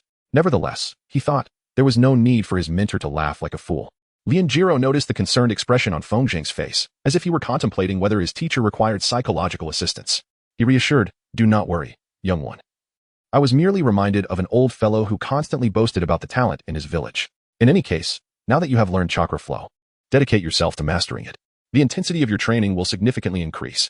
Chapter 64, Bloodline Limit. The wind nodded slightly. From that day forward, Renjiro ardently imparted the art of the samurai swordsmanship to Kazuki, which signified that the training had become more arduous. Its intensity was nearly half of the morning exercises. Both Miho and Hodaka made significant advancements as well. Miho mastered all the ninjutsu within the first 2 weeks, whereas Hodaka required a month to grasp all of his techniques. The study of the body flicker technique transformed Hodaka into a more proficient ninja. By the end of the month, Miho was finally able to complete the entire morning regimen. As soon as she accomplished this feat, Renjiro instructed her to activate the pressure seal to its maximum level of 1. The poor girl's elation upon finishing her workout swiftly morphed into dread. He also augmented the pressure on Hodaka and Kazuki's bodies, raising their seal pressures to 32 and 15, respectively. Beyond individual progress, the overall level of the team also saw an enhancement. Within the first week, the fundamental team formations were successfully practiced by the trio. Subsequently, Renjiro initiated exercises focused on teamwork and combined assaults, engaging in extensive practice and sparring to nurture their cooperative spirit. For their collaborative attack, Kazuki and Miho were designed to merge the Wind Dragon technique with the Fire Dragon technique. Although it took several days to master, the results were exceptional. The Fire Dragon, augmented by the Wind Dragon, nearly doubled in size and possessed a power approximately 4 times greater than that of the individual techniques. The colossal dragon could emit a gust of wind from its mouth, but it was not an ordinary breeze, it was an intensely heated gale. During their initial experiment, they nearly sparked a forest fire. Fortunately, Renjiro was closely monitoring the training and swiftly extinguished the flames using the waterfall technique. Kazuki mused to himself. Isn't this rather reminiscent of the scorch release? It merely lacks the potency. Feng Zheng gazed at Renjiro and inquired, Teacher, is it true that such a combination technique can only be performed by a single ninja? I mean, without employing shadow clones. Mahiko was also intrigued and attentive to this question. Renjiro replied, Indeed, it is possible. You must simultaneously wield two distinct elemental transformations, releasing them at the same time. One method involves forming the hand seals for the fire dragon technique with one hand while executing the wind dragon technique with the other. However, do not dwell on this now. It is far too advanced for you at this stage. This answer astonished Feng Zheng, prompting him to ask hurriedly, But, teacher, isn't using two elements simultaneously a bloodline limit? How could someone without a special lineage accomplish this? Note, a bloodline limit is a unique ability inherited through bloodlines, typically accessible only to specific families or clans. The powers associated with bloodline limits are often immensely potent and exhibit distinctive effects, granting those who possess them a significant advantage in combat. Renjiro replied, This is not a bloodline limit. It merely involves the complementary use of two elements. For instance, the Yuki clan possesses the Ice Release bloodline limit. Ice Release is a fusion of water and wind. However, if one were to combine the Wind Dragon and Water Dragon, the result would simply be a razor-sharp Water Dragon, devoid of any signs of freezing. Combination ninjutsu merely enhances each other, while bloodline limits induce a qualitative transformation, creating something entirely different. Upon hearing this explanation, Feng Zheng fell into deep contemplation. I understand now. It is indeed feasible to combine ninjutsu in this manner. I was previously unaware of its viability. This revelation has undoubtedly broadened my horizons. It seems I must commence training with other elements. Wind, fire, and water can harmonize well together. I am curious if lightning can also be utilized in tandem. Unfortunately, I believe the combination of wind and earth holds little promise. I wonder when I will be able to begin learning this. Would revealing all my cards compel him to teach me? However, in such a perilous world, one cannot afford to be without hidden trump cards. He then asked, Teacher, when do you think I will be able to start learning? If I begin studying a second element now, will I be able to execute this combination technique independently?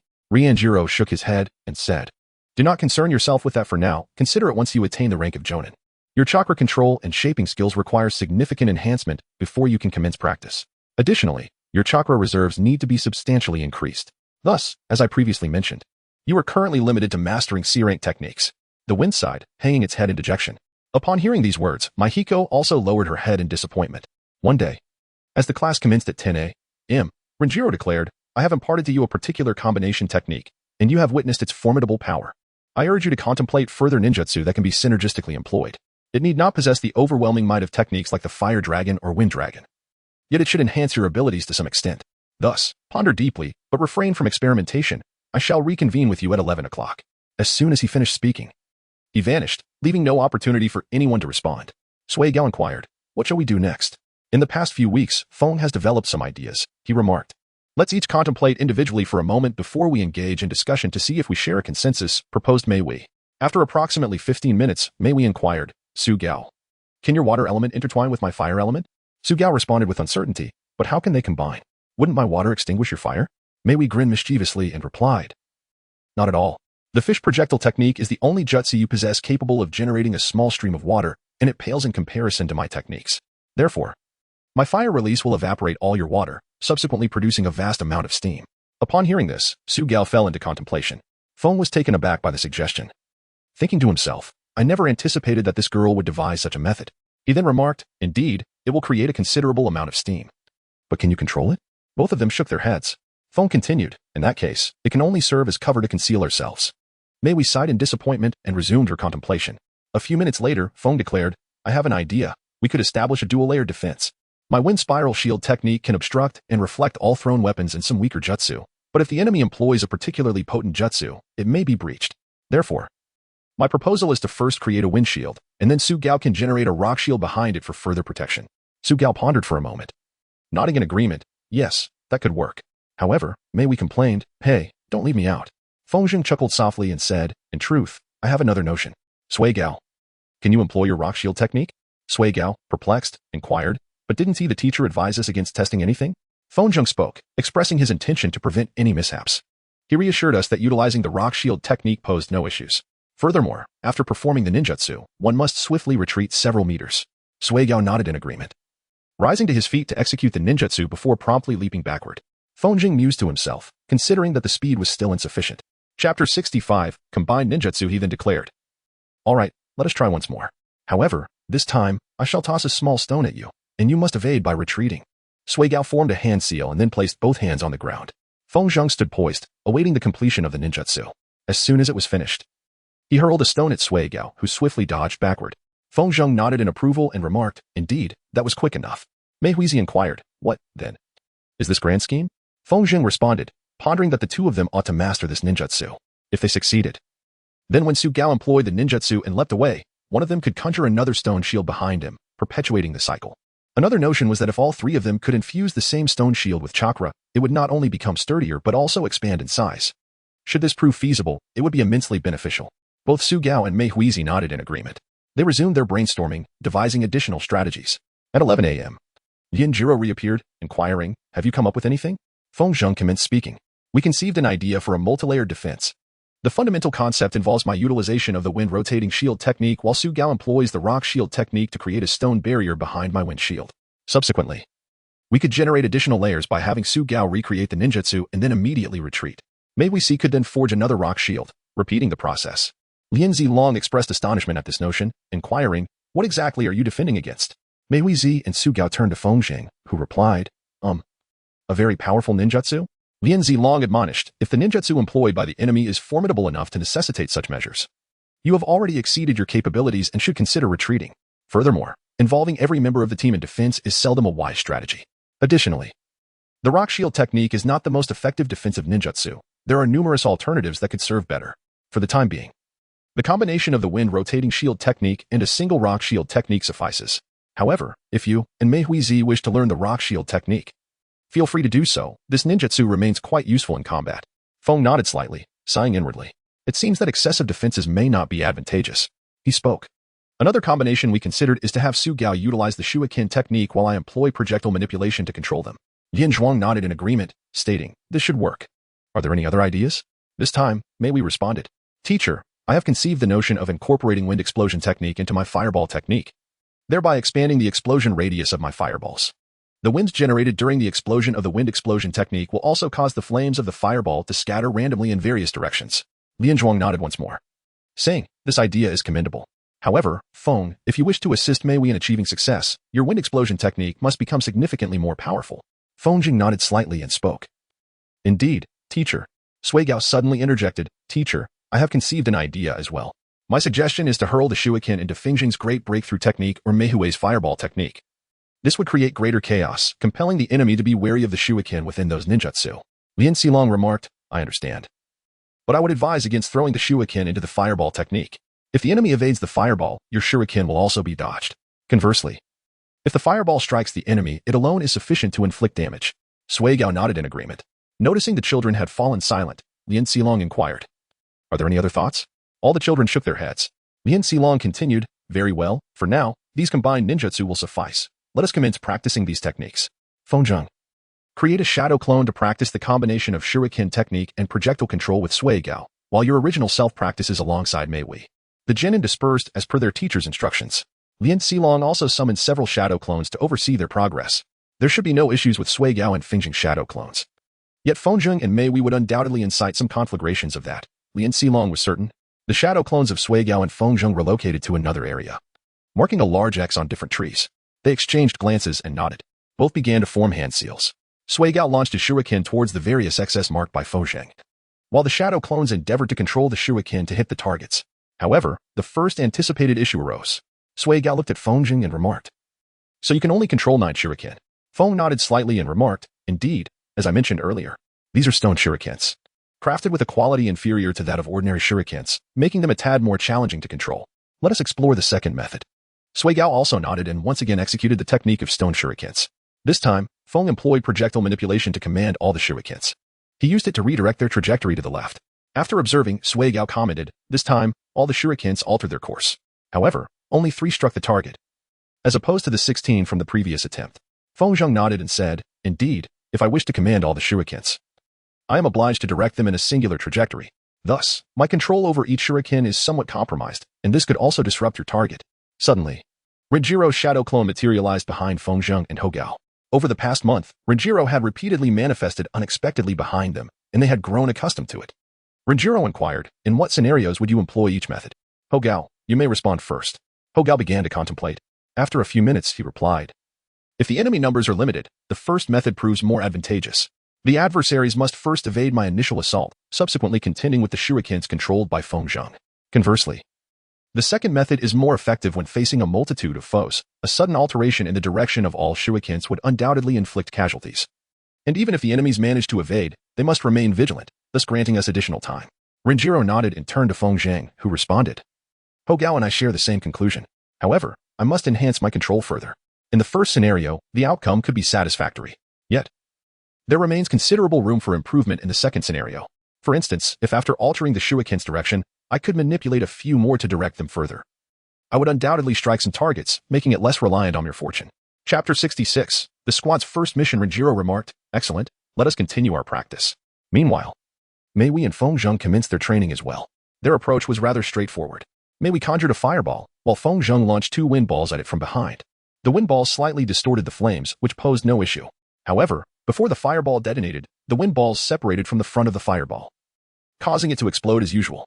Subsequently, due to the heated air, the explosive force of the wind balls intensified, triggering a minor heat wave. Mei Wei, exasperated, exclaimed, Hey! Your ninjutsu is far too swift. Feng retorted, It is your speed that is lacking. This prompted the little girl to shoot him a glare. Feng merely shrugged and suggested, Let us attempt it once more.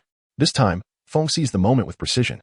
And the 2 ninjutsu techniques detonated simultaneously while the wind sphere was still enveloped by the fireball.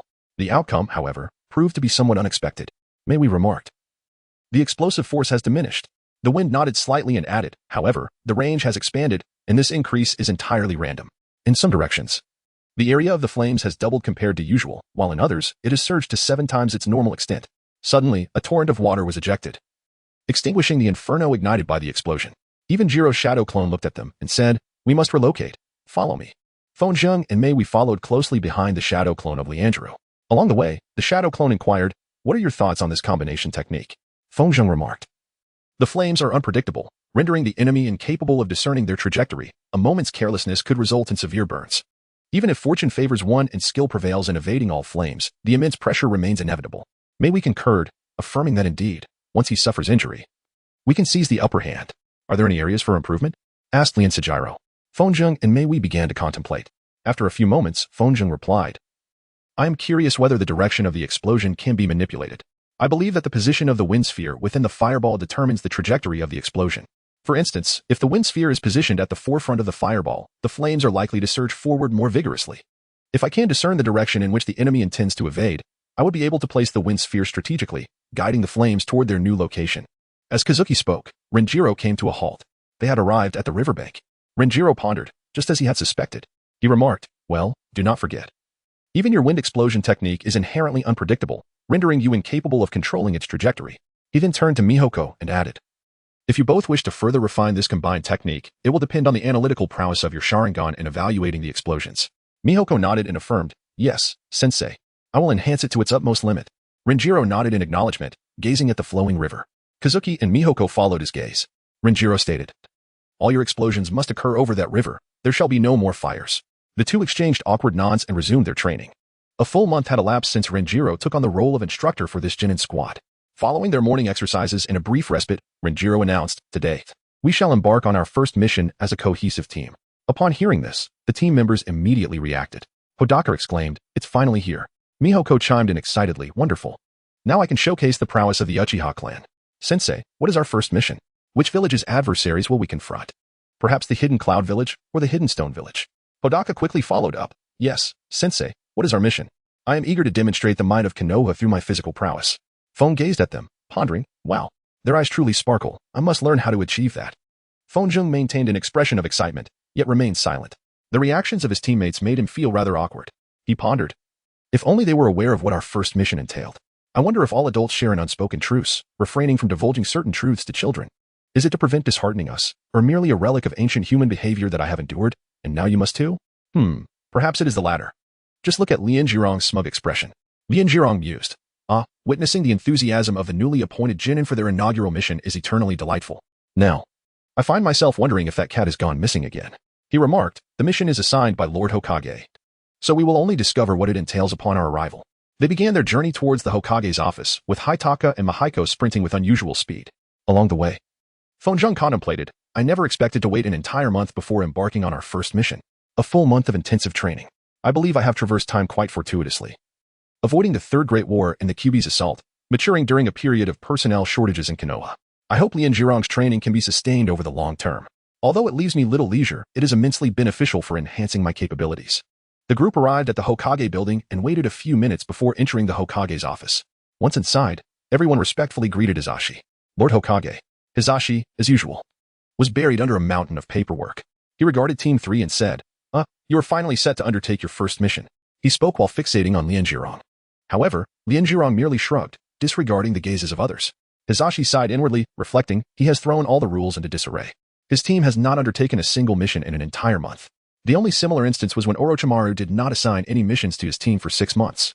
At least he agreed to accept some D-rank missions, unlike my students. He then turned to his assistant and inquired, what missions do we have? The assistant produced a sheet of paper and handed it to him. Hizashi glanced at it and stated, Lady Seg wishes for a team to tend to the weeding of her garden. That shall be your mission.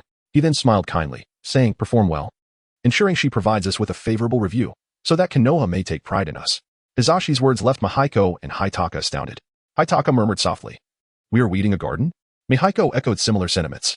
Fonjung, however, was astonished for different reasons. He genuinely admired Hizashi at this moment. He thought, wow. He delivered that with such seriousness, yet his smile was so benevolent.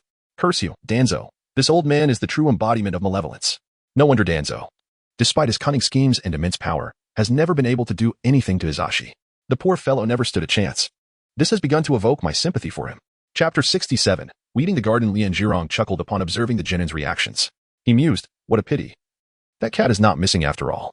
He seized the paper, glanced at the address, and instructed, follow me. The genin trailed behind him. Albeit this time Mahiko and Hitaka moved with notable sluggishness. Upon reaching the estate, Lien Jirong instructed the guards to summon Lady Seg. Fonjing observed the estate, noting its impressive size. Meiwei and Huidgao exhibited little reaction, for their familial estate was even grander. Moments later, a lady approached them. She appeared to be in her 40s, standing approximately 1.7 meters tall, with long golden hair, exuding an air of maturity and grace. She greeted them warmly, saying, welcome. Lord Renjiro. It is an honor to have you here. Renjiro nodded and handed her the document. She then turned to the children and remarked, so these formidable ninjas will accomplish my task. I am fortunate to have found such capable ninjas like you. Upon hearing the praise, Meiwei and Huidgao felt a slight surge of joy. However, Fonjung discerned the mockery behind her words. He sighed inwardly, contemplating that this task ought not to be entrusted to ninjas. Her sole intent seemed to be for her own amusement. Alas, these affluent ladies ought to seek more fulfilling pastimes. She continued, follow me, I shall escort you to the garden. The Renjiro team trailed behind her. They arrived at the rear of the magnificent mansion, and soon, the three were taken aback. Lady Sego kindly announced, this is the garden where you will be weeding. The wind fell silent, pondering, a garden? Is this truly a garden? Whose garden spans more than a few acres? Suego murmured, this is a garden? Mihiko nearly erupted, exclaiming, how can this be called a garden? However, she was promptly restrained by Renjiro. Lady Sego's expression shifted to one of sorrow as she remarked, what I truly desire is at least several dozen acres, but regrettably, Konoha lacks such vast land. This left the lower ninjas at a loss for words once more. Mihiko's frustration intensified. Renjiro simply smiled and said, have you said enough? Now, let us get to work. The lower ninjas began to advance. Mihiko quietly inquired of Kazuki, hey, can we utilize fire dragon technique or wine dragon technique? Upon hearing this, Suego perked up, and Kazuki found the notion intriguing, though he was certain he would not actually proceed with it. Yet Renjiro, overhearing, declared loudly, no ninjutsu or tools are permitted. Furthermore, increase the pressure of your training seals. Mahiko's pressure is raised by 1, Kazuki's by 2, 5, and Suego's by 5. Mahiko lowered her head and moved forward. Kazuki suggested, let us divide the garden into 3 sections, each of us clearing 1. Suego and Mahiko nodded helplessly and began their tasks. Their muscles still ached from the morning's exertions. But now, under greater pressure, there was even more work to be done. As they busied themselves, Lady Sego returned to the estate. She stepped onto the balcony facing the garden, instructing a servant to prepare a chair, an umbrella, and some snacks for herself and Renjiro. She sat there, overseeing the children's labor, further aggravating the lower ninjas. Kazuki muttered under his breath, first it was Nikazane, and now this lady. The shamelessness of this world is truly overwhelming. The weeding continued. Kazuki completed his section in an hour and a half, and then prepared to return to Renjiro. As he neared, he found Suego and Mahiko glaring at him with indignation. He thought, should I assist them? After a few moments, he dismissed the idea. No, it's unnecessary. Ignoring them, he left the garden and found a clean spot to sit. Unfortunately, Renjiro suddenly appeared behind him, saying, "Before you finish, you must run laps around this estate, at least one lap every minute." This nearly drove him to despair as he thought, "What nonsense is this? It's not my fault I completed my task quickly." Nevertheless, he restrained himself, bowed his head, and began to run. Each lap exceeded 1 kilometer in length. 15 minutes later, Suego joined him, while Mihoiko continued working for another half hour. Feng Zhang and Huohuo were both convinced that she was intentionally stalling for time, casting her a few reproachful glances. Upon her completion, Feng Zhang and Sui Gao paused after finishing their round, glaring at Mei Wei. Mei Wei chuckled to herself, thinking, "You finished the task before me. You truly deserve it." That smile provoked Sui Gao's irritation, while Feng Zhang merely sighed and remarked, "I never imagined that the formidable Uchiha would take 2 hours and 15 minutes just to clear the garden." Sui Gao quickly nodded in agreement, exclaiming, "Indeed. It is quite unexpected. Is this what she meant by 'I want to showcase the strength of the Uchiha'?" This statement left Mei Hui's face flushed with anger and embarrassment. Just as she was about to respond indignantly, she was interrupted by Lien Zilong. Lady Seigo approached, expressing her gratitude. "Thank you, young ninjas, for clearing the weeds in my garden. You have done splendidly." This earned her disdainful glares from the three, yet she maintained her smile. Subsequently, she handed Lien Zilong a piece of paper before they departed from her estate. They returned to the Hokage building, where Lien Zilong led his subordinates to a room on the first floor. He presented the paper to an employee there, who inspected it, stamped it, and filed it away. The employee then handed Lien Zilong a white package before they exited the room. Lien Zilong guided them to another chamber, where several staff members were at work, one of them a Chunin, while the others were mere civilians. Lien Zilong instructed, "Remember this room. If you wish to undertake any missions in the future, you may inquire with the responsible Chunin, who will assign tasks based on your preferences, past performances, and rank." The lower ninjas nodded in acknowledgement. They then returned to the hall on the first floor, where Lien Zilong concluded, "That will be all for today. From now on, we will undertake missions weekly, while the remaining training will proceed as usual. Feng Zhang, on mission days, you shall forego your samurai training." Feng Zhang nodded thoughtfully. Then, Renjiro produced the white package he had received earlier. He remarked, "This is our task's remuneration. We shall allocate it in the ratio of 40-20-20-20, with myself receiving 40. And each of you 20. Remember, when working with others in the future, rewards are typically distributed this way, with the team leader receiving a greater share." The lower ninjas nodded in agreement, yet all three shared the same silent thought. "But Sensei, you haven't done any work." However, none voiced the sentiment. After the distribution of rewards, the team dispersed. Chapter 68, a month's training summary on the way to Barbecue Q. Feng Zhang pondered, A tower task yields a reward of 10,000 Rio. If I were to create shadow clones and work alongside them rather than with my teammates, I could accomplish tasks more swiftly. While this is commendable, it pales in comparison to the speed of earning by selling scrolls. Regardless, receiving 2,000 Rio weekly is far superior to the 1,000 Rio I previously earned monthly. Yet, this still does not afford me the luxury of making significant purchases as before. Should I undertake more D-rank tasks in the coming days to demonstrate that I am earning through legitimate means, or should I confess my ability to craft storage scrolls? After some contemplation, he reached a conclusion. No, Renjiro scarcely grants me any leisure time. If I claim I need to study sealing techniques at night, it would raise suspicion. I should wait until the training under Renjiro concludes or lessen my training hours. After all, he is an elite jonin. I doubt Konoha would permit him to train 3 lower ninjas for an extended period. Lost in thought, he arrived at the restaurant. He entered and placed his order. While awaiting his meal, he reflected, "This world is undeniably perilous. Initially, I was merely cautious, yet now I am grateful for my vigilance in concealing much of my abilities. Even aside from the numerous formidable individuals here, the sheer audacity of the people is astonishing. Diane can speak so seriously, and Renjiro claims a 40 share without contributing, while the day's client leisurely enjoys the suffering of children from the balcony. The audacity in this world is overwhelming. Their nerve surpasses even that of Hokage Rock. Surely, the enemies will be equally brazen. Alas, I hope Obito and Nagato adhere to the script. If they deviate, chaos will ensue." When his meal arrived, Feng Zhang used tongs to place the meat on the grill. As he waited for it to cook, he mused, "Well, worrying about these matters is futile. Ultimately, there is little I can do. I can only hope for a favorable outcome." With that thought, he turned his attention to his lunch. The next day, following the morning training session, Renjiro convened with his team once more. He stated, "Over the past month, you have all made commendable progress. Now, I shall discuss how you can further enhance your skills." The lower ninjas nodded attentively, listening earnestly. Renjiro turned to Mihiko and said, "The ninjutsu you currently master is sufficient. So there is no need for you to learn new techniques. Instead, focus on perfecting the jutsu you already possess, particularly the fire release, for techniques beyond ninjutsu. You must also study genjutsu. Therefore, in your spare time, I encourage you to request your parents or elder family members to teach you more genjutsu based on the Sharingan, while also continuing to strengthen your physical condition."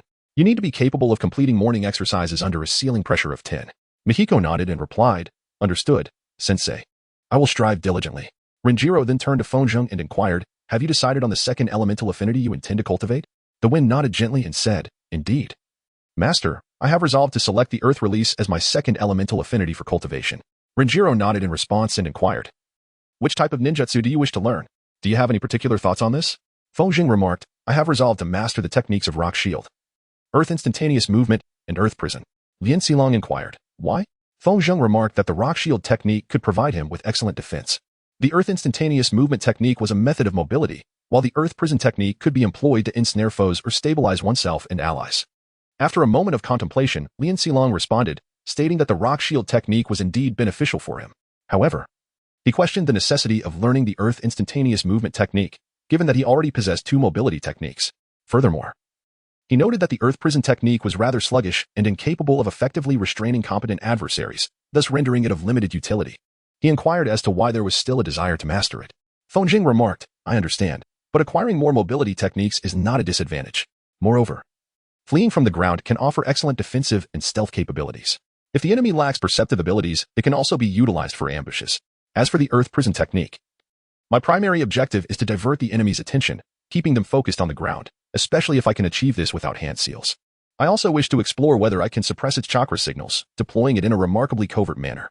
If I can temporarily ensnare the enemy, it would enable me to subdue them."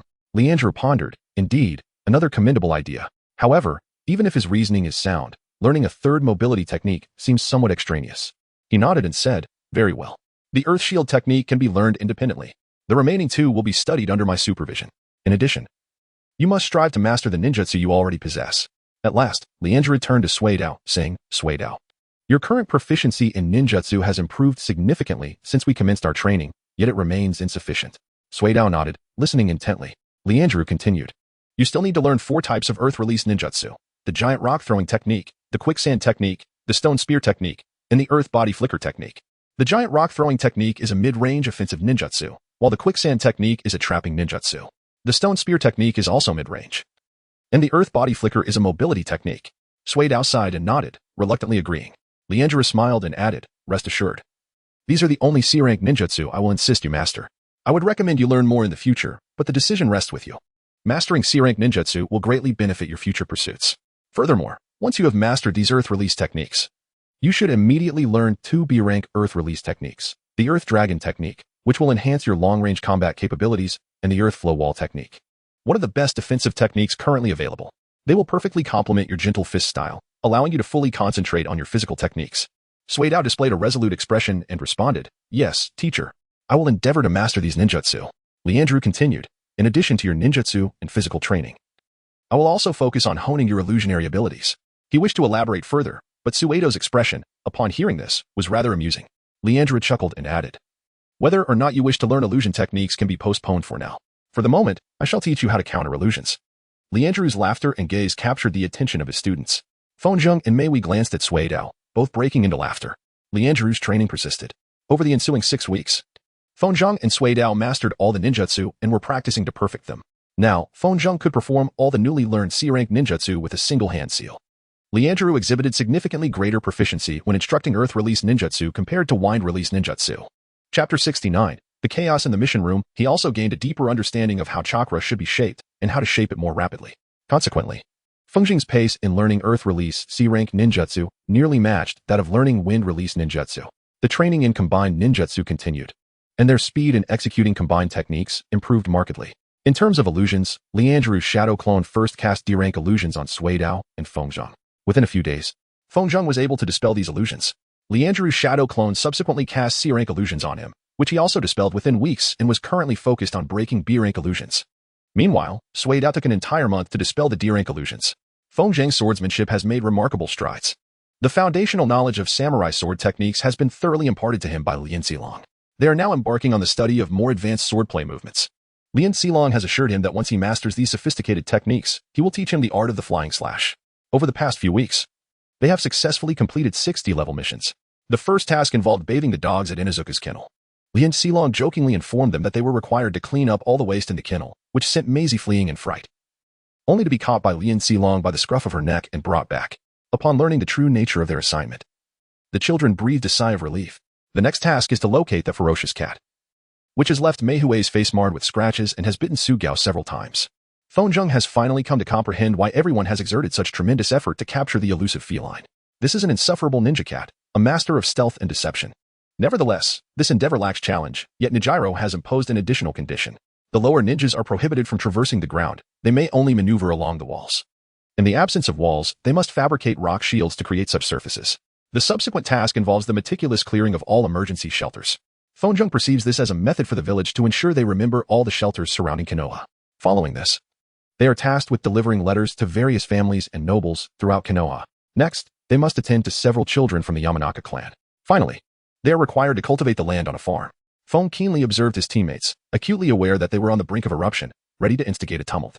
Feng also noticed a significant difference. After the initial task, the subsequent assignments were not directly bestowed upon them by Rijan. Instead, they were procured from the task room on the first floor of the Hokage Tower. Feng pondered, were not all missions in Naruto personally designated by Yuan Fei Rijan? Why were they deemed unsuitable for them? Or, why were they chosen instead? After further contemplation, he concluded that either he only assigned the first task, or he allocated missions based on their significance. Naruto, being the Jinchuriki, and Sasuke, the last of the Uchiha clan and its rightful heir, were indeed of great importance. Meanwhile, Team 8 and Team 10 were composed entirely of heirs from prominent families in Konoha. He must bear the responsibility for their safety. One day, after their morning training, Mei approached Feng and Huataka and remarked, "Hey, I just spotted several ninjas from other villages. It seems the Chunin exams are about to commence.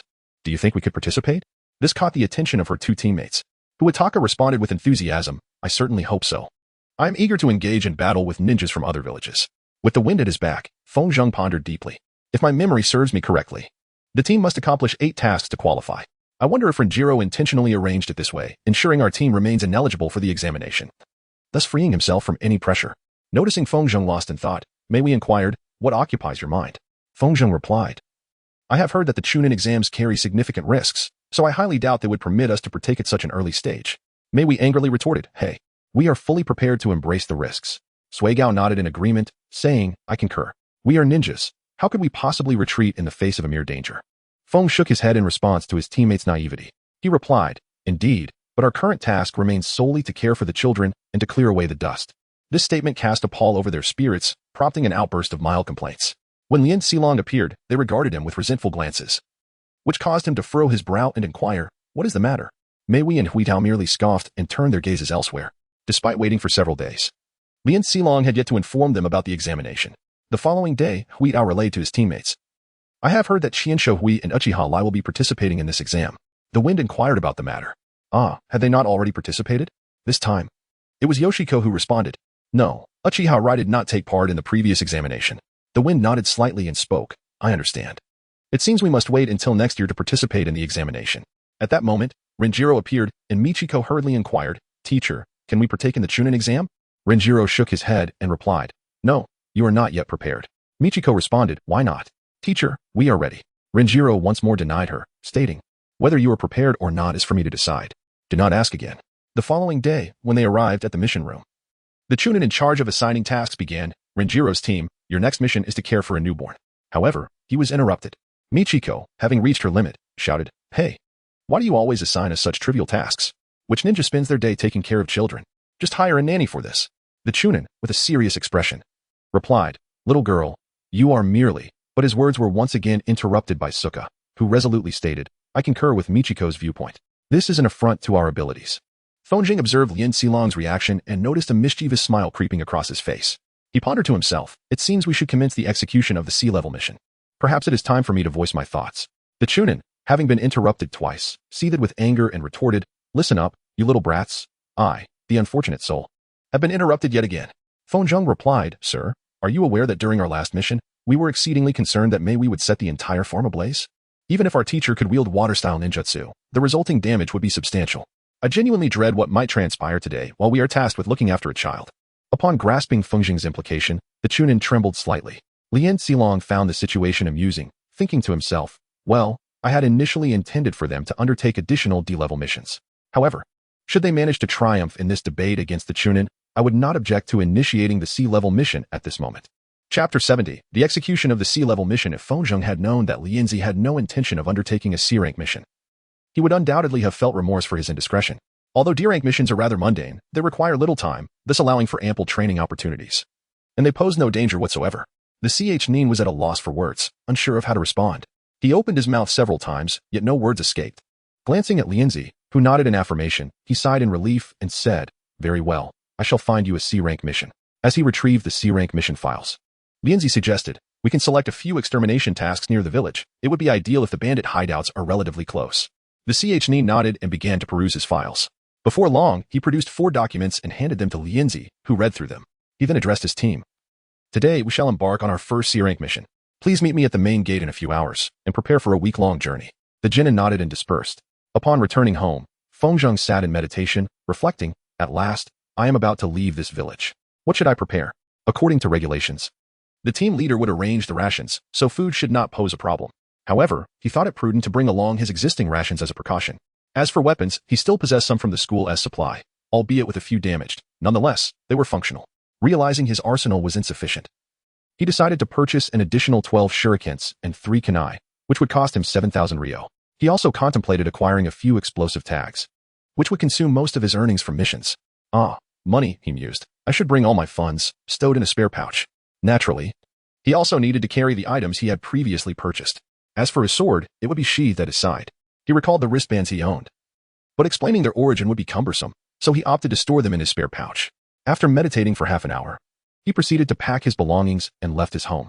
On his right leg, he wore a leg pouch containing 6 shurikens and 2 kunai. Additionally, a sealing technique concealed 48 shurikens, 6 standard kunai, and 6 explosive tagged kunai. At his waist hung a pouch containing 8 shurikens, 3 kunai, and a small scroll. The scroll contained essential items such as rope, tape, metal wire, and a first aid kit. His pouch was adorned with 7 storage seals. One held a spare pouch and leg pouch, while another contained his rations, including an extra first aid kit. The 4th seal stored several bottles of drinking water, leaving the remaining seals temporarily vacant. He then visited a weapons shop to procure his desired items. After his purchases, he enjoyed a brunch at a ramen shop. Arriving at the main gate, he perched himself on a nearby tree branch. Suigao and Meihui arrived approximately 15 minutes early. Upon seeing Fengzheng, they approached him. "Wow, this is truly exhilarating," Fengzheng thought to himself. Lianzi arrived 5 minutes later and inquired, "Are you all prepared?" In unison, they replied, "We are ready, sensei." Lianzi produced 3 scrolls from his bag and tossed one to each of them. Curiosity surged within them as they wondered what lay within the scrolls. Lianzi explained, "This is a gift for you. Each scroll contains 100 shurikens, 24 kunai, 6 large shurikens, 12 explosive tags, and 60 packs of rations, each with a shelf life of 12 months. Fengzheng, your scroll also includes several spare swords, which, while not as fine as your current blade, are essential for your journey beyond the village." The children were astonished by this generous gift, particularly Fengzheng, whose mind raced with calculations. 100 shurikens equate to 300. 24 kunai to 72. 6 large shurikens to 18. 12 explosive tags to 36. These items are valued at over 250,000 ryo. This does not even account for the swords and rations. Was it unjust to deem him shameless? They hurriedly expressed their gratitude to Lianzi. Lianzi continued, "While this is a gift from me, you are now responsible for replenishing these supplies. Do not squander them. Ensure to restock after completing your missions. However, do not be stingy. Your lives and the tasks at hand are far more valuable than these items." The 3 children nodded in agreement, and shortly thereafter, they departed the village. Lianzi stated, "Our mission is to eliminate several bandit bases surrounding the northwest of Konoha." He then asked, "Have the pressure seals you applied during training been activated?" The 3 children nodded. Lianzi cautioned, "Deactivate them. Never activate training pressure seals outside of Konoha. You never know who may wish to harm you. These seals could very well be the cause of your demise." Fengzheng and Meihui nodded, but Suigao inquired, "But teacher, can't you protect us from such dangers? It seems a waste not to train our bodies on this journey." Lianjiro shook his head and replied, "There are many ninjas in this world who are stronger than I, and numerous hidden jutsu as well. Even I cannot shield you from every ambush. You must learn to evade or block the attacks yourselves." Suigao nodded, releasing the seal. Lianjiro continued, "In that case, let us run. We shall advance in a kite formation. Fengzheng, you will lead. Meihui on the right, Suigao on the left, and I will bring up the rear. We must strive to reach our destination in a few hours." Upon receiving the command, they promptly positioned themselves within the formation. Fengzheng stood at the front, with Meihui 2 meters to his left rear, and Suigao mirroring her position on the right. Lianjiro maintained a distance of approximately 6 meters behind Fengzheng. The squad commenced a swift advance, ensuring they maintained their designated distances. At 3 p.m., the team arrived at Sakura Town. Upon entering the small town, Lianjiro announced, We shall undertake our mission tomorrow. For now, let us find an inn to rest. The children nodded and followed him.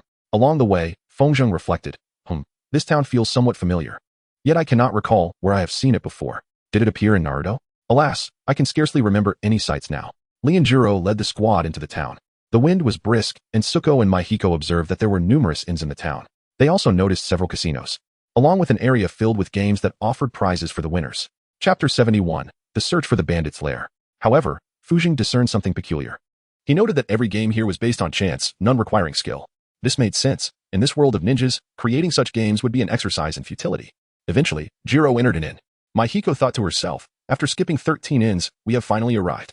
As Jiro began conversing with the innkeeper, Fujing observed, it seems he is quite familiar with the owner of this establishment. Is that why we bypass so many inns? After discussing matters with the innkeeper, Jiro approached the trio. He handed each of them a key, saying, this is your room. You may stay here while I investigate the situation. I shall return in a few hours. Once Jiro departed, Mahiko inquired, what shall we do now? Feng let out a sigh and remarked, I had intended to explore this quaint little town. But he insisted that we remain at the inn. Suigao added, indeed, we are unable to even engage in physical training. Fengzheng spoke, let us return to our quarters to rest. Tomorrow marks our inaugural venture into actual combat. The group nodded in agreement and retreated to their respective rooms for meditation and repose. That evening, Lien Xilong returned, inviting everyone out for a meal. The following morning at 8 o'clock, the team convened outside Lien Xilong's room and set forth. Their initial objective lay approximately 25 kilometers to the west of the town. Upon arrival, Fengzheng sensed something unusual, stating, Master, I can perceive 6 ordinary individuals approximately 400 meters ahead. Lien Xilong nodded in acknowledgement, replying, in that direction lies a village, so they are likely villagers. Our aim is to disrupt the bandits troubling that village. Lien Xilong proceeded towards that direction. Fengzheng soon observed that the 6 individuals he sensed were engaged in agricultural work. They continued forward and arrived at the village. Upon entering, Lien Xilong inquired around and made his way to the village chief's residence. The house appeared quite antiquated, and the individual who answered the door was exceedingly elderly. Upon seeing their insignia, the village chief respectfully invited them inside, saying, welcome to our village. Lien Xilong nodded, responding, you may call me Lien Xilong. He then handed a document to the village chief. After reviewing the paper, the chief expressed great joy, bowing deeply, thank you, Master Lien Xilong, for your willingness to rescue us from the bandits. Once they are dealt with, we can return to our tranquil lives. Lien Xilong remarked, I require further details regarding the bandits. The village chief nodded, saying, feel free to inquire. I shall assist you to the best of my ability. Lien Xilong asked, when did the bandits first begin to harass your village? The chief replied, approximately 9 months ago, during our harvest last year. However, in recent months, their cruelty has intensified. Lien Xilong continued, I see. What crimes have they committed?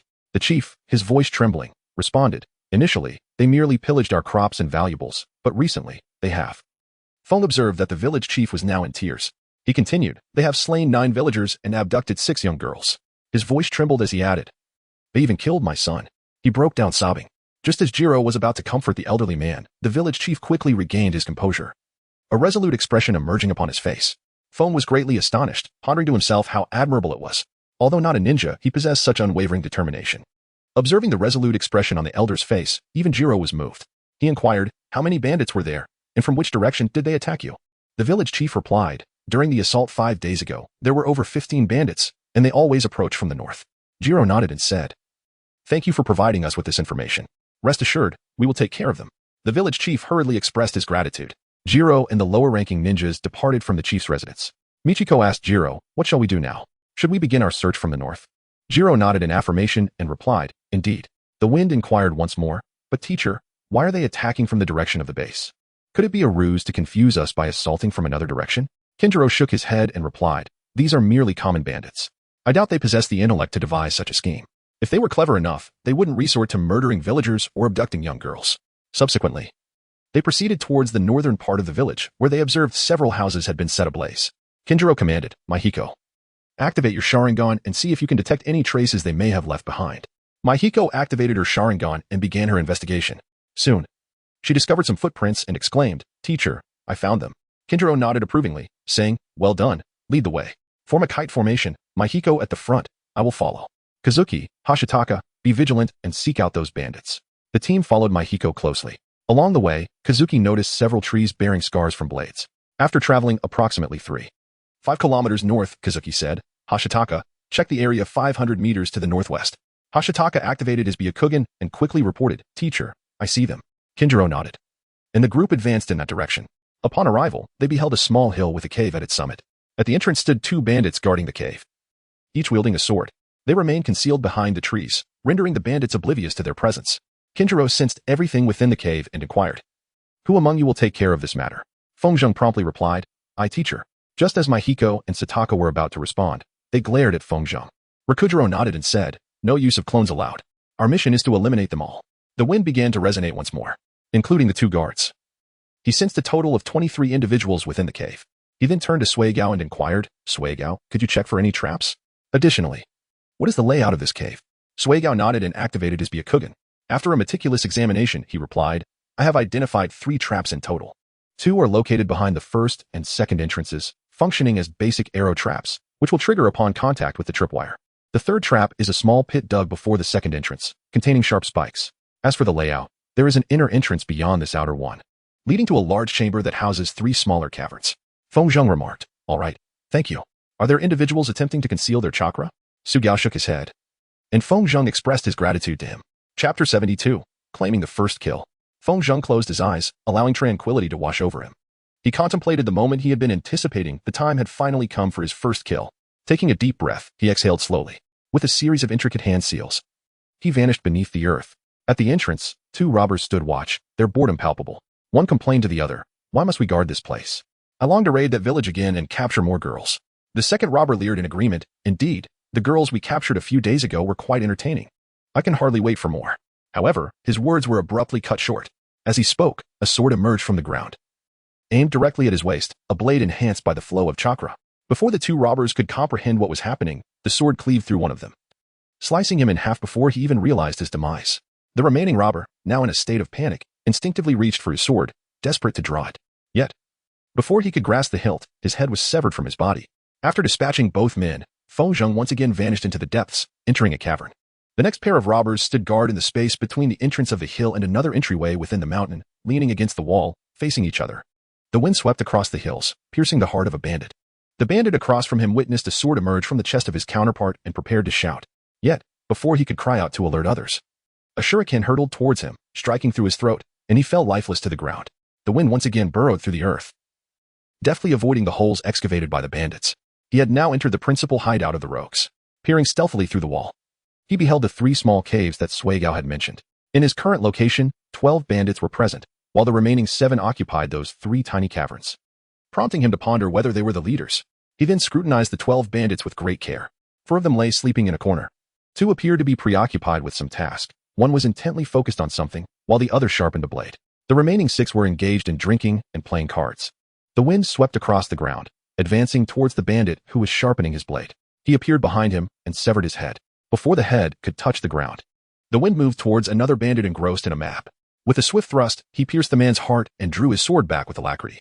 At that moment, the head and the blade of the previous victim clattered to the earth, creating a resounding noise that captured the attention of 6 inebriated men. Upon witnessing the severed head of their comrade, they were gripped by both astonishment and fear. However, before they could react, the wind had already flashed behind them. In a matter of moments, he cleanly decapitated 2 more men. Before they could comprehend what had transpired, another 2 heads fell. Only the last 2 bandits caught sight of the wind, yet they were too late to defend themselves and met their demise swiftly. Among the 6 brigands, 2 clutched wine bottles, which shattered upon hitting the ground. The noise roused 2 of the 4 slumbering bandits. One merely turned over, indifferent to the commotion, while the other rose to investigate the disturbance. Yet, before he could fully open his eyes, his head was severed by the wind. In quick succession, the wind plunged his sword into the throat of the turning man and then struck the hearts of the remaining 2. He then vanished beneath the earth, entering one of 3 small caverns. In the first cave, 2 bandits were swiftly pierced through the heart. In the second, the wind sensed 3 individuals. He entered with haste, delivering a fatal blow to the man resting against the wall. He swiftly shifted his focus to the second man lying on the ground. However, his sword halted mere inches from her chest. Lying there was a teenage girl, naked, battered, and bleeding profusely. The sight of her unsettled the wind, causing him to freeze momentarily. This brief lapse granted the bandit an opportunity to seize his sword and charge at the wind. The wind merely raised his left sword to parry the assault, while the other found its mark in the heart of the bandit. He resolved to enter the final small cave but was met with a loud exclamation. The last bandit shouted, "Damn it! Who squandered my fine wine?" Yet, upon glimpsing the bloodstains in his hiding place, his words faltered. All he beheld were the severed heads and corpses of his comrades. As he observed the blood pooling on the ground, a jolt of fear coursed through him, and he trembled as he inquired, but before he could finish his sentence, a blade pierced his heart from behind. The wind swept the sword from the corpse, conjuring a shadow clone. The shadow clone ventured forth to inform Renjiro and beckoned them to enter. Meanwhile, he commenced the task of cleansing the blade of its crimson stains. Ultimately, as he polished the sword, he lifted his gaze to the lifeless body before him, as well as the 12 hidden corpses in the vicinity. The sight and the foul stench overwhelmed him, prompting an immediate wave of nausea. He thought to himself, indeed, the act of taking a life is a monumental affair. During the act, I felt nothing, but now. He retched violently, trembling at the enormity of his actions. Just as he began to heave, Renjiro's shadow clone emerged from the ground, inquiring, "Are you all right?" After Feng finished speaking, he nodded slightly. He rose and seated himself in the corner. Renjiro remarked, "It's all right. The first kill is always the hardest. There will be more to come." The wind nodded gently. Renjiro spoke, urging to close one's eyes and find tranquility within. As Feng closed his eyes, reflecting on Lien Xilong's words, a shadow clone approached Lien Xilong to report the success of their mission.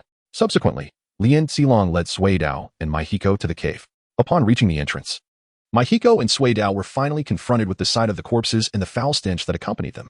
Sui Dao struggled to suppress his urge to vomit. Yet Maihiko was unable to contain herself and retched on the spot. Lien Xilong observed this but chose to remain silent. He employed the earth spear technique to disarm all traps and instructed them to follow him. They entered the depths of the cave, where Maihiko and Sui Dao endeavored to disregard the two bodies present. However, upon entering the main hideout and encountering 12 corpses along with several severed heads, they could no longer bear it.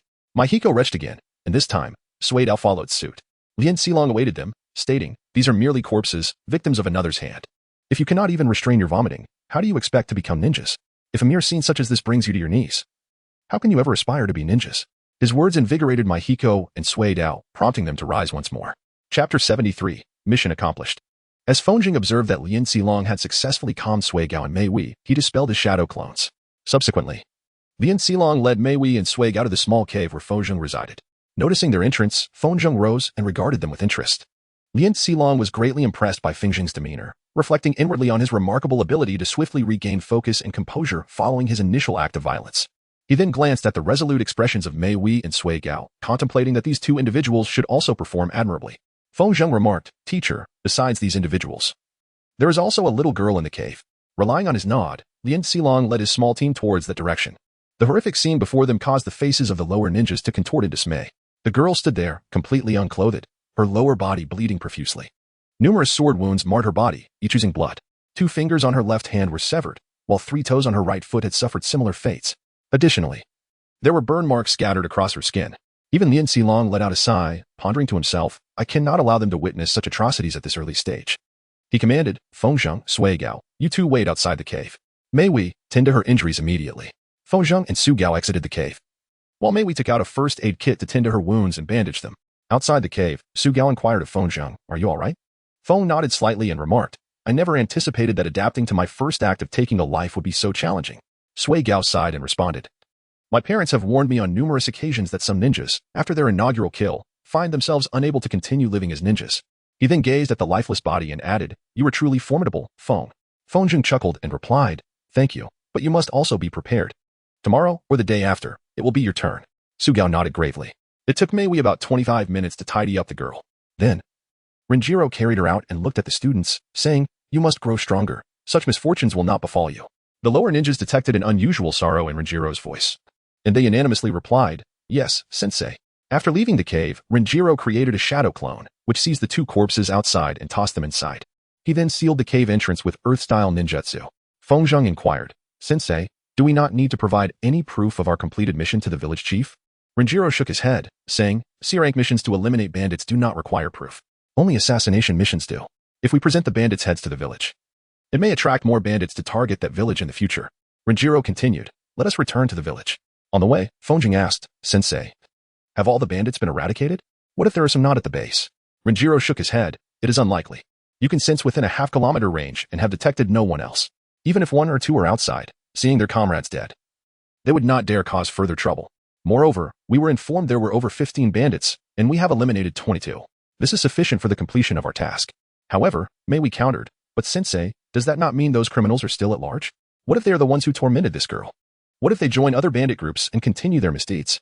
Renjiro responded, "Our mission is to eliminate the bandit group that harasses the village. Anything beyond that is not our responsibility. Yet, Mei remained unconvinced, glaring at her teacher. Renjiro sighed and said, eradicating an entire bandit group does not guarantee that more will not emerge. In a few years, new bandit groups may arise. This is beyond our control. Therefore, seeking out any bandits not at their hideout is futile. If they join other bandit groups, they will meet their end when we receive a mission to eliminate that group. Though Mei was dissatisfied, she ceased her argument. Feng sighed inwardly, pondering the relentless cruelty of humanity that persists regardless of the world's state. This world is far more brutal than the one I once knew, where individuals torment and harm a girl for mere amusement. I can scarcely fathom what they have done to other kidnapped girls. He glanced at Renjiro, contemplating. Konoha is regarded as a village that cherishes peace, led by a Hokage who promotes harmony. Yet, anyone with even a modicum of insight can see that Konoha is not as peaceful as it claims. The mere existence of the roots should cast doubt on such assertions. Nonetheless, it is undeniable that Konoha still values peace more than the other 4 great villages. Even so, it engages in such actions. While searching for other bandits may be tedious, it is not impossible. These bandits will eventually regroup and become leaders of their own gangs, targeting this village once more, prompting the village to send emissaries to Konoha for assistance again. This cyclical pattern ensures that the village will perpetually require Konoha's aid and remain grateful. Similarly, every village in the Land of Fire will express gratitude towards Konoha. Thus, the pressure on the daimyo will be maintained, compelling him to continue supporting and even funding Konoha. It is a remarkably simple method of sustaining influence. It costs Konoha little effort, yet demands countless lives from each village. Alas, if the most peace-loving village is so ruthless. I shudder to imagine the nature of a truly cruel village. With a sigh, he thought, never mind, this has nothing to do with me. They soon returned to the village. Upon entering, the girl on Renjiro's back attracted several curious glances.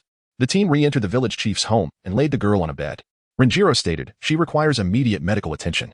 The village chief nodded and went out to summon the village doctor. At that moment, a middle-aged man rushed toward the village chief's home. Upon seeing the chief, he quickly asked through tears, "Chief, my daughter? Is she here?" The chief hurriedly reassured him, "Yes, she is safe. Come inside." He rushed into the room, heading straight for his daughter.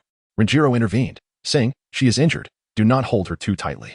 Noticing the bandages on his daughter, the man finally halted, sitting beside her and weeping. Soon, a doctor arrived and began treating her. The father and village chief repeatedly expressed their gratitude to Renjiro and the lower ninjas. A few minutes later, the village chief handed Renjiro a piece of paper, and the team departed the village, returning to the town. Chapter 74, Continuation of the C-Rank mission. Upon arriving in the town, Renjiro said, "Let us take a break today. You may explore this quaint town, but stay together. We will meet at the restaurant we visited yesterday at 1 p.m. After he left, Sugao remarked, with everything that has happened, I hardly noticed that we completed our mission and returned to this town in just 2 hours. May we nodded in agreement? Feng sighed, indeed. And the actual combat lasted hardly a few minutes. While adjusting to killing is challenging, the battle itself posed no real test.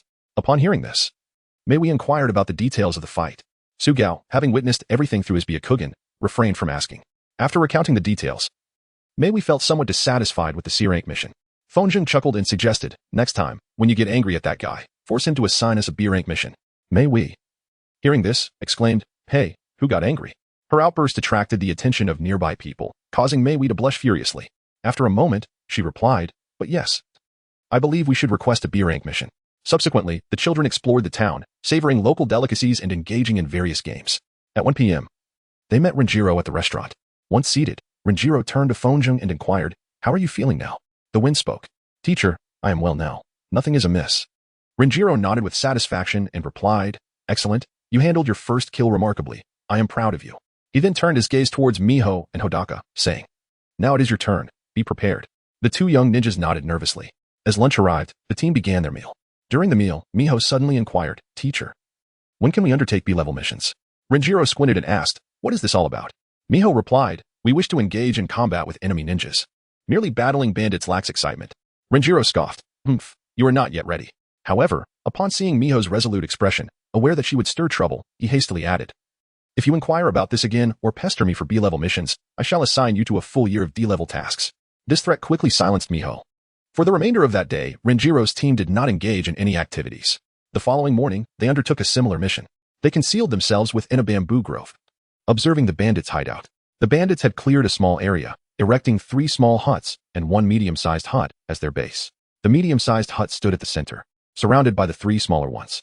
The wind sensed that there were a total of 12 individuals within these small huts. Renjiro inquired, "This time, who wishes to go?" Before Hodaka could respond, Miho quickly declared, "I will." Renjiro nodded and said, "Very well, the hideout of these bandits shall be entrusted to you." Miho stealthily advanced, but soon halted and returned. She looked at Hodaka and asked, Hodaka, do they have hostages? After checking, Hodaka replied, no, it seems all 12 are bandits. Miho then inquired, how many are in each hut? Hodaka responded, there are 9 in the middle hut, 2 in that hut, 1 in the hut on the right. And the last one is vacant. Miho nodded and, employing the Earth military movement technique, quietly proceeded. She halted 5 meters from the hut containing the 2 bandits and emerged from the ground. From her vantage point, the larger huts were positioned just behind the smaller one. She swiftly formed a hand seal and executed the fireball technique. The fireball quickly traversed the smaller hut. As it did, 2 individuals screamed loudly. The fireball did not explode but merely inflicted burns, leaving them alive for the moment.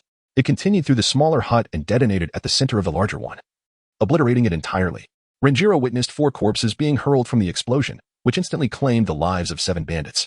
The 2 bandits who were thrown out were still alive, wailing in agony from their burns. Similarly, the other 2 bandits in the small hut suffered the same fate.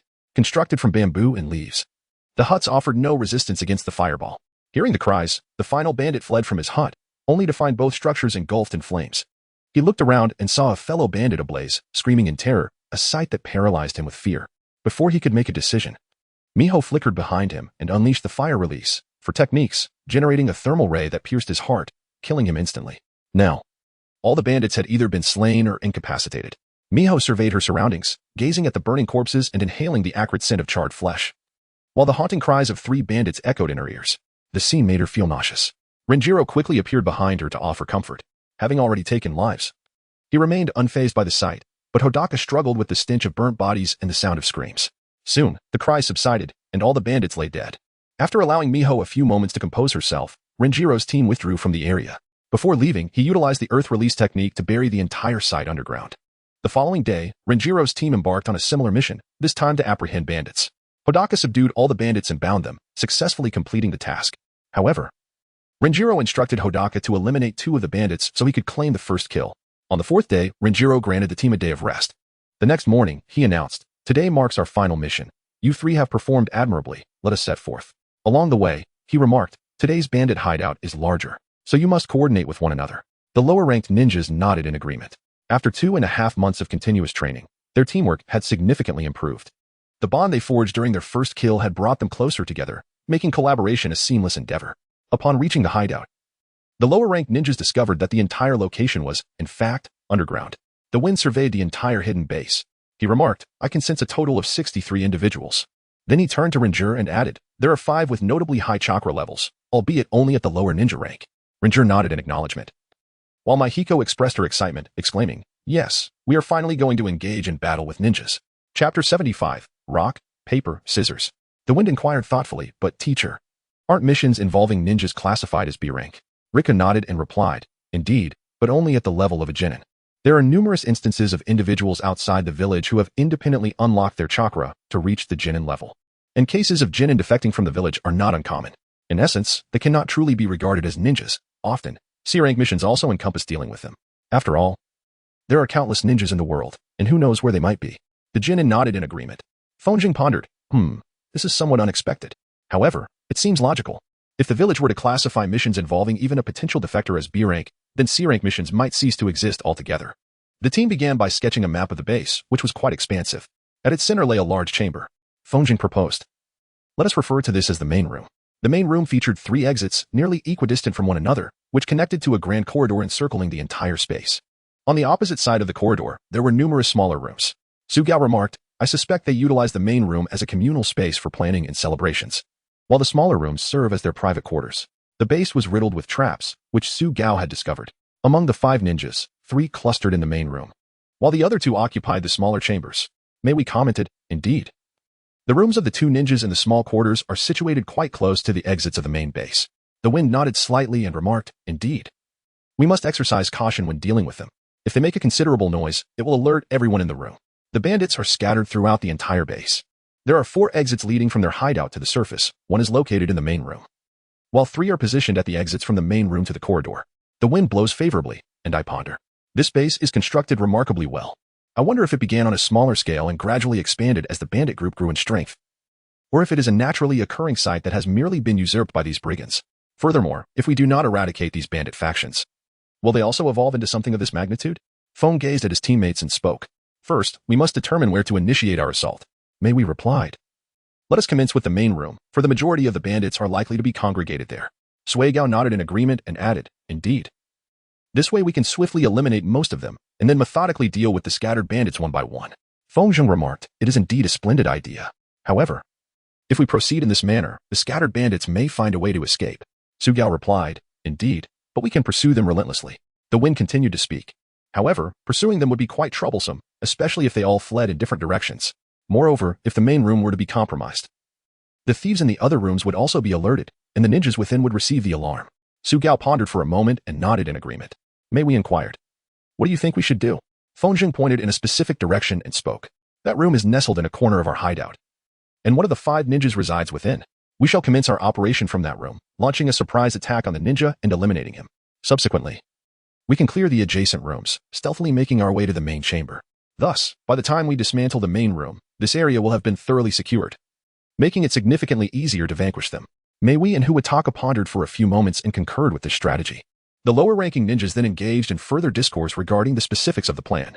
Once all preparations were complete, they checked their weapons, readying themselves for the assault. However, Mei suddenly inquired, wait, who shall be the one to slay that ninja? Huataka promptly replied, I can take him out. Mei rebuked him, saying, why should it be you? I am equally capable of dispatching him. They then turned to Feng, who stated, my sword has a greater reach. I believe I am better suited for the task. Nevertheless, both Huataka and Mei disagreed with this reasoning. The debate over who would eliminate the ninja persisted for a minute. Kinjiro observed his subordinates and sighed. Feng suggested, very well. All 3 of us are capable of killing him. Let us decide through a game of rock, paper, scissors. Upon hearing this, Huataka and Mei gazed at Feng with blank expressions. Mei exclaimed, this is utterly childish. We are ninjas. The wind, with a mocking smile, inquired, do you 2 have any better suggestions? Suigao and Mei exchanged glances, realizing they had no alternative but to reluctantly acquiesce. Soon, they assumed their gaming stances and commenced play. Renjiro watched with keen interest. The score was tied after the first 3 rounds. The wind mused, this is quite entertaining. I believe this is why Goku and Vegeta frequently engage in such activities. Mei pondered, I wonder if I will emerge victorious. Wait. As the trio initiated the 4th round, Mei Hui's eyes abruptly turned crimson. Observing that both the wind and Suigao chose rock, she declared, I win. Suigao quickly protested, hey, you can't use the Sharingan. That's cheating. Mei retorted, humph. There are no rules against employing the Sharingan. The wind, about to embark on a task, chuckled, well, she won this time, remember to establish the rules for next time. Seeing he had no support from the wind, Suigao reluctantly agreed. They exchanged nods and performed a series of hand seals, vanishing into the underground. The well-concealed and heavily fortified bandit hideout was about to experience the terror of being hunted by a team capable of traversing the underground with ease. In the subterranean refuge, Hiroto was leisurely relaxing. He had joined the bandit group 3 years prior and had unlocked chakra before his enlistment. The bandit leader took notice of him and quickly recruited and trained him. Now, he had risen to become one of the leaders of this faction, aided by 2 subordinates. Just as Hiroto was enjoying his moment of tranquility, a hand emerged from the ground, extending 2 fingers, and struck at his chest from behind, releasing a hot line that pierced his heart and killed him instantly. Simultaneously, the wind severed the head of a bandit, while Suigao plunged his fingers into the chest of another. The assault had commenced, and all 3 bandits met their demise silently. As the wind blew, Suigao and Mei exchanged a glance and nodded in silent agreement. The 2 parted ways, heading towards the other rooms. In less than a minute, the area was entirely vacated. They had successfully eliminated 1 thief, which included a ninja among them. The gathered crowd once again converged, casting their gaze towards the main room, where the thieves remained oblivious to the impending calamity that was about to befall them. Chapter 76, Assault on the Underground Base. Feng and Mei, adhering to their plan, set off in opposite directions to commence the task of clearing the remaining rooms. Meanwhile, Suigao remained in place, fortifying the entrance of the main chamber with an array of traps to prevent any thieves from escaping through that route.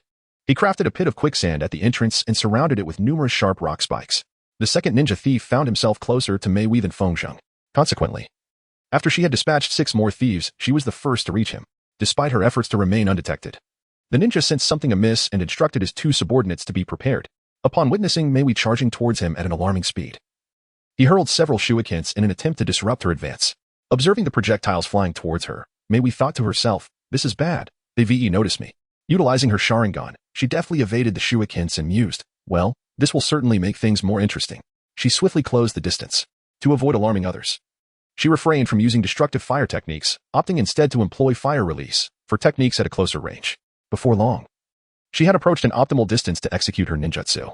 Extending her right hand, with her middle and index fingers pointed towards the heart of the thief ninja, she unleashed a radiant light. Although the thief ninja was unaware of the specific technique Mei intended to employ, the warning gesture of her fingers prompted him to retreat hastily. Mei pursued him, but he took refuge behind one of his subordinates.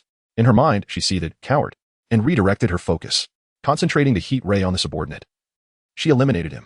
However, the thief ninja seized this opportunity to launch 3 shurikens at Mei. Given the proximity, she had to evade swiftly, barely managing to dodge them at the last moment. Just as she regained her composure to continue her assault, a sword pierced the ninja's heart from behind. This infuriated Mei. For Feng had stolen her prey. She exclaimed angrily, I could have killed him myself. But her frustration was abruptly interrupted by a scream.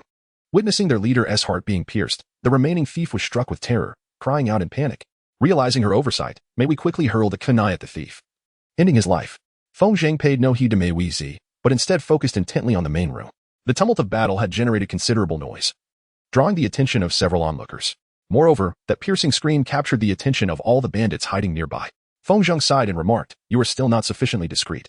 Mei snorted in response, declaring, very well, but that is no longer of consequence. She commenced forming hand seals. Feng flickered to her side and mirrored her gestures. Simultaneously, they unleashed their respective ninjutsu, fire dragon technique, and wind dragon technique. In the main chamber, the bandits were preoccupied with organizing their recently acquired plunder. A few among them heard the commotion from Mei's direction, yet most paid it little mind. However, a piercing scream soon pierced the air, capturing everyone's attention.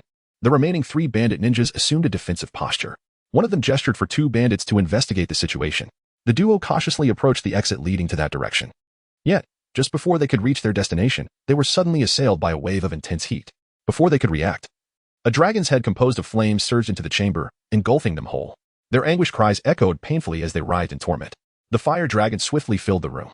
Upon witnessing the fiery beast, the bandits stood frozen in terror, paralyzed by fear. The dragon began unleashing wind blasts throughout the entire space. Observing this, one bandit ninja hurriedly performed hand seals, forcefully slamming his palms onto the ground, conjuring a sturdy rock shield before him. Nearby bandits quickly sought refuge behind that protective barrier. The wind explosion struck 7 bandits head-on. The resulting tempest severed the throats of 2 bandits, causing instant demise. However, they were far more fortunate than those who survived. The remaining 5 suffered numerous superficial wounds from the slicing winds.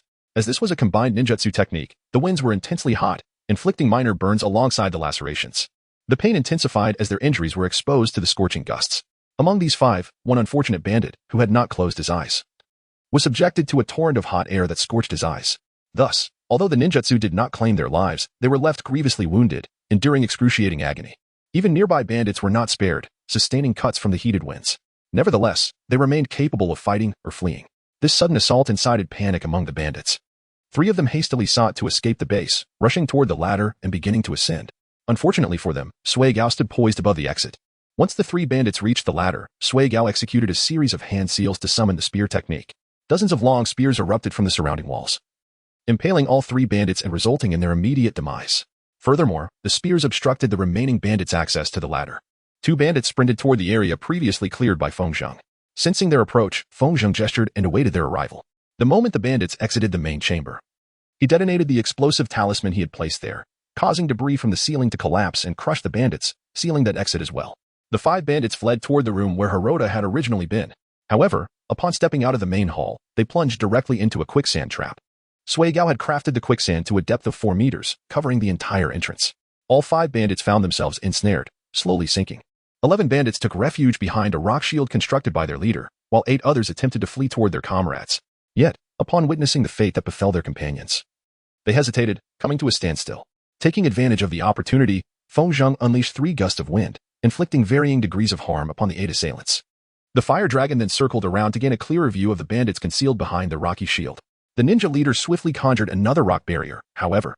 It was sadly anticipated by both Feng and Mei. Instead of directly striking, the fire dragon circled again, executing 2 more gusts of wind, effectively preventing their escape. Surrounded on both sides by rocky shields and wind blasts, only 3 ninjas managed to leap to the other side of the barrier, while the remaining bandits found themselves ensnared and slightly injured. The fire dragon surged forward, engulfing all those bandits in flames, leading to its own dissipating form. This assault rendered all the bandits in their hideout incapacitated, save for the 3 ninjas.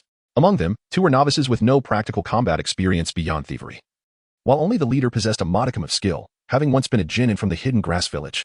Sensing the impending dissolution of the jutsu, he urged, hurry. Follow me. Chapter 77, Naruto?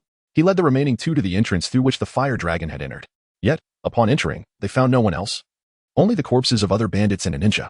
Alarmed by the sight of their lifeless forms, he grew increasingly cautious. Be careful, they might still be nearby. Let us search together. Suddenly, he leaped, glancing down as the ground shifted, attempting to ensnare his feet. Although he narrowly evaded it, Feng Zheng sneered from below. Got you. He had trapped the other two bandits. Mei Wei, witnessing this unfold, appeared at the entrance and swiftly formed hand seals to cast a fireball jutsu. The ensnared bandits stood no chance of evading the explosion that consumed them, leaving only the leader to barely escape. As he witnessed his last two companions engulfed in flames, disbelief gripped his heart. It's over. I must flee. He hastily began to escape.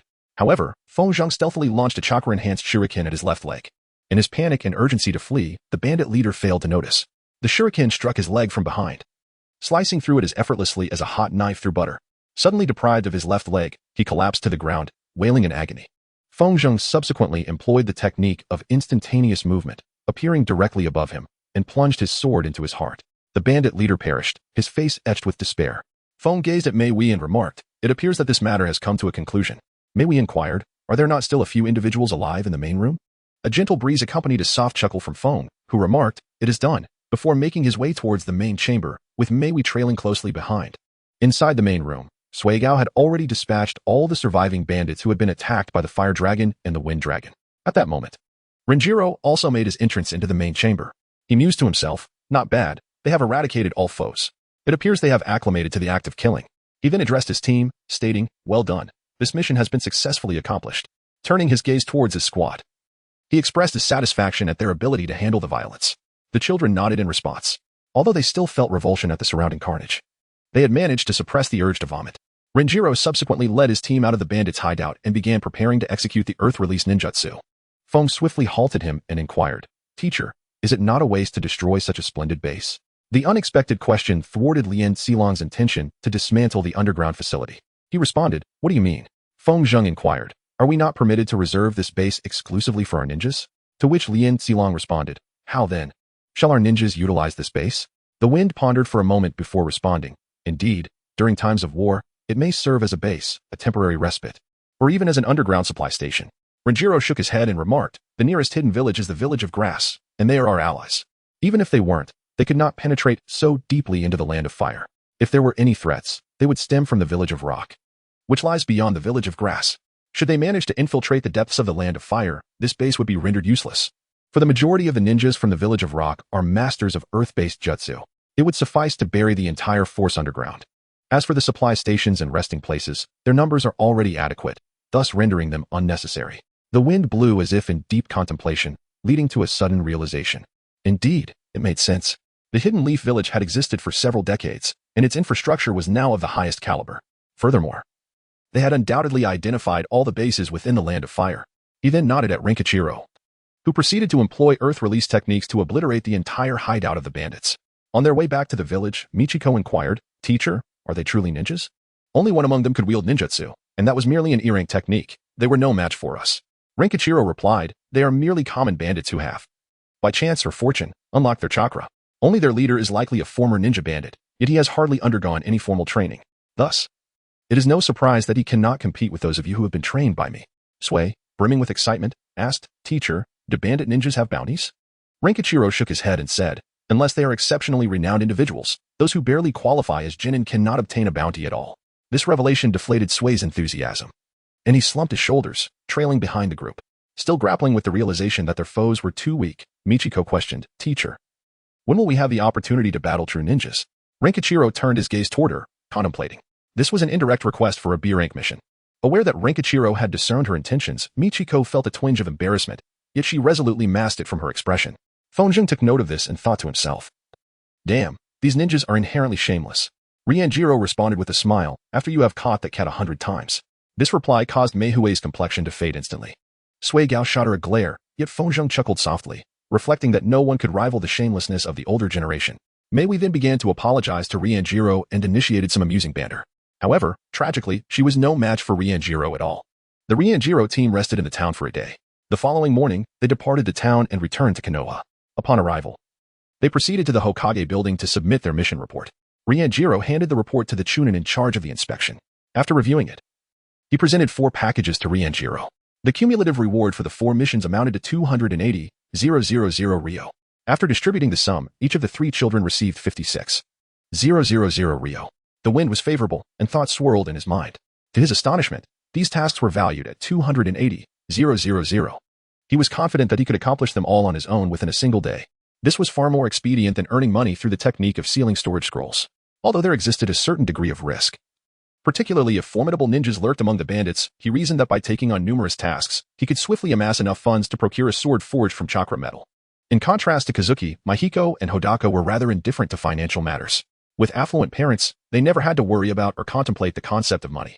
Once the distribution of funds was complete, Renjiro dismissed them, stating, "There will be no training tomorrow. We shall resume our usual schedule the day after." The children nodded in agreement and dispersed. Having reached lunchtime, Kazuki resolved to visit the Ichiraka ramen shop. Along the way, he pondered, 7 D-grade tasks and 4 C-grade tasks. Isn't the requirement for the Chunin exam merely 8 tasks? I wonder when Renjiro will allow us to participate in the Chunin exam. Will it be in the next round? Or will it be akin to Shinju Hikari's team? Contemplating Shinju Hikari stirred new thoughts within Kazuki. Indeed. Isn't Shinju Hikari's team currently participating in the Chunin exam? I am curious about their situation. Has the exam commenced? Or is there still some time left? This contemplation led Kazuki to a significant realization. He mused, reflecting on it now, I am utterly oblivious to the events unfolding around me. Aside from my recollections of future occurrences, I am unaware of the present circumstances. I require methods to gather information. But how to proceed? After some deliberation, he decided. At the very least, I should begin subscribing to a newspaper for home delivery. While the newspaper may not contain any critical information, it will at least keep me informed of the latest developments. Moreover, I should consider establishing my own intelligence network.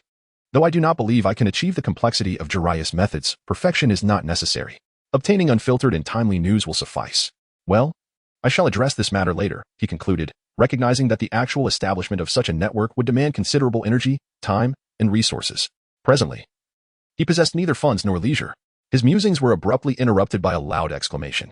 He heard someone shout, "Old man, give me 3 servings of miso ramen." The wind shifted to the right, drawing my attention. Naruto?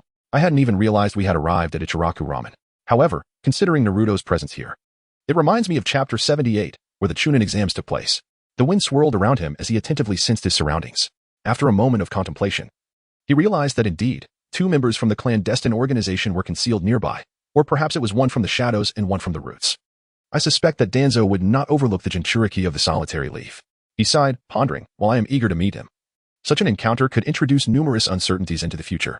Not to mention, it would surely attract the attention of Hisashi and Danzo. Perhaps it is best to postpone this meeting until a later date. At least until I can calculate and control these variables.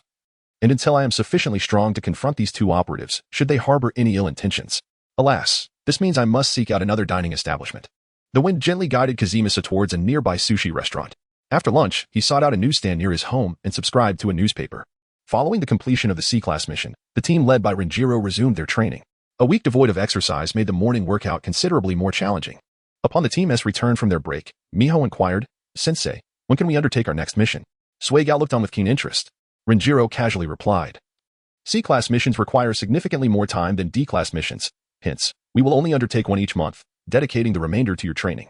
Upon hearing this, Miho's shoulders slumped in resignation, realizing that this grueling training was inescapable. Meanwhile, as Kazumasa and his teammates trained, 2 lower ninja squads faced off deep within the forest.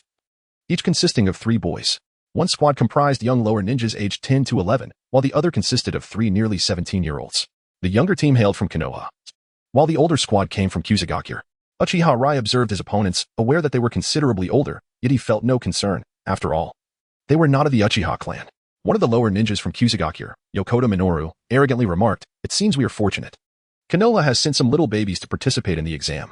Yokota Yoshiaki added with a smirk, "Why don't you kids hand over your scrolls and run back to your mothers?" Such taunts ignited Uchiha Rai's fury. "What did you say?"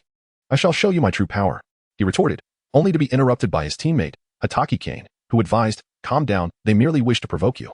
Futami Takahiko chuckled, replying, "No, we're just stating facts." Shinju Hikari sighed, "They are truly arrogant." Hataki Kane laughed lightly, especially considering they're still genin at their age. Futami Takahiko retorted, "Old? Let me show you." He swiftly began forming hand seals.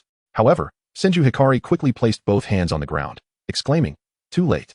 As he pressed down, stone spears erupted from the earth, completely encircling the Kusagakure team. Realizing their predicament, the Kusagakure ninjas halted their hand seals and leapt swiftly into the nearby trees. Uchiha Rai began forming his own hand seals, mentally exclaiming, "Gotcha," as he unleashed the fire release, Phoenix fire technique. As the fireballs soared toward them, Yokota Minoru and Yokota Yoshiaki hurriedly performed their hand seals. executing the water release, water wall. As their hand seals completed, a water shield formed between them and the approaching fireballs, successfully protecting them from the flames. Seizing the opportunity, Senju Hikari launched stone spears into the air towards the Kusagakure ninjas. The spears pierced through the water shield effortlessly, forcing the Kusagakure ninjas to use their kunai to deflect the incoming projectiles, which landed on the nearby trees. Once perched in the branches, they began forming hand seals again. However, before they could complete their jutsu, a short blade appeared behind Yokota Yoshiaki, piercing through his heart. Hatake Kane, who had stealthily approached, whispered, "Game over." He withdrew the blade, causing the lifeless body to fall from the tree. The sight of their fallen comrade stunned the Kusagakure ninjas, particularly Yokota Minoru, who screamed, "I will kill you." Seeing Minoru lose his composure, Futami Takahiko panicked and shouted, "Minoru, wait." Yet, his cries fell on deaf ears. Minoru completed his hand seals and executed the water bullet technique, aiming it directly at Hatake Kane. However, Kane simply stepped behind a tree, effortlessly evading the attack. Frustration mounted within Minoru as he leaped towards Kane.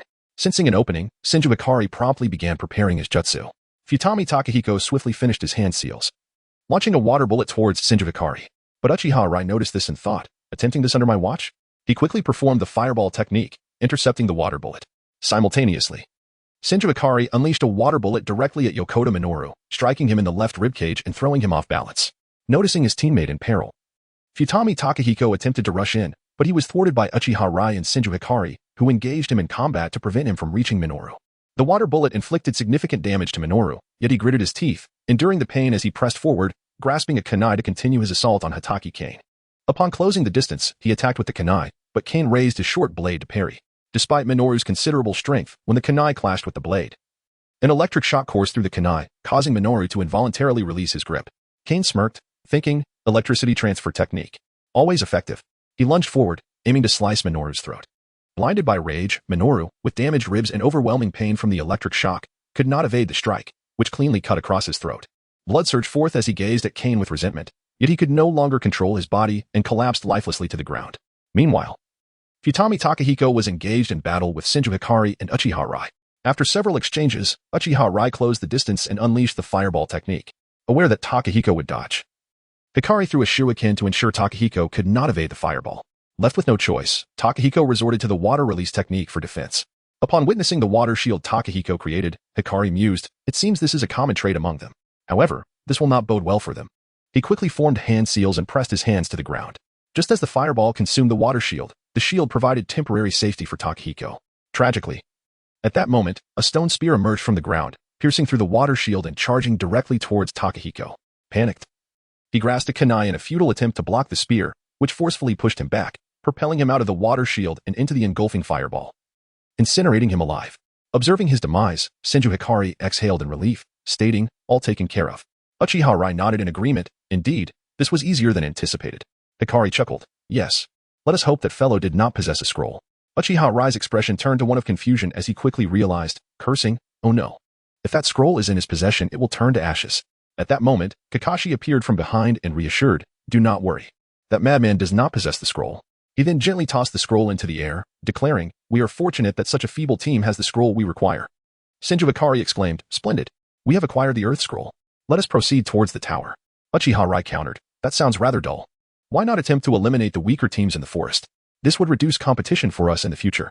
Kakashi shook his head, responding, "It is of no concern. This forest will naturally weed out the weaker teams." Senju Hikari nodded in agreement, affirming, "Indeed. Moreover, the longer we remain in the forest, the more teams will establish traps near the tower. If a team is weak enough to be eliminated by us in this round, we can surely do the same in the next." Seeing both teammates oppose his idea, Uchiha Rai conceded and followed his team towards the tower. Chapter 79. Intensifying training. After the mission concluded, Renjiro continued to train his students. One day, as training was nearing its end, Renjiro observed his three pupils with a slight smile of pride. He thought to himself, "These three are exceptionally talented. I would be surprised if any of them failed to attain the rank of Jonin before the age of 16. They certainly deserve some commendation from their teacher." As the training session concluded and the genin were about to depart, Renjiro called out to them, saying, 3 months ago, I agreed to become your Jonin instructor. Do you remember what I told you back then?" The wind blew gently as Kazuhiko, Suko, and Mihoko shook their heads in unison. Suko inquired, "Teacher, what exactly did you say at that time?" Rentaro sighed and replied, "Do you not remember? You were still in your probationary period." Fonjung clearly understood that Lianjiro merely wished to formally announce the matter, so he tilted his head and inquired, "Teacher, what is this probation period? May we, do you recall?" Mei grasped his intention as well and tilted her head in response. I do not remember. Hoideka, do you know? Hoideka also tilted his head and replied. I too am unaware of what the teacher said at that time. Observing his three students maintain impeccable poker faces, Lee and Jiro's expression darkened considerably. The trio could not help but burst into laughter at his reaction. Ultimately, Lee and Jiro surrendered to the mischievous antics of his students. Regaining his composure, he stated, You have all passed. However, Hoideka interrupted him, saying, Teacher, we are already aware. In an instant, the three genin vanished, leaving their completely stunned teacher behind. Lee and Jiro chuckled wryly, muttering to himself, I truly need to have a serious conversation with the one who suggested putting the annual top team on probation. It had been 4 weeks since they officially became genin. One day, after morning training, Fengzheng, Hoideka, and Mei rested beneath a tree. Mei spoke first. Tomorrow marks the final round of the Chunin exams. Hoideka nodded in agreement, saying, Indeed, my 2 classmates will also be participating in the competition. Mei continued, Yes. I wish to witness Uchiha Lai's match. I wonder if the teacher will permit us to attend.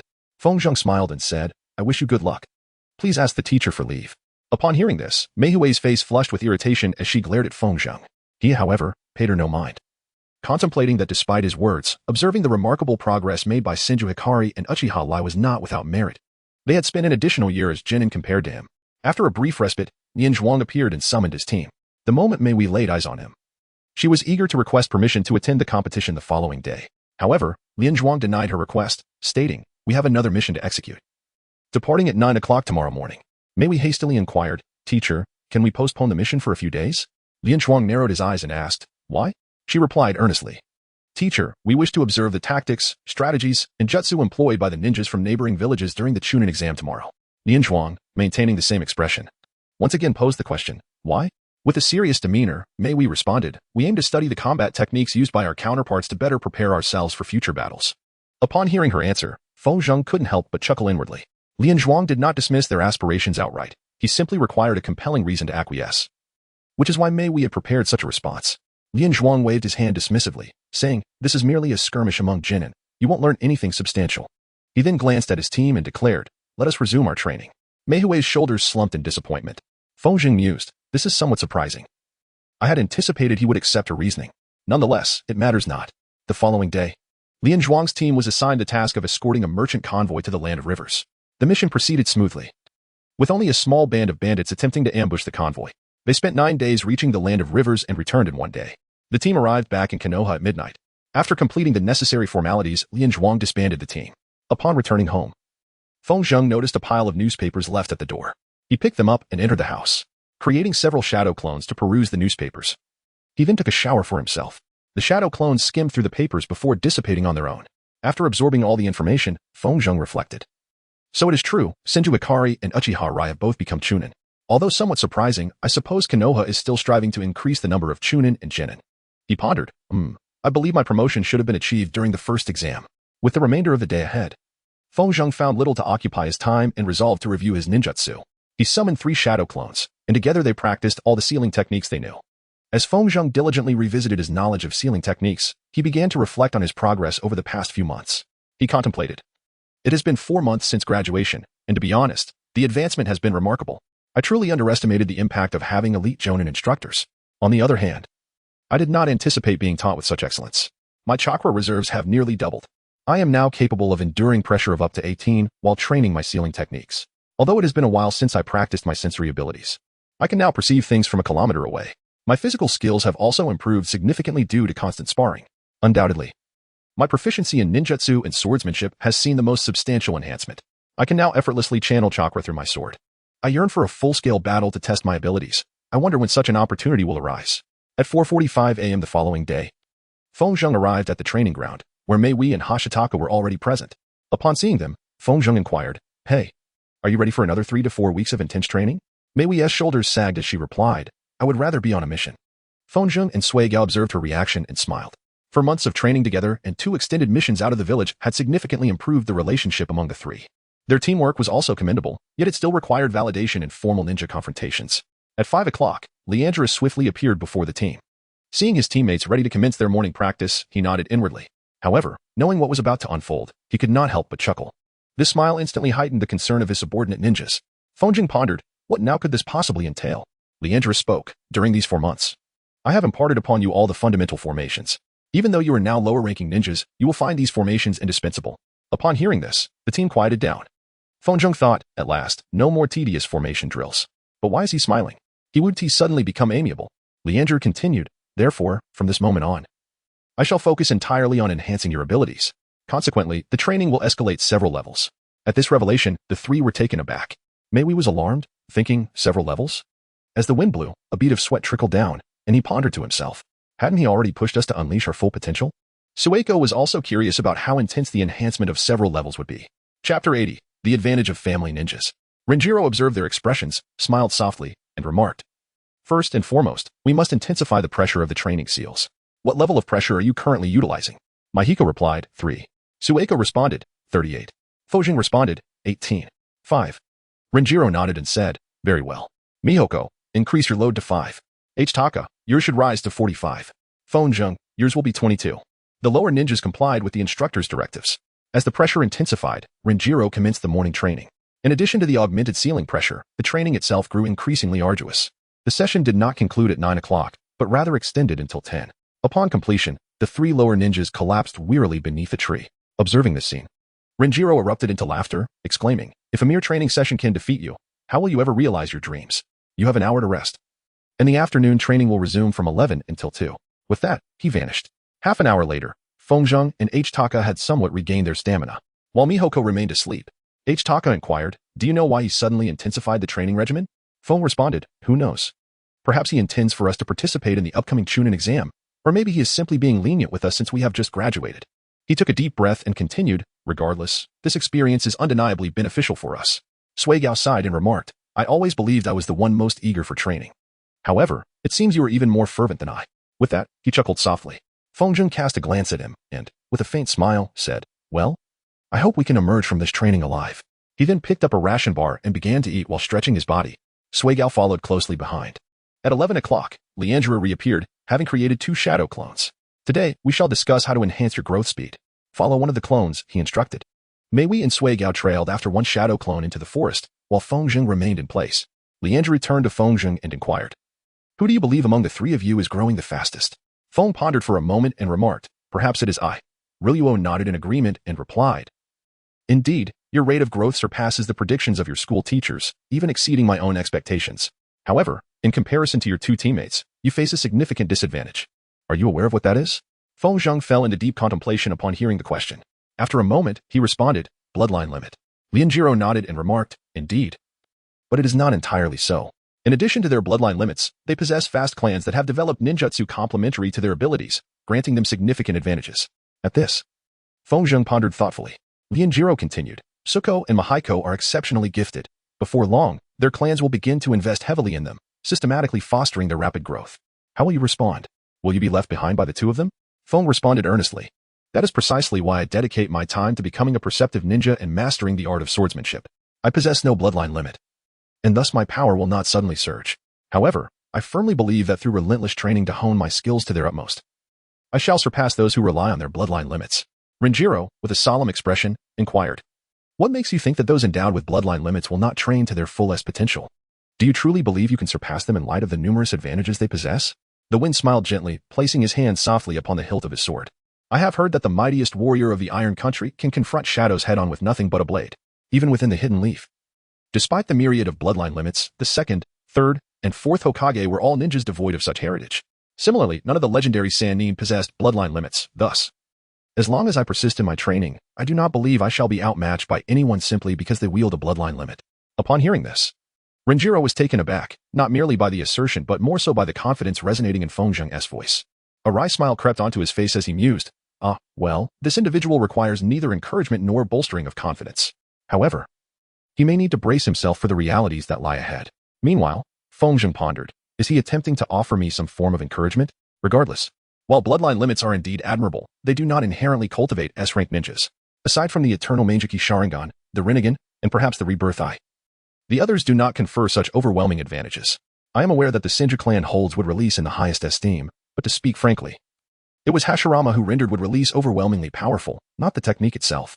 Furthermore, one is nearing death, while the other bears a cursed seal. This is not something I find myself envious of.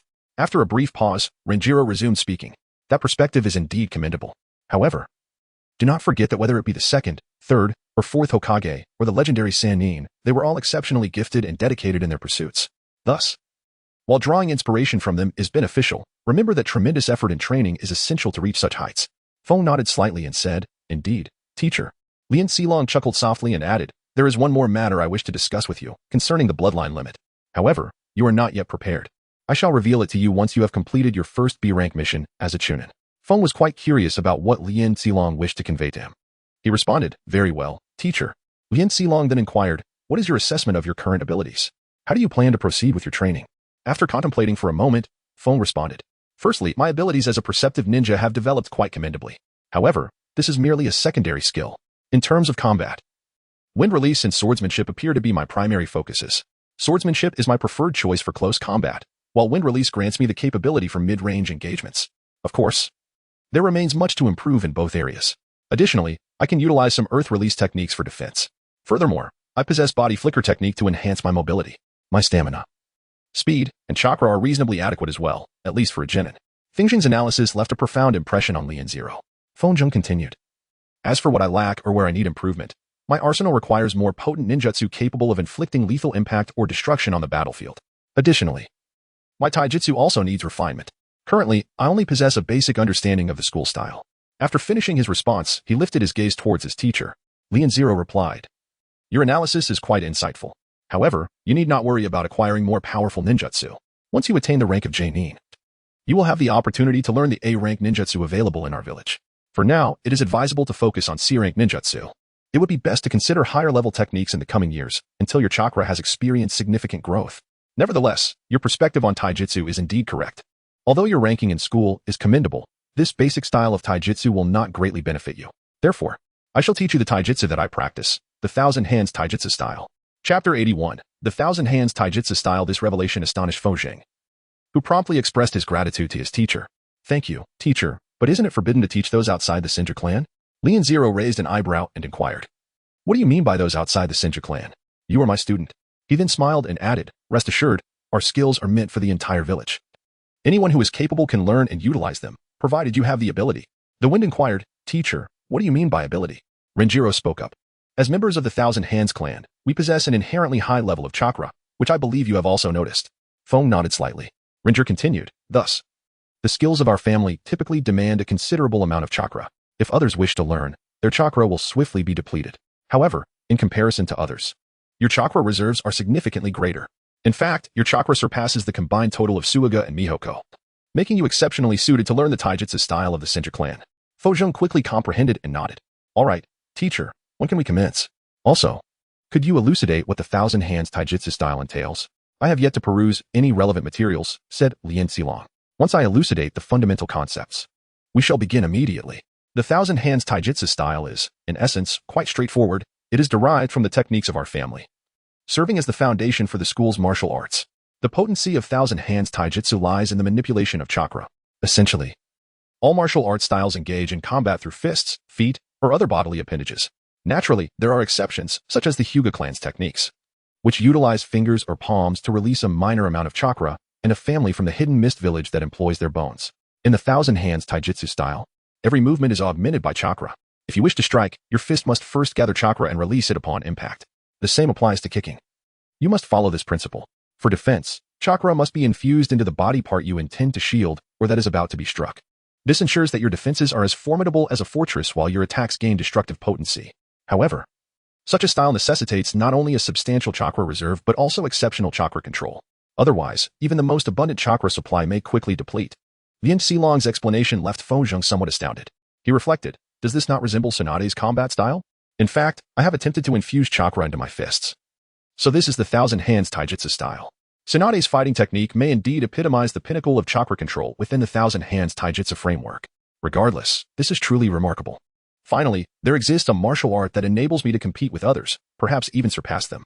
After his analysis, he declared, "Teacher, let us begin." Lin Xilong nodded and initiated the training. First, you must fully infuse chakra throughout your entire body. Once you achieve this, we will focus on channeling chakra into various parts of your body. He continued, "Now, demonstrate your complete chakra." Feng Jing, obedient to the command, unleashed the entirety of his chakra. Lin Xilong observed Feng Jing, witnessing a brilliant azure chakra enveloping him completely. His initial thought was one of sheer awe. The wind is contemplative, as if lost in thought. In truth, I possess a rudimentary understanding of this matter, though I have never revealed this skill for obvious reasons. The moment has now arrived to harness it and showcase my talents, haha. Following the expectations of the wind, Jiro issued the next command. Now, endeavor to regulate that chakra within your being, allowing it to circulate throughout your entire body. Imagine it flowing through you, not solely through your sword. The wind obediently followed his guidance as he gradually contained the chakra within his body. After approximately 2 minutes, the blue halo enveloping him slowly dissipated. However, upon closer inspection, one could observe that sporadic bursts of blue chakra flames occasionally erupted from within him. Standing before him, Renjiro was taken aback, pondering to himself. Is it possible to achieve this so swiftly? He swallowed hard, marveling inwardly at the incredibility of it all. Although his control was not yet flawless, he had managed to harness the chakra in just a few minutes. It was as if this skill had been tailor-made for him from the very beginning. Feng Zheng cast a glance at Lien Xilong and inquired, Is that so, master? Lien Xilong nodded and replied, Indeed, very well. However, during your maintenance of this form, you have expended a considerable amount of chakra. Your next phase of training will involve perfecting this state.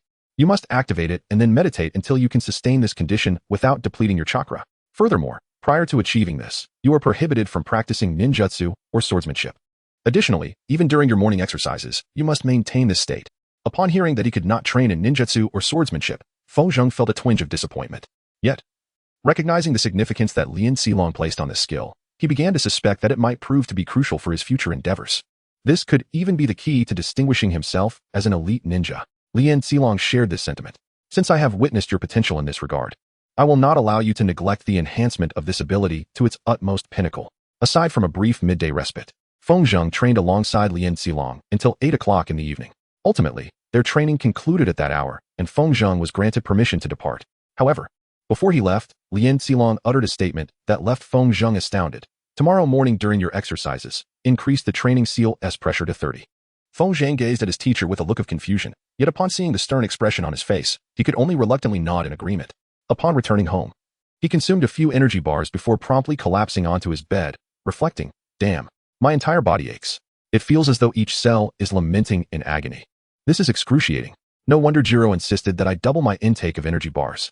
Nevertheless, he acknowledged the remarkable progress he had made today. If he could persist with this training regimen for several months, he could hardly fathom how powerful he would become. Exhaustion overtook him, and he soon fell into a deep slumber. Chapter 82. Rapid progress. When he awoke the following morning, Feng Zheng was astounded by a singular realization. He felt no pain whatsoever in his body. He pondered, could this training somehow heal my body?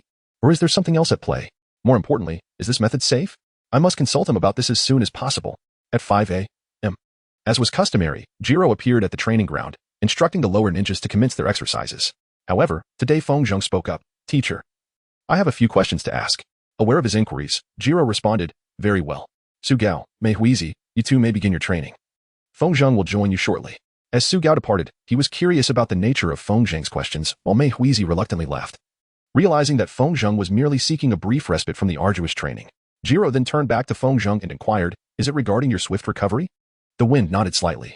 This is a side effect of such training, me and Zero replied. By infusing chakra into your body, it activates every single cell within you. This enhances your passive healing abilities and diminishes the time required for recovery from fatigue or exhaustion. He smiled gently and continued, Moreover, this training possesses additional benefits. It can augment your physical strength and, more significantly, increase your chakra reserves. As the wind stirred, his eyes widened in astonishment. He hurriedly inquired, Isn't this a bit too good to be true? Renjiro chuckled softly and replied, Not necessarily. While passive treatment is commendable, it does not constitute a groundbreaking advancement. As for the increase in chakra, it will only be noticeably significant at the onset of training, particularly when one's chakra reserves are still relatively low. Thus, although you may witness a substantial enhancement in your chakra and stamina over the forthcoming weeks, the effects will not be as pronounced thereafter. This revelation somewhat tempered Feng Zheng's excitement, plunging him into contemplation. Well, that does not seem like a colossal advantage, but it is still quite commendable. After all, the prerequisite for mastering this style is a high chakra reserve. If the effectiveness of this technique can augment my chakra reserves, it would further amplify this advantage. He turned to Renjiro and asked, Are there any adverse side effects associated with employing this skill? Renjiro appeared taken aback by this question. After all, any other 10-year-old genin would be elated by such a tremendous boon. He recalled his own exhilaration when he first acquired this skill. Rest assured, he responded. This is an ancient technique of the Senja clan, and it bears no detrimental effects. Furthermore, considering the longevity of my kin, it may even prove beneficial to your health. Upon hearing this, Feng Zheng exhaled in relief. Renjiro then remarked, If you have no further inquiries, you should hasten to your training. Your teammates have already left you far behind. After expressing his gratitude, Feng Zheng commenced his training, although the pressure from his sealed abilities had significantly increased. The infusion of chakra rendered the training process somewhat more manageable for him. However, this was not without its pitfalls. Indeed, the moment his chakra was depleted marked the instant when Feng Zheng would experience an excruciating ordeal akin to hell itself. Later that day, Feng Zheng engaged in a discussion with Renjiro regarding the issue of chakra exhaustion during their morning exercises. Yet, Renjiro, with an innocent smile, remarked, "Your chakra reserves are ample enough to sustain a morning of training without depletion. The issue lies solely in your control. Therefore, if you wish to avoid exhausting your chakra during training, focus on enhancing your chakra control abilities." Feng gazed at his teacher's innocent smile with an expressionless face. He could wager that his teacher was undoubtedly mocking his suffering in secret. The training of Feng Zheng continued in a similar fashion. After 3 days, he finally persevered through an entire morning of exercises without exhausting his chakra. By the 7th day, he had successfully gained complete control over his chakra. Although he had not yet achieved a state of zero loss, the amount of chakra leaking from him had become negligible. The results of this week-long training astonished Feng Zheng. The effects were truly remarkable.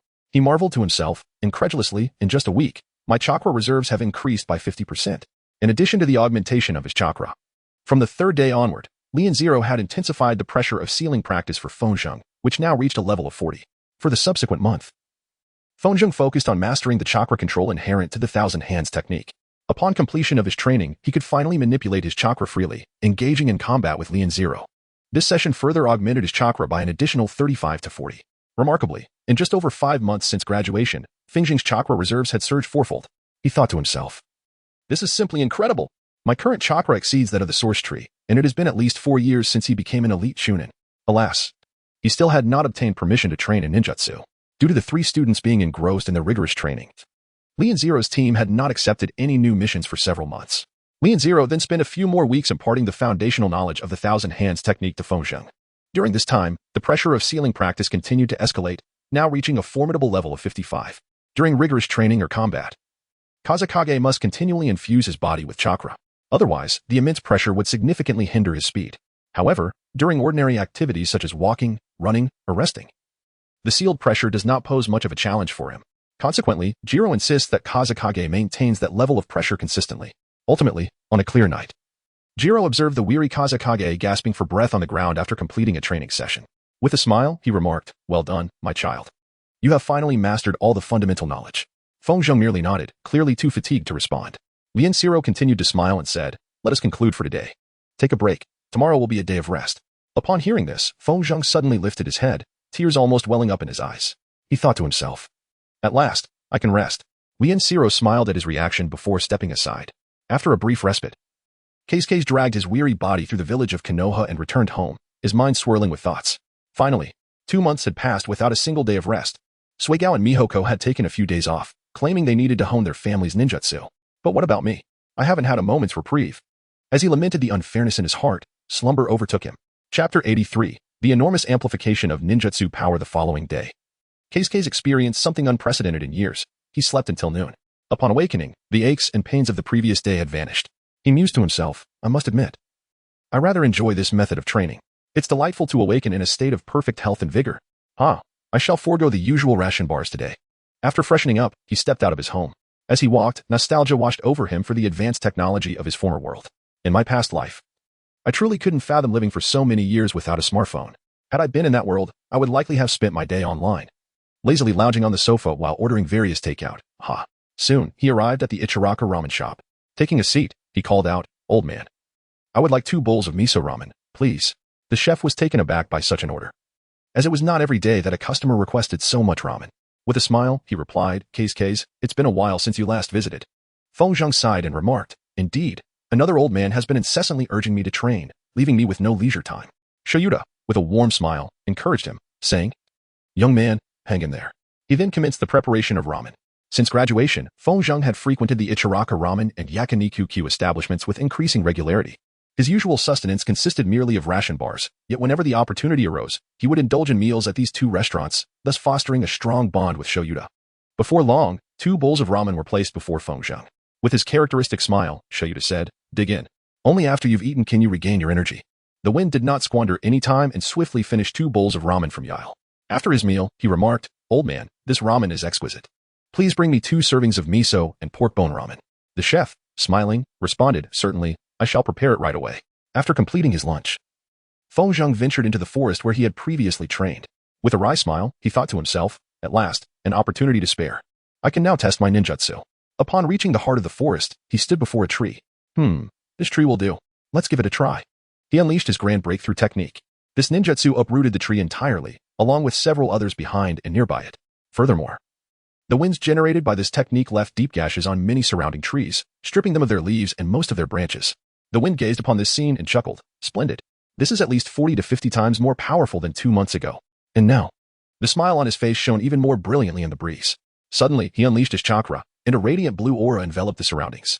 He commenced preparations for yet another monumental jutsu. However, this time, he did not release it immediately. Instead, he began to infuse more chakra into this ninjutsu. Within 30 seconds, he had infused 10% of his chakra into the technique. After another 30 seconds, it reached 15%. The grand breakthrough technique. He unleashed this ninjutsu, but this time, it was not an ordinary technique. It was a jutsu enhanced by chakra. This formidable technique struck the trees before him, utterly devastating them. In less than a second, hundreds of trees in the vicinity were uprooted or shattered into fragments.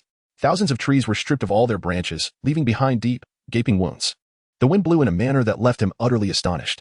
However, the shock swiftly transformed into a smile seemingly affixed to his countenance. Marvelous. Splendid. This truly embodies the power that this ninjutsu ought to possess. Yet, on another note, the time required to enhance the ninjutsu remains excessively prolonged. If I linger in one spot for a mere minute, any competent ninja could eliminate me a dozen times over. I must expedite the infusion of chakra into the ninjutsu. Ideally, I should reduce it to under 2 seconds. Furthermore, this must be accomplished while in motion, or even better, during a flicker. This must be the very reason that Renjiro urged us to concentrate on C-rank ninjutsu. Now, I shall proceed to test other ninjutsu. Feng swiftly formed a hand seal. And soon, the wind began to gather around him. He infused his chakra into the ninjutsu for a duration of 30 seconds. Subsequently, the wind quickly coalesced into a dome shape surrounding him. The wind continued to swirl around Feng for several minutes. The tempest had yet to dissipate when the wind conjured a knot-like gesture. The wind transformed into 2 formidable wolves, towering at 3 meters and stretching nearly 7 meters in length. They appeared overwhelmingly fierce. The wolves dashed toward the nearby trees, tearing through them with claws and teeth before vanishing into thin air. Subsequently, the wind once again gathered chakra, infusing it into the wind dragon technique. He successfully channeled over 20% of his maximum chakra into the technique. As a result, a colossal dragon, measuring 50 meters in length, materialized within the forest. The dragon opened its gaping maw, unleashing a massive wind blast toward the trees. The storm sphere advanced in a straight line, colliding with a tree and exploding, cleaving it in 2. It then slithered through the forest, its enormous form accompanied by a tempest, severing numerous trees in its wake. It successfully traversed 200 meters of dense forest canopy before dissipating. Immediately afterward, 2 spheres of wind appeared in his hands, rapidly expanding to a radius of approximately 50 centimeters. The wind, in a harmonious dance, propelled the balloon towards a colossal boulder. Upon impact, the balloon erupted, leaving behind a series of scars on the stone surface. Feng Zheng thoughtfully analyzed the situation. Indeed, enhancing damage seemed somewhat superfluous. After all, it was merely a gust of wind. A casual strike could deliver a fatal blow to an ordinary ninja. Moreover, should someone erect a formidable defense, it would effortlessly thwart the augmented wind explosion technique. Yes, such enhancements were redundant. It would be wiser to increase the launch speed instead. Subsequently, Feng Zheng commenced a rapid succession of wind explosion techniques. In the span of just 1 minute, he executed the technique 84 times. The wind chuckled, splendid. Moreover, it consumed merely about 7 chakra from me. This is quite an irksome medium-range tactic, haha. Subsequently, Wind gazed around in search of a suitable stone. At last, he spotted one several dozen meters away, estimating its weight to be approximately 15 kilograms. With unwavering focus, he fixed his eyes upon the stone. Instantly, a fierce wind began to swirl around it, attempting to lift it. After a few seconds, the stone began to ascend. Approximately half a minute later, Wind elevated the stone to a height of 1.2 meters. Then, he raised his arms towards it, invoking the wind-seizing technique. The stone commenced its gradual movement towards him, and he caught it with his hands as it reached his front. He pondered, I wonder if, with the aid of these 2 ninjutsu techniques, I could take flight? However, this may necessitate a greater reservoir of chakra and superior chakra control. Even then, it might not be suitable for long-distance travel. Chapter 84. Eliciting surveillance. Casting the stone aside, Wind reached into his bag and sequentially launched 12 shurikens into the air. He continued to employ the projectile control technique. Feng Zheng skillfully wielded his shuriken, guiding them through the forest while deftly avoiding the trees. The shuriken danced through the woods, all striking the same tree approximately 500 meters away from him. In the next moment, Feng Zheng utilized the wind body flicker technique, appearing beside that very tree. As he retrieved the shuriken, he reflected, I never anticipated that 2 months of training in the Thousand Hands technique would enhance my ninjutsu so significantly. In the Great Breakthrough technique, I can channel a maximum of 15 chakra, which, though it requires a minute to perform, yields remarkable results. The wind shield technique permits me to infuse only 5 chakra, and I cannot exceed that limit. This is akin to the wind wolf technique, where I can only allocate 2 chakra per wolf. Conversely, the wind dragon technique can accommodate up to 20 chakra. Utilizing the wind body flicker technique at my current limit of 500 meters consumes 5 chakra. Presently, the projectile control technique demands a negligible amount of chakra, with each wind explosive technique requiring less than 1 chakra. The wind suspension technique has limited utility in combat. However, the wind thief technique can create some confusion. In summary, this brief exhibition of ninjutsu consumed nearly 50 chakra. I wonder if Renjiro possesses additional methods to elevate my chakra levels. Nevertheless, that should not be a concern at the moment, as I cannot truly overload my ninjutsu in battle. Fengzheng once again began to gather chakra, forcefully striking the ground with both hands. A rock shield materialized before him. Observing this shield, Fengzheng sighed. No wonder it was merely a D-level ninjutsu. For me, it has already reached its limits, with no room for further enhancement. The size of the rock shield was not greater than what Fengzheng had conjured 2 months prior. He contemplated. That said, I should discuss this with Renzilong to see if he might possess any methods to release ninjutsu not by forcefully slapping the ground, but rather by stepping upon it. Indeed, I shall inquire when he resumes his ninjutsu training. Having concluded this thought, Fengzheng formed a hand seal and vanished underground. While beneath the surface, he mused, I have been preoccupied with various other matters, thus I have not practiced this ninjutsu properly since graduation. He continued to navigate underground for a while before suppressing the chakra signal and executing several more hand seals. In an instant, he reappeared approximately 150 meters in the direction he was facing. The earth body flicker technique and the wind body flicker technique are exceptionally suited for a discreet escape. The earth body flicker technique is particularly effective for infiltrating enemy territory. I wonder if any countermeasures have been developed against this ninjutsu. He then emerged from the ground, performed another hand seal, and placed his hands upon the earth. The ground before him transformed into a muddy moat, with a radius of about 6 meters and a depth of 10 meters. He swiftly changed locations, executed several hand seals, and pressed his hands against the ground once more. This time, the earth gradually rose, as if seeking to ensnare someone. Fengzheng analytically observed that the earth prison technique was exceedingly sluggish. The situation with the mud technique bore some resemblance. Nonetheless, these two were the only ninjutsu at his disposal to ensnare foes, and for the time being, that should suffice. After evaluating the current state of most ninjutsu, Fengzheng resolved to return home for a respite. As he departed, he cast a glance at the ground and murmured to himself, my ninjutsu should be adequate now. However, I still need to master the earth flow wall technique, as it would significantly bolster my defensive capabilities. Furthermore, my chakra reserves should be sufficient as well. Yet, Najiro would never permit me to proceed with that. Regardless, he harbored hopes of participating in the upcoming Chunin exams, eager to test himself in battle, which promised to be quite exhilarating. A broad smile crept across his face as he lifted his gaze. The sight before him, however, rendered him somewhat embarrassed. Fengzheng had inadvertently obliterated a vast expanse of forest while testing his ninjutsu. He pondered, if anyone were to stumble upon this scene, I wonder what they would think. Fortunately, this area was rather secluded, and it was unlikely for anyone to wander here. Nevertheless, he felt compelled to conceal his tracks, just in case someone did venture into this vicinity. Additionally, it would be prudent to refrain from returning here anytime soon. The wind gracefully leapt onto a tree still adorned with branches, where he executed the gale technique. A gentle breeze swept through the forest, obscuring every footprint and slightly dissipating any lingering scent. Upon completing his task, he formed a hand seal and vanished from his location, reappearing on another branch 500 meters away. After employing the wind instantaneous technique several more times, he finally exited the forest. Once beyond the trees, he hastened towards his abode, his mind troubled by the fear that someone might witness the scene of devastation left in his wake. Months later, 2 elite jonin from the Hyuga clan happened upon this forest and inadvertently stumbled into the area ravaged by the wind. They were taken aback by the sight of numerous uprooted and felled trees. Coincidentally, a small team from the Umbu also traversed the same region. Upon seeing the 2 Hyuga ninjas present, they immediately began to question them about the destruction and whether a battle had occurred there. The Hyuga ninjas denied the allegations, asserting that the forest had been devastated prior to their arrival. The Umbu ninjas surveyed the surroundings, realizing that the destruction had taken place quite some time ago. They conducted a thorough investigation, seeking the assistance of the Hyuga clan, yet uncovered no leads. They pondered whether someone had been training in that area, yet could not comprehend why there were so many training grounds surrounding Konoha, or why one would choose this particular location for training. The peculiar nature of the devastation compelled them to report the matter to the Hokage. Hizashi, equally perplexed, dispatched an Umbu squad specifically for reconnaissance and tracking. Unfortunately, 2 months had elapsed, and the combination of the gale technique and several torrential downpours had obliterated any potential evidence that could aid in their search. The Umbu investigation team returned empty-handed, leading Hisashi to abandon the case due to the lack of clues, deeming it unworthy of further resource allocation. Unbeknownst to him, the Wind was entirely unaware of these unfolding events. After testing his ninjutsu, he returned home for a brief respite. Subsequently, he revisited his sealing techniques before heading out to a barbecue restaurant for dinner. The following day commenced with an intense morning workout. In the afternoon, the team separated once again to train alongside Renjiro's shadow clones. Chapter 85, Innovation in Ninjutsu. Renjiro addressed the Wind, stating, I have imparted all that I know regarding the Senju Taijutsu style. The extent of your mastery now rests solely in your hands. Feng Zheng bowed slightly and expressed his gratitude, saying, Thank you, teacher.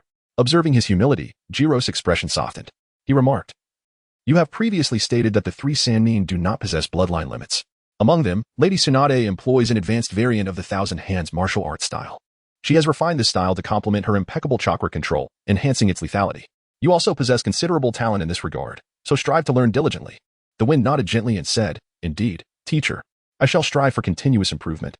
Renjiro continued, That being said, it is now time to focus on the diligent study of ninjutsu and swordsmanship. Let us first practice all of your ninjutsu techniques, and then we shall proceed to enhance the potency of your skills. Upon hearing the Wind, Feng Zheng immediately became exhilarated. Lin Xilong noticed this and squinted his eyes. He inquired, Have you already conducted the test? Feng smiled nervously and then confirmed this. Lin Xilong sighed and said, I hope you haven't broken anything. The breeze gently shook its head and replied, Teacher, there is no need for concern. I directed all attacks straight into the void. Jiro inquired, Very well. What are your observations?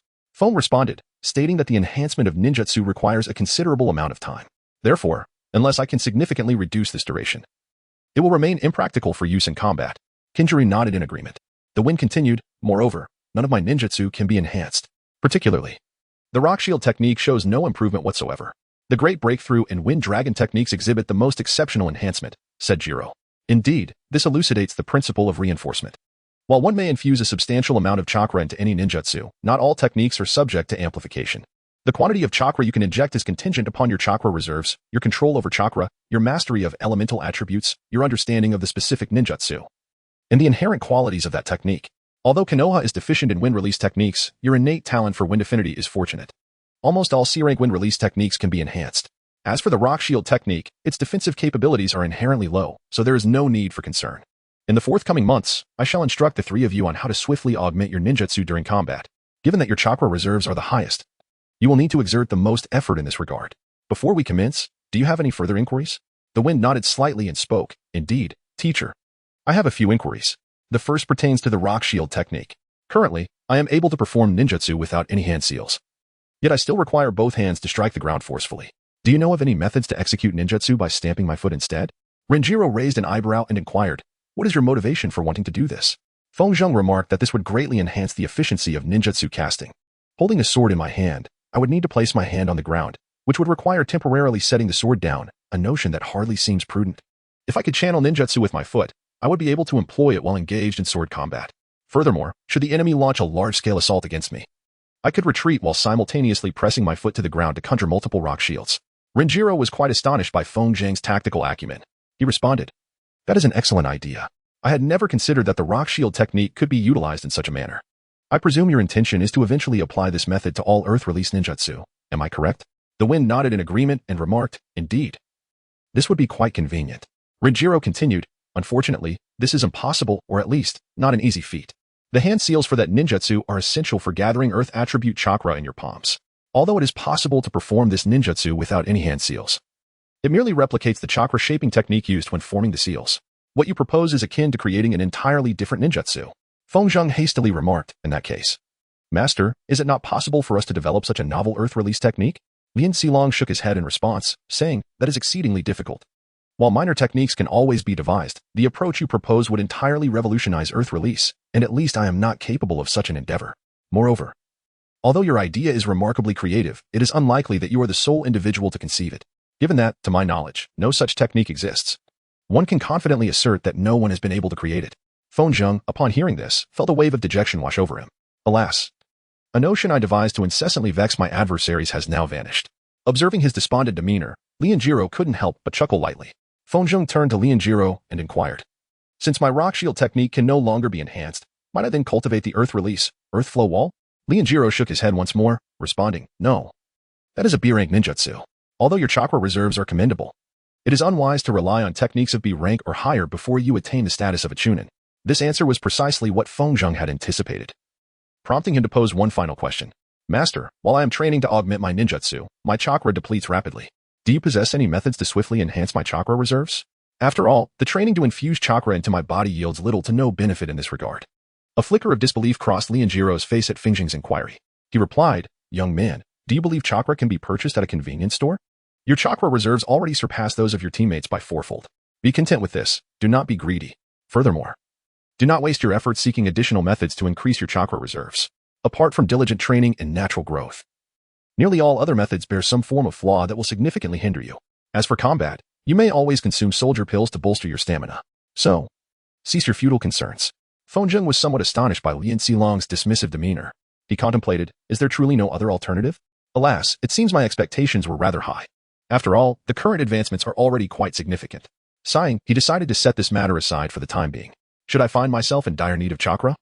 I might consider attempting to capture a tailed beast. Reflecting on the tailed beasts, Feng Zheng let out a sigh. How wonderful it would be if I could toss out some pokeballs to capture them. Lian Xilong inquired, is there anything else on your mind? Feng Zheng shook his head and spoke, no more. Teacher, let us begin. Chapter 86, the three-person showdown. For a month, Lian Xilong continued to train these three students. During this period, Feng Zheng diligently honed the potency of his ninjutsu. He has now mastered the ability to infuse 20% of his chakra into the great breakthrough technique within a mere 15 seconds. More significantly, he can channel 5% of his chakra into the same technique in just over 2 seconds. This advancement means that the ninjutsu can be employed in combat as long as a certain distance is maintained.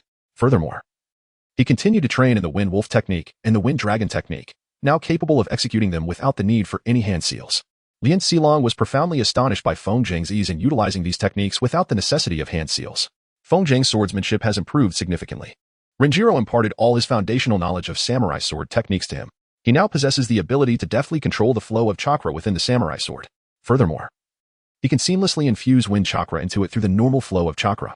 Renjiro could not provide much assistance in this regard, as his expertise lies in earth and water ninjutsu, which are not conducive to the integration of elemental chakra. He himself had never attempted to incorporate elemental chakra into the chakra flow. Nevertheless, Feng Zheng mastered it with remarkable ease. In fact, during his studies, he also acquired a technique he had long coveted for over a decade.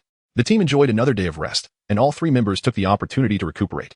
Early the next day, the squad reconvened. Sui Gao, spotting Feng Zheng arriving at the training ground, inquired, Hey, how has your training progressed? Feng Zheng remarked, The progress is quite smooth. How about you? Sui Gao chuckled and replied, It has been very smooth for me as well. I would like to challenge you once more. Feng Zheng smiled and said, All right, I hope you can hit me this time. This provoked a great deal of irritation in Su Gao, who reluctantly responded, It's all because of you that the teacher has been training me in ninjutsu for 3 consecutive months. Upon hearing this, Feng Zheng chuckled. Mei Wei, feeling excluded from the conversation, huffed and interjected, I can defeat both of you simultaneously in the match. Su Gao and Feng Zheng turned their attention to her. Feng Zheng replied, Well then, let us see if you still have the energy to talk after your morning workout. Upon hearing this, her shoulders drooped immediately, while Feng Zheng and Su Gao laughed at her expense. The poor girl lamented that it was unfair to her. It's not that I'm being lazy in my training. Every time I approach the teacher's goals, he just makes them more difficult. Just as Mei Wei was feeling dejected, Yanjiro appeared. He announced, We have been training for 3 months straight, and now we will proceed with C-ranked missions. This instantly lifted Mei Hui's spirits. For missions meant a reprieve from rigorous training, Su Gao and Feng Zheng also breathed a sigh of relief, their bodies yearning for rest. Unlike Mei Wei, who often withdrew early from training, Su Gao and Feng Zheng committed to completing the entire regimen each day. Lianjiro continued, Today, we will not conduct any training. Instead, we will engage in a competition. This immediately piqued the interest of the three. He elaborated, You three will participate in a 3-way battle. Unless absolutely necessary, you are not allowed to team up. Should you deliberately cooperate to eliminate the third participant, I will disqualify you. The battleground encompasses the entirety of this training field. From now until 6 in the evening, you have time to determine the victor. You may defeat your opponents by knocking them unconscious or forcing them to surrender.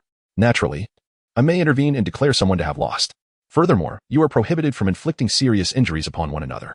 The use of soldier pills is forbidden, and Feng Zheng, you are not allowed to use your sword. Mei Wei suddenly inquired, Why can't Feng Zheng use his sword? Isn't it his primary weapon? Su Gao nodded, sharing the same curiosity. Both were unwilling to win while the other was restricted. Lianjiro shook his head and explained, Feng Zheng's manner of wielding a sword is solely for the purpose of killing. If he wins using his sword, you will both incur serious injuries. Regardless, he cannot use his sword in a match against his comrades, understood? They grasped the reasoning, though some dissatisfaction lingered. Feng Zheng interjected, "Are you two underestimating me? Whether I have a sword or not, you won't be able to touch me." With that, he broke into a triumphant laugh. Su Gao and Mei Wei shot him angry glares. Among the three, Feng Zheng was the swiftest, excelling in long-range combat. In their few prior matches, they had never truly come close to him. Before they could argue further, Lianjiro interrupted, "Enough questions. My rules are final.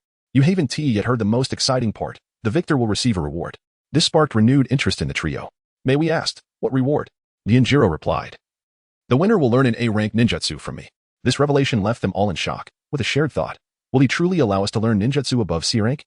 Understanding his students' thoughts, Lianjiro feigned innocence as he smiled and said, "Of course, but only after you advance to CH Nin."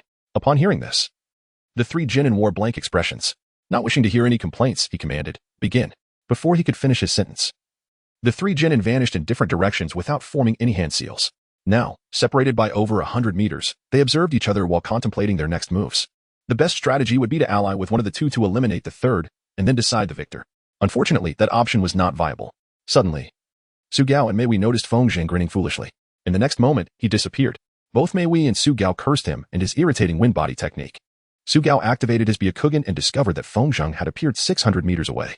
But he vanished again, this time out of the Byakugan's range. Mei Wei cursed. Feng Zheng is as cowardly as ever. Su Gao and Mei Wei exchanged glances, pondering their next course of action. Approximately a kilometer from their original position, Feng Zheng was continuously sensing the locations of the other two, who remained in the same spot. He chuckled. "The battle time is 13 hours. I believe Lianjiro has deduced that we cannot determine a winner through just a few matches. Thus, the victor will primarily depend on who possesses the most chakra. My best strategy is to force multiple rounds of competition, ensuring that we all deplete our chakra reserves equally.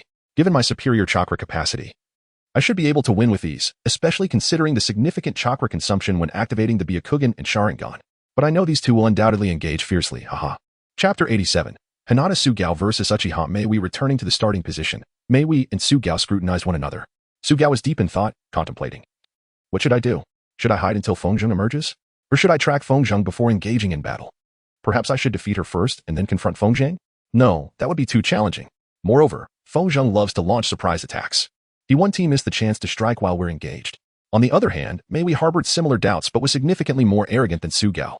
She dismissed all uncertainties and decided, I simply need to swiftly defeat Su Gao before Feng Zheng makes a move. In a one-on-one battle, I can easily overcome them both. Having made her decision, Mei Wei activated her Sharingan and charged at Su Gao. This snapped Su Gao out of his reverie, and he braced himself for combat. He reminded himself, I must avoid making direct eye contact with her. While I can easily counter her genjutsu, doing so swiftly is quite difficult. Mei Wei flickered a few meters in front of Su Gao, rapidly performed several hand seals, and unleashed a fireball jutsu. Su Gao quickly dodged and then sprinted toward Mei Wei, aiming to seal her chakra points with gentle fist techniques. Mei Wei swiftly evaded the attack range and threw shuriken at Su Gao. Realizing that her shuriken was connected by fine strings, Su Gao also threw his shuriken, colliding with hers and deflecting it. Seizing this opportunity, Mei Wei closed the distance and employed fire release for techniques against Su Gao. He barely managed to evade, but the ninjutsu grazed his shirt, incinerating it, and singed the skin on one side of his abdomen. Enduring the pain, he pressed closer. This time, Mei Wei did not retreat. Rather, she engaged him using Uchiha Taijutsu. Utilizing her Sharingan, she ensured that she would never be struck by his gentle fist techniques. Instead, she sought multiple opportunities to unleash her fire release for techniques against Su Gao. However, Sui Gao was always aware of this and consistently evaded her attempts. During this time, Mei Wei had been eager to ensnare Sui Gao and her illusions, but her efforts were in vain. Sui Gao's perceptive eyes could discern the moment Mei Wei intended to cast her spell. Thus, whenever she prepared to unleash her illusion, Sui Gao would avert his gaze from her eyes and subtly disrupt his chakra, rendering Mei Wei's illusions ineffective. However, this distraction also diverted his attention, allowing Mei Wei to hold her ground in close combat. Yet, mere minutes into the skirmish, Mei Wei found herself in perilous situations, narrowly escaping several of Sui Gao's strikes. Consequently, she executed a swift retreat. Sui Gao pursued her, but she flickered away again, initiating a game of hide-and-seek. Mei Wei's mastery and finesse in the body flicker technique far surpassed Sui Gao's, allowing her to regain the upper hand. Unable to keep pace with Mei Wei's swift movements, Sui Gao abandoned the chase and stood still, pondering that with her arrogance, she would inevitably return to confront him. Thus, there was no need for him to pursue her. Observing Sui Gao's cessation of pursuit, she approached him while forming hand seals.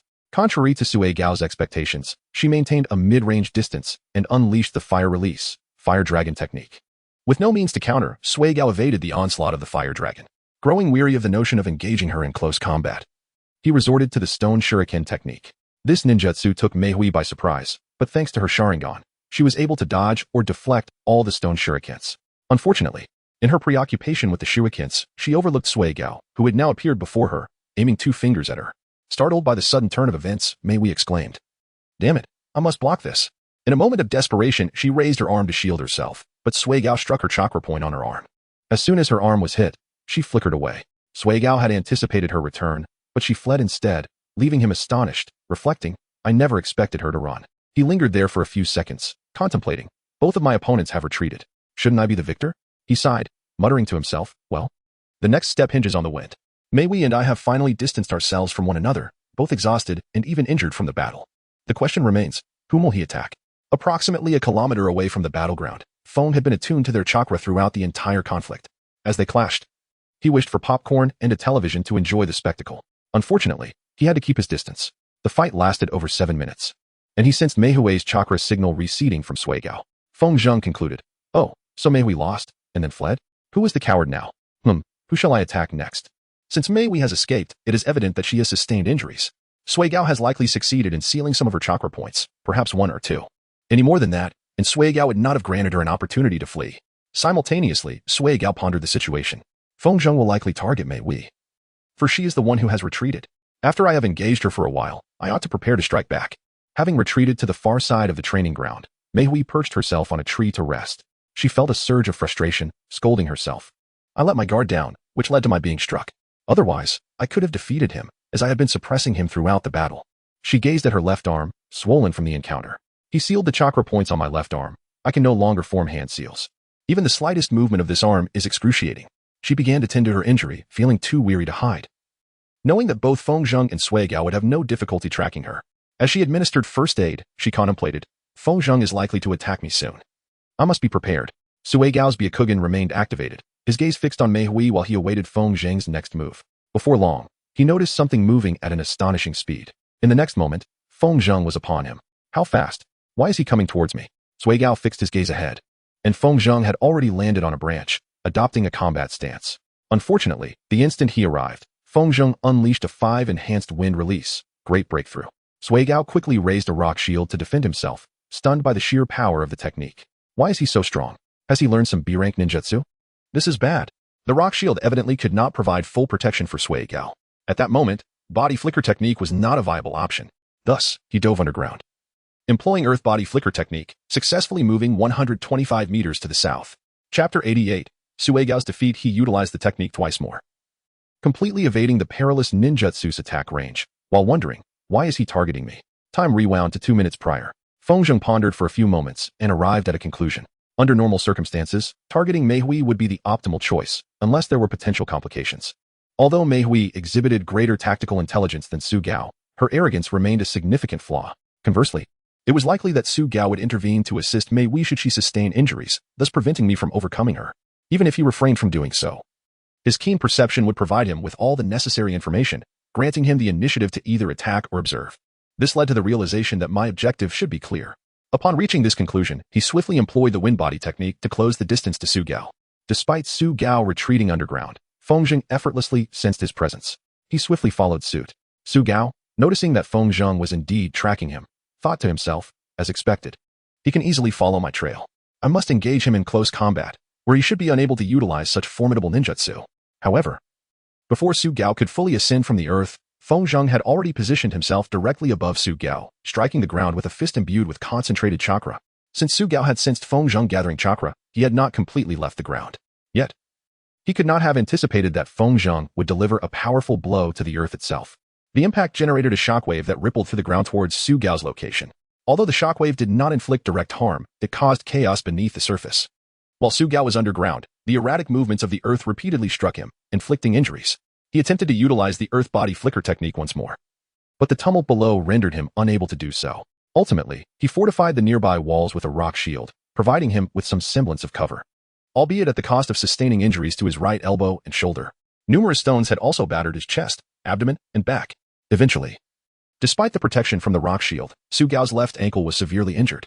As the vibration subsided, Sui Gao successfully emerged from the ground, only to find himself in the exact location of Feng Zheng, with no options left. Just as he surfaced, a kunai was pressed against the back of his neck. he beheld Feng Zheng standing before him, who declared, "Surrender, you have already lost." Su Gao, unwilling to accept his defeat, replied, "I concede."